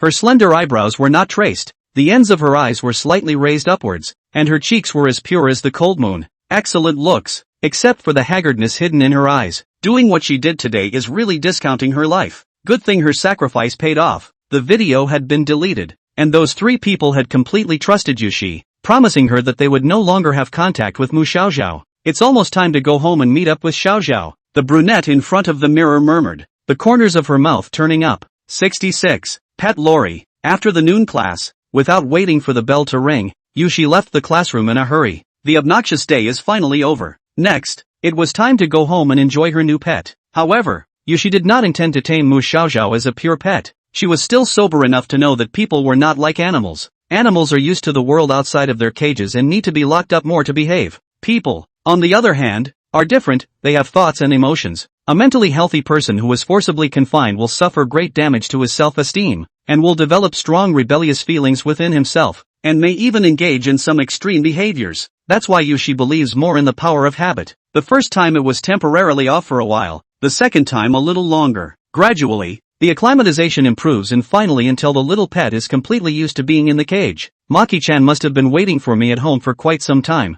What should I bring her for lunch? The thought of Mu Xiaoxiao's face put Yushi in a better mood. Looking down on the food in the school cafeteria, Yushi specifically went to the nearby Western restaurant and ordered spaghetti bolognese, and bought a cup of pomegranate juice that Mu Xiaoxiao likes to drink. Afterwards, she also went to the courier station, picked up her specially prepared for Mu Xiaoxiao pet accessories. Today is the first day of pet ownership. Adorable pets that need to be well cared for. Yushi has never had a real pet, but she remembers playing with electronic pet machines as a child. It was a tiny plastic box with a black and white screen housing virtual pet sprites that required constant care from the player to grow. When he was young, Yushi had to feed, water and clean his nest every day, as well as play with him to increase his intimacy. Accordingly, as long as they didn't die, the electronic pets would wait obediently in the little box and accompany her every day without fail. Little Yushi's life has been a lonely one, with no friends and no attention from her parents. For her as a young girl, the pet machine was the world and the most important thing for her soul. But now Yushi no longer relies on those virtual emotions, because she found a better pet, even more adorable, warmer, more endearing and heartwarming to her than the electronic pet, that silver-haired girl, Mako Zhao. Although the original intention was to help Mu Xiaoxiao delete the video, how could Yushi not enjoy the feeling of keeping her? As long as the door of the room is locked, the house is a world of two people, an ideal country for Yushi. Pets can't escape from the inside, and nothing else can break in from the outside. Of course, it's still too early to tell. After getting everything ready, Yushi used her cell phone to send a message to Nglimmer. Yushi, I'm back. You can go back to your side. Angeline, welcome back young lady. Angela, I've been working hard for half a day. Is king crab with velvet lobster bisque for lunch today? Yushi, oh, bought you a pack of brand master instant noodles. And glistening, I eat you a hammer. I eat noodles. Do not give me to buy a genuine dog. Will not give you this kind of black-hearted boss working early bankruptcy at asshole Yushi. And Glimmer, miss sorry. Just now, is a mistake touch. Angler, that, voice mistouch. Ha, knowing what kind of morality the maid in her own house is, this girl, Unglam, is probably doing some incomprehensible daydreaming again. Yushi sneered through his nose and quickly replied with a few lines. Yushi, it's okay, people make mistakes. It's normal to kill something by mistake sometimes. Yushi, typo, misdirected. As soon as the message was sent, and Glimmer's side quickly went silent. Within half a minute, the cell phone showed that the opposite party had gone offline. Yushi slipped her cell phone into her pocket and ignored in Glimmer's inexplicable reaction as she headed towards the familiar rental house. Seeing the window that was glued with black cloth from afar, Yushi felt warmth in her heart. So happy. Show is waiting for me at home. There are no classes in the afternoon, so it's a time for the two of you to spend time together. So let's do all kinds of things with Akira. Filled with happy fantasies, Yushi clenched the shopping bag in her hand and her footsteps unconsciously quickened. Locked Mu Xiaoxiao has a two-fold door. First lock the first one, and then open the room door, so that even if you want to take advantage of the gap between opening the door to escape, it is impossible to do so. Wow. The clatter of keys sounded as Yushi opened the door to his room. The room was a mess. The quilts were piled haphazardly on the bed. The clothes were scattered on the floor. The books on the desk were tilted to the side, and the papers were scattered all over the place. Mu Xiaoxiao was sitting on the edge of the bed with her hair draped over her head, and her hair was like rubbed straw, strewn about her shoulders in a haphazard manner. There was hostility in her eyes, and a hint of confusion. Yushi didn't give her a good look either. Just walked to the bedside expressionlessly and put the shopping bag in her hand towards the small wooden table. Dinner, Yuki said briefly. Mu Xiaoxiao didn't move, just sat there quietly, as if in silent protest. Yushi frowned, seemingly a little annoyed by Mu Xiaoxiao's lack of cooperation. Don't like to eat this? What do you want to eat? I'll go buy it for you again. Mu Xiaoxiao still didn't move. She always stared at Yushi's face. That expression made Yushi feel strange. Yushi-san, please give me an explanation as to why you did what you did. Yushi froze slightly, then said with a cold smile, didn't you already know? The favor fee. So you keep me here as your pet? Mu Xiaoxiao's voice held back a hint of anger. If she hadn't experienced it herself, she wouldn't have believed in any way that Yushi would do such a thing to her. Obviously the vibe between the two was still so good when they were in the cattery and at the amusement park. And now, it's become so strange. Pets are pretty good too. Yushi laughed softly. Anyway, there's always a way to make up for the favor you owe me. While speaking, she took out a gift box, her plain white fingers cocking up the side of the box and showing the contents to Mu Xiaoxiao. These are some pet trinkets, and if Mako-san is obedient, I'll give you back the proper freedom as well. Mu Xiaoxiao looked down. The items inside are a pink fluffy cat ear hairband and a collar bell for pets. The size, though, obviously does the size for adults. Humiliation immediately surged into her heart, but Mu Xiaoxiao still tried to restrain herself, only quietly clenching her fists. Come closer to me and put it on you. Yushi's voice was soft, and he gathered Lori to him. Mu Xiaoxiao didn't resist. After putting on all the accessories, Yushi looked at Mu Xiaoxiao in fascination. Fluffy, pink cat ears towered over her long, delicate silver hair, and beneath them was a porcelain doll-like face with a faint pink halo. Her eyes were like two crystal amethysts, and her eyelashes fluttered gently between her eyes, carrying a slight sense of fragility. A small bell hangs from the collar, which makes a clear ringing sound at the slightest touch. Xiaoxiao. This kind of loving appearance made it hard for Yushi to avert his gaze any longer, and he only felt his heartbeat accelerating slightly. She couldn't help but reach out her hand and rubbed Mu Xiaoxiao's head, just like a master treating a pet. 67. Give you the right to resist. Satisfied? Mu Xiaoxiao's expression was cold. Please let me out. But that expression seemed to Yushi to be just a cat showing its teeth and huffing. A bit of stubbornness that even made her like it more. No, I said you have to pay your debt before you leave. Yushi continued to play with her cat ears, sliding her palm over the fluff. But I don't want to pay off my debt that way. Maki Shirzhao's voice trembled as she tried to make one last attempt at communication. Yushi-san, please let me out and give me back my cell phone. Why did you do this to her? Is it because of hate? Yushi still hates her because of what happened before. Isn't it enough that she's already done so much for her own unfounded sins? Mu Xiaoxiao couldn't figure it out, and could only hold a trace of expectation in his heart, expecting that it was all just a joke, expecting that there was just some misunderstanding between the two people. She gazed wordlessly at Yushi, waiting for an answer. Pity. Yushi just spoke lightly. No. In the dimness, the light in Mu Xiaoxiao's eyes was extinguished. Is it possible that you've been tricked? All those seemingly happy memories were just beautiful dreams that Yushi had woven for her, and the current Yushi was the real deal. At the very least, give me back my cell phone. No. Give it back. Mu Xiaoxiao resisted with a shaking voice. She reached out to grab Yushi's backpack, but she was unexpectedly caught by Yushi's wrist in a death grip, a red mark on her pale and clear skin. I said no. Yushi's reaction was flat. Mu Xiaoxiao tried to struggle, but Yushi's strength was obviously much greater than hers, and the smaller Mu Xiaoxiao couldn't break free at all. Right. She can use the skill to dispatch her stamina. Mu Xiaoxiao suddenly clenched his teeth. His body erupted with several times its previous strength and violently pushed Yushi away, then snatched Yushi's cloth bag with his hand. Unzip the zipper and there's nothing inside. The empty cloth bag was like a trap that had been prepared, just waiting for Mu Xiaoxiao's disappointed expression when she opened it. Knock. The other end of the room. Yushi was caught off guard and pushed back, backing up to the closet door and hitting the wooden closet with a muffled thud. Her dark hair fell loose and she slowly sat down with her back against the boards, her legs folded up. The corners of his mouth were still smiling. It didn't surprise her that her pet was angry. Domestication is a process of resistance and struggle, then self-doubt, and finally numb obedience. It's just in phase 1 now. Yushi, was patient and slowly taught the other how to be a good pet. Yushi, do you hate me that much? Mu Xiaoxiao, who hadn't found his cell phone, was a bit emotionally out of control. Her voice was hoarse and her eyes had begun to redden as she stumbled over to Yushi and half crouched down. Not oh, Mu student. Yushi tilted her head and gently stroked Mu Xiaoxiao's face.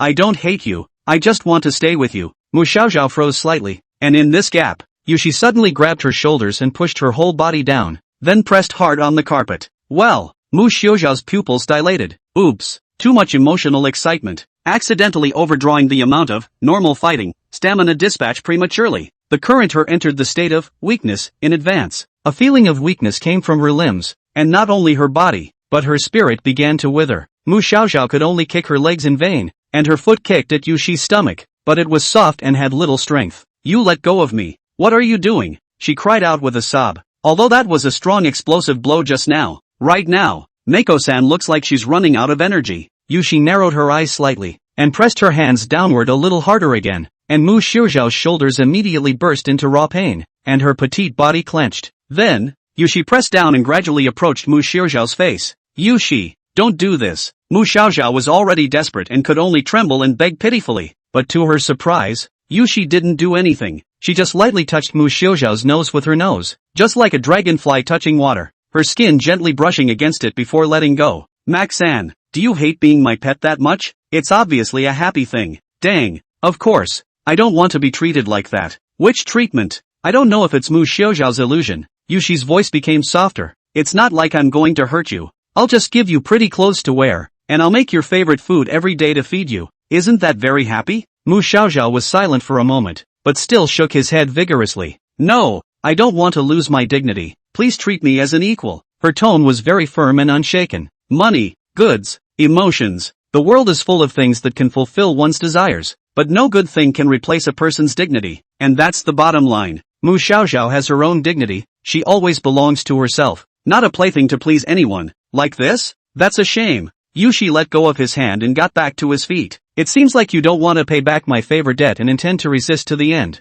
In that case, I will have to do some debt collection work. What are you going to do? Mu Xiaoxiao was wary, her eyes never leaving Yushi. Her intuition told her vaguely that something bad was going to happen next. In your weakened state, you certainly don't have the strength to resist me. I don't like to do things that take advantage of people. With that, she paced gracefully to the door and removed something from a drawer. Student Mac, you said you don't want to lose your dignity and want me to treat you as an equal. Then, Yushi returned to Mu Xiaoxiao's side, gently pulling her up from the ground and fixing her messy hair. The attitude was different from just now. Just when Mu Xiaoxiao thought that her communication had finally succeeded and Yushi was planning to let her go, something cold was suddenly shoved into his hand. With an intriguing smile on her face, Yushi brought Mu Xiaoxiao's 5 fingers together and held something like that. So what? I'm giving you equal power against me. Mu Xiaoxiao bowed his head. Held in his hand was a shiny pocket knife, about the size of a palm. The two-sided blade revealed a silky cold light, blowing hair to break. Mu Xiaoxiao looked at the knife in his hand in a daze, then suddenly raised his head and looked at Yushi with terrified eyes, as if he was looking at a monster. Crazy? Ha? This woman must be crazy. No, I don't want it, she muttered, taking a step backward, her legs and stomach weak, her hands trembling so much that she could barely hold the cold knife. If you don't take the initiative, then don't blame me. Oh, Yushi had begun to close in on her. Mu Xiaoxiao's heartbeat was beating wildly inside his chest like a drum. The line of sight darted back and forth between Yushi and the knife in his hand. Yushi, what are you trying to do? Instead, Yushi just smiled. There was a sickly gentleness in his eyes, as if he was admiring every reaction of Mu Xiaoxiao. 68. Bloody hickey, drinking fish soup. Put the knife up. Defy me, and you can go out and get your freedom. Yushi's voice was low. Deep eyes darkened with morbidly paranoid desire, as if in anticipation of something, and as if in mockery of something. You're crazy. Mu Xiaoxiao's voice trembled, and her mind was in chaos. She couldn't understand Yushi's logic, and even more so, she couldn't accept this kind of twisted equality. and her inner emotions became more and more chaotic. In front of him, Yushi took another step closer. Mu Xiaoxiao tightly gripped the knife in his hand. The handle of the knife was cold, and the cold sharp blade was glowing with a snowy light, like some kind of silent threat. Stay back. Her fingers trembled slightly, as if she would lose control in the next second. The room wasn't big to begin with, and Mu Xiaoxiao had already retreated to the wall. The cold wall was close to her back. There's no going back. Mako-san, if you don't resist me dash. Yushi's voice was like the sound of glass shattering, piercing into Mu Xiaoxiao's eardrums, and then a hand was about to grab her shoulders. Mu Xiaoxiao's pupils suddenly dilated, and his body instinctively reacted, swinging the knife in his hand forward. Swish! A cold light flashed through the air. At the same time, crimson blood flowed down Yushi's cheek, slowly sliding across her pale skin. The cut wasn't deep, but it was enough to make blood drip like a bead. Tick-tack, tick-tack. Red beads slid from the corners of her lips to her chin, eventually dripping onto her lapel like bright red flowers blooming in the snow,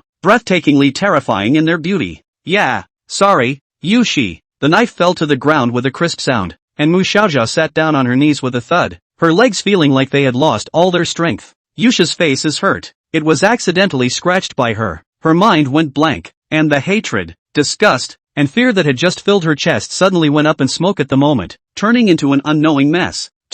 Stop the bleeding. Yes, to stop the bleeding, she stammered, her eyes darting around for a tool to stop the bleeding. What to do? Still bleeding. Just when she was at a loss, Yushi suddenly gently grabbed her hand. Mu Xiaoxiao raised his head and met Yushi's eyes. There was no trace of blame in those eyes. Instead they were like a deep, bottomless lake, calm and gentle. Keep the change. I don't have any band-aids at home. Yushi's voice was so light that it sounded like a whisper, with a certain heartbreaking tenderness. The corners of her lips rose slightly, revealing a faint smile, as if what had just happened was nothing more than a game. You know what? Animals use their tongues to lick their wounds when they are injured. Their saliva harbors antibacterial ingredients that can help the wound heal. Her fingertips gently scratched the wound on her cheek, and beads of blood slid down her fingers. She slowly squatted down and met Mu Xiaoxiao's 4 eyes. Mako-san, if you really feel guilty, stop my bleeding like that, okay? Mu Xiaoxiao's face turned pale as she subconsciously shrank back, only to realize that she had long since run out of ways to retreat. The blood was still flowing,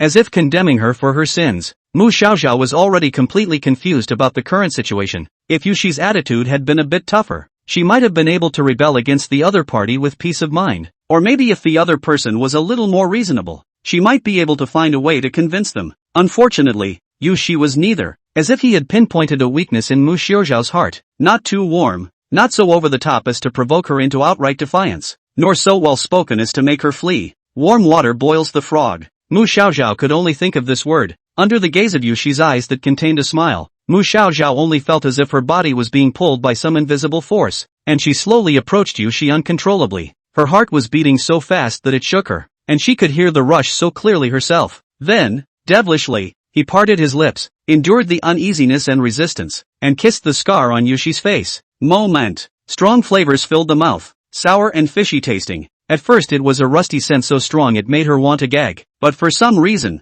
after a while, the flavor flooded the tongue with a strange sweetness. Yushi sat quietly on the bed, one hand gently supporting Mu Xiaoxiao's back waist, slowly gathering her a bit more towards his arms. Mu Xiaoxiao just stayed at her mercy, her eyes empty, like a puppet that had lost its soul. She could feel the warm liquid from Yushi's wound running down her skin, and the sticky touch made her tremble, not even having the strength to move an inch. Well, all she felt was dizziness, and everything in front of her started to get blurry and distorted. Following the flowing red line, her kisses slid all the way down from Yushi's cheek, neck, chin, until they finally rose to the corner of Yushi's lips that were hanging red. Well, Yushi pressed his hands on both sides of her waist at some point, his voice so soft that it was like a whisper. Go on, help me get clean. Mu Xiaoxiao's shoulders kept trembling. She could feel her tears coming out of her eyes uncontrollably, mixing with Yuki's blood and sliding down together on her long untidy shirt. Xiaoxiao, here, I don't know when, but Yushi's name for her changed. Mu Xiaoxiao slightly bent his body and lowered his head to gently kiss Yushi's lips to fall blood marks. Is that a first kiss?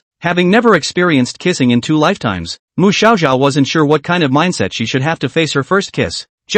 Her first kiss was neither sweet nor shy. Rather, it carries the smell of danger, blood and uncontrollable fear, filled with the suffocating sensation of a viper's coils. It was as if she had fallen into an abyss of sickness and madness intertwined, engulfing her body and mind in a sense of despair. Time passed for an unknown period of time. Wait until the blood stops flowing from the wound. Mu Xiaoxiao let go of his hand and carefully backed away from the bed and stood on the floor. When she looked up again, she saw that Yushi's face, which should have been cold and indifferent, was now flushed with a sickly red color, and the paranoia and desire in his red eyes were undoubtedly on display. Yushi gently stroked the lips that had been kissed by Mu Xiaoxiao, unable to finish. Xiao, she smiled. Thank you. Mu Xiaoxiao's heart was startled, and he only felt a chill climb down his spine. Miss Reed, she finally realized that she had been looking at it all wrong before. Yushi is a dangerous woman, uncommonly dangerous. She was a beast lurking in the deep forest, while Mu Xiaoxiao was the prey to be caught. 69. The secret of controlling the heart, desire and fear.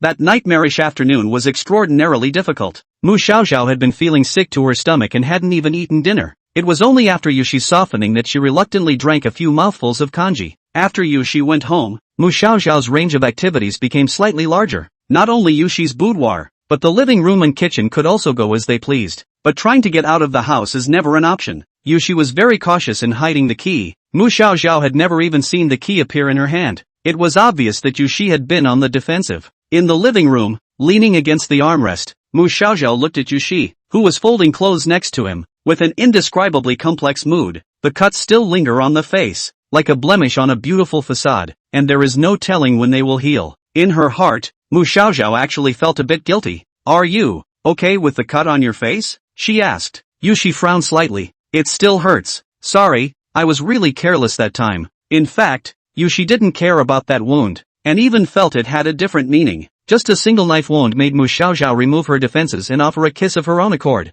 Is there anything more worthwhile than that? If the wound was deeper, wouldn't Xiaoxiao have been able to kiss me a little longer and feel sorry for me a little more? She thought darkly in her mind. Yushi liked to see the way Mu Xiaoxiao cared about her and felt guilty for her. It made her feel like she had a special place in Mu Xiaoxiao's heart. The stuffing of the knife was also something she had carefully prepared for. Assuming that refusing to take the knife means that Mu Xiaoxiao cares about her. Assuming that it was not rejected, it meant that Mu Xiaoxiao was hating her. Either way, she could leave a deep impression in the other party's heart. This was what Yushi wanted. But Mu Xiaoxiao didn't know what Yushi was thinking, and at the moment, she had a bad taste in her heart. On the one hand, she felt that she shouldn't hurt anyone, and on the other hand, the knife was given to her by Yushi, and it seemed like Yushi had brought this on herself by getting cut. Speaking of which, Yushi, why did you give me the knife? Mu Xiaoxiao couldn't help but ask. Because aren't you trying to defy me? I'm just supporting you in doing what you want to do. Yushi's tone sounded rightful. Mu Xiaoxiao felt that this logic seemed to make some sense, but when you think about it, it doesn't make sense. She suddenly realized that Yushi's head was a black hole, and the more she tried to think about what she had done, the more chaotic it became. Bath time. Carrying a change of clothes and towels to the bathroom door, Mu Xiaoxiao just wanted to close the glass door, but Yushi blocked it with her hand. Wash them together, Yushi said. She hurriedly shook her head. No, I'll just do it myself. Mu Xiaoxiao didn't want Yushi to touch herself, not to mention that the atmosphere between the two was strange, and it was too shy to bathe with a girl or something. I won't force you. Then, Yushi let go of his hand, but whispered in Mu Xiaoxiao's ear. However, if you agree to let me wash you, I can let you out a day earlier. A very tempting deal offer. Mu Xiaoxiao was silent for a moment. How many days in total are you going to lock me up? On the basis of what you owe for favors. 7 days. 7 days? What kind of algorithmic mechanism is this? And I'm afraid it's not just a number you've made up. But she knew that now was not the time to make conditions, and could only accept the other party's offer obediently. Well, you have to keep your word. Yushi nodded. No problem. So the two walked into the bathroom together. Stepping into the bathroom, the water vapor is dense. Steam rises, and the figures of the young girls are hazy, as if they were enveloped in clouds. Mu Xiaoxiao stood still, letting the water vapor brush her cheeks, but her heart was torn. Well, the Raiders program is completely out of control. Not only was the heroine locked up and lost her first kiss, but now she has to share a bath with her? Mu Xiaoxiao was reluctant, her inner shame pulling her full, but since she had already entered, she decided to endure a little more in order to end her prison sentence earlier. After a long time, she finally slowly turned around and faced Yushi, taking a deep breath. Is that okay if I turn my back to you when I take a shower later? I'm really not too used to washing with others. Her voice trembled and her eyes wandered with a hint of hesitation and blush. Yushi smiled. As you wish. Hot water rushes out with a crystalline splash from the hum of the water heater turning on. Mu Xiaoxiao sat on the wooden chair with her head bowed, her hair hanging down over her eyes, her expression depressed. Behind her,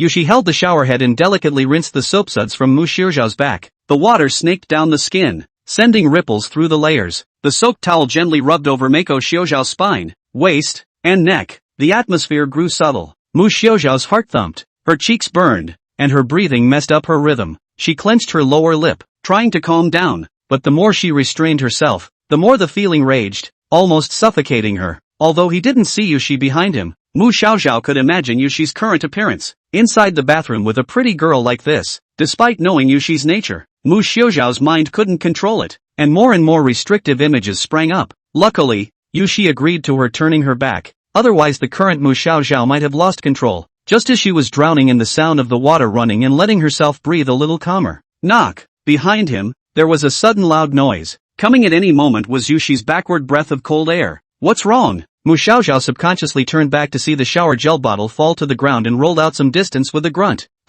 Nothing. Oh. And Yuki, with the shower in her hand, looked over at herself. Mako Zhao froze for a second, suddenly realizing that I had turned the front around. Moreover, Yushi, who was in front of him, was in a positive state. Yushi, that, I'm not. Mu Xiaozhao's ears burned, and she hurriedly covered her face with her hands, feeling ashamed and anxious in her heart. Aha! The deal was to turn her back and not look at each other, but how she accidentally turned around. That's right, it's all because Yushi dropped something. It's all because of that strange ringing sound. Mu Xiaozhao tried to shake his head, trying to shake out all the strange thoughts, but the more he shook it out, the more deeply his mind remembered the images he saw. At that moment, Yushi suddenly pulled her arm from behind. Drop your hands and look at me. No, Mu Xiaozhao refused with a voice as thin as a mosquito, but her fingers were broken apart a little by Yushi. Look at me, said Yushi. Pets should follow orders, shouldn't they? It's not like I ever agreed to be your pet. With those words, Mu Xiaozhao was still forced to open her eyes, restless and not knowing where to put her sight. Yushi smiled meaningfully. It's weird that Akira would be shy with girls. You're imagining something bad for me, aren't you? Mu Xiaozhao was dumbfounded. Sure enough, in an instant, those eyes saw through her mind, and there was nowhere to hide. Those thoughts that she couldn't contain were all manifested on her cheeks that turned peach red in shame at this moment. Yeah, sorry, your face is so red. You're only reacting when you're sick. Yushi took her wrist and pressed it gently against the moist skin. It's okay, I'll help you heal. What? Treatment? The watery light in Mu Xiaozhao's eyes fluctuated with a blank, unsuspecting look. Yushi smiled sweetly. Do you know the psychological term sensory adaptation? When a stimulus continues to act on the same receptor, the sensibility adjusts accordingly. I guess the reason why you're like this, Xiaozhao, is because you had less contact with girls in the past, and now I'm helping you to slowly get used to it, and you'll be fine with more contact. Mu Xiaozhao was stunned, still not understanding the meaning of Yushi's words, so Yuki put down the shower and pulled Lori a bit in her direction. In the mist of water, she gazed at Mu Xiaozhao's white and pink cheeks, lowered her head, and pulled up her sideburns with one hand. Then he left a mark on Mu Xiaozhao's fragrant shoulder.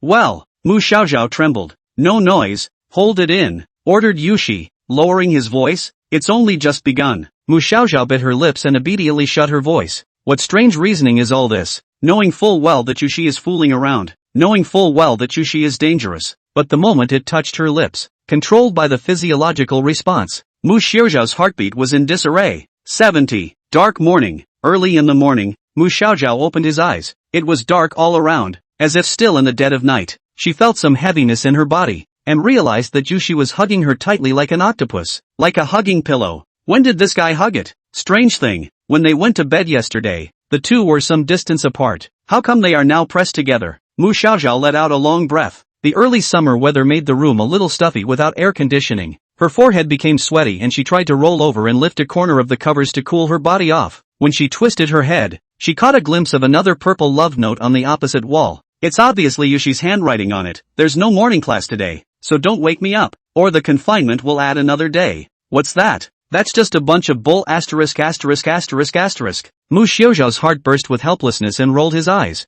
but she knows that she is now in the enemy camp. There is no right to speak, can only be manipulated by the other side, so she forced to resist the urge to lift the covers, lying motionless on the bed, silently praying for Yushi to wake up quickly. Time passes by. It was getting hotter and hotter, and it was sweltering her little face. Gollum! Mu Xiaozhao suddenly sensed that things were getting a bit ominous, since she drank too much water before going to bed last night. At the moment, she suddenly had a strong urge to go to the bathroom, but getting up meant breaking away from Yushi's embrace, and that drastic movement was bound to wake him up. Once Yushi is woken up, the one day off reward she managed to get yesterday will all be for nothing. No way. Mu Xiaoxiao was unwilling and decided to grit his teeth and endure. It's okay, just hold on for a little while longer. Just hold on for a little while longer. Yushi will definitely wake up. She gave herself a pep talk. Less than 10 centimeters beside her, Yushi's breathing was even and steady, sleeping very deeply. The time became very difficult. After waiting for a long time, Yushi still had no intention of waking up. Mu Xiaoxiao gradually couldn't hold it in a little bit.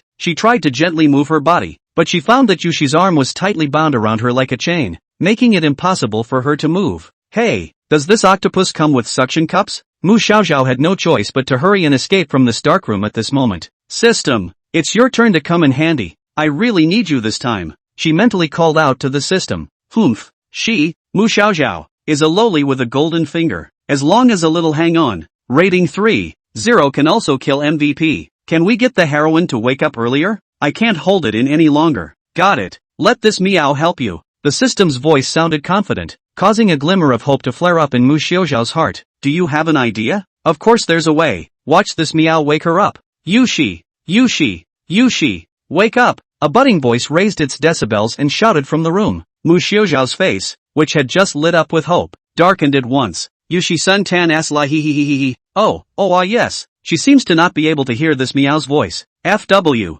Mu Xiaoxiao cursed in his heart. For all, father? Flying dance. She seriously suspected that it wasn't just Yushi, but this system was playing tricks on her as well. Damn it, it just won't last. Mu Xiaoxiao was anxious in his heart. This was a top priority. Deciding not to hold back any longer, she forcefully broke Yuki's hand and tried to get up. Who knew that Yushi's arm suddenly tightened? And Mu Xiaoxiao only raised her head before she was pulled back onto the bed and pressed down in place. Woo! Mu Xiaoxiao let out a muffled grunt. Where do you want to go? I told you not to wake me up, didn't I? Yushi's voice carried a bit of lethargy. I have to go to the restroom. Mu Xiaoxiao tried to make her voice sound a bit more reasonable. People have 3 urgencies. It can't be helped. Hearing this, Yushi slowly opened her eyes, her beautiful eyes with a few undried teardrops in them. Yawning, her long hair messily draped over her shoulders, looking extraordinarily casual. Indeed, it would be unreasonable of me to give you a hard time if I had to go to the restroom, she said vaguely, sleep still in her voice. Still, I need to make sure that my pet really can hold it in? That's for sure. Could it be that I could still lie to you? Mu Xiaoxiao hurriedly defended. I don't believe it. Let me make sure. While Yushi said that, he suddenly blocked Mu Xiaoxiao with force. Hiss. The feeling of oppression came, and Mu Xiaoxiao instantly frowned, squeezing an airy sound out from between her teeth before glaring hatefully back at Yushi. At the same time, Yushi's snort came from his ears. Okay, there you go. Only then did Yushi let go of his hand, and Mu Xiaoxiao couldn't care less, got up and put on his slippers, and walked as fast as he could. Luckily, this black room of confinement has a restroom. The room was empty when he came back from washing up. The door still won't open. Yushi looked like he went back to class, leaving her only in the room. Mu Xiaoxiao paced around the room a few times in boredom, only feeling bored and annoyed in his heart. The house itself was small and furnished with few things. There was a laptop computer on the desk, not connected to the internet, but it could be turned on, and she found nothing special from it. There were a few books on the shelves for specialized courses, a few Western fantasy novels and psychology books. There's no money slipped inside the book. An oil painting of lilies hung on the wall, very plain and with no hidden mystery behind it. The drawer held some of Yushi's cosmetics and skincare products, and judging by the prices, most of them were upper middle of the road brands. Closet is oak colored, filled with Yushi Love Gardenia perfume smell. Clothes style biased Mori, more dark tone. Mu Xiaoxiao rummaged around for a while and didn't stop until he reached the underwear. After turning around, Mu Xiaoxiao realized that this was a plain and ordinary teenage girl's room, completely unable to associate the room with Yushi's strange behavior. Just as she was about to give up, she suddenly found a cardboard box in the corner by the door. Above it is a new sticky note. It says, treatment plan. What the hell? Mu Xiaoxiao opened the box, found some orange-flavored comics. It's called Fighting Fire with Fire. Yushi's fervent speaking voice seemed to ring in his ears. Once you've seen too many of those blush-inducing scenes, you'll soon get bored. No, sister heroine, you better be serious. Mu Xiaoxiao couldn't figure out what exactly was the structure of Yushi's head, to be able to come up with such an anticlimactic treatment plan.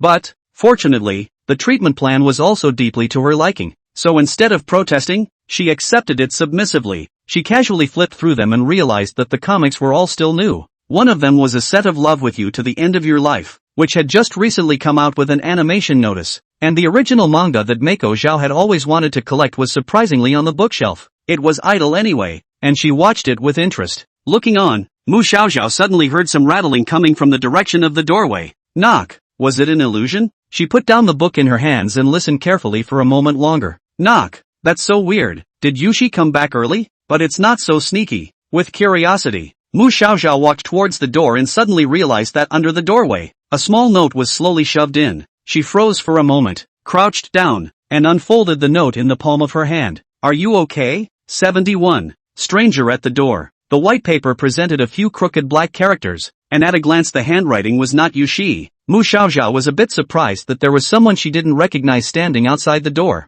Who could it be? Thinking carefully, she remembered that Yushi had mentioned before that she had a roommate, which meant that the person who passed the note to her should be the roommate that Yushi was talking about. She was as happy as if she had found her savior, and opened her mouth just to cry out. When she heard a nervous shoo from across the room, Mu Xiaoxiao cautiously closed his mouth. She returned to the table and added a few words to the white paper. I'm okay now, and may I ask who you are? After a while, the message replied from across the room. I'm Yushi's roommate. Don't talk. This house is rigged with cameras. I covered the footage, but the monitors are still on. Ha! Mu Xiaoxiao was creeped out by what he heard. It's amazing how much is hidden in a seemingly ordinary house. One was still thinking too simply about what a horrible woman Yushi really was. Can you get me out of here? With a trembling hand, Mu Xiaoxiao tried to deliver these few words. No, even though I have the key, I can't go against Yuki's wishes or she might kill me. What the hell? Is Yushi usually this over the top with his housemates? Mu Xiaoxiao at first glance think the opposite side in a joke, but think carefully, and feel as if quite consistent with Yushi persona.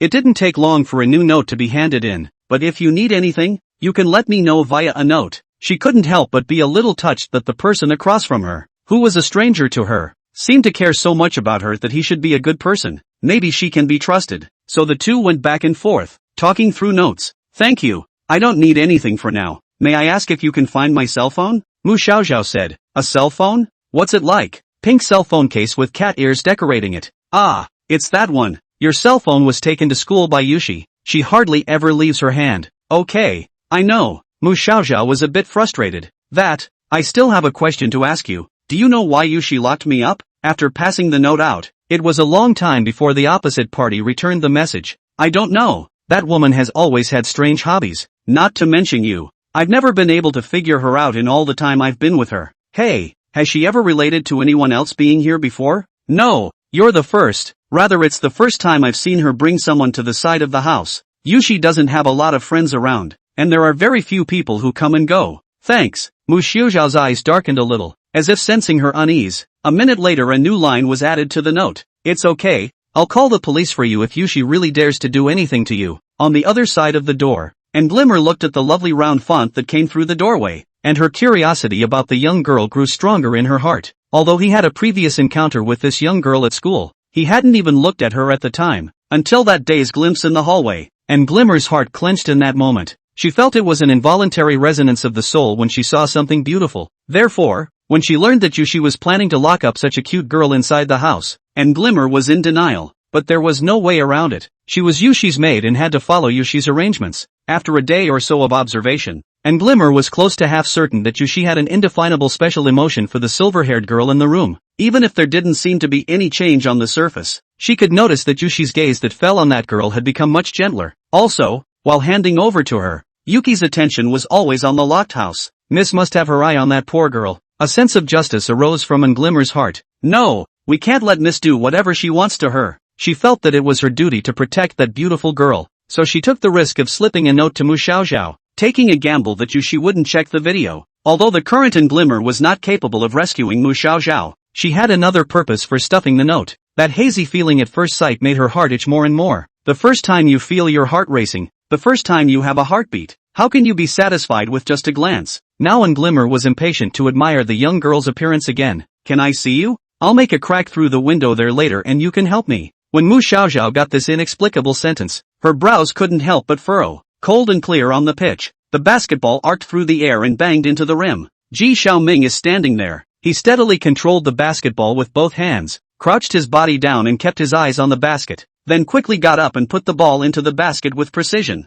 There is a crucial basketball game this month against the college next door, a strong, repeat tournament team. As the main player of the basketball team, Ji Xiaoming knows the importance of this game, and he wants to perform well in this game to win the honor for the team and to prove his strength for himself. As a result, Ji Xiaoming deliberately came to the court early to practice and polish his skills over and over again. Just then, he noticed a figure standing by the side of the court, and a look of boredom immediately appeared on his face. Not again. It was expected to be just the usual fans, waiting courtside to hand him water or stalking him to interfere with his personal life. However, when he looked up and saw the visitor, he instantly froze and the basketball in his hand almost came off. Long hair as black as ink, skin as fair as snow, cool face, slender figure, the whole body exudes a light and elegant temperament. Yushi, how did you end up here? Ji Xiaoming asked in surprise, his eyes full of incredulity. He never expected that Yushi, who had always kept her distance from him, would take the initiative to appear at the basketball court. This was like a dream to him. I'm looking for you for something. Yushi's tone was as usual. Ji Xiaoming then came back to his senses and hurriedly took the basketball in his arms and walked towards Yushi. He had been waiting for the opportunity to develop a further relationship with Yushi, and today, when he realized that Yushi had taken the initiative to look for himself, he couldn't help but be secretly delighted. Yushi was looking at him too, with a leathery smile. To tell you the truth, she wasn't very keen on touching this young master, except when he needs to be utilized. 72. Second video. Would you like to get a cup of coffee? Or juice? What do you like? Ji Xiaoming walked while keeping an eye on Yushi's position not far behind him, so as not to step too fast and leave the other party behind. No more drinks. Don't you have soccer practice? I won't take up too much of your time. It's fine, practicing can wait. Ji Xiaoming waved his hand in a hurry. Are you looking for my help? Is it about MS song? Sure enough. Yushi nodded. Ji Xiaoming pursued. What? Did they bully you again? Yushi sighed and nodded, looking earnestly into Ji Xiaoming's eyes. Yes,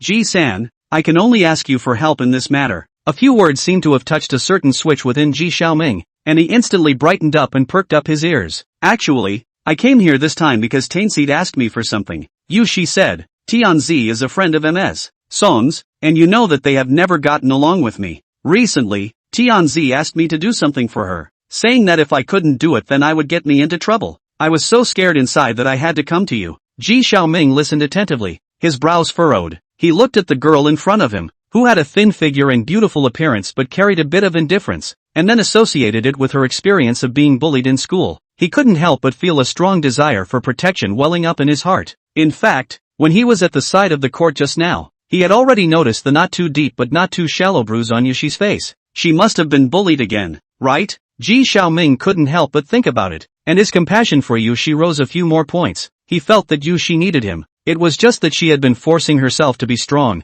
and had deliberately kept her distance in order not to cause him any trouble, and all he had to do was melt the ice inside the beautiful girl. Go ahead and say it. I'll help you. Yushi gently tapped her knuckles on the wooden desktop and after a moment's pause, she solemnly looked at Ji Xiaoming. It's like this, Tainseed-san has been crushing on you. You should know about this too, right? Ji Xiaoming thought about it. There were a lot of people who liked him and handed him love letters. Among them there did seem to be one named Tianzi. He suddenly remembered the day a girl with exaggeratedly dyed hair stopped him at the back door of the gym and handed him a love letter. Although the girl wasn't his type, he took it out of politeness. Yushi continued, it's not really a big deal. Tianzi's classmate asked me to find you to get her love letter back. Ah, is that all? Ji Xiaoming was a bit surprised. Yushi nodded. Tianzi didn't tell me exactly what the reason was. It just asked me to do this for her. I knew it might trouble you, but I was forced to come anyway. No, of course I can help with that little thing, Ji Xiaoming said, and began to rummage through his book bag. That day when he got the love letter he hadn't opened it and read it, so he casually stuffed it into his school bag. Now it just happened to turn up from underneath and was handed over to Yushi in its original form. Give her this and they won't give you a hard time, right? Well, thank you, Ji. Yushi took the pink envelope and looked up with a rare smile. The breeze blew, and the sunlight with its halo fell just through the gaps in the leaves, pouring 45 degrees onto the young girl's face. This smile made Ji Xiaoming's heart flutter. She does look pretty, compared to those little fan club girls with varying values. Yushi, a girl like Yushi, who was cool, beautiful and with a sense of vulnerability, was the type of girl that Ji Xiaoming liked. It's okay. Raise your hand. His eyes had looked dumbfounded and all he heard was his mouth talking. After getting the letter, Yushi stood up and nodded slightly. Thank you for today. I'll leave you to it. Seeing that she was about to leave, Ji Xiaoming was a bit anxious. Yushi, can we have a separate date next time? I've been a little busy lately, so we'll talk about it then. Yushi smiled and turned away with a wave of his hand. Ji Xiaoming was still immersed in fantasy, but he didn't know that the moment Yushi turned around, the gentleness on her face instantly disappeared, replaced by a contemptuous tisk. She squeezed the envelope in her hand and opened it to skim through a few random pages. It was full of mushy love words and some pretending to be pitiful and putting down other girls like Song Juodua. I think it must be because of what happened on the basketball court that day that Tianzi was worried that Ji Xiaoming would have a bad impression of her, so she added a lot of excuses such as being forced by Song Juodua in her love letter. This is the second step of the program. The first copy of the video about Maki Shujiao's past has been deleted, but there is a second copy. Yushi was clear about her relationship with Tianseed and knew that dealing with Tianseed couldn't be as simple as dealing with Mu Xiaoxiao's roommate. As she had previously judged, these videos were not intentionally taken by Song Juojua herself. Song Juojua, who had always acted covertly, would not allow such obvious evidence to remain in his cell phone, leaving himself a handle. The truth is clear at a glance. The video was secretly filmed by Tianzi without Song Juojua's knowledge. As for what Tianzi's intentions for filming were, Yushi didn't know for the moment, but she was certain that once Song Juojua knew about the existence of these videos, she would definitely ask Tianzi to delete them. Using Song Juojua to force Tianzi to delete the video was much more convenient than Yushi striking out on her own. While she was musing, a noise came to her ears. The road ahead, blocked by a group of people. Sister, I ate that weight loss product you endorsed last time. It's so effective. MS. Xia, can I add you as a friend? Standing in the center of the crowd was the star-studded campus star, the student president of Sky Royal Academy, Xia Sui. She wore a small leather dress, delicate heavy makeup as usual, diamonds glittering on her manicure, and her signature wavy powdered hair tied into a single ponytail. Xia Sui was joking and laughing with the people around her, seemingly discussing some new activity, and the atmosphere around her was lively. However, her smile paused for a moment when Yushi appeared within her field of vision.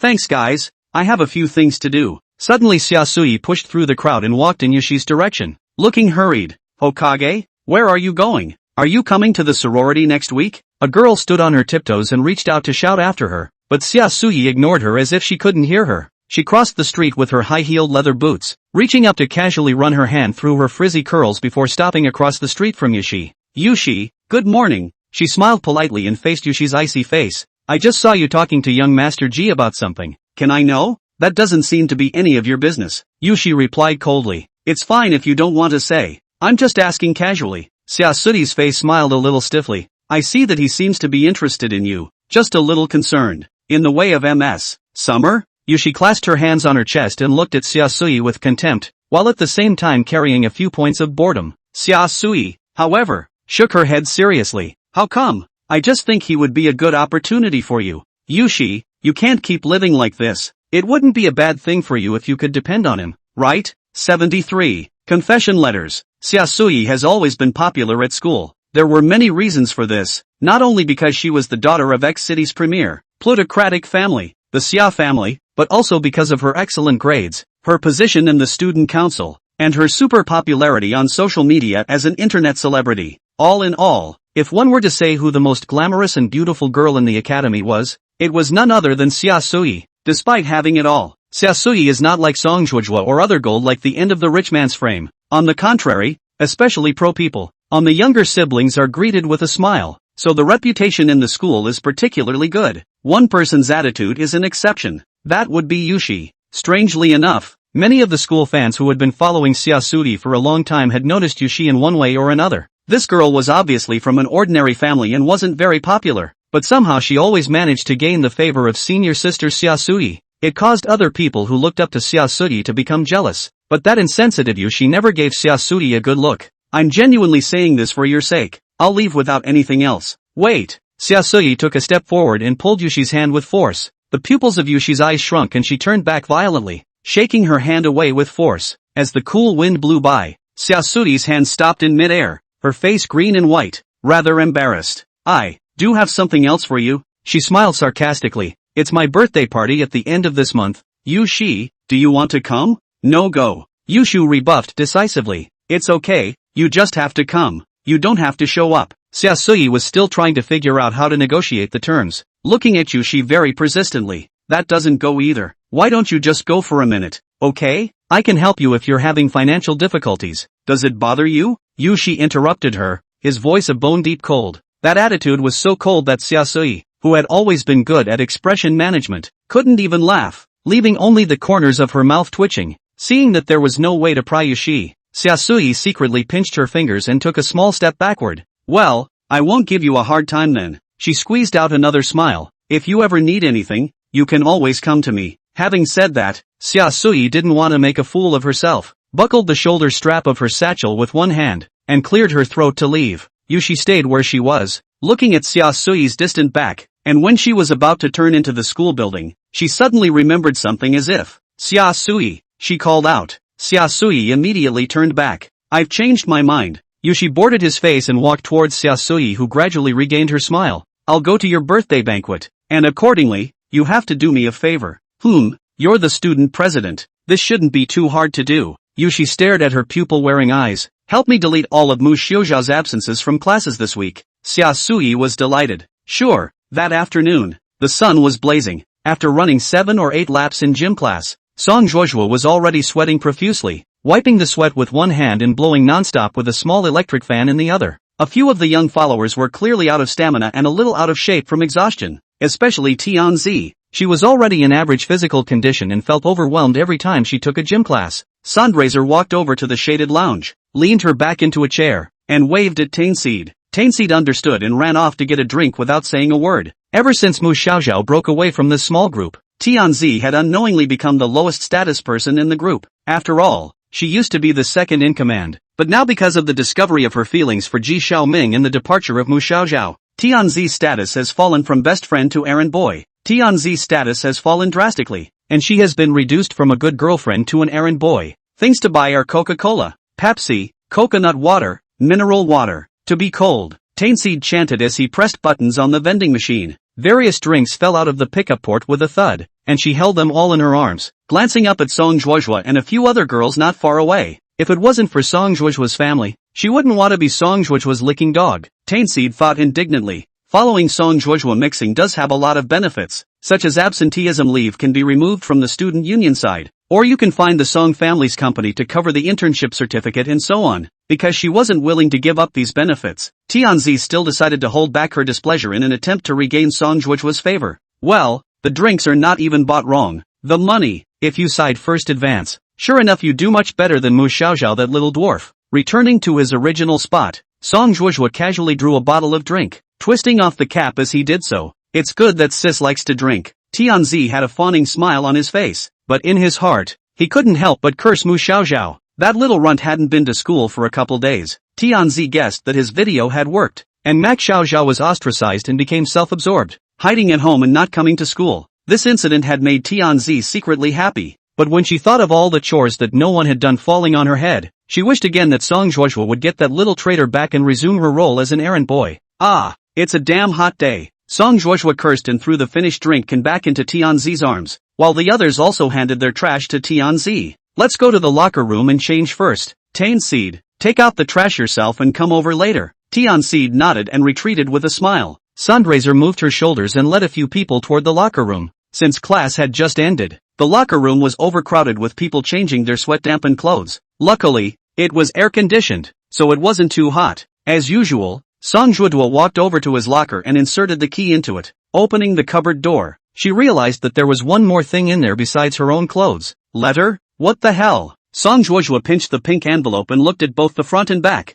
her expression becoming complicated. Her features were already a bit menacing, and she looked even more impatient at the moment, but there was a hint of curiosity hidden in her eyes. Yeah, did Sister Song receive a love letter here? These guys in our school actually want to be worthy of Sister Song. They're really toads who want to eat swan meat. Ha ha ha, open it up and see. Open it up and see. A few of the little followers started to raise a ruckus until they were glared at by Song Juozhua, but their curious gazes remained focused on the pink envelope. Song Juozhua's heterosexual relations could not be said to be poor, nor could it be considered good, due to the fact that her looks did not look good enough to approach. The number of times she had been confessed to since she was a child was not too many. So, even though that pink leather envelope looked a little too girly, Song Juozhua, at this moment, had a little bit of anticipation in her heart. Who the hell sent her a love letter? With this doubt in mind, Song Juozhua opened the envelope. I'm sorry to tell you that the book didn't do too well and I need to adjust the outline from long to medium, hence the 65 chapters of fine-tuning the plot. Suspenseful sick petite writing is cerebral, and I'm striving to be creative, but the results can be described as laborious, and far less engaging in tomato than in the template text. Of course, the book retains its original pace, I can tell you very clearly that it won't be so easy for the protagonist to accept the female lead, but there's no wife-chasing crematorium either, and instead of going through the same old motions, I'll be writing a more innovative ending. I hope you all enjoy reading it. 74. Plan Pass. She skimmed through the pages quickly, the expression on her face changing from curiosity to shock to anger. It wasn't even a letter to her. The words and content on it plainly told her that it was a love letter from Tianzi to Ji Xiaoming. Not only was there a bunch of greasy love talk, but it was also peppered with a lot of put-downs of Song Juozhua as well as the other girls. Brother Xiaoming, actually I've loved you for a long time. Every time I see you playing basketball, I feel like you're the only light in my life. And I've taken so many pictures of you. Don't blame me for that incident at the basketball court. It's all Song Juozhua's fault. In fact, she's no big deal. She's just relying on the fact that she has a little bit of money and looking down on others. And she bullied me. I'm really poor. Brother, be my boyfriend to protect me, okay? This word-for-word letter was written by Tianzi at a cost of $200 under the careful guidance of Nglimmer. According to Nglimmer, Ji Xiaoming likes Yushi because he likes weak and pitiful girls. Every time he saw Yushi being bullied, it would cause Ji Xiaoming to develop a strong protective desire. So Tianzi knitted the knitting brows and also followed the pitiful model and wrote this love letter to Ji Xiaoming. Unfortunately for her tea talk, Ji Xiaoming didn't even take a look at it. Instead it was Song Juozhua, who watched it carefully from beginning to end. Tianzi this. Song Juozhua angrily slammed the letter on the ground. She actually did this behind my back. The little followers looked at each other, wondering what was happening. One of the bold girls picked up the envelope and looked at it for a few moments before murmuring in surprise, "Sister Son, this is a love letter from Tianzi to Ji Xiaoming." She actually dared to write love letters to that Ji Xiaoming behind our backs. Tianzi definitely doesn't want to hang out with us anymore. Under the followers' words, Song Juozhua was already so furious that her face was red, and she couldn't wait to tear that letter to shreds on the spot. She grimaced and rolled her eyes in the direction Tianzi had left, holding back the anger that was about to spew out. "Sister Son, what should we do?" A small follower saw this and asked cautiously. That goes without saying, the usual punishment," Song Juozhua said sorrowfully. "Secretly wrote a letter behind my back? And secretly took pictures? I'll let her know what happens when she betrays me." The crowd waited where they were for a while, and it wasn't long before Tianzi, who had left, returned with a large bag of ice cream. "Everyone should be pretty tired after just finishing class. Have some ice cream on me." Tianzi laughed awkwardly before she could finish her sentence, but she saw Song Juozhua take out an ice cream from her plastic bag and tear open the skin. Then she pressed the ice cream hard into Tanako's face. Stinging cold drilled into his eyes, and Tanako's smile turned to horror in an instant. "Sister Song, take her cell phone. I need to check her cell phone." Song Juozhua raised her chin and ordered the girl beside her, "Then drag it to the warehouse." Tianzi struggled in panic, trying to get out of Song Juozhua's control, but she couldn't move her body at all under the pressure of a few of her little followers, and could only stare in terror. "Sister Song, what happened? Why so sudden?" After being dragged to the warehouse, the door clicked and locked. It was in this room of punishing people again. Only Tanako never expected that this time the protagonist of the punishment turned out to be herself. "See for yourself." The pink envelope with the shoe prints was flung in front of Tainseed. Tianzi's head buzzed, and his whole body became stiff all of a sudden. Every joint felt like it was immobilized. What the hell? Why did her love letter to Ji Xiaoming appear here? Who is it? Who brought this? Is Ji Xiaoming? No way. Brother Xiaoming couldn't have done this to her. She even opened the envelope and carefully confirmed the contents before she believed that her love letter had been deliberately handed over to Song Juozhua. Tianzi looked at Song Juozhua begrudgingly. "Sister Song, please spare me. I won't dare to do it again." Song Juozhua sneered and smeared the ice cream on Tianzi's face. The cold liquid ran down her cheeks, mixing with Tanako's tears and making her even more terrified. As she wiped, she said in a mocking tone, "Now you know you're scared? What did you do earlier? Fighting a faction with me and still going to confess to that stupid man who was mesmerized by Yushi." The little followers were up in arms, some taking pictures with their cell phones, others laughing loudly at Tianzi from the sidelines. Tainseed was pressed up against the worn-out desk in the old classroom. The paint on the desktop was peeling off, revealing the wooden planks underneath. "No, please leave me alone." She struggled desperately, but only made more noise as her body rubbed against the tabletop. Then, Song Juozhua fished his cell phone out of Tianzi's bag and quickly looked through the photos. "Humph, I heard you even took a lot of pictures of him. I'd like to see you." Suddenly, Song Juozhua's voice disappeared. She stared in dismay at the photo album. Video after video of the bullying, scenes that she had thought no one would ever see, recorded on video clear as day in her cell phone. Sister Son, no. You listen to my explanation. Sister Son, I beg you. Tianzi also realized what had happened, and frantically broke away from those girls, rolling and crawling to Song Zhuojua's side, trying to retrieve the phone, but Song Zhuojua lifted his hand and Tianzi pounced. Sister Song, I knock. Before the words were finished, Tianzi only felt a heat in her cheeks, followed by warm liquid filling her mouth. She hadn't looked back, and foolishly wiped the corner of her lip with the back of her paper hand, only to realize she was bleeding. There was a tooth mixed in with the blood. Just now, Song Zhuojua kicked her hard. No, don't. Tianzi stared at Song Zhuozhu with wide, frightened eyes, shifting her buttocks and desperately flinching backward. But Song Zhuojua's anger was building up. More than betrayal, more than being on the same team as Ji Xiaoming. Leaving behind these videos that could ruin her reputation meant that what Tianzi had done had completely crossed Song Zhuojua's bottom line. Who gave you permission to videotape? Say, who gave you permission to videotape? I just thought it was funny the way that Mako-chan shivered. Me. You're just looking for death. She almost hissed angrily at Tianzi. Her fists and feet rained down on Tianzi's body, and the other followers, seeing this, rushed over to add their fists and feet. Go to hell. Dare to offend Sister Song? Tianzi, you little. Long time ago I can't get used to you. All of a sudden pain and the smell of blood took over all of Tanako's senses. Tainseed tried to protect his face as hard as he could,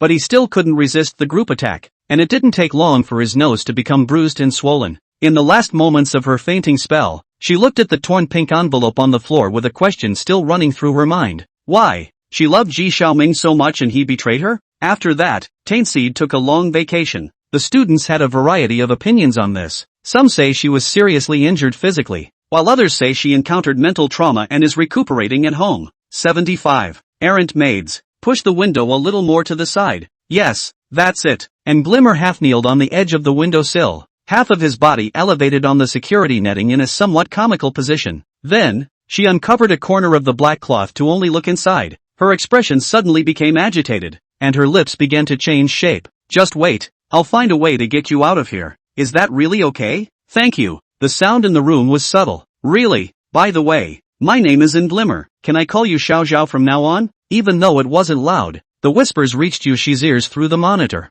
Yushi stared at the screen of her cell phone, which was broadcasting the recordings from her home camera in real time. She had suppressed anger in her eyes, almost tearing the figure in the screen apart. It seemed that she still trusted her own maid too much. What Yushi couldn't tolerate the most was someone touching Mu Xiaozhao. Since Glimmer had crossed this bottom line, she naturally couldn't let her off easily. After putting her cell phone away, Yushi took out her key, gently inserted it into the lock hole, and pushed open the door of her home. As expected, there was a panicked crash from inside the house, accompanied by the muffled sound of something falling. She quirked her lips coldly and pushed her way in, and Glimmer is scrambling up from the ground, his face pale and his voice trembling. Miss, you are back. I will go out to buy lunch for you. Slow down. And glimmering footsteps. Gladly. You know what my bottom line is, don't you? Yushi's voice was cold and piercing, as if it could freeze the air. You disobeyed my orders and went to meet with that girl, didn't you? Hearing this, a flash of panic flashed through Glimmer's eyes. No.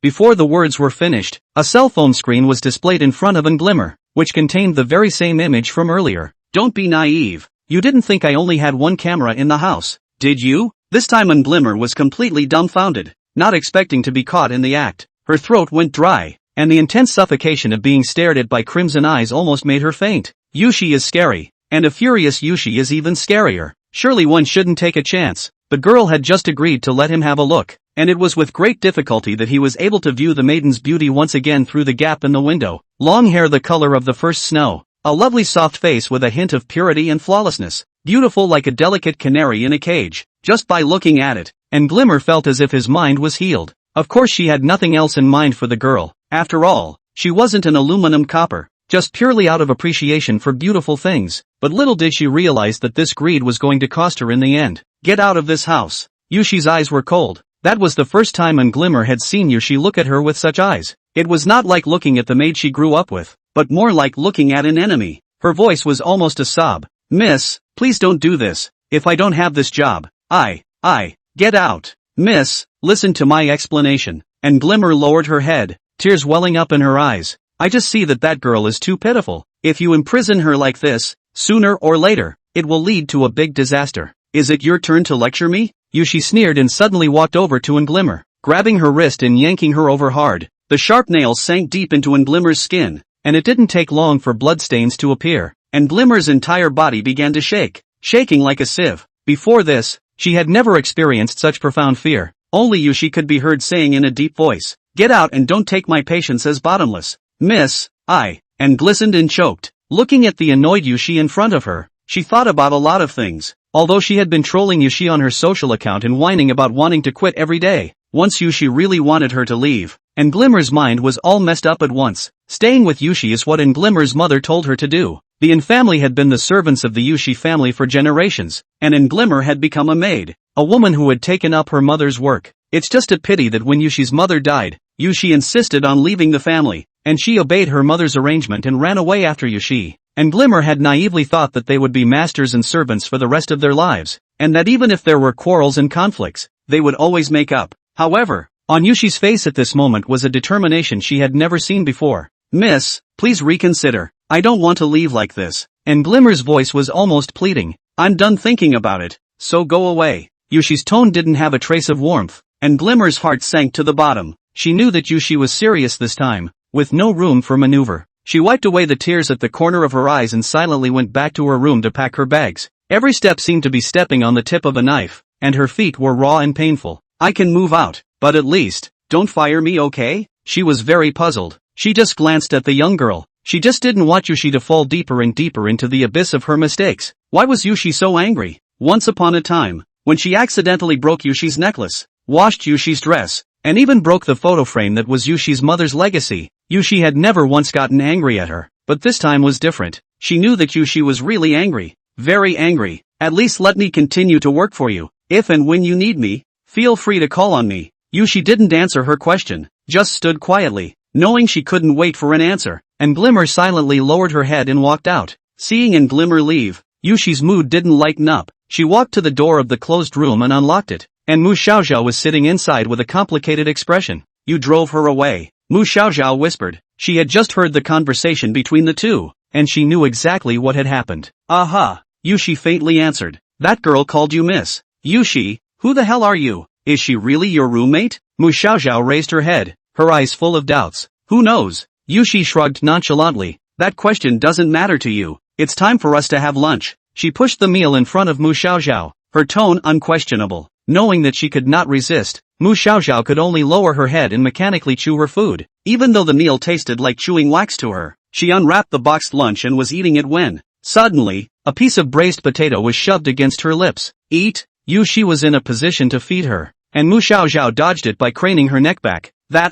Dinner, I'll just do it myself." "Why? Isn't it the same as eating? Anyway, let me eat by myself." Yushi lowered his hand resentfully, but still pushed the box of dishes in front of Mu Xiaoxiao. "Okay, then you try this." Only then did Mu Xiaoxiao notice that the meals Yushi had brought back happened to be the ones she usually loved to eat, and the name of the store was exactly the same restaurant she had been to with her roommate before. Is that a coincidence? Well, Mu Xiaoxiao swallowed hard, not wanting to delve into this. The meals that used to taste good when he stayed with his roommates now tasted strange when he ate them with Yushi, but she knew that Yushi was keeping an eye on her and she had no right not to eat. 76. Love in a bouquet. And Glimmer really didn't come back. Yushi doesn't look like he's having any mood swings. She went back into her room as she always did, placing the large bag she was holding on the floor before rummaging through it one by one. There was a lot of stuff: Lolita outfits with pink pleated skirts, new comic books, novels, and anime CDs, and a projector, scattered and piled on the ground as if they were stalls at a fair. Mu Xiaoxiao faced those things,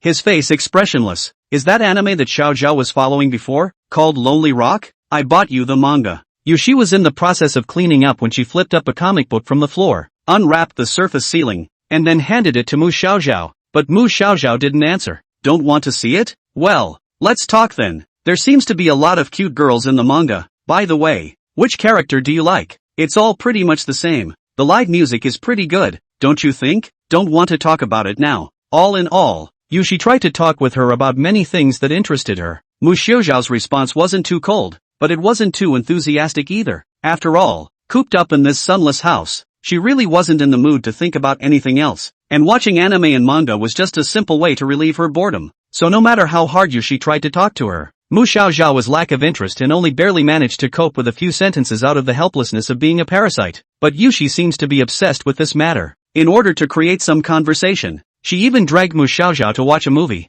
"Let's watch a movie then. Bouquet of Love. Do you know this one?" "I don't know. I want to watch it with you." The projector turned on and the movie screen showed neon lights and the bustling streets of Tokyo, spreading out over this small part of the world. The two sat snuggled up on the bed, the music lilting and the lights flickering on their faces. In the movie, Yamane Mai, who missed the last train, meets his destined heroine, Hachiya-1. Like mirror images, the two see each other as unique confidants in the world, falling in love, living together, working and looking for a job. The twists and turns of reality have caused the two people who once loved each other to drift apart, and shattered the small world of literature and romance intertwined between the two. Having to go from the suburban hut to the big stage in Tokyo, relationships are like parties, they end someday. Hachiya-1, who recalls these words on the beach, ends up at the end of her relationship. The movie ended and the song started. Neither spoke in the room. In the middle of the day, Mu Xiaoxiao heard the person beside him ask softly, "Xiaoxiao, do you have a favorite?" She didn't know what Yushi meant by asking this. She just bowed her head in silence for a moment and then answered truthfully,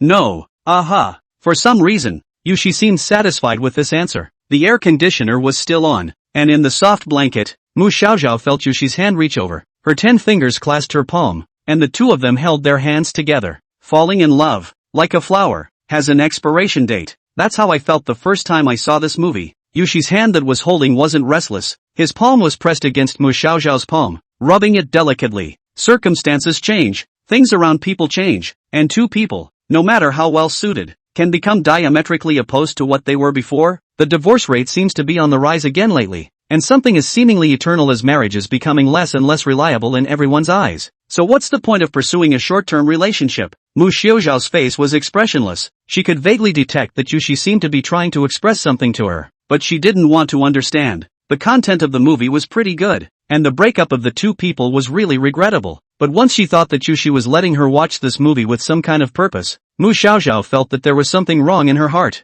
More than a flash in the pan, enduring is valuable. Yushi continued to speak, her eyes not looking at Mu Xiaoxiao. There are many ways to keep flowers from wilting: flatten them, dry them, make specimens and preserve them so that the bloom period can be prolonged indefinitely and remain in full bloom forever. As the words came to this point, the slightly cool hand in the quilt loosened, and then slightly exerted itself again, almost grasping Mu Xiaoxiao's small hand into its heart. At that exact moment, Mu Xiaoxiao raised her head and noticed the painting of lilies on the wall. The lilies in the painting are also in full bloom, with flowers and leaves that will never fade, but a bloom like that is lifeless. It can only please those who need it on the outside, while the inside is already dead. A pretty dead thing. She sighed deeply and ultimately said nothing. After all, she knew there was no use in saying anything to Yuki. The plot is a bit off from the outline, and this chapter has been fine-tuned. Humble author. Online for a 5-star review. If the book amuses you. 76. 5. Suffocation. After watching the movie Bouquet of Love today,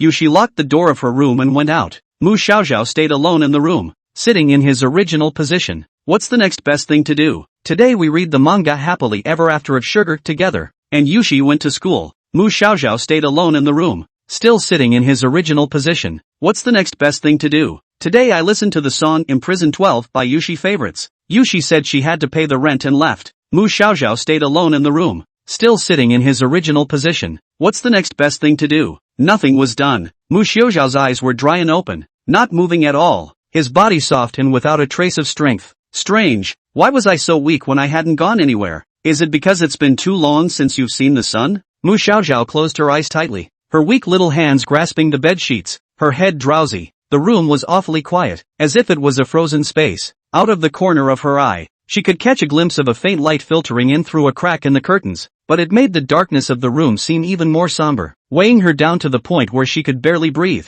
By the way, what day is it today? Mu Xiaoxiao tried to recall, but realized that he was even blurring the concept of time. When she was first locked in, she was in pretty good shape, and Yushi had prepared some comic books for her amusement. She read many of them in one sitting and thought it would be good to read to pass the time. But she's taking this whole confinement thing way too far. With the passage of time, Mu Xiaoxiao's energy is gradually depleted. Books and comics have long been tired of reading. Some even saw half of the interest lost, because there were no watches or other timekeeping instruments. The passage of time became extraordinarily long, and every second felt like a torture. It's so annoying to be left alone. The darkness feels so nasty. Having been immersed in the pain of being imprisoned, even if her heart was no longer willing to admit it, Mu Xiaoxiao's mind had already undergone a strange distortion. The only time of the day when he could see the light and have contact with people was the moment when Yushi came back. Yushi went out again. Where did he go? When will you be back? Mu Xiaoxiao knew very well that she wasn't longing to see Yushi, but rather, she was longing for something to break this long and dreary time. Whenever Yushi showed up, he would have her favorite food or manga in his hands, and would initiate conversations about topics that interested her. Though Mako Xiaoxiao wasn't in much of a mood to enjoy it, but being able to see people, to see light, the suffocating feeling is inexplicably soothed. It's like getting an antidote. Yushi hasn't come back yet. It's okay, she said she'd release me. Hold on a little longer. She had lost count of how many times she had comforted herself with that. It's so hard. The air in the room was so cloudy it was suffocating. So tempted to push the window open and breathe in the fresh air outside. Mu Xiaoxiao walked to the window and pressed his ear against it, hearing the sound of the market bustling in the distance, the blur of conversation, the sound of a car honking, and a bit of a restaurant where pots and pans clash to create. That leap of joy, that longing to be free, instantly surged to the forefront of his mind, growing stronger and more unstoppable. But that's all out of reach. The windows are locked and so are the doors. This dark and cramped cage had only a bed, a desk, and not even an extra inch of space to move around. The originally light scent of gardenias in the air was now also like a poisonous mist, making her feel dizzy. Hey! Sighing, Mu Xiaoxiao left the windowsill and bowed his body, holding onto the bookcase with one hand, like a mannequin, slowly sliding to his knees. The long silver-white hair hadn't been combed for days, and was draped messily over her shoulders, hanging to the ground like a handful of soft silver threads. She braced her hands on the ground, revealing half of her white, bloodless arm under her lantern sleeve. Host, are you okay? That stupid system has finally learned to worry about its master too. Mu Xiaoxiao didn't respond, just barely braced herself and tried to stand up. Just then, her elbow unintentionally bumped into Yuki's bookshelf. Bam! Something fell, startling Mu Xiaoxiao. She looked down and realized it was an old palm-sized candy box. The box was made of iron, and the surface was already rusty, with a string of Latin that Mu Xiaoxiao couldn't understand, and some colorful candies painted on it. Out of a certain curiosity, Mu Xiaoxiao bent down, picked up the candy box, and gently pried it open. A photograph slipped out of it. Mu Xiaoxiao picked up the photo and pinched her fingertips to turn it over and look at it, but she instantly held her breath in shock. It was a creepy wedding photo with a red background. The two people in the photo are nothing special per se, but the state of the photo is daunting. The man's head had been cut off with clippers, and the woman's head, which had been drawn all over the cross with a black marker, was disfigured. One black scratch, so hard that it almost penetrated the photograph. It was hard to imagine the insanity in which a person could do such a thing. Mu Xiaoxiao felt as if he had entered a horror game. What's the relationship between these two and Yushi? Are they her parents? If this is Yushi's parents, then why did she treat this wedding photo the way she did? Mu Xiaoxiao didn't dare to look at the photo more than once, and gently put it back to its original place and relocked the drawer. Her mind was clouded with doubts, as if there was an invisible locking net that was entangling her tighter and tighter. System, I do want to get out. After all, as she paced to the door, Mu Xiaoxiao stopped. Can you help me think of something? The host is so pitiful. This meow is trying too. Rolling around, found it. This meow has found a wonderful task for the host, and completing it will allow you to do an intermediate lottery. Really? Is there even a day when the lung mist system is this useful? Max Xiaoxiao's spirit was lifted. What's the mission? Star Operator *. Of course it's the female lead strategy mission. Play a game with the heroine and win over her in the game. Intermediate draw once. Since this meow has planted a cheating software in the raffle, it can directly help the host to get the small darkroom crack method.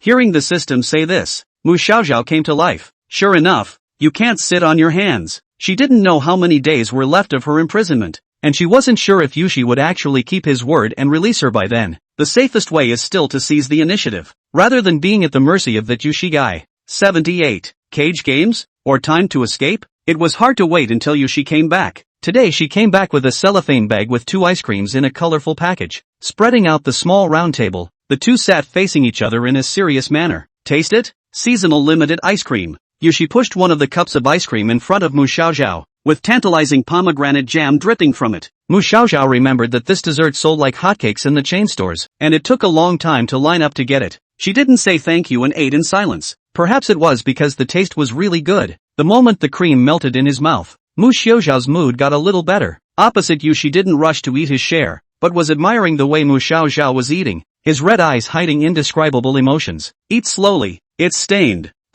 Just as she lifted her head, Lori's soft face was crumpled by a paper towel, and Yushi swiped the cream from the corner of her mouth with a gentle motion. Mu Xiaoxiao lowered his head in a bit of embarrassment. You can't get distracted by all this. you have to hurry up and do the quests, she thought darkly, finishing her cup of ice cream with a wild flourish and then gathering her courage. Yuki, do you have something else to do later? No, that. I'm kinda bored staying in this house, why don't we play a game? She tentatively suggested. Wow, it's rare that you would offer to play a game. Yushi looked at her with interest, resting his chin on one hand. A hint of a smile flashed in his eyes. No problem, as long as it's something you want to do, I'll accompany you. So, Yushi pulled out the chair next to the desk and pressed the computer's boot button, and the desktop screen lit up with it. What game do you want to play? Yushi asked her with a sideways glance. By the way, I think I saw you talk about that game called True Love Lily last time I saw you. Do we want to play it together? Ah, no, no, no, no, no. Mu Xiaoxiao was in shock,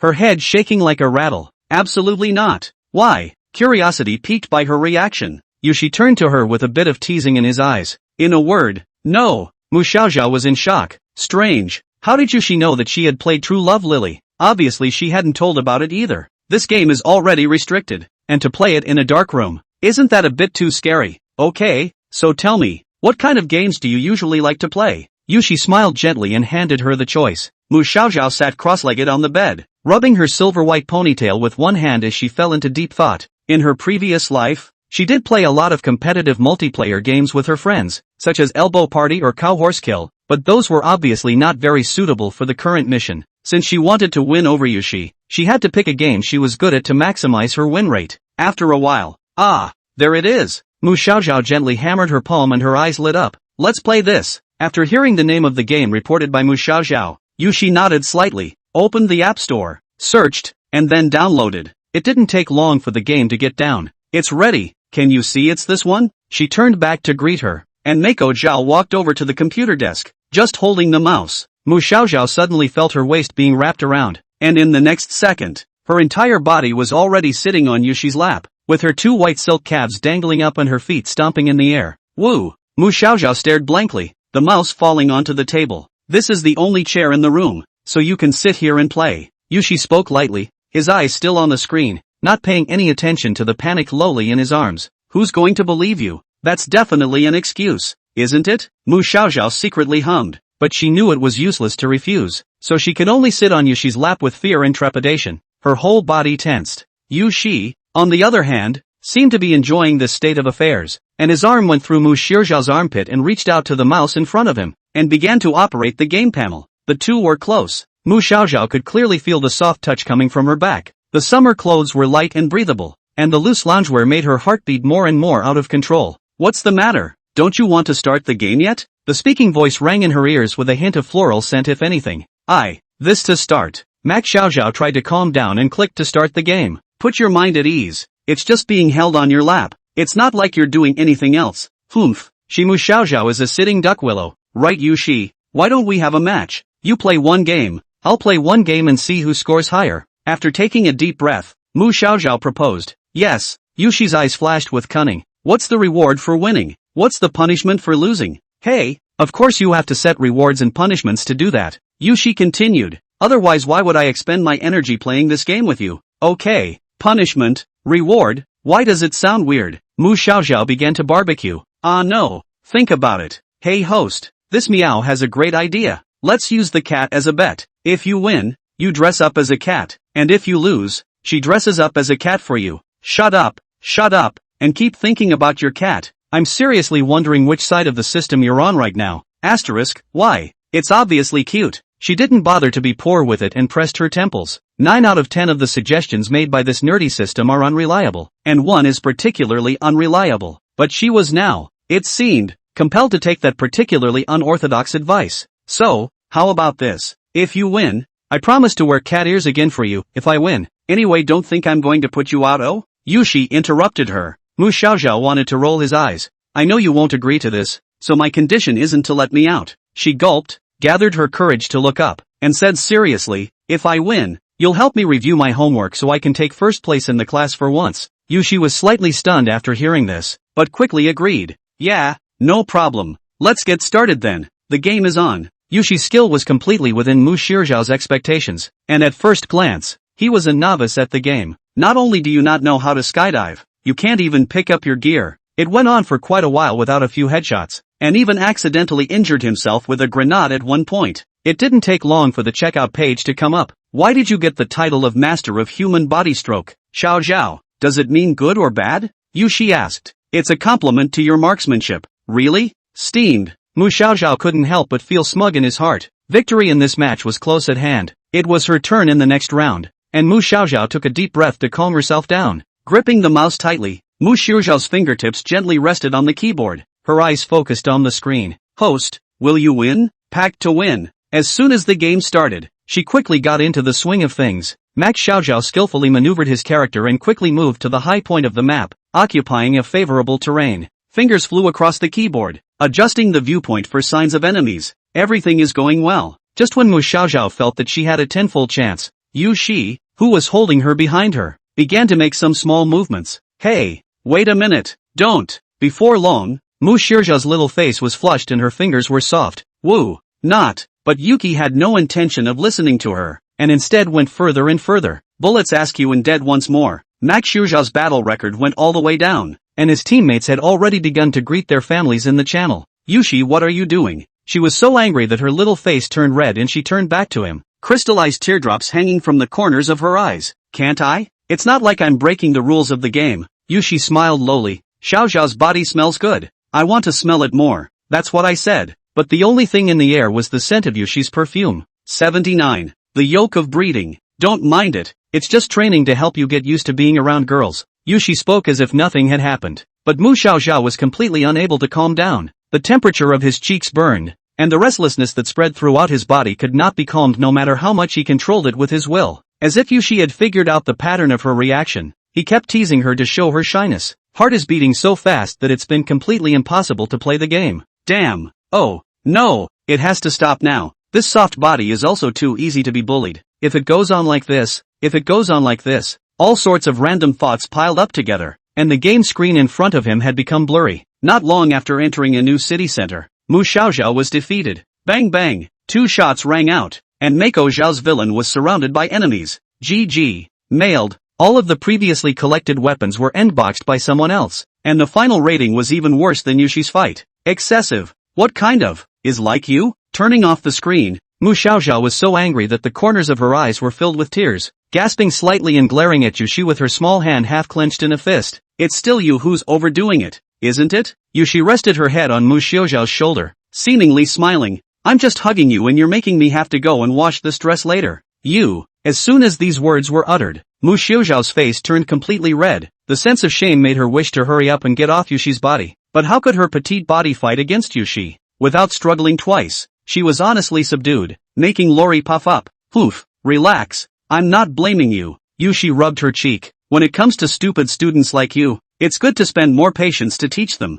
I'm not going to learn this. She sat in Yushi's arms full of grievances, unable to move if she wanted to, unable to leave if she wanted to. I thought that the task of playing the game can be 100% successful, but I did not expect that there was such a thing. So hard to get the opportunity to be lost in vain. At this moment, her heart was filled with chagrin. Is it going to continue? How much longer will I have to stay in this dark, cage-like house? Just doing the visualization alone made her feel suffocated. After a long half-day, Yushi finally had enough of hugging and let go to put her down. Mu Xiaozhao's small feet in white socks stepped on the ground, and only then did her heart feel slightly more solid. Okay, willing to bet. You know what's next, right? For you to play the cat low. Mu Xiaozhao disliked, although she felt ashamed to wear that kind of attire in front of Yushi. Since it was an offer she made, Mu Xiaozhao had to accept it. Then Mu Xiaozhao saw Yushi bend down and take out the pink plush cat ears, collar and bell and other things he bought that day from the drawer. She held those decorations in her hands, her eyes overflowing with luster,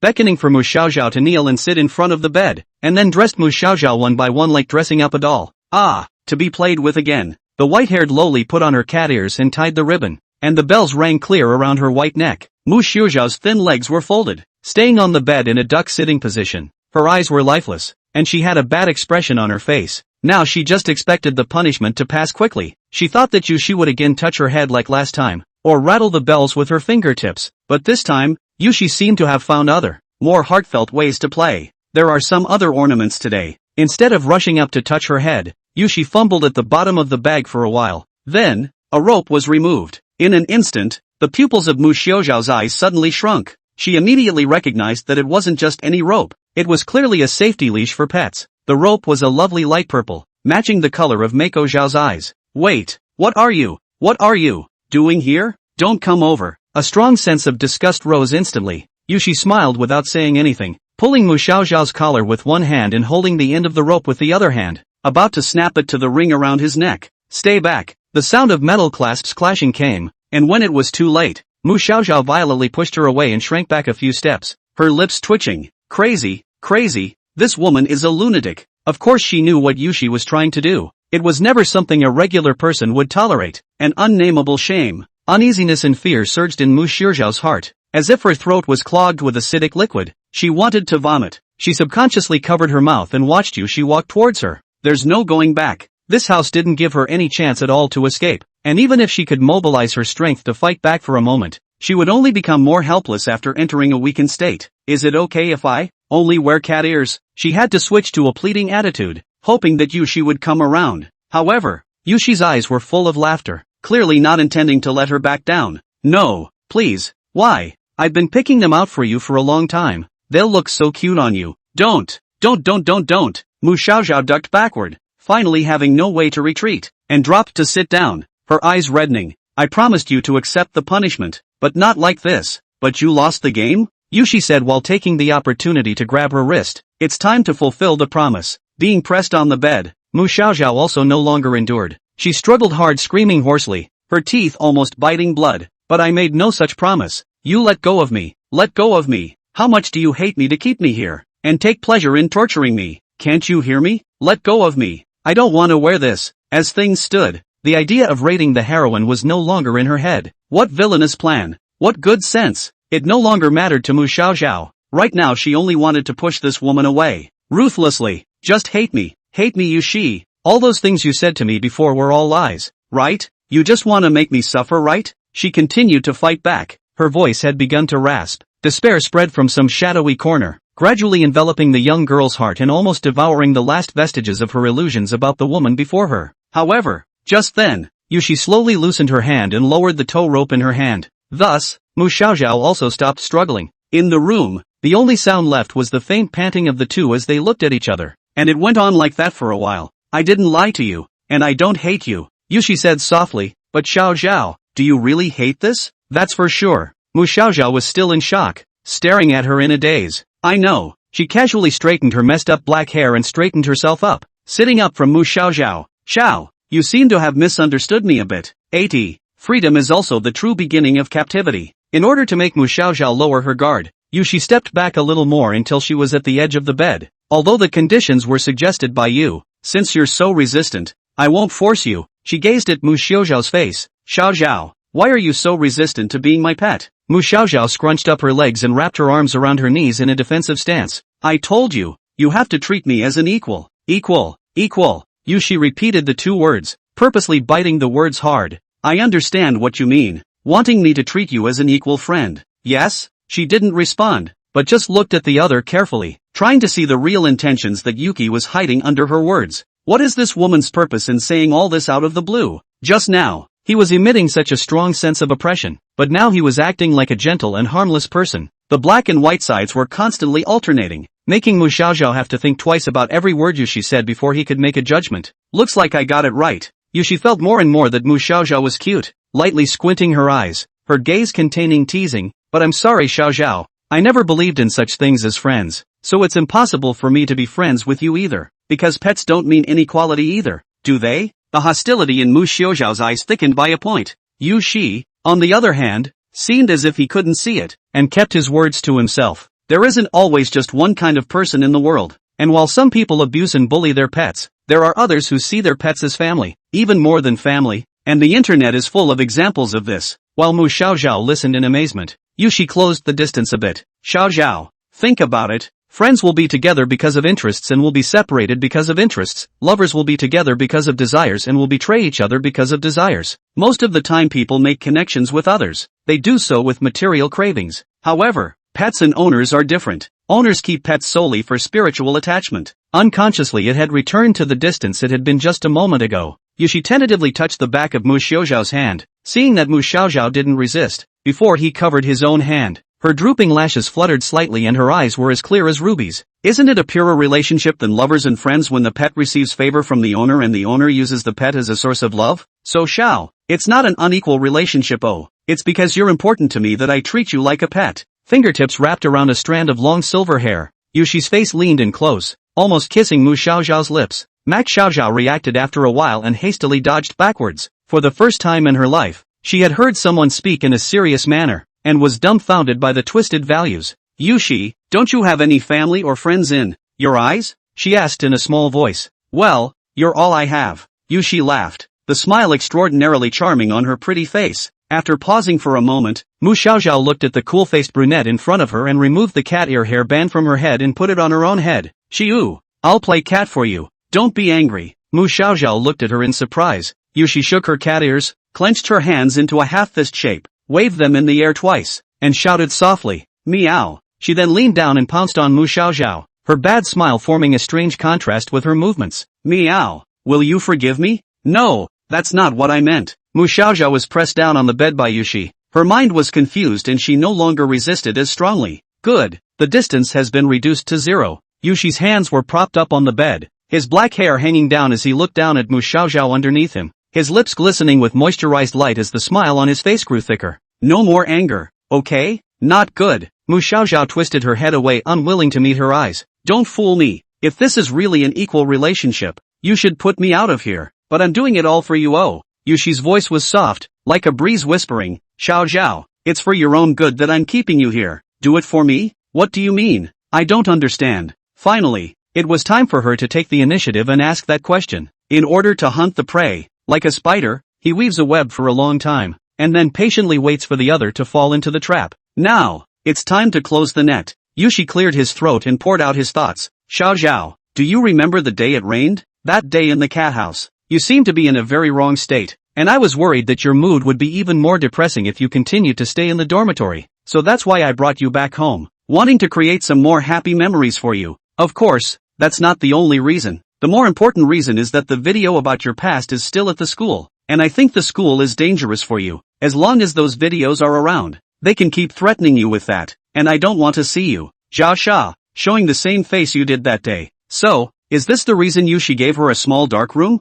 Is it really for her own good? Mu Xiaoxiao's heart was a little shaken, but she bit her lip and still didn't let her guard down. Yuki, I'm not your possession, and I don't want to be kept here by you forever. Well, you want to go out, right? Yushi smiled and, let's go to school together tomorrow. Hey, out. Yushi actually agreed to let her go out? Obviously the time wasn't up yet. Mu Xiaoxiao almost thought that she had misheard. She suddenly looked up at Yushi and realized that in the deep pupils of Yushi's eyes, the pupils were reflecting Mu Xiaoxiao's own silhouette. All this talk about paying off debts is just a joke with you. During the time I've been keeping you locked up, I've convinced Tianzi and your roommate to delete all the videos in their hands, she said with a calm expression. The hidden danger on the school side is eliminated, and I'm able to let you go back without worrying about it. Are you really willing to let me out? Well, talk is cheap. The transformation came too suddenly, causing the previously strong-willed Mu Xiaoxiao to have to doubt her attitude towards Yushi again. How did Yushi delete those videos? Was everything Yushi did for her?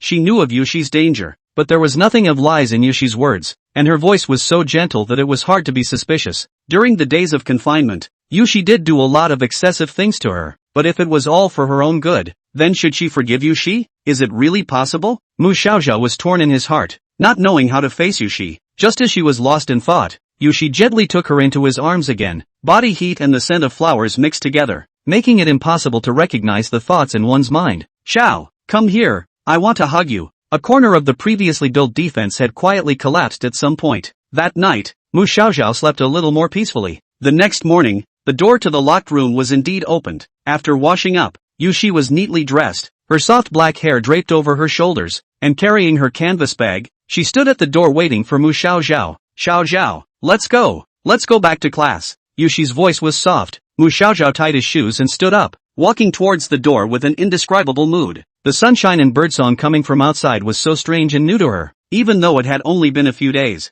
Going out, the joy of impending freedom surged through her heart. Her face regained its glow, and she was already envisioning a life of freedom when she got out. However, just as Mu Xiaoxiao had just stepped out of the threshold with one foot, her hand was gently pulled by Yushi. She turned back. Xiaoxiao, Yushi smiled as she stood in the hallway, the sunlight falling on the top of her head. If anything happens in the future that makes you feel hard and miserable, feel free to come back here anytime. Oh, I'll help you no matter how many times. 81. Beyond the cage is an even bigger cage. It is human nature to seek freedom. It can be quite difficult to get a normal person to adapt to, or even love, being imprisoned. However, if properly guided, one's perceptions will shift accordingly. There is a very important principle called associative learning. In the small dark room, give Mu Xiaoxiao her favorite food, play her favorite games, keep her company, care for her, suppress the desire to force Mu Xiaoxiao inside to the minimum, and try to show a gentle and kind appearance. In this way, even if on the surface he still loathed being imprisoned, Mu Xiaoxiao's subconscious mind would associate the small dark room with his favorite things, thus alleviating his aversion to imprisonment to a certain extent. Doing this, the first plan is enough. Next, it's time to put her out and get her back where she wants to be. But, that in no way gives her back her freedom, but weaves a bigger net and creates an invisible cage. But it made her think she was truly liberated. Streets of traffic, cloudless and sunny. The towering and imposing gates of the Oracle Academy came into view, and students entered the campus in twos and threes. A bright summer scene. Mu Xiaoxiao mingled among them, and a feeling of reunion after a long time welled up in his heart. When she stayed in that dark house, time seemed to be stretched out indefinitely, and she was almost as isolated as a canary in a cage except for Yushi. Now that he had finally regained his freedom and stepped into the familiar campus, Mu Xiaoxiao's mood was bright. Along the way, Yushi always accompanied her, walking alongside her. Yushi was wearing a light blue dress and a light style today. Her long light hair was combed into a single ponytail, the side of her face was gilded in the sunlight, and her neck was white and slender. Even with her fresh outfit, her outstanding look still stood out in the crowd. Thinking that it was this beautiful young woman who imprisoned herself for several days, Mu Xiaoxiao's heart was still in a trance, as if everything was unreal. Knowing a person's face and not knowing his heart. In the future, I have to keep a watchful eye at all times when I get along with this heroine. Xiao, there's something else I want to talk to you about. When she reached the dormitory floor, Yushi suddenly stopped and called out to Mu Xiaoxiao. She opened the folder in her backpack and took out a piece of paper from it, spreading it out and putting it in front of Mu Xiaoxiao. This is the checkout form I got from your roommate, Yushi said. Mu Xiaoxiao's eyes widened and froze. The paper on behalf of the information has not been completed, but the name column is clearly written Mu Xiaoxiao 3 words, and the handwriting is obviously Zhanghua. What do you mean? I don't understand. She picked up the sheet and had a guess in her mind, but she still raised her head to look at Yushi in a daze. Your housemates, at one point, were going to talk you out of the dorm. This, Mu Xiaoxiao tried to remain calm, but hearing these words and seeing the application form for returning to the hostel in her hand, she still couldn't help a wave of bitterness welling up in her heart. She thought back to the times when she had talked and laughed with her housemates, to the times when they had celebrated her birthday, when she had really thought that she would be able to go on and on with these friends, but she hadn't realized that it would end up like this. Yushi continued, but don't worry, I've convinced the girls to drop the idea of letting you transfer to a hostel. About the video, as long as you explain to them seriously, Xiaoxiao, I'm sure they'll understand you. Mu Xiaoxiao lowered his head. It took a while to squeeze out. Thanks, I'll see you later then. Yushi waved goodbye. Mu Xiaoxiao just pulled her cat-eared book bag tighter and walked quickly into the girls' dormitory building. The familiar door plate of June 30th was right in front of her, but when she saw it again, she was a bit timid and hesitated to insert the key into the keyhole. She remembered the checkout application form and the skeptical glances of her housemates before she left. In the dormitory, what would it be like now? She couldn't help but flinch, but quickly pulled herself together, thinking, it's okay, maybe if we take our time together, things will get better for everyone. On the other side of the door, 3 girls were looking down at their phones, having been pulled into the same group chat once again after the last anonymous person. The group leader's name is Yushi. To make a long story short, because you have hurt Xiaoxiao, I can't trust you. After something like this has already happened, it's pointless to be friends even if you become friends again. So I want you to promise me that after that, no matter what Mako Xiaoxiao comes to you to say, you'll keep your distance from her. It's not a suggestion, it's a request. You 3 each have something you don't want known, right? If you don't want me to report you to the academy, do as I say. The so-called don't want to be known things, just some exams cheat sheet and other small things. The school although turn a blind eye, but once someone reported, or will not sit idly by. One side of the coin is blackmail and the other side is guilt. The 3 of them discussed the matter for the whole night and finally had to accept Yushi's offer. Click. There was a rattling at the door, and they knew by heart who had returned. Mu Xiaoxiao pushed open the door of his room and walked into the dormitory, still in a somewhat apprehensive mood. In the dormitory, a few housemates were busy with their own business. Mu Xiaoxiao thought that they would raise their heads to look at her, but strangely enough, no one paid any attention to her, as if Mu Xiaoxiao was just a cloud of air. A trace of uneasiness surfaced in Mu Xiaoxiao's heart. She sat in her seat as usual and opened her cell phone, her fingers sliding the screen, but her thoughts were already wandering. From time to time, she quietly eyed her housemates with her afterglow, trying to pick up on their demeanor. Unfortunately, nothing was found. By the way, Yushi said that he had already deleted the video for her and had suggested that she explain it to her housemates. In that case, isn't it better to take the initiative to reconcile with them? Mac Xiaoxiao got up from his position and walked over to Shun Wanjia first. Wanjia, that. Shun Wanjia turned on the game and put the headphones on his head, as if he was intentionally trying to isolate Mac Xiaoxiao's voice. After calling out a few times with no response, Shun Wanjia was already completely immersed in his game world. Unable to do so, Mu Xiaoxiao walked to Zhao Mengmeng's position again.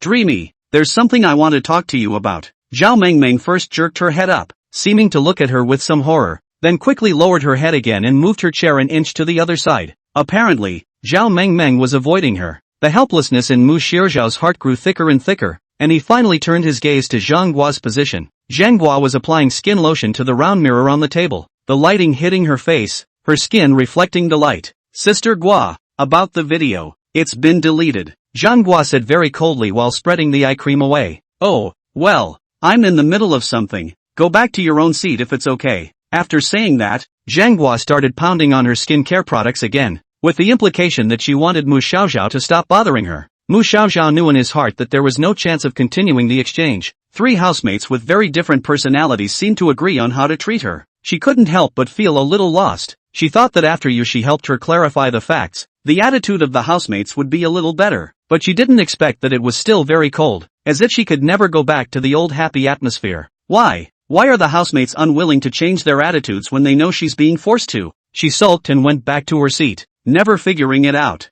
How strange. What's wrong with them? Host, are you okay? Well, it's okay. Mu Xiaoxiao smiled bitterly, trying to make himself look lighter. By now, Mu Xiaoxiao is also a little cold to the housemates, since the other party is not willing to change their views on her no matter what. Continue to bother to explain for themselves. There is not much sense. Forget it. We're just living in the same dorm anyway. Just then, the cell phone placed on the desktop vibrated, and it was a message from Yushi. Yushi, Xiaojie, have you discussed things with your roommate yet? Mu Xiaoxiao's fingers hung in the air for a long time, not replying immediately. System, have you ever felt that Yushi's attitude is a bit strange? 82. I want to know everything about you at all times. Oh, what does it mean? I mean, from the time Yuki was willing to put me out to now, it always felt like she was hinting at something, consciously or unconsciously. Equals, is there one? This meow didn't find it. Think about it. It wasn't that long ago that she was asking me to pay back a favor, and now all of a sudden she's saying that she's doing everything for me. Mu Xiaoxiao half rested his chin,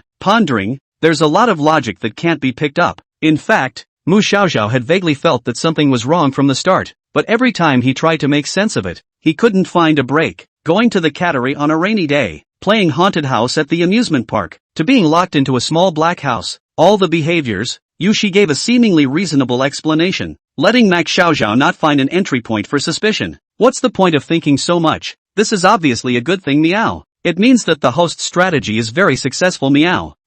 Think about it, host. Your goal is to change the villain's ending and achieve a happy life, regardless of how the hostess reacts. As long as we can make her favorability increase, the host will be able to obtain a steady stream of rewards. Though the process of rating went a bit wrong, the orange is now in good shape. It's time to start a new round of our strategy plan. No, not right? Am I overthinking this? Of course it is. Okay, hurry up and reply to the heroine's message, meow. The system is still as mindless as ever. Mu Xiaoxiao also felt that overthinking was a bit of a brain fart. At least, she knew that Yushi wasn't trying to harm herself, and that the matter of deleting the video was true. Just get along for now. So she weighed the words in her head, intending to explain to Yushi about the indifferent attitude of her housemates. Just as he was about to reply, a shrill cell phone ring inserted itself. The screen shows an unknown number. Mac Xiaoxiao thought it was a garbage call and picked it up, but he heard Lin Zhuye's voice. Xiaoxiao. Lin Zhuye's speech was hoarse with a sobbing tone. What's wrong?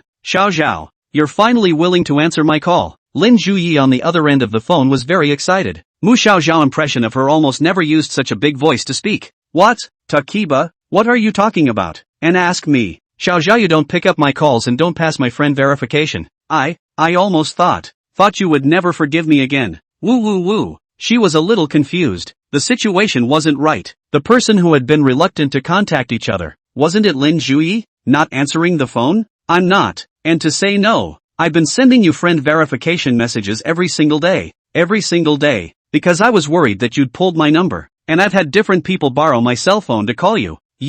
You're finally willing to pay attention to me. As she spoke, she was crying so hard on the phone that she couldn't speak clearly. Mu Xiaoxiao had a shortcoming in her previous life. She couldn't listen to a girl cry. Seeing Lin Juye sad like this, she hurriedly started to think of words to comfort Lin Juye. Ahem. Takiba, don't cry. I think there must be some misunderstanding among us. What misunderstanding? Ooh. Suddenly, Mu Xiaoxiao fiercely remembered that the cell phone was kept on Yushi's side for the first few days, but he hadn't even touched it. Now what Lin Juyi said, not passing the friend verification and rejecting the call, the probability is that Yushi also took her cell phone to do it. Why hadn't Yusuf told her about all this? A guess rose in Mu Xiaoxiao's mind as she hurriedly flipped out Lin Juye's chat account to take a look. Sure enough, his own account had blacked out Lin Juye. Now the conjecture was verified. There's no doubt that Yushi did it. Takakaba, are you free right now? There's something I'd like to explain to you in person. Not bothering to reply to Yushi's message, she suggested to Lin Juyi, who was crying like a pear. It's at that cafe by the lake. Let's go there and talk. Well, good. I also happen to want to see you. Xiao. Hearing this, Lin Juye broke into a smile and quickly agreed. On the other side of the school, Yushi was stirring her bitter coffee in the lakeside cafe, her eyes resting on the screen. Everything had been arranged, and Mu Xiaoxiao's housemates were under her complete control. Just exert more care now and ask about Maki-chan's dormitory, taking the opportunity to provide her with more comfort and emotional value. Mu Xiaoxiao's dependence on her would then slowly rise. It was originally envisioned that way, but then she realized the plan had gone awry, because Mu Xiaoxiao hadn't replied to her for 5 whole minutes. That expression of concern stayed on the chat interface, and even more fatally, the screen showed the message status as read and unanswered. What the hell? Going to the restroom? Or something else all of a sudden? Her better-shaped eyebrows furrowed slightly as she inserted a straw into her stirred coffee. Can't be starting to doubt me. To further ascertain the situation, Yushi entered a string of passwords into her phone and soon an app page was opened. It was a map, and the little hearts on the map marked the location where Mu Xiaoxiao was. Before returning the phone to Mu Xiaoxiao, Yushi quietly installed a synchronized bug in GPS positioning in her phone. Although she did not intend to monitor and eavesdrop 24 hours a day, she had to be informed of Mu Xiaoxiao's current situation when necessary. The trajectory of the action is a bit strange. Instead of going to the dormitory, it's coming this way towards the lake? Wait, already? Yushi tapped his knuckles on the desktop and shifted his gaze out the floor-to-ceiling glass window. 83. Either slash or giveaways. Today Mu Xiaoxiao is wearing a rose-red dress with a hemline cut into ruffles and a small white fluffy ball on the back for decoration. The hair was not carefully combed, but it was cute, slightly tousled over her shoulders, making her already small face look even better behaved. Haven't seen her wear this. Yushi was already getting upset in her mind, and she got up without moving, pressed the edge of her fisherman's hat, and shifted her position to a more private place with her coffee in hand. The automatic glass doors opened as the wind chime sounded, accompanying Mu Xiaoxiao in. There was also the girl with glasses who had a twisted braid. Lin Juye? Yushi was slightly stunned at first, and then smacked his lips. Yushi originally thought that after pulling the black Lin Juyi, she would be so angry that she would cut ties with Mu Xiaoxiao and never come back. But I didn't expect Lin Juyi to regard Mu Xiaoxiao as so important, and even took the initiative to come to her. Annoying. Yushi took the wireless ear out of his pocket and turned on the play button on his cell phone. The monitor activated, and as the audio waveform bounced, the conversation between Mu Xiaoxiao and Lin Juye was clearly transmitted into Yushi's ears. Xiaoxiao, I also happen to want to have a good chat with you. There is a seat here. Let's sit here. Yushi watched as they pulled out their chairs and sat down where she had just sat. Today I'll pay for the bill, so you can order some more. Xiaoxiao. Lin Juye pushed the menu in front of Mu Xiaoxiao. She was very happy today, and her appearance looked radiant. No, you're a student too. How can I eat so much? Mu Xiaoxiao hurriedly excused himself, but Lin Juye was persistent about the treat. No, I said I'd apologize properly to you today. That kind of thing is even. Seeing that she wasn't willing to take the initiative to order, Lin Juye began to place the order himself. So compensation is necessary. Wait a little. Xiaoxiao's favorite fruit tea, spicy little crispy pork, baked potato fries. Good. I've ordered them all. Takiba, you're too polite. The two teenage girls were having a great conversation. In the corner, Yushi, wearing a fisherman's hat, pulled the brim back and let out a cold grunt. She had already taken great care to record Mu Xiaoxiao's preferences, but in the recipes Lin Juye read out just now,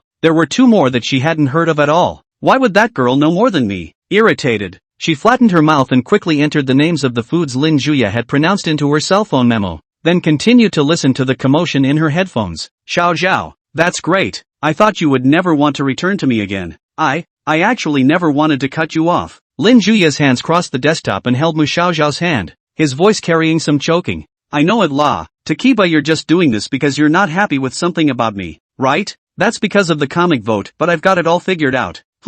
It's all my fault. I was too willful. Lin Juya put Mu Xiaoxiao's small hands together. Her eyes began to redden. It's obvious that you've been so nice to me, but I can't move without getting angry with you and pulling the plug on you. I thought about so many things during the time you were away, so afraid that you would really never come to school again. Saying that, Lin Juya sniffled and tears came out of her eyes. It's me who hurt you, Xiao Zhao. I always do something irrational as soon as my emotions get the better of me. I'm really sorry. Please forgive me. Oh. Seeing this guilty appearance of Lin Juyi, Mu Xiaoxiao's heart softened, and she hurriedly took out a tissue and gently wiped away Lin Juya's tears. She patted Lin Juya's back and softly comforted. Alright, I didn't blame you in the first place. Don't cry. Things have passed. Don't care about that anymore, okay? Woohoo! Lin Juyi was still crying, and again suddenly took one of Mu Xiaoxiao's hands and put it on her face, then tilted her head to look at her pitifully. Then can I still be Zhao Shi's friend? I swear I'll never just delete your account again. Could be. Mu Xiaoxiao smiled, thinking that this girl had finally grown up. Best friend? The most important person in this school? Aha! The listener's voice came in synchronization. Yushi mouth is chewing a sugar cube. Heard this sentence? Mouth sugar was bitten to pieces. Face gloomy down. What an obstructive character. Even more so than Mu Xiaoxiao's roommate. Those two have known each other since high school. Not only have they been together for a long time, but they also know each other much better. If she wanted to use her roommate's trick to break Lin Juyi out again, I'm afraid the result would be contrary to her wishes. Plans must change. Yushi was in his memo, retyping the draft. Just as she was thinking, the two teenage girls on the other side of the listening software were continuing the conversation. By the way, Xiao Zhao, where have you been these days? Lin Juyi said as she lowered her head and rubbed against Mu Xiaoxiao's sleeve. And you didn't say anything to me. Suddenly, her brow furrowed. Since when do you wear perfume? It's the smell of gardenias, isn't it? Seemingly an ordinary sentence, Mu Xiaoxiao detected that Lin Juya's eyes were darkly displeased, and even a few points of caution. She lowered her own head and sniffed, also a little depressed. It is estimated that after living in Yushi's house for a long time, her body was unconsciously stained with her smell, and after such a long time the sleeves still retained the fragrance. But Mu Xiaoxiao couldn't make the matter of the small dark room explicit, so he had to be vague. But, it's probably the smell of body wash, yes? Well, anyway, let's forget about that for now. Let's talk about something else, shall we? She was afraid that Lin Juyi would notice something if she went deeper and hurriedly patted Lin Juyi's shoulder to change the topic. However, Lin Juyi was unforgiving. The corners of her mouth pursed up slightly, her gaze fixed on Mu Xiaoxiao, as if she wanted to see through her mind. The waiter walked by. The meals were brought up one after another. Milk tea, drinks, all kinds of snacks. Both of them did not have the heart to eat. No, you have to tell me where you went the other day.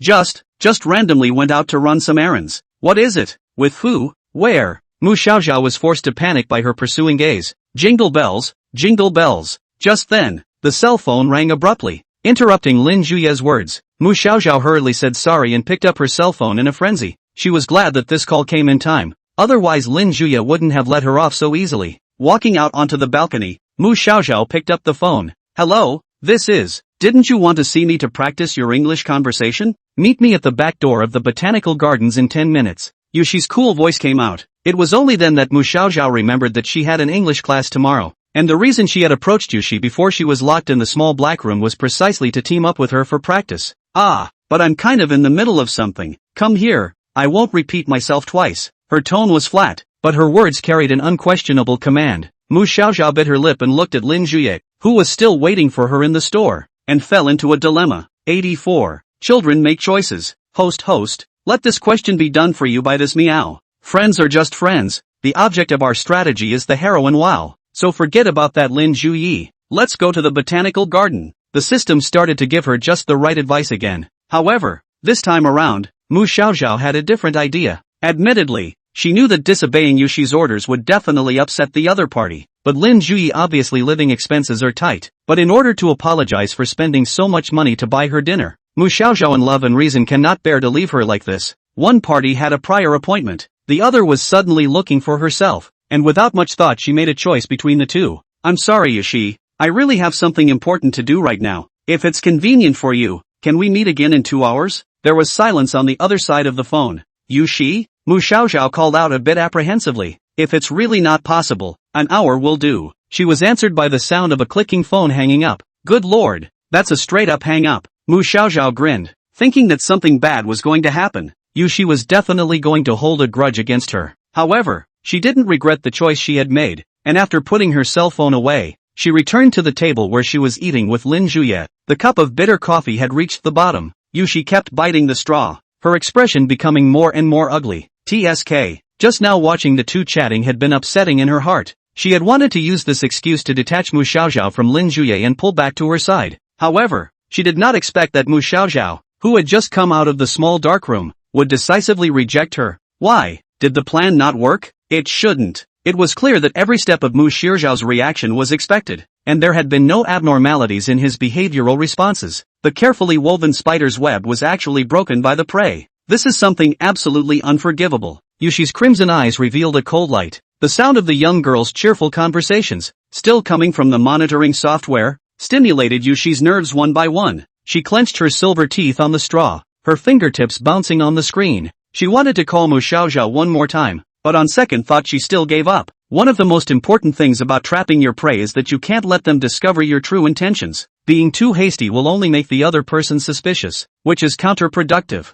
So, Yushi just ordered another cup of freshly brewed coffee and continued to spy on the two young girls' every move. Xiaoxiao, smiling so happily. Mu Xiaoxiao kept smiling, her little mouth talking non-stop, looking in a good mood. A bright, pure, unguarded smile, an expression that had never been shown to Yushi. Somehow, Yushi's heart began to ache. How strange. Love, shouldn't it be something that involves possessing someone and getting pleasure out of it? Why? Now, did she feel pain and sourness? Originally approaching Mu Xiaoxiao because she found it interesting and fun, Yushi unknowingly lost herself in the game. Happiness, anger, sadness, joy. The mind was completely tugged by Mu Xiaoxiao, just like turning into some kind of puppet on strings under the control of emotions, no longer able to approach other things with the same ease as before. Totally screwed up. She swallowed the last of her coffee in a vindictive gulp and buried her head in the table, letting her head of green hair hang down. Xiaoxiao, look at me. Smile at me, will you? I'm the only one who's ever been good to you. Why you just don't get it? Just keep thinking about me like you did before.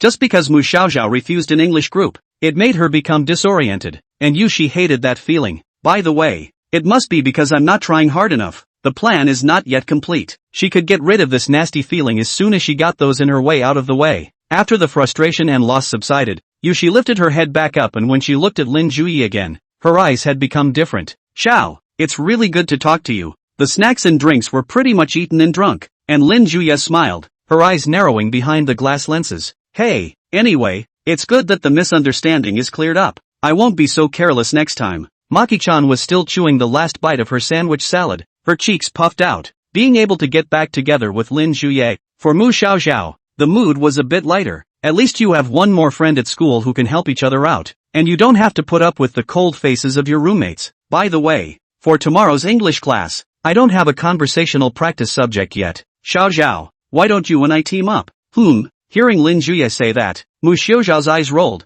That, actually, I have an appointment with Yushi's classmate. Although it seemed like he had just stood Yushi up. This way Lin Juyi was a little disappointed, but still did not give up right away. Then can we do this? The three of us practicing together? Yeah, there are options like that. Mu Xiaoxiao came to a sudden realization, feeling that the darkness of the world was a new spring. Neither could he leave Lin Juyi out in the cold, nor could he reject Yushi. In that case, he might as well come with both of them. Children make the choices, but adults want them all. Of course. Mumbles, Delta, not mumbles. Host, you were thinking of something dangerous, host. It's normal, just studying with classmates. Mu Xiaoxiao took it for granted and wondered why the system was making a fuss. Sigma, degree, that's the way it is. But this meow always feel that something is not right. There's nothing wrong with it, it's just a group teaming up, and I also happen to want to familiarize Yushi and Lin Juyi. He himself was good friends with Lin Juyi, and although he wasn't exactly friends with Yushi, he was still considered a half acquaintance. It just so happens that all three of them are in the manga club,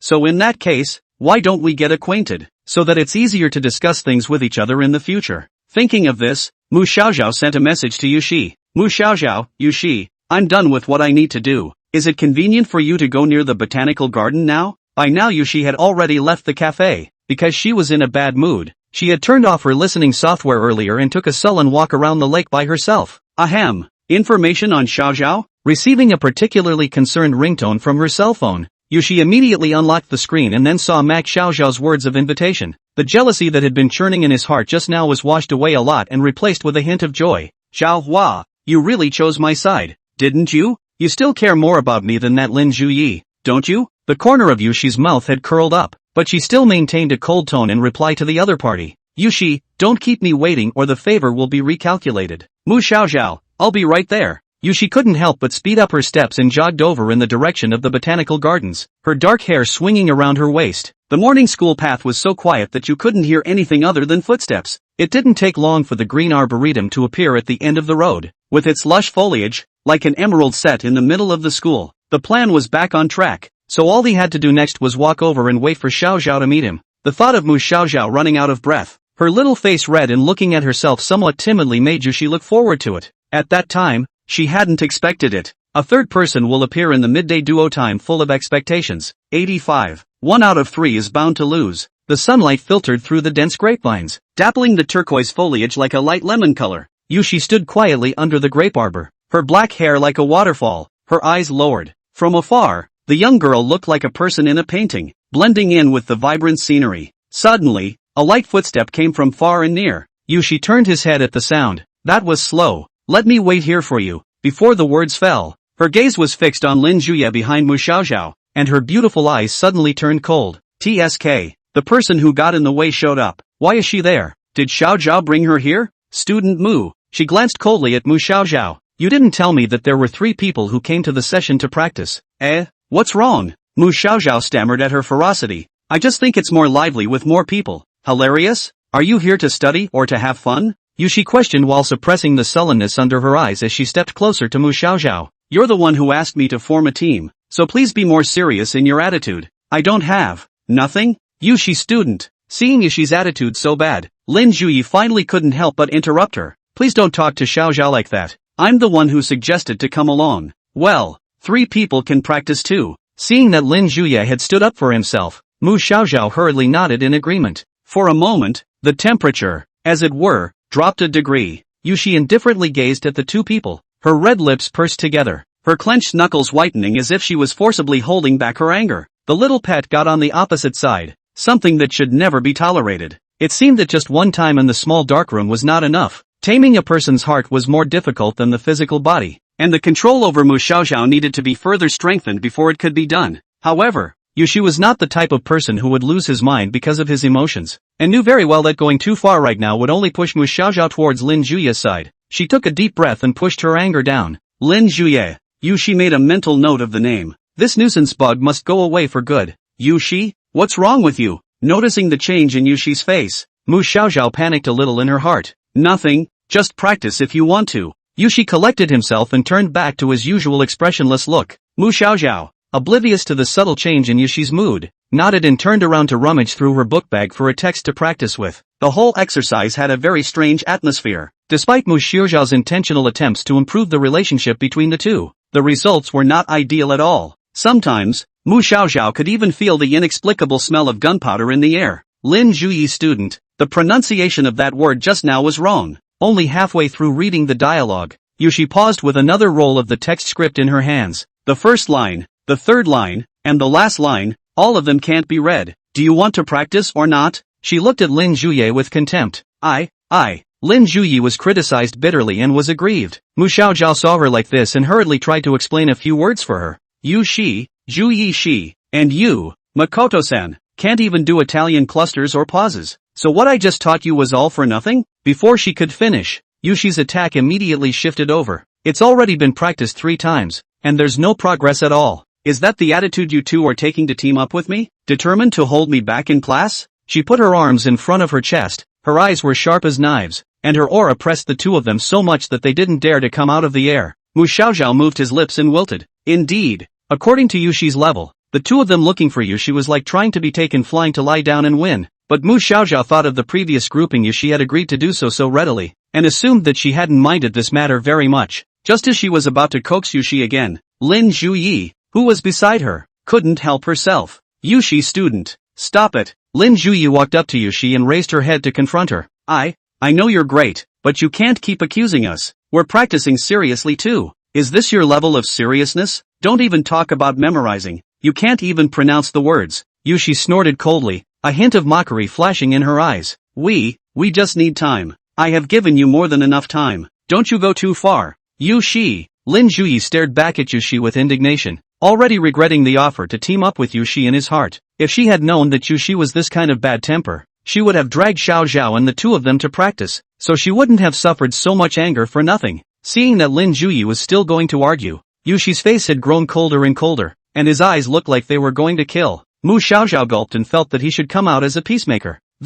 And you guys listen to me for a second. Mu Xiaozhao smiled sarcastically and reached out his hand to try to stop between the two. Suddenly, a cool sensation came from the area in front of his chest, and Mu Xiaozhao subconsciously felt toward his back. Bad. I didn't T-fasten the buttons of my underwear when I went out today, and the amplitude of her activities was a little large just now, and the clasp of her underwear seemed to be loosened. Feeling the underwear falling loosely in front of her, Mu Xiaozhao's face immediately floated a red blush, awkwardly lowering her head and clasping her hands tightly around her chest. Well, it's going to take a little help. Her gaze darted back and forth between Yushi and Lin Zhuyi for a while, eventually localizing on Yushi. This matter is impossible to find Lin Zhuyi. His old habit of being shy when he touches a girl is not yet healed. If Lin Zhuyi knows, it will be troublesome. Zhao, what's wrong with you? Seeing that Mu Xiaozhao was out of sorts, Lin Zhuyi asked with some concern. It's nothing, Bamboo Leaf, sorry. I'm looking for Yushi for something. I'll be back soon. Without waiting for Lin Zhuyi to finish, she took 2 steps forward to pull the brunette's wrist and headed in the direction of the women's restroom, leaving Lin Zhuyi alone, dumbly holding the manuscript paper for practicing. Hello, Xiao Zhao. Watching the two of them go away, Lin Zhuyi's eyes stayed pinned on their linked hands through the lenses until they could no longer be seen. Those two, they sure have a strange relationship. Saying they weren't friends, yet they had made a date to practice as a team before her, and now they were leaving together in front of her. Lin Zhuyi clenched the manuscript paper into a ball, clenched her back teeth, and her hatred for Yushi gradually spread to her heart. Rushed to post a chapter at the airport, perfected it when I got off the plane. 86. Anesthetics for the sickly. There was no one else in the women's bathroom at the moment. Mu Xiaozhao pulled Yushi inside, and the two figures, one taller and one shorter, were presented in front of the bright mirror. Mu Xiaozhao let go of his hand. What do you want with me? Yushi's voice still didn't sound too happy. I want to ask you to do me a favor, said Mu Xiaozhao in a low voice. I can owe you a favor fee. What favor? The clasp on my underwear is loose. Mu Xiaozhao tentatively raised her head and looked up at Yushi's face, who sighed, and her expression loosened up a bit. Turn around. Mu Xiaozhao obediently did as she was told, and then the zipper at the back of the dress was pulled open. She felt a pair of slightly cool hands burrow through the back of the dress, picking up the position of the underwear straps and sliding her fingertips over the butterfly bones of her back. I can't believe you can't fasten a buckle. You didn't used to wear children's underwear, did you? That one is more convenient. Stupid. Well, as if intent on stalling, Yushi moved slowly, aligning the small iron clasps one by one before hitching them up. In the bathroom, drops of water slid down the faucet, mixing with the sound of two people breathing. Mu Xiaozhao remembered the situation just now again. Yushi, my English is not very good. Sorry, you just got angry because of this, right? She quietly paid attention to Yushi's expression in the mirror. What do you think? Yushi had already buttoned up his underwear, but his index finger was still lingering on Mu Xiaozhao's back, touching the smooth and delicate skin. I'm sorry, I'll study hard. I don't mean to blame you. I'm just angry that you don't recognize people.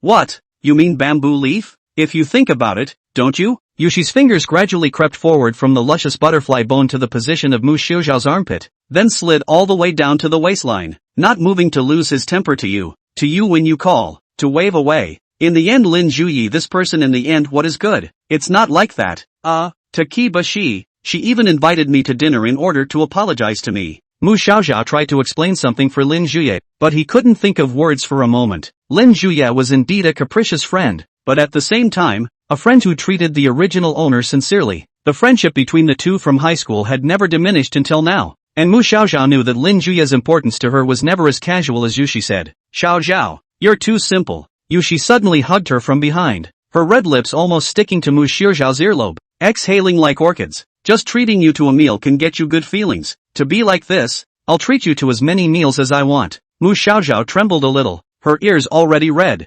Hey, why did it feel like the speech was a bit off? That Yuki was trying to show that he liked her? No way. If I had to say I liked it, I guess it was the same kind of liking for a pet that wanted to put her in a small dark room. Don't ever get carried away with yourself. Mu Xiaoxiao took a deep breath to calm down. I understand that you would think so, but Yushii, Takakaba, she's really not like what you think she is. She gazed at Yushi's eyes in the mirror. Although Takeba is prone to do something stupid when he's impulsive, he's essentially a very good person, and he's also helped a lot since I was in high school until now. Ah yes, for example, the last time I was embarrassed by Song Zhuozhua and the others, it was Bamboo Leaf who rescued me, and she said she was willing to pay money in order to protect me. Pay up? Yushi listened quietly, his expression shifting slightly. Yes, although Takeba was struggling to make ends meet, he still stood up for me at the time and tried to use his money to help me get out of these troubles. Then why didn't she help you in some other way? Well, talking about this topic, Mu Xiaoxiao remembered Lin Juye had once sent her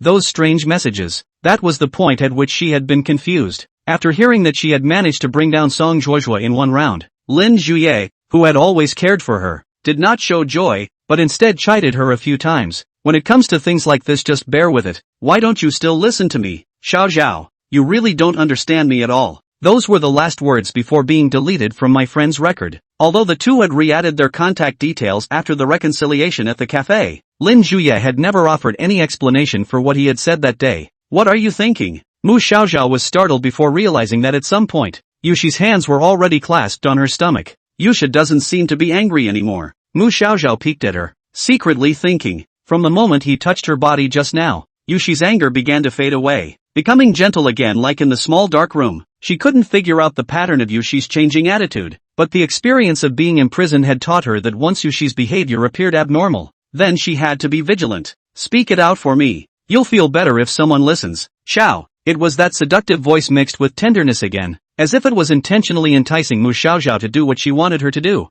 Mu Xiaoxiao opened his mouth. Tell me okay? Xiaoxiao. Mu Xiaoxiao originally did not want to say it, but after being pressed by Yushi several times, he unexpectedly ghostly told Lin Juye about deleting himself. So, she doesn't want you to fight back against the bullies. Yushi listened to it and thought about it. Xiaoxiao, you've been tricked by Lin Juye. Think about it. If she really treats you as a friend, how could she possibly want you to be bullied? On the surface, she says friend, but she doesn't care about your feelings at all. She's deliberately trying to harm you. Click. As soon as these words left his mouth, Mu Xiaoxiao felt that a certain thread in his head about Lin Juye was cut by invisible scissors. As much as she tried to emphasize that the two had made up, the fact of distrust was there, and the gap between them was far from easy to melt. At some point, the slim, soft hands behind her that were pressed against her skin became restless again. Xiaoxiao, listen to me. You should have left that kind of person Lin Juye earlier. She's not worth so much. Mu Xiaoxiao's heartstrings tensed up as a reflex, and an inexplicable feeling of nervousness struck her. In the mirror, Yushi hugged up from behind, taking the entirety of Mu Xiaoxiao's delicate and soft body into his arms, his forehead pressed against her back as if he was holding a beloved doll. Good girl. Go back later. Tell her you don't want to team up with her, and then tell her to go back alone. Don't worry about the grades. I can take you to a high score anyway. If it's with you, I won't be mad no matter how well I practice. Xiao, I'm all you need. Red lips gently rubbed against the edge of Mu Xiaoxiao's ear. The smile could not be said to be tenderness, greed, or desire to fall into the abyss. Yushi, me. The heartbeat became stronger. Yushi's words numbed her brain like an anesthetic. Mu Xiaoxiao clutched the hem of his shirt, trying to keep himself awake. 87. Be wary of bad dating information. I can't do that. After resting her eyes for a moment, Mu Xiaoxiao shook her head and gently broke free from Yushi's arms. Bamboo Leaf is my friend. I believe she had a reason for saying those things at that time. Yushi, let's hurry back. Don't keep Bamboo Leaf waiting over there. Yushi inadvertently clenched her teeth and reached out just to pull Mu Xiaoxiao, but the moment her fingertips were about to touch the sleeve of her coat, they froze. I see. Xiaoxiao, you're willing to trust her and not me, Yushi said with a dry smile. It doesn't matter. There will be a day when you will regret it, when you discover Lin Juye's nature, when you realize that you are just a dispensable person to her. That time, Xiaoxiao will return to my side. She wanted to persuade something more, but Mu Xiaoxiao had no intention of listening to her continued persuasion and walked out of the restroom with her head hanging down, as if she couldn't hear her. Yushi frowned lightly and could only follow her. It seemed that Lin Juye had an unusual significance to Mu Xiaoxiao. and simply relying on words was not enough to convince the little pet. While we're at it, let's take some other measures. Regarding Lin Juyi, Yushi was not familiar with it, and all those deductions given to Mu Xiaoxiao earlier were just a deliberate attempt to alienate those two people. But who says reasoning has to be based on reality? It's better to predetermine the desired outcome and then change reality to what you reason than to reason from reality to a completely unwanted outcome. Yushi doesn't understand Lin Juyi, but she can change Lin Juyi. The English conversation practice in the second half of that day went much smoother than in Mu Xiaoxiao's, and Yushi, who had been playing with her temper earlier, suddenly returned to a normal attitude and was able to have a normal conversation with Lin Juyi, thanks to their effective practice. The next day in English class, Yushi's fluent speaking caught the English teacher's eye, and the group work got an A grade that way. Happy ending. Max Xiaoxiao patted his head and thought for a moment, thinking that it was the words he said in the women's restroom that did the trick. It seems that this heroine isn't so unreasonable, so communicate with her and she will make changes. A sense of accomplishment flared in her heart, and she took credit for it. Although Yushi's favorability towards her is still a bit twisted right now, but with hard work, she will be able to break the raiders back on track. The host is great. Go host. The nerdy system waved the flag for her. Carat omega carat equals in order to reward the world's most adorable host. This Meow also worked very hard to find a new task for you Meow. Aha! What mission? Dang it, this mission is not subject to a lottery. The prize money is up to $100,000 Meow. Wow. So what's the mission? Mu Xiaoxiao's heart was moved, and stars appeared in her eyes. Before the reward of 10,000 yuan, Mu Xiaoxiao has already used up part of it. Seeing that it is about to return to the life of the elbow, the system this again came to a wave of economic support. Can be said to be the snow in the charcoal. 3. The task is being retrieved. Mission, make the heroine bleed once because of you. Reward, premium lucky draw, $100. 000 prize already set. After hearing the contents, Mu Xiaoxiao was immediately dumbfounded. No way. System? Say that again? What bleeding? Are you sure this is a raid quest and not a hate-pulling quest? Humph. Of course Meow. The tasks set by this system are all decided based on the heroine's preferences. You mean Yuki likes it when I make her see blood? Just as she asked the question, she remembered how Yushi had slipped her a knife earlier in the dark room. Well, it seems like there is indeed this possibility. Mu Xiaoxiao sighed helplessly. Yushi's fetishes had always been strange, so maybe by making her bleed in some way, he could actually improve her favorability. But the problem was that Mu Xiaoxiao didn't have a violent streak, nor did she know what reason to use to make Yushi bleed for her. She didn't really like seeing others get hurt. It's so hard to figure out what the hell you can do to make her bleed without making her angry. Mu Xiaoxiao sat on a wooden chair on the school road, resting her cheeks in bitter thought. Nabla, what are you talking about? Mu Xiaoxiao didn't count on the system, and looked up the method inside the cell phone by himself, and spent almost half an hour or so on one check. There, that might work. I just don't know if Yushi would agree. Regardless, she planned to talk to Yushi about it. Buzz. The cell phone vibrated slightly. Yushi lit up the screen and saw the message from Mu Xiaoxiao. The corners of the mouth on her originally cold face gently picked up. Want to go out with me for the weekend? It's a rare occasion that you're willing to invite me so directly. Xiao. She replied yes on her cell phone, then tucked it into her purse and walked out of the room with her long black legs. There was a small arched door at the corner of the building, and outside was a balcony projecting towards the flower beds. A scrawny, young girl with glasses and brown hair tied into a twisted braid was standing there, looking over the fence. Hearing the footsteps, Lin Juyi turned back and looked at Yushi warily. So, what did Lin want to see me about? Yushi narrowed her eyes at Lin Juyi, and that semi-provocative tone made Lin Juyi's favor towards her drop quite a bit more. Putting aside the factor of Mu Xiaoxiao, Lin Juyi really did still dislike Yushi as a person. Not only did he seem to be very deep in the city, he also exuded an inexplicable evil aura, and was not a good person at first glance. Yushi student, let me ask you once more. Are you and Xiaoxiao really not friends? Lin Juyi stepped forward and asked in a deep voice. You're concerned about that? Because you've all made plans to practice your homework together, yet you keep emphasizing that you're not friends. So, I want to know exactly what your relationship is. It's the relationship between pet and owner. Although Yushi thought so in his heart, he didn't say so on his mouth and just smiled. This matter shouldn't have anything to do with you. She turned her head, acting indifferent to the conversation. I'd like to ask you why you're so concerned about what's going on with me and Mu Xiaoxiao.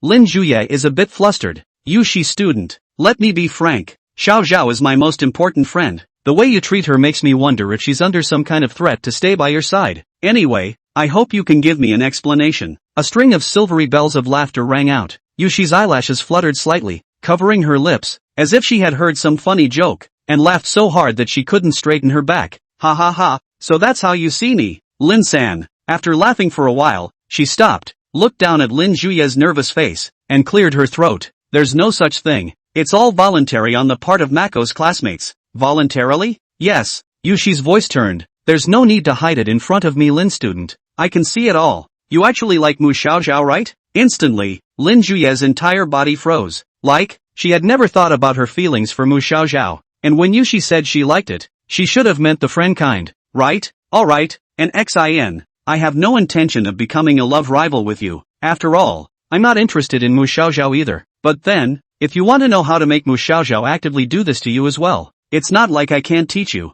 Yushi patted Lin Juye's shoulder, and immediately after, a verification code to add a friend was handed to Lin Juye. Nah, make friends with me, Rin-san. 88. First date. Early Saturday morning, just after the rain, the sun poured through the thin clouds and onto the streets. On the sidewalk, Mu Xiaoxiao stood in front of the window, with a slight sideways glance, surveying herself reflected in the glass, a white doll-necked strappy dress with a tiny round bag, and on her feet a pair of solid black Mary Jane shoes. Note, inedible, because of the fear of their own with the wrong. Today's Mu Xiaoxiao deliberately referred to the latest issue of fashion magazines with clothes. The effect looks quite fit. She spun gently, her skirt lifting in the wind like a tumbling white wave. Asterisk, ding. This meow has upgraded the appearance scoring system. Today's host cuteness index. That's for sure. My aesthetics are invincible. Mu Xiaoxiao nodded in satisfaction. It was the confidence of a female number player of many years. Once male, she had always harbored a pure daughter's heart, and was quite knowledgeable about the life of a beautiful girl.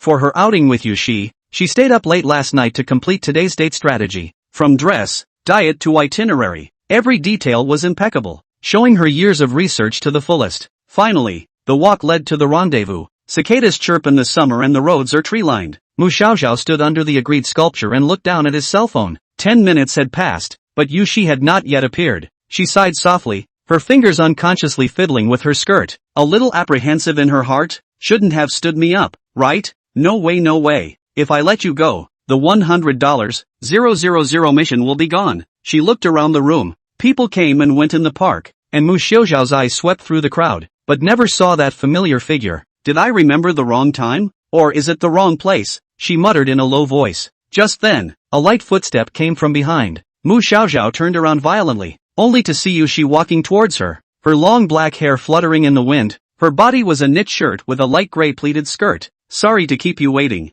Yushi's voice was still light, but there was a rare hint of softness in his tone. Mu Xiaoxiao froze for a moment, then revealed a bright smile. It's fine, as long as you're here. Yushi walked up to her, his eyes lingering on her for a few seconds. Cute outfit today. Really? Mu Xiaoxiao's eyes lit up. Really? Yushi gently patted her shoulder, signaling her to follow. Come on, aren't we going over to the fountain? Aha! Mu Xiaoxiao nodded and quickly followed. The two walked side by side on the park's trails, the morning light spilling onto the ground through the gaps in the foliage, creating patches of light and shadow of varying sizes. I've arranged all of today's itinerary, Mu Xiaoxiao said excitedly. We'll go over to the fountain to take pictures, then go to the nearby dessert store. I heard that their mousse cake is super delicious. We can also go shopping in the afternoon, and in the evening. She rambled on, and Yushi listened and listened quietly, nodding occasionally. And then there's Yushi, what do you think? Realizing that she had accidentally spoken too much, Mu Xiaoxiao reduced her voice a bit and turned her head to look in Yushi's direction. Or, say, do you have any places you want to go?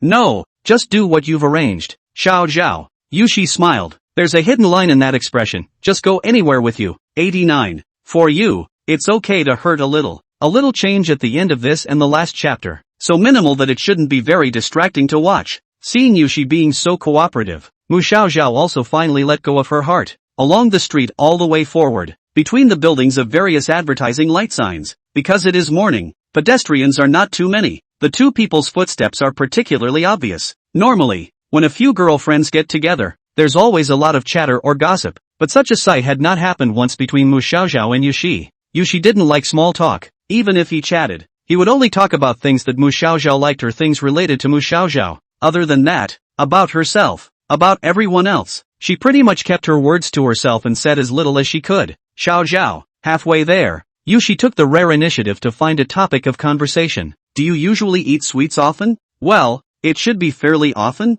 Sweet things make you feel better when you eat them. What type of dessert? Matcha chocolate, baked tart, cheese pudding. There's so much more. Aha. what about you, Yuki? Seeing that the topic was just right, Mu Xiaoxiao wanted to take the opportunity to explore Yushi's preferences in order to facilitate future strategies. Unfortunately, Yushi gave a reply that disappointed her. It doesn't matter what I eat. Well, what a puzzling woman. Push open the glass door and enter the coffee-scented store, where quaint, dark-tone lights are cast on the tabletops, and saxophone music is playing on the corner speakers. Mu Xiaoxiao walked to the reserved seat and sat down. The waiter presented the menu, and she began to order according to the plan she had thought of last night. Chocolate mousse cake, latte, tuna sandwich, and, wait a minute, she was announcing the name of the dim sum when Yushi suddenly interrupted her, closing the menu book in her hand. Xiao, are you doing this on purpose? A piece of cake costs 40, a cup of coffee 65, and this, it's enough to cover your living expenses for a few days, isn't it? Why did you bring me to a store like this? Mu Xiaoxiao stared blankly at Yushi for a moment,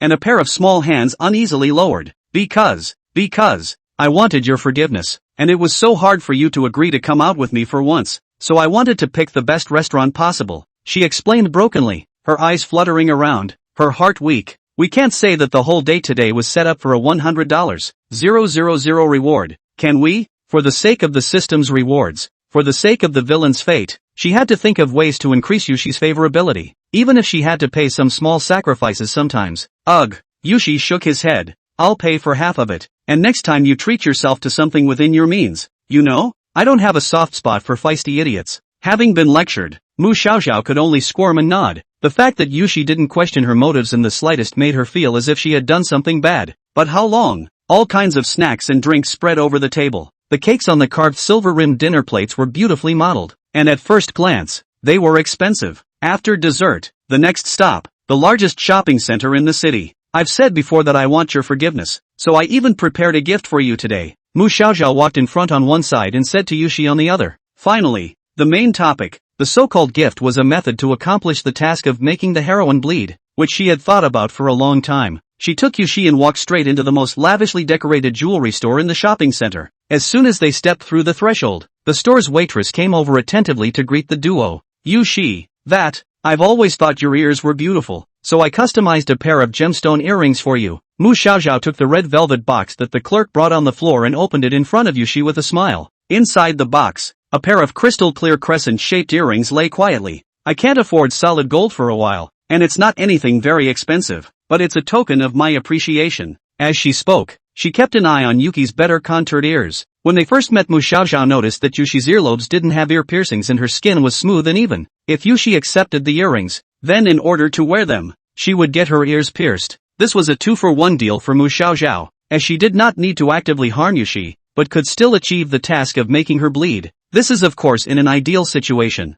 Mu Xiaoxiao also envisioned another scenario where Yushi didn't want to get her ears pierced specifically for her jewelry, and after accepting the gift, she turned around and sold it to the second-hand market. In that case, the money will all go down the drain. It's an ear-piercing model. Yushi looked decidedly hesitant. Unfortunately, I don't have any ear piercings, so it would be a bit painful to go and get them pierced. No, it's okay, anesthesia is pretty good these days, but more or less, you're going to get hurt, right? Just a little bit. Mu Xiaoxiao's smile became more and more unnatural, and her heart tensed up. It's bad. Do we really have to say no? She gulped, feeling that the plan was already half failed. It's true that I don't like pain. Yushi held the pair of cold crescent moons in his palm, then bent down and whispered in Mu Xiaoxiao's ear. But it's okay to bleed a little if it's for you. After saying that, she smiled sweetly. Her other hand interlocked with Mu Xiaoxiao's 5 fingers and held them together. The heart skipped a beat uncontrollably. Mu Xiaoxiao's cheeks reddened a little, but this time it wasn't a purely physical reaction, but carried some other meaning,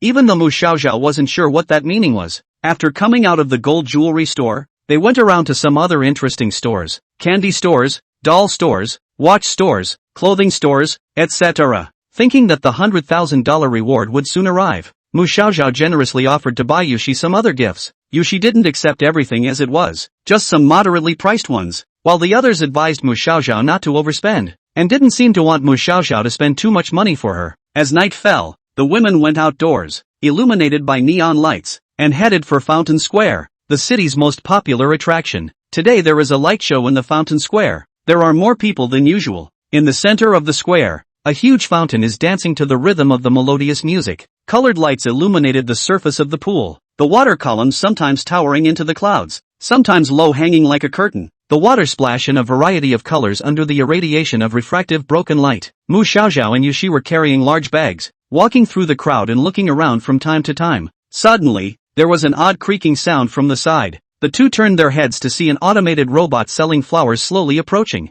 It is shaped like a cute little bear holding a bunch of bright red roses. Two guests, do you need to buy flowers? The robot asked in a whiny voice. The name of this fountain is romantic, and legend has it that buying flowers for your beloved in front of the fountain symbolizes a love affair forever. Oh, but we're not a couple either. Mu Xiaoxiao froze for a moment. She stole a glance at Yushi and realized that the other party was looking at herself with a smile. She was a bit at a loss for words. 90. Anomalies in photographs. Yushi reached out and took a bouquet of roses from the robot. She looked down at the crystallized water droplets on the petals, and then looked up at Mu Xiaoxiao, a trace of complex emotions flashing through her eyes. Here, she handed the flowers to Mu Xiaoxiao, her tone still light, her eyes much softer than usual. Mu Xiaoxiao took the flowers and lowered his head to smell the aroma of the roses. Although Yushi's expression remained cold, she could feel that the other party's heart seemed to be moving a little closer to her. Tick-tock, now that the roses have been purchased, two of you come and take a picture together. It had been paid for, and the droid was still there. A pair of comic book eyes on the electronic screen bling bling bling bling.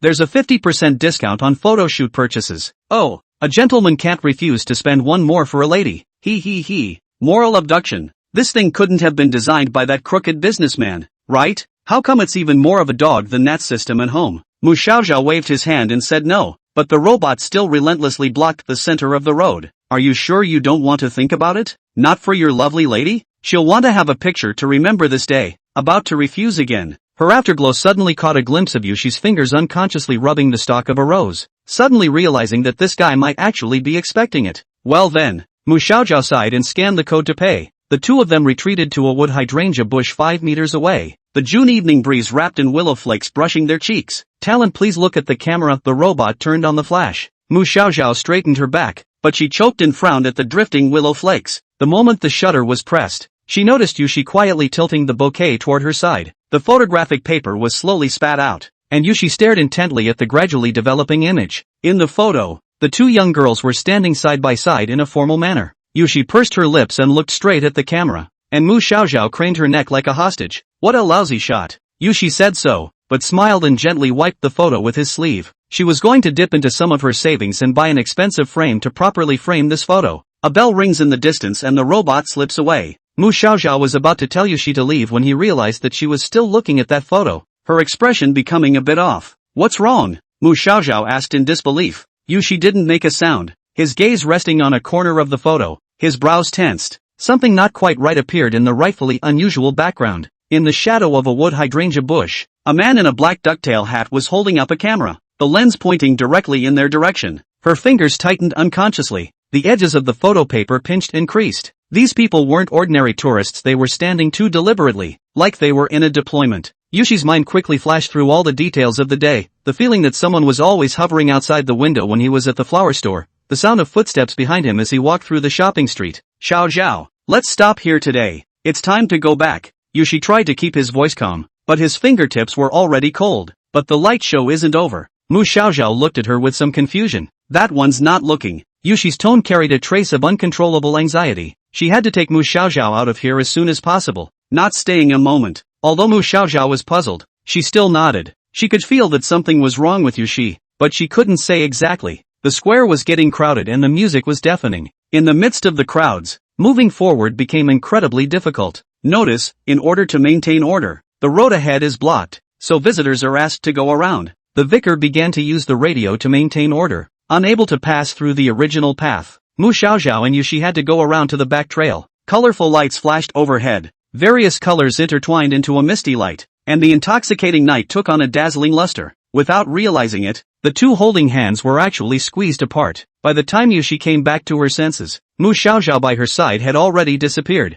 Xiaoxiao, where are you? Her voice seemed so weak amidst the clamor that it was utterly futile. An inexplicable feeling of fear rose from the bottom of her heart. She hurriedly opened her cell phone to send a message, and called again, but only received a prompt that the other party was off. No, don't. Something must not happen to Xiaoxiao. Yushi pushed through the crowd like a madman and ran back. Her long hair scattered messily over her shoulders, her bangs wet with sweat and plastered to her forehead. she stumbled and ran, leaving the square in a flash and burrowing out of the crowd. Just as she passed an alleyway entrance, she suddenly felt her arm being yanked by a massive force, and her entire body was dragged into the darkness between the cracks in the building. The field of vision instantly plunged into pitch black. Yushi's pupils shifted drastically in the darkness, and her back slammed heavily against the rough concrete wall. She was about to make a sound when a leather-gloved hand covered her mouth in death. Shoo! A deliberately lowered male voice came to his ears with a certain mechanical distortion. Yushi felt her heart pounding, and the air smelled of pungent ether. As her eyes gradually adjusted to the dimness, Yushi could see what was around her. There were about 5 or 6 men standing in the alley, ranging in age from 16 or 17 to 30-something, dressed strangely, with varying degrees of tattoos on their faces and arms. I don't have to think about it to know that they are gangsters. What exactly are your intentions? Yushi asked with a sullen face. Then she saw a familiar face, walking out from behind these people. With that exaggerated hairstyle and deep-set eye sockets, there was no doubt that it was Tainseed, who had been off school for quite some time. She pinched her fingertips on the cigarette that was lit with orange light and sneered as she approached Yushi. Don't you know exactly what to do? Have the balls to be as arrogant as you were in school. She pointed the burning cigarette at Yushi's eyes, trying to intimidate the other party with it, but she didn't want Yushi to have no fear on her face, looking straight into her face as usual. Luckily, it wasn't at Xiaoxiao. Despite being in danger herself, Yushi, who was certain of this matter, was relieved instead. So you're trying to come to get back at me, Yushi said without looking away. But I don't quite understand. Tian, there shouldn't be that deep of a grudge between us.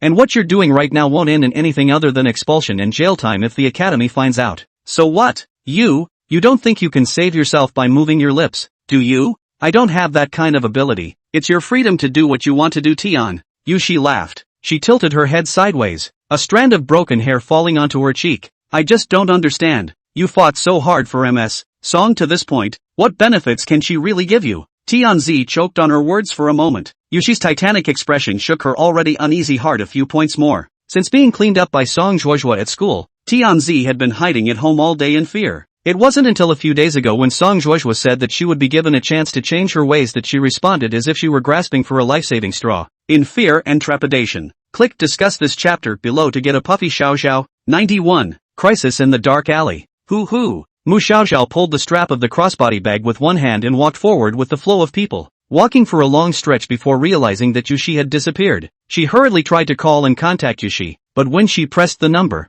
her cell phone prompted a low battery and automatically turned off. What can we do about this? She looked around, surrounded by a black mass of people. The music was so loud that her eardrums ached, the lights dazzled her eyes, and there was no place to look for Yushi in the chaos. Just as Mako Xiaoxiao, she was anxious. The system's voice rang in her head. Good thing the system could automatically block out the outside murmurs, allowing her to hear clearly. Sigma, degree, host. Something bad is happening. Yushi is in danger. Mu Xiaoxiao's heart stuttered. What danger? Sigma, this meow doesn't know. Should I go over to check it out? But if you go over there, host, you might also be in deep danger, meow. Of course I'm going. Mu Xiaoxiao replied without thinking. Although the two were not friends, no matter how much more she had known Yushi for a while, Mu Xiaoxiao could not leave Yushi alone. Good. Very spirited. Let meow lead the way. Go ahead and turn left at the second intersection, meow. Thus, under the guidance of the system, Mu Xiaoxiao trotted away from that crowded square and ran in the direction where Yushi might be. Gradually, through the streets and alleys, there were fewer and fewer people, and the surroundings became quiet and dim. Mu Xiaoxiao's heart lifted as her eyes scanned both sides of the street for any possible clues. Suddenly, she noticed something strange at the mouth of an alley, as if a figure was swaying, so she lightened her footsteps and approached cautiously, the strap of her satchel in her hand being held tightly. Just at the moment when he was about to step into the alley, the system's voice sounded again. Degree, host, beware. There's an unidentified person ahead. Mu Xiaoxiao took a deep breath. Yushi's eyelashes fluttered in front of the cigarette sparks, 2 centimeters from the eyeballs. The cigarette in Tianzi's hand went out brightly, and the air smelled of burning hair. What the hell are you trying to say? Tainseed's voice was hoarse. Tian, you shouldn't have promised MS Song to do this. Yushi did not avoid her gaze. Don't you understand? You're just a scapegoat for her. Song Zhuozhua never does anything in school herself, and the day the east window comes out, the one who takes the blame will only be you. No way. Don't you dare try to fool me. I don't know exactly what favors she's promised you, but do you really believe she's going to make good on her word? Ignoring Tainseed's angry snarl, she continued, assuming she really agrees to help you smooth things over after the accident. Tian, you know well what your family's background is, a Yakuza family, underground thugs who do the dirty work for the Song family. If the academy follows the trail and investigates your family, it is the Song family head who will not be able to give you such a big favor, and at that time they will only lose the car and take you alone. Shut up! Shut up! These words poked right into the sore spot in Tianzi's heart. Her eyes widened, so angry that her eyes almost bulged out, and she reached out to give Yushi a slap in the face. Yushi quickly dodged with her head down, but the area of her neck was still scratched with a bloody scar from Tanako's nails. She lowered her head and slightly wiped a hand, the bright red that immediately stained her fingertips,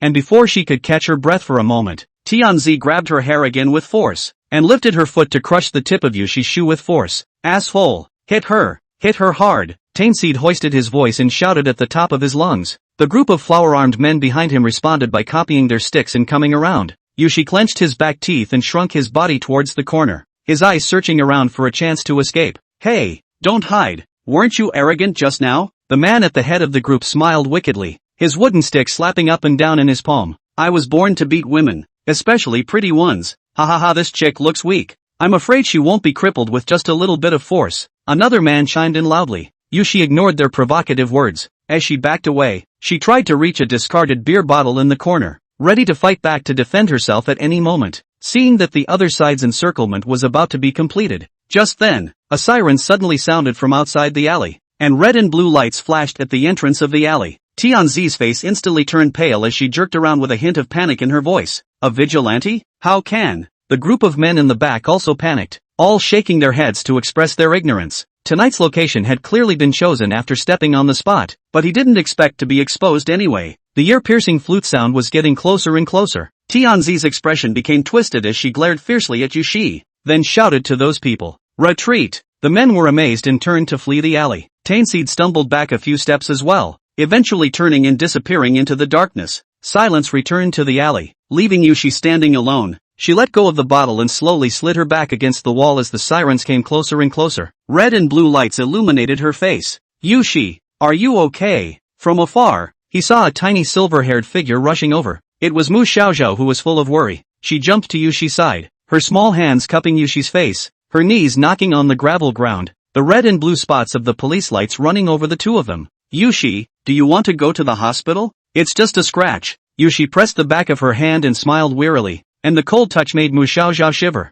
Not far away, the vigilante's powerful flashlight swept across the wall, illuminating several fresh scratches and scattered iron bars. The group escaped on the other side, and the third East End intercepted them. A walkie-talkie on his belt niggled as a sheriff's deputy with a beard crouched down. Name? He turned on the recorder, his eyes lingering on Yushi's bloodstained jacket. Do you need to treat the wound first? No need. Yuki tugged at the rolled-up collar. Alright, then both of you come back to the station with me to make an official statement. He added as he noticed Yushi's tensed shoulder line and fumbled for his ID. Don't worry, it's at the security booth on the west side of the square. Now, Mu Xiaozhou looked at Yushi's whitened lips. She just went through. The program requires it. I'll be fine. Xiao. Yushi straightened her skirts behind her and her expression returned to its original state as she stood up. As it happens, Mr. Sheriff, I have evidence to offer you as well. She pulled her cell phone out of her pocket, the screen glowing dimly in the dimly lit alley. Just now, she had used her cell phone to clearly record the entire process of Tianzi leading that group of flower-armed men to surround her,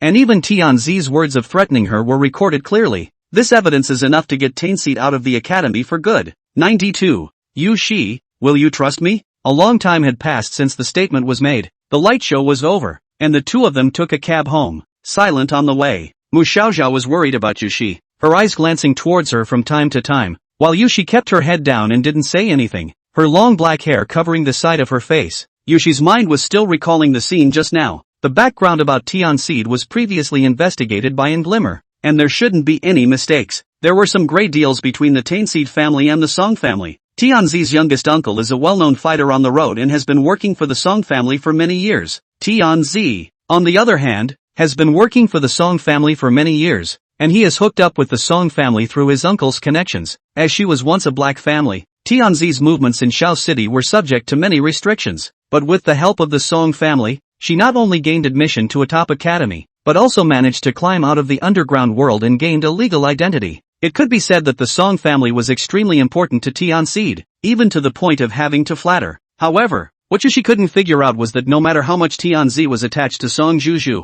he wasn't willing to make such a risky move for her. Once something goes wrong and the academy details Tianzi's identity, she may not only risk dropping out of school, but may even implicate her uncle. When she was blocked in the alley, Yushi had wanted to make Tianzi give up through persuasion, but she had miscalculated. From the expression on Tianzi's face at that time, it was clear that she had known the consequences for a long time, doing this kind of thing even at such great risk. Why? Yushi was still thinking about it as she came back from the central business district and walked on the small stone path of the school. Her steps were so fast that behind her, Mu Xiaoxiao almost didn't keep up, and shouted several times for Yushi to not respond. Was Yushi too stimulated? Seeing this abnormal look on her face, Mu Xiaoxiao couldn't help but feel a little worried. Yeah, she must still be in a state of aftermath after being threatened by so many people with blunt objects in a remote place like that. Thinking of this, Mu Xiaoxiao sped up 2 steps and went forward to pull Yushi's hand. Feeling the familiar temperature in her palm, Yushi froze and turned back to meet Mu Xiaoxiao's clear-as-water eyes, the pupils full of her appearance. With a slight movement in her heart, she tightened her grip on Mu Xiaoxiao's hand, like she was afraid that she would let go. Yushi, are you okay? You've been quiet since just now, Mu Xiaoxiao asked worriedly. I'm fine, it's just something I can't figure out. Yushi barely managed to squeeze out a smile and shook his head, slowing his pace. Is this about Tainseed? Thinking about what? Yushi's gaze wandered a bit, and after a moment of silence, she looked at the dim streetlights in the distance, the lights looking particularly lonely in the night. I'm thinking that maybe everything was premeditated. Yushi lowered her voice. Those people who wanted to surround and threaten me just now were neither Tianzi's nor Song Zhuodua's intention. Mu Xiaoxiao was taken aback. The profile of Yushi's side face, in the night light, appeared slightly cold. The peaks of his pale red lips seemed to be brewing some words. The one who made them do this would have been someone more powerful, like, say, the head of the Song family. In the midst of the silence, only the cicadas rose and fell, and the coolness of the summer night penetrated into the skin of Mu Xiaoxiao's back through the moist air, as if it had been splashed with a layer of cold water. Right, she suddenly remembered that Yushi was the big heroine of the revenge text. She'd spent so much time with the heroine that she'd seen all the villainous minor characters in half a shadow of the main line. Perhaps the seeds of some conspiracy lurked in unseen corners and were secretly sprouting. But why would the Song family master, Song Zhuodua's father, do such a thing? Mu Xiaoxiao asked. Yushi shook his head with a bitter smile. I don't know, but this confirms what I thought before. Xiaoxiao, do you know why I didn't resist Song Zhuodua and the others before? Mu Xiaoxiao listened attentively, waiting for Yushi to continue. Because, vaguely, I feel like they're engaging in bullying just to get me to fight back. Yushi's voice was low and calm, as if he was narrating something that had nothing to do with him. Her gaze remained on the distant streetlight, watching the dense warm yellow halo, her eyes as deep as the night. They've been testing me, forcing me to react. If I resisted, it would play right into their hands. Yushi continued. There are 3 endings to resistance. 1. It was reflected to the school administration. Then the Song family stepped in to smooth things over. And after the storm passed, Song Zhuodua made things difficult for me as usual. 2. If I take matters into my own hands, the school authorities can use this to characterize the one-sided bullying as mutual assault, and each of them will be beaten 50 times, and Song Zhuodua will have her family to step in, while I may be subject to expulsion from the school. 3. Drawing on the power of others. Speaking of which, 2 people appeared in Yushi's mind. During the time she was being bullied, 2 people had offered to help her against the likes of Song Chorchor. One is Xia Sui, and the other is Ji Xiaoming. Although Xia Sui wasn't clear about the bullying, she had always been close to Yushi intentionally or unintentionally, showing her favor to Yushi through various ways. Ji Xiaoming, on the other hand, is more direct. He knows what Song Zhuodua has done and often cares about Yushi, even without saying it out loud. One can guess that Ji Xiaoming has an unusual liking for her, but I don't trust those people. Her voice was flat, piggybacking on a few detached tones. Being attentive to nothing is either treachery or theft. They are showing me favor only to draw the benefits they want from me, and I won't satisfy them so easily. By this time the 2 had come to a small viewing hill. Tonight the moon and stars are sparse. The breeze is cool. The silver light drenches the cobblestone paths in flowing mercury, and the leaves of the hanging bell tree rustle and tumble in the evening breeze. Mu Xiaoxiao looked extremely far away. The outline of the distant experimental building was melted into an inky silhouette by the night. Only the unextinguished corridor light on the top floor was lit up,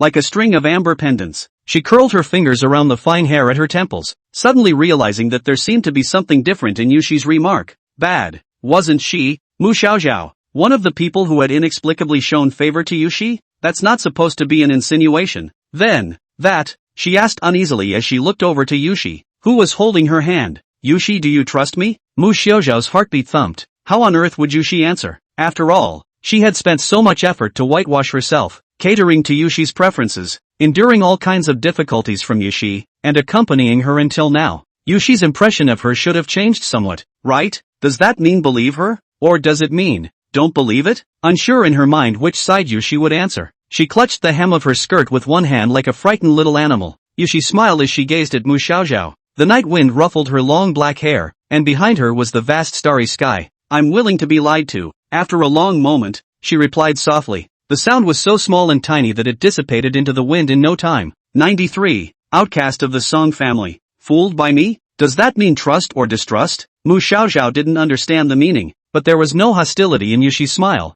and holding hands together, the end of her fingers lightly rubbed against her skin, tickling her a little. Anyway, Yushi, I will accompany you, Mu Xiaoxiao said somewhat sheepishly, her upturned face drenched in moonlight to the point of near transparency. Even if some Song Zhuozhua Tianxi Da, or any other person wants to hurt you, I'll stand by you, until you forgive me. Just please don't screw me, the little villain. After you get stronger. The subtext is certainly not spoken. Really? Really? Good. Yushi narrowed her eyes lightly, her fingertips wrapping around a lock of silver hair. I look forward to your performance. Xiao Zhao. Fieldseed's disciplinary notice came quickly because the sheriff's department was quick to contact the university. Almost overnight, the disciplinary decision in black and white on the bulletin board made Tianzi's name spread all over the campus. She became the first student in the college to be expelled for illegal enrollment status and off-campus provocations. The Song family's attitude was clear. They wouldn't pay for Tianzi's reckless behavior, and Song Zhuozhua was even quick to clear her relationship with Tianzi, as if she had never known the person. Things developed exactly as Yushi had predicted at the time. Early in the morning of the day the disciplinary notices came out. With a hint of coolness still in the air of the campus, Tianzi collapsed half stumbling, half crawling in front of the school alone, screaming in anger. Song Zhuozhua, you liar, liar, didn't I tell you that you'd protect me if something happened? Now why? Tianzi's voice was hoarse and his eyes were red and swollen, causing passing students to stop and watch. Unable to enter the school because she had been removed from the program, her fingers clenched hard against the locked iron gates, as if that would hold on to the last bit of dignity. Right at this moment, Tianzi's gaze swept through the crowd and suddenly settled on a familiar figure, Ji Xiaoming. The guy she used to have a crush on was walking briskly towards the school, a cup of coffee in his hand, wearing a handsome Korean work jacket and headphones hanging from the top of his head. That relaxed look, as if everything in front of him had nothing to do with him. In an instant, Tianzi's anger was completely ignited. She violently rushed forward and yanked on Ji Xiaoming's arm, her voice so sharp that it almost pierced her eardrums. Ji Xiaoming, stop! Ji Xiaoming frowned like he was looking at something dirty. He shook off Tainseed's hand impatiently, then patted the sleeve of his shirt that Tainseed had touched. What are you doing? Don't play dumb. You're the one who gave my letter to Song Zhuozhua, and that's why I'm like this. What kind of crazy talk are you talking about? Tainseed stumbled a few steps at the force of his push and almost fell. Don't you have any guilt at all? I've become like this all because of you. I used to like you so much, and bring you water, and write you love letters, but what do you take me for? Asshole Ji Xiaoming, asshole. She wanted to pounce on her again, but was stopped by Ji Xiaoming's fans. A few girls surrounded her, pointing at her nose and cursing. You're crazy, aren't you? Don't touch Senior Ji with your piggy hands. That's right. You've done something unseemly yourself and you want to blame it on someone else. Get out of here and don't embarrass yourself. Tianzi was pushed and shoved by them with such force that her footsteps were unsteady and she eventually fell to the ground. She was trembling with anger, but no one was willing to listen to her defense anymore. The onlookers pointed, some jeering, some indifferent, as if she were just a joke. Just then, the sound of sirens came from far and near, and several police cars stopped at the entrance of the school. Tianzi was taken away in the middle of the struggle, and was still cursing on his lips as he left. Ji Xiaoming, you listen, I won't forgive you in the future even if you beg me. The sheriff escorted her to the car. The door snapped shut, and Tainseed's voice disappeared. The crowd of onlookers slowly dispersed as the car's engine rattled. It didn't take long for the campus to return to its former self. One more or one less inconsequential person doesn't make much of a difference to this posh private academy. All penalties are justified as long as they do not detract from its reputation and block its way to rake in tuition. Far away, Yushi and Mu Xiaoxiao stood on the upper floors of the school building, leaning their bodies forward against the railing and quietly looking at everything. I told you she'd end up where she is today, but Tian trusted Song Zhuozhua more than me, so I can only say that she really deserved it. Yushi laughed mockingly, her red lips beaded as if she had just finished enjoying a good show. Mu Xiaoxiao's heart went a little cold as she asked in a low voice, Yushi, did you expect this? Yushi didn't reply, only gently patting the back of Mu Xiaoxiao's hand. her gaze still lingering in the direction where Tianzi had disappeared. If you want to be a pawn on someone else's chessboard,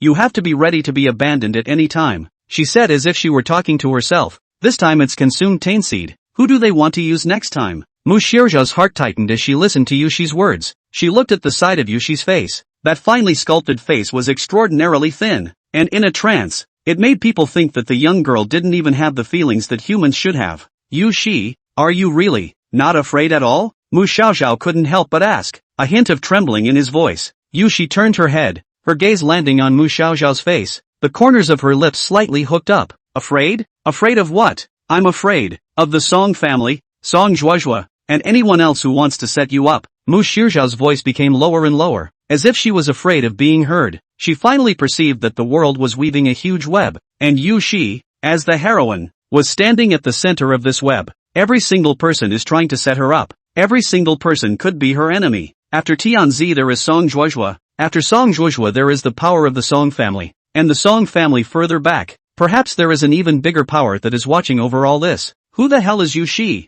This question in the heart of Mu Xiaozhao hovering not to go. But unfortunately Yushi is very taboo to talk about their own affairs. Every time no matter what to ask, are only hastily perfunctory. Zhao, are you worried about me? Yushi's teasing tone suddenly came from his ears, followed by his chin being hooked up by Yushi's and scratched like he was teasing a kitten. Well, it should say meow here. I'm not meowing. Only not what? I didn't hear you. Meow. Yushi snorted out a laugh. Only then did Mu Xiaozhao realize that she had been set up again, huffing and puffing as she wrenched her hand away, then was immediately pulled back by Yushi. Don't get mad. Just kidding with you. Yushi reached out and gently stroked over Mu Xiaozhao's cheeks, his fingertips ambiguously brushing over the soft lips. Mu Xiaozhao looked at Yushi's eyes. Those dark red eyes seemed to be hiding an abyss that one could not see through, but could not help but want to get closer.